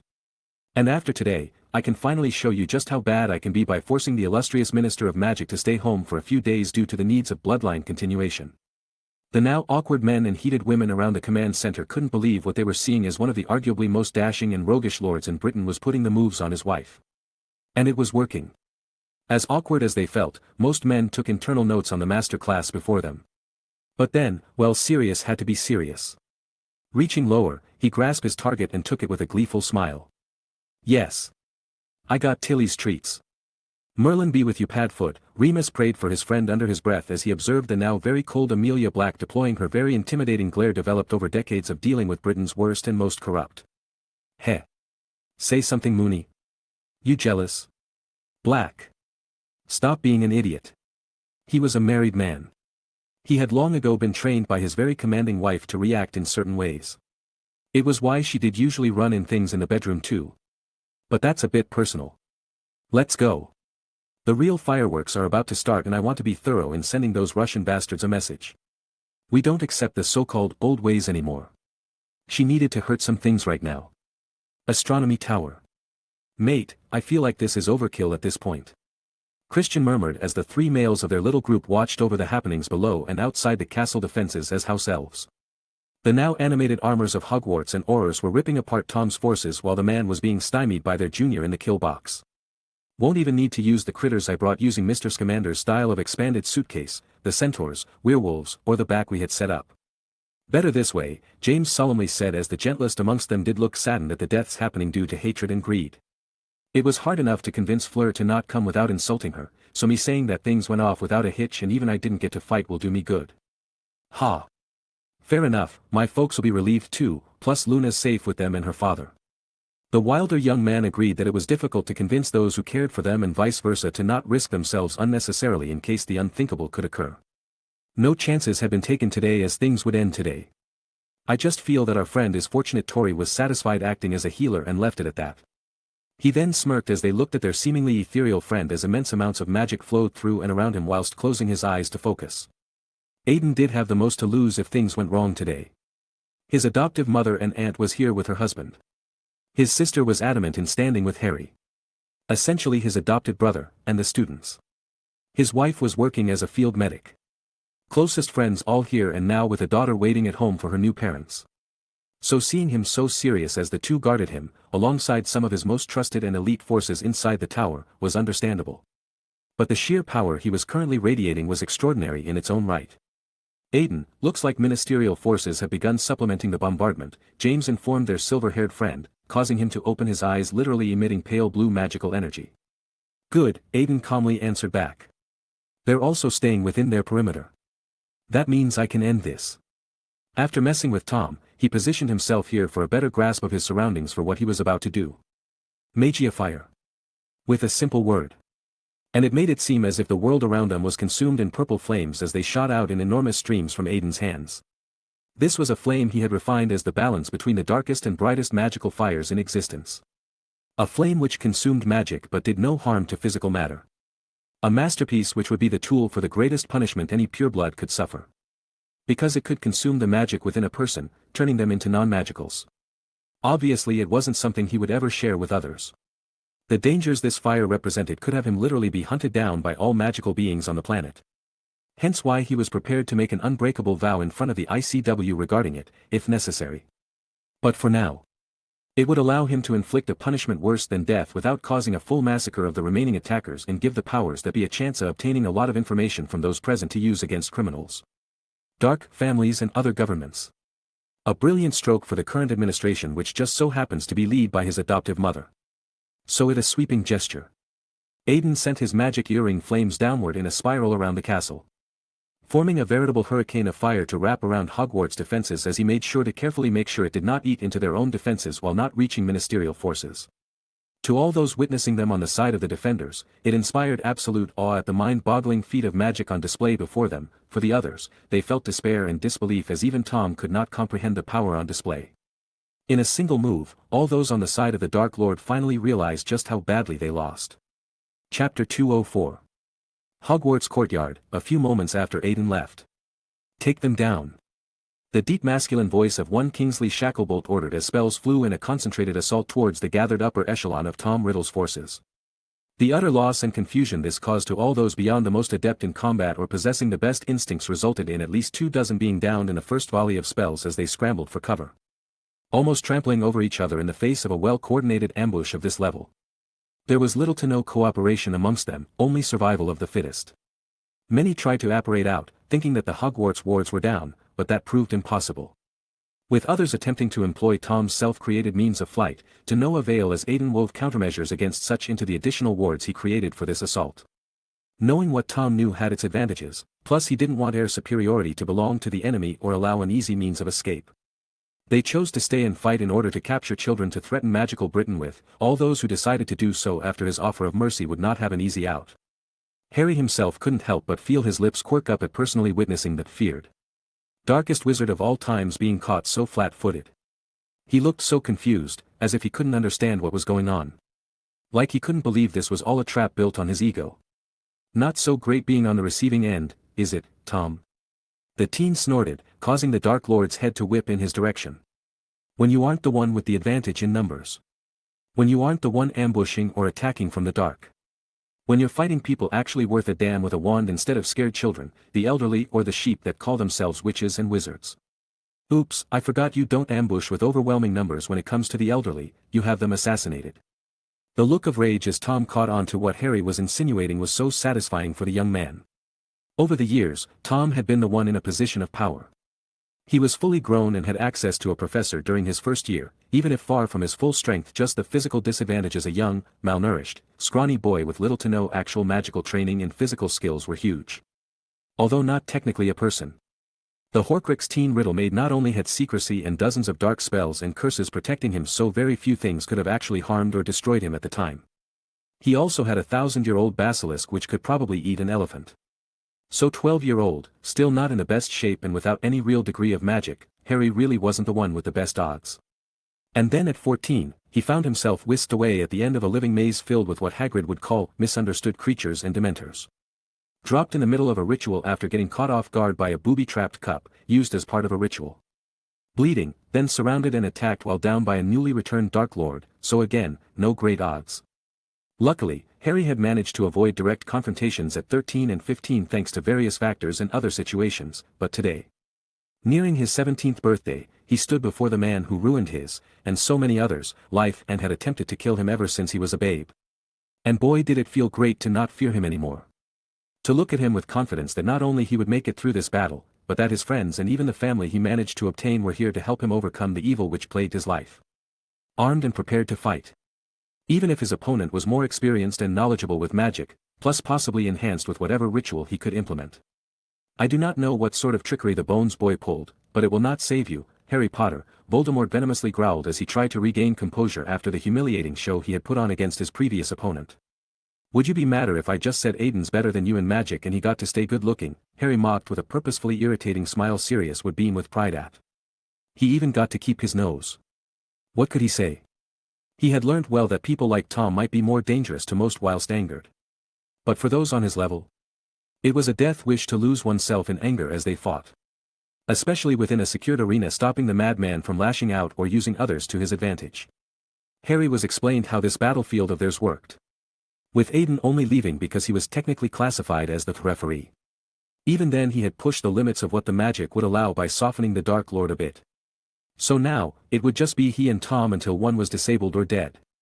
Well, there was the backup plan, but that was something Harry was going to make sure wasn't needed. Thus, with both wands in hand, Harry readied himself for this destined fight. 2 wands will not save you from the torment you will endure as I make you, and all those who defied me, beg for death, Tom coldly promised as he raised his own. I will enjoy making you watch as I do so. You've already lost, Tom, the teen replied solemnly. You just haven't figured it out yet. Not hesitating, Harry struck out first with the Elder Wand to get his rhythm started with a debilitating little number Fred and George actually created. Flash. Because as soon as someone tries to block it, well, the image of a naked troll is kind of cursed onto the blocker's eyes for half a minute, which Tom did do with a casual sneer. So now he was trying to blink that away as Harry launched his real attacks. The first blow was to take advantage of his foe's obvious arrogance and dismissal. But now it was time to break out spells that made the Blacks a feared name and his own family an established one, which allowed a teenage and early 20s James Potter to be so skilled that he became an animagus and could reliably fight against Tom and his forces to have his son become eligible for a prophecy. Using his true wand, he conjured a set of charging stags before smoothly transitioning over to the Elder Wand to loosen the ground beneath his opponent's feet and around him for future ammunition. Although this wasn't nearly enough to disparage the experienced Dark Lord as he powered through the annoyance of the first jinx. Sensing magic being cast around him, then formed a flaming whip from his wand 2 used to slash at the charging stags, killing one but only cutting one of the other's antlers due to momentarily having his aim thrown off by Harry's second spell. Not disturbed at all due to being a magical construct, the stag charged onward.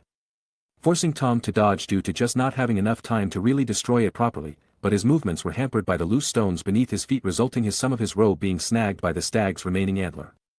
Good for Harry as he sent out a nasty immolation curse at the robes, followed by a blasting one at the Dark Lord's feet as he appeared to be in danger of being dragged off by the conjured animal. Surprisingly, Tom actually jumped backwards with the charging beast, using its momentum to get out of his second spell's reach while blocking the first in a smooth motion to cut the part of his robes currently snagged in antlers. Unwilling to just let the snake man get out so easily, Harry switched over to the gray area of transfiguration, his dad's field of interest, which he had a certain amount of natural talent which his new family had helped polish. And charms, one of his mum's fields that Harry actually had a much better inclination towards. He did cast a Corporal Patronus as a teen and had quite the ability to grasp spells and their uses, hence why he was so good in data as well. Thus came what would arguably be his real favorite branch of magic due to just how it uses charms and transfiguration, elemental magic. Ice lances were quickly conjured and banished towards his target from above as he formed spears of stone from below, setting a two-pronged attack as Tom's feet touched the ground. Having destroyed the second stag properly whilst doing so and sending a blast of magical energy to shatter the incoming pointy elemental attacks expertly. This was something Harry predicted, however, knowing all too well that any kind of defense from Tom's previous positioning would leave an opening he could exploit. An exploit he did with a shortened version of the first actual transfiguration first years learn at Hogwarts, how to make a needle. With a mildly dark grin, Harry caught the fragments of ice and stone and turned them all into needles before banishing them anew whilst Tom worked on reining back in his magic after using it outwardly for defense. In response, Voldemort did something rather interesting. He used his over-the-top robes to actually minimize the amount of needles properly reaching him as if it was somewhat alive. But the numbers weren't possible to fully block without a proper magical shield. Just as Harry wanted, now grinning ferociously, he leveled the Elder Wand. Fulmen Maxima. With a near whisper, Harry let loose a near blindingly and deafeningly powerful bolt of pure lightning from the legendary wand. He had been ready. This had become one of his favorite spells alongside the Patronus charm. His most powerful offensive magic and Voldemort was basically a lightning rod thanks to the metal's needles he was currently sporting. Plus, when they didn't expect it, the incredibly loud noise and flash of light were perfect to disorient the enemy.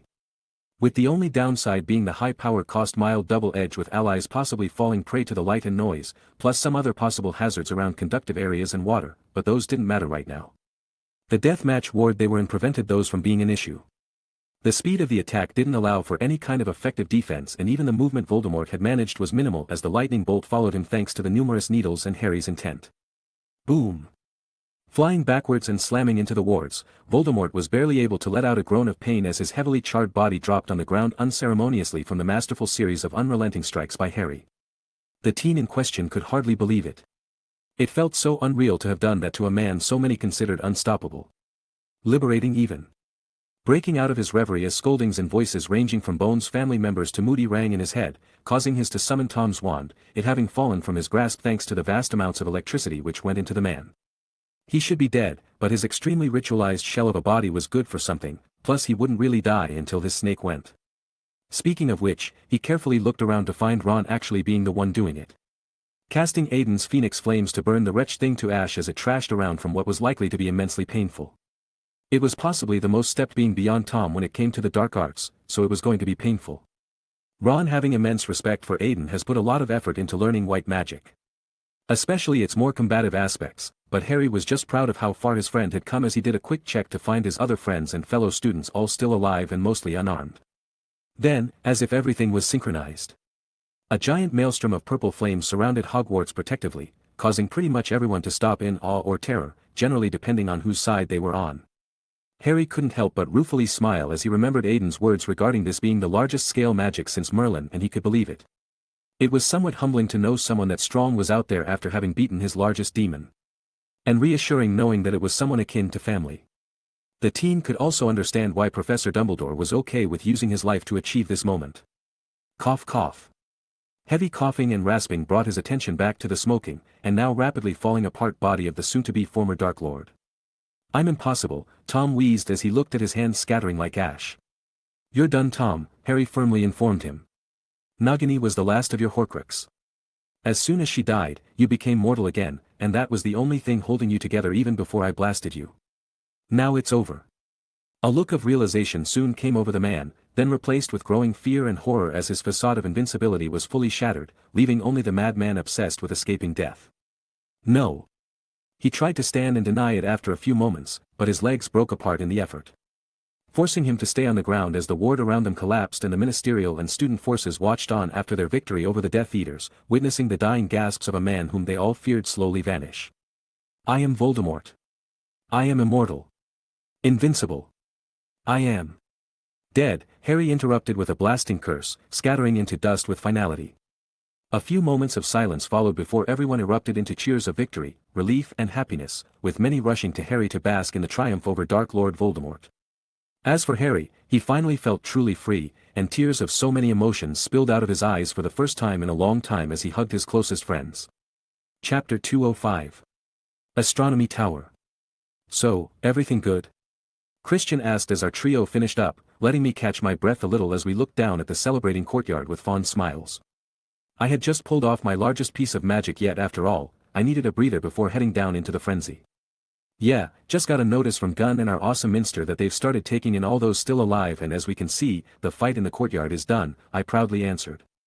I knew full well that there would be at least some casualties, either full or just injured, but today had been a tremendous victory. Then I do believe we have some wonderful ladies to inform, then receiving punishments from, followed by much making up to. James knowingly pointed out, as we all knew having our love interests out of harm's way was still going to bite us in the arse somehow, but we would take it like men. I already had a very nice magical cruise through the Kunlun Mountains and ancient rivers of China set up to visit their magical communities as a family. Luxurious, high class, with plenty of opportunities to learn about a completely different medical system. Perfect for a certain noble healer. I wasn't a fool to not prepare something like this after all. I'm just glad it's over, Christian sighed before smiling dopily. Now I can finally propose to Luna properly. Atta boy. Good thing you didn't say anything about it during or before the battle, or you'd be dead too. Ha. I know, right? Did it on purpose. Then let us go, I too wish to return to my lady, James smoothly urged as we began heading down. It was going to be a hell of a celebration in the Great Hall tonight, and we didn't want to miss it. Good thing the place could expand as needed.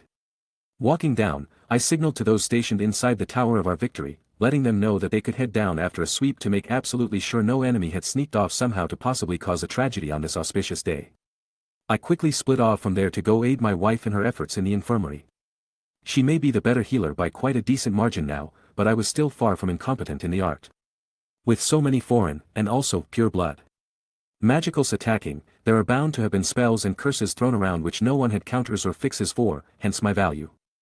Arriving at the infirmary, I counted just over 24 being fussed over by the 15 healers we had on standby. With the possibility that others had been taken to St. Mungo's due to not having enough space or hands. None looked too urgent, beyond the one my wife was scowling at as she and her 2 assistants worked intently on him. With a quick look, I noticed that he was being affected by a rather nasty-looking transformation curse which slowly ground the bones and muscles of the curse to torture them and render them unable to fight unless the proper counter-curse is applied. A favorite of bog hags and old witch covens. Luckily for this man, Tori didn't need the specific counter-curse for this version and could just bypass the annoying part, allowing to fix the limb in question by vanishing the destroyed bones.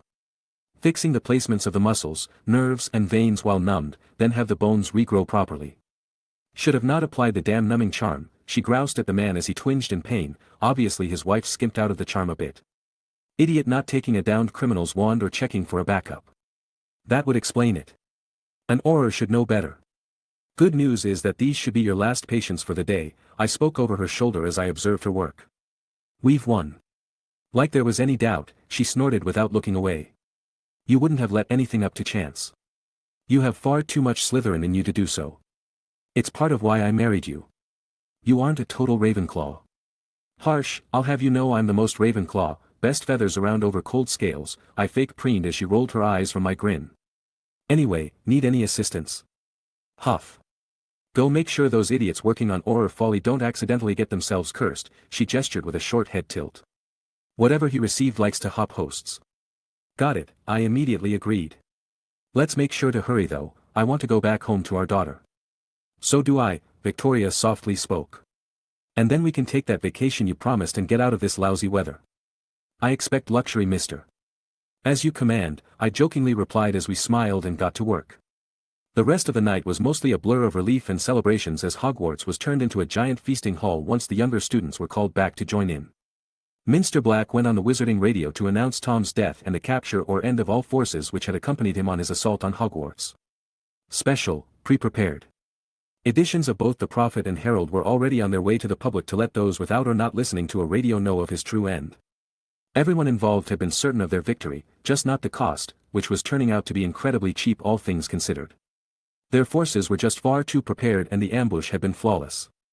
Once it hit, Tom's forces just didn't have any chances. By the morning, everyone in Britain, and important figures in other European magical governments and ICW, knew that the threat of Dark Lord Tom Riddle having officially passed. For good this time. With an unfortunate Harry being reported as having been the one to officially beaten the Dark Lord, being dubbed the man who conquered by one radio host, which did, much to his dread, catch on soon after. That was amusing to read about as Tory. Little Delphine and I swiftly left the British Isles to avoid all the annoyances which would occur and all the brown-nosing which Harry and Mother were going to be dealing with as two of the main forces involved in this matter. Something I know for a fact said mother figure was not happy about due to not being allowed follow my example. Leaving her to deal with magical stupidity and the fair number of non-magicals having to be obliviated due to fools celebrating too much. I wasn't so cruel as to leave her hanging dry though, having long since organized my people to help handle the fallout of what Tom's death would mean. Alongside the death capture of so many prominent lords and Albus Dumbledore.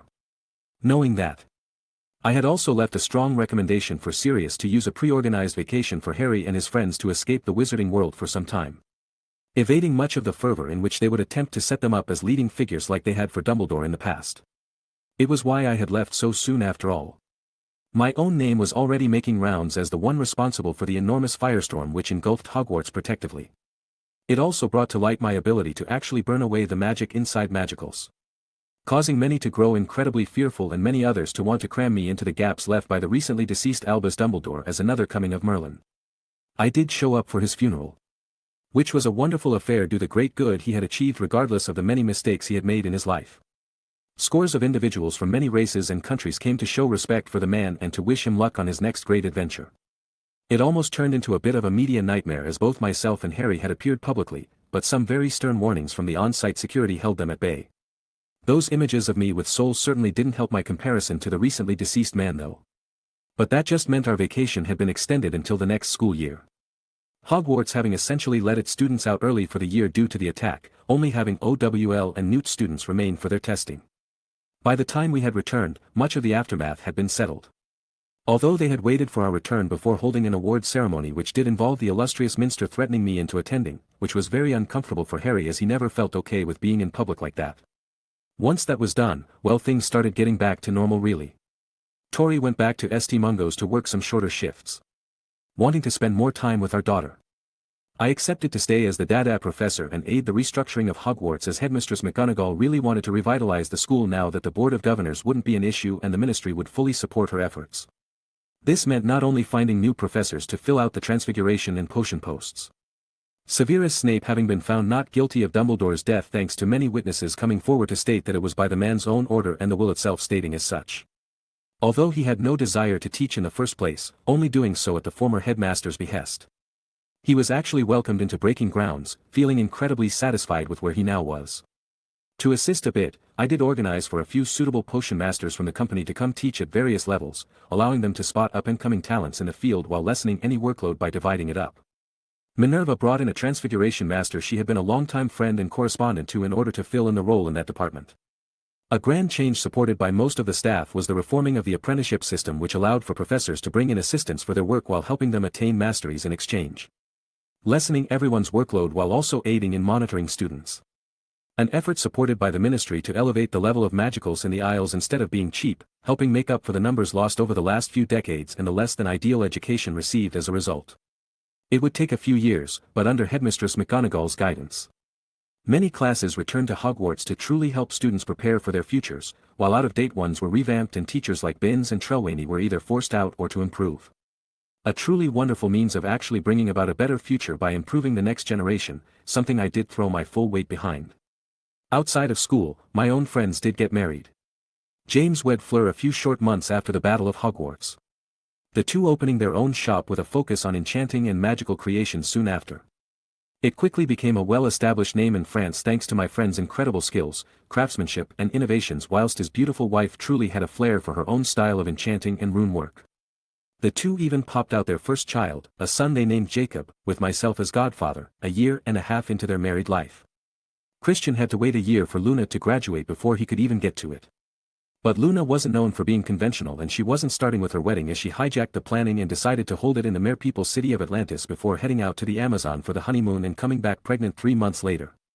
They actually had a daughter named Europa who took much more after Luna than Christian, to which I was also the godfather. Pregnancy didn't stop Luna from enjoying her world travels and the islands full of magical creatures and plants the Ward family had been made rangers of, nor did her daughter's birth mean she wouldn't be introducing her to all the wonders they had. Time did keep going too. Harry had some stints in various fields, going through aura training, broom racing, even a bit as seeker for England in World Cup. Until he actually ended up traveling the world for some time with Hermione as she became rather interested in learning outside the bubble of Britain and Harry had never had the chance to even leave the Isles before. The two got together whilst doing so, before they returned to marry and actually pursue some official masteries to open more doors. Hermione went into arithmancy and transfiguration, the former due to her own personality and thought process being very in line with the subject, while the latter was partially out of admiration for McGonagall, and Harry specialized in data, which did mean he had to understand a good deal of transfiguration. Charms, potions, herbology and COMC. The two actually coming to Hogwarts to do them. Harry as my assistant and Hermione partially under Vector and the headmistress until they did finish and continued their travels for some years before properly settling down and giving birth to their first son, James. Ron went into dueling, becoming rather established and even earning a good number of championships home, while his wife, Lady Greengrass, managed her family businesses and did join him from time to time to keep her skills sharp. That is when she wasn't busy producing little Greengrasses, as they started with twins girls named Sophia and Elizabeth on the first go. My own little sister ended up with Neville, the two having bonded over some shared interests and then more so in terms of beliefs as Neville matured. He immediately apprenticed under Professor Sprout for his herbology mastery, while Susan followed more in line with Amelia's footsteps as she aimed for the Aurors. Both were supportive of each other, even if Neville did have a few worries due to what had happened to his parents in the past. It took a few years, but they did pop out a new generation of Longbottoms, a dark red-headed son they named Michael. Even Mother managed to make a new black after Sirius had been fully healed from his time in Azkaban, naming him Canis, much to the surprise of many and grins of those in the know. For Tori and I, well, it took longer for us to conceive, which was stressful on Tori even when we had Delphine, but we figured that if Tom could do it when he was what he was, then we wouldn't accept any less. In the end, when Delphine was about to head out for Hogwarts, we managed to give her a little brother named Archer Edward Bones, who shared my own silver hair and blue eyes, having been born of very strong magic. But by the time our daughter did head to Hogwarts, I had passed down my post to Harry after he and his family had come back to Britain to settle down, allowing me to focus on my passion for magic itself. From there, I lived a wonderful and fruitful life, only passing on once I had reached my 3rd century with my wife after we had decided it had been enough. She had long since figured out how to lengthen her own life, but we had done enough and believed it was time to let others move forward without us. Only once I had passed did Mr. Mrs. Death appear before me anew. Did I earn my second chance properly? I asked them with a jovial smile as my appearance shifted from the older man I had become to my more youthful state. The two before me still looking exactly how they had when they sent me to the world I had lived in and helped grow. You did, the female aspect with pitch black hair and eyes softly answered. And now we have an offer for you. Does this offer involve my wife? I questioned with a bit of steel in my voice. Not in the way you would believe, the male aspect responded with his more hardened and authoritative voice. We would like you to become one of our champions in our afterlife, his other half continued. To protect the souls who are there before reincarnation and participate in competitions on our behalf against other aspects and their champions. All mostly harmless, and you and your own loved ones get the best while you serve as champion and they stay in our afterlife. Now that sounds interesting, I couldn't help but grin. I had long since run out of challengers in magic and I could learn so much from other systems and some possibly old souls in the afterlife. You've got yourself a deal. The end.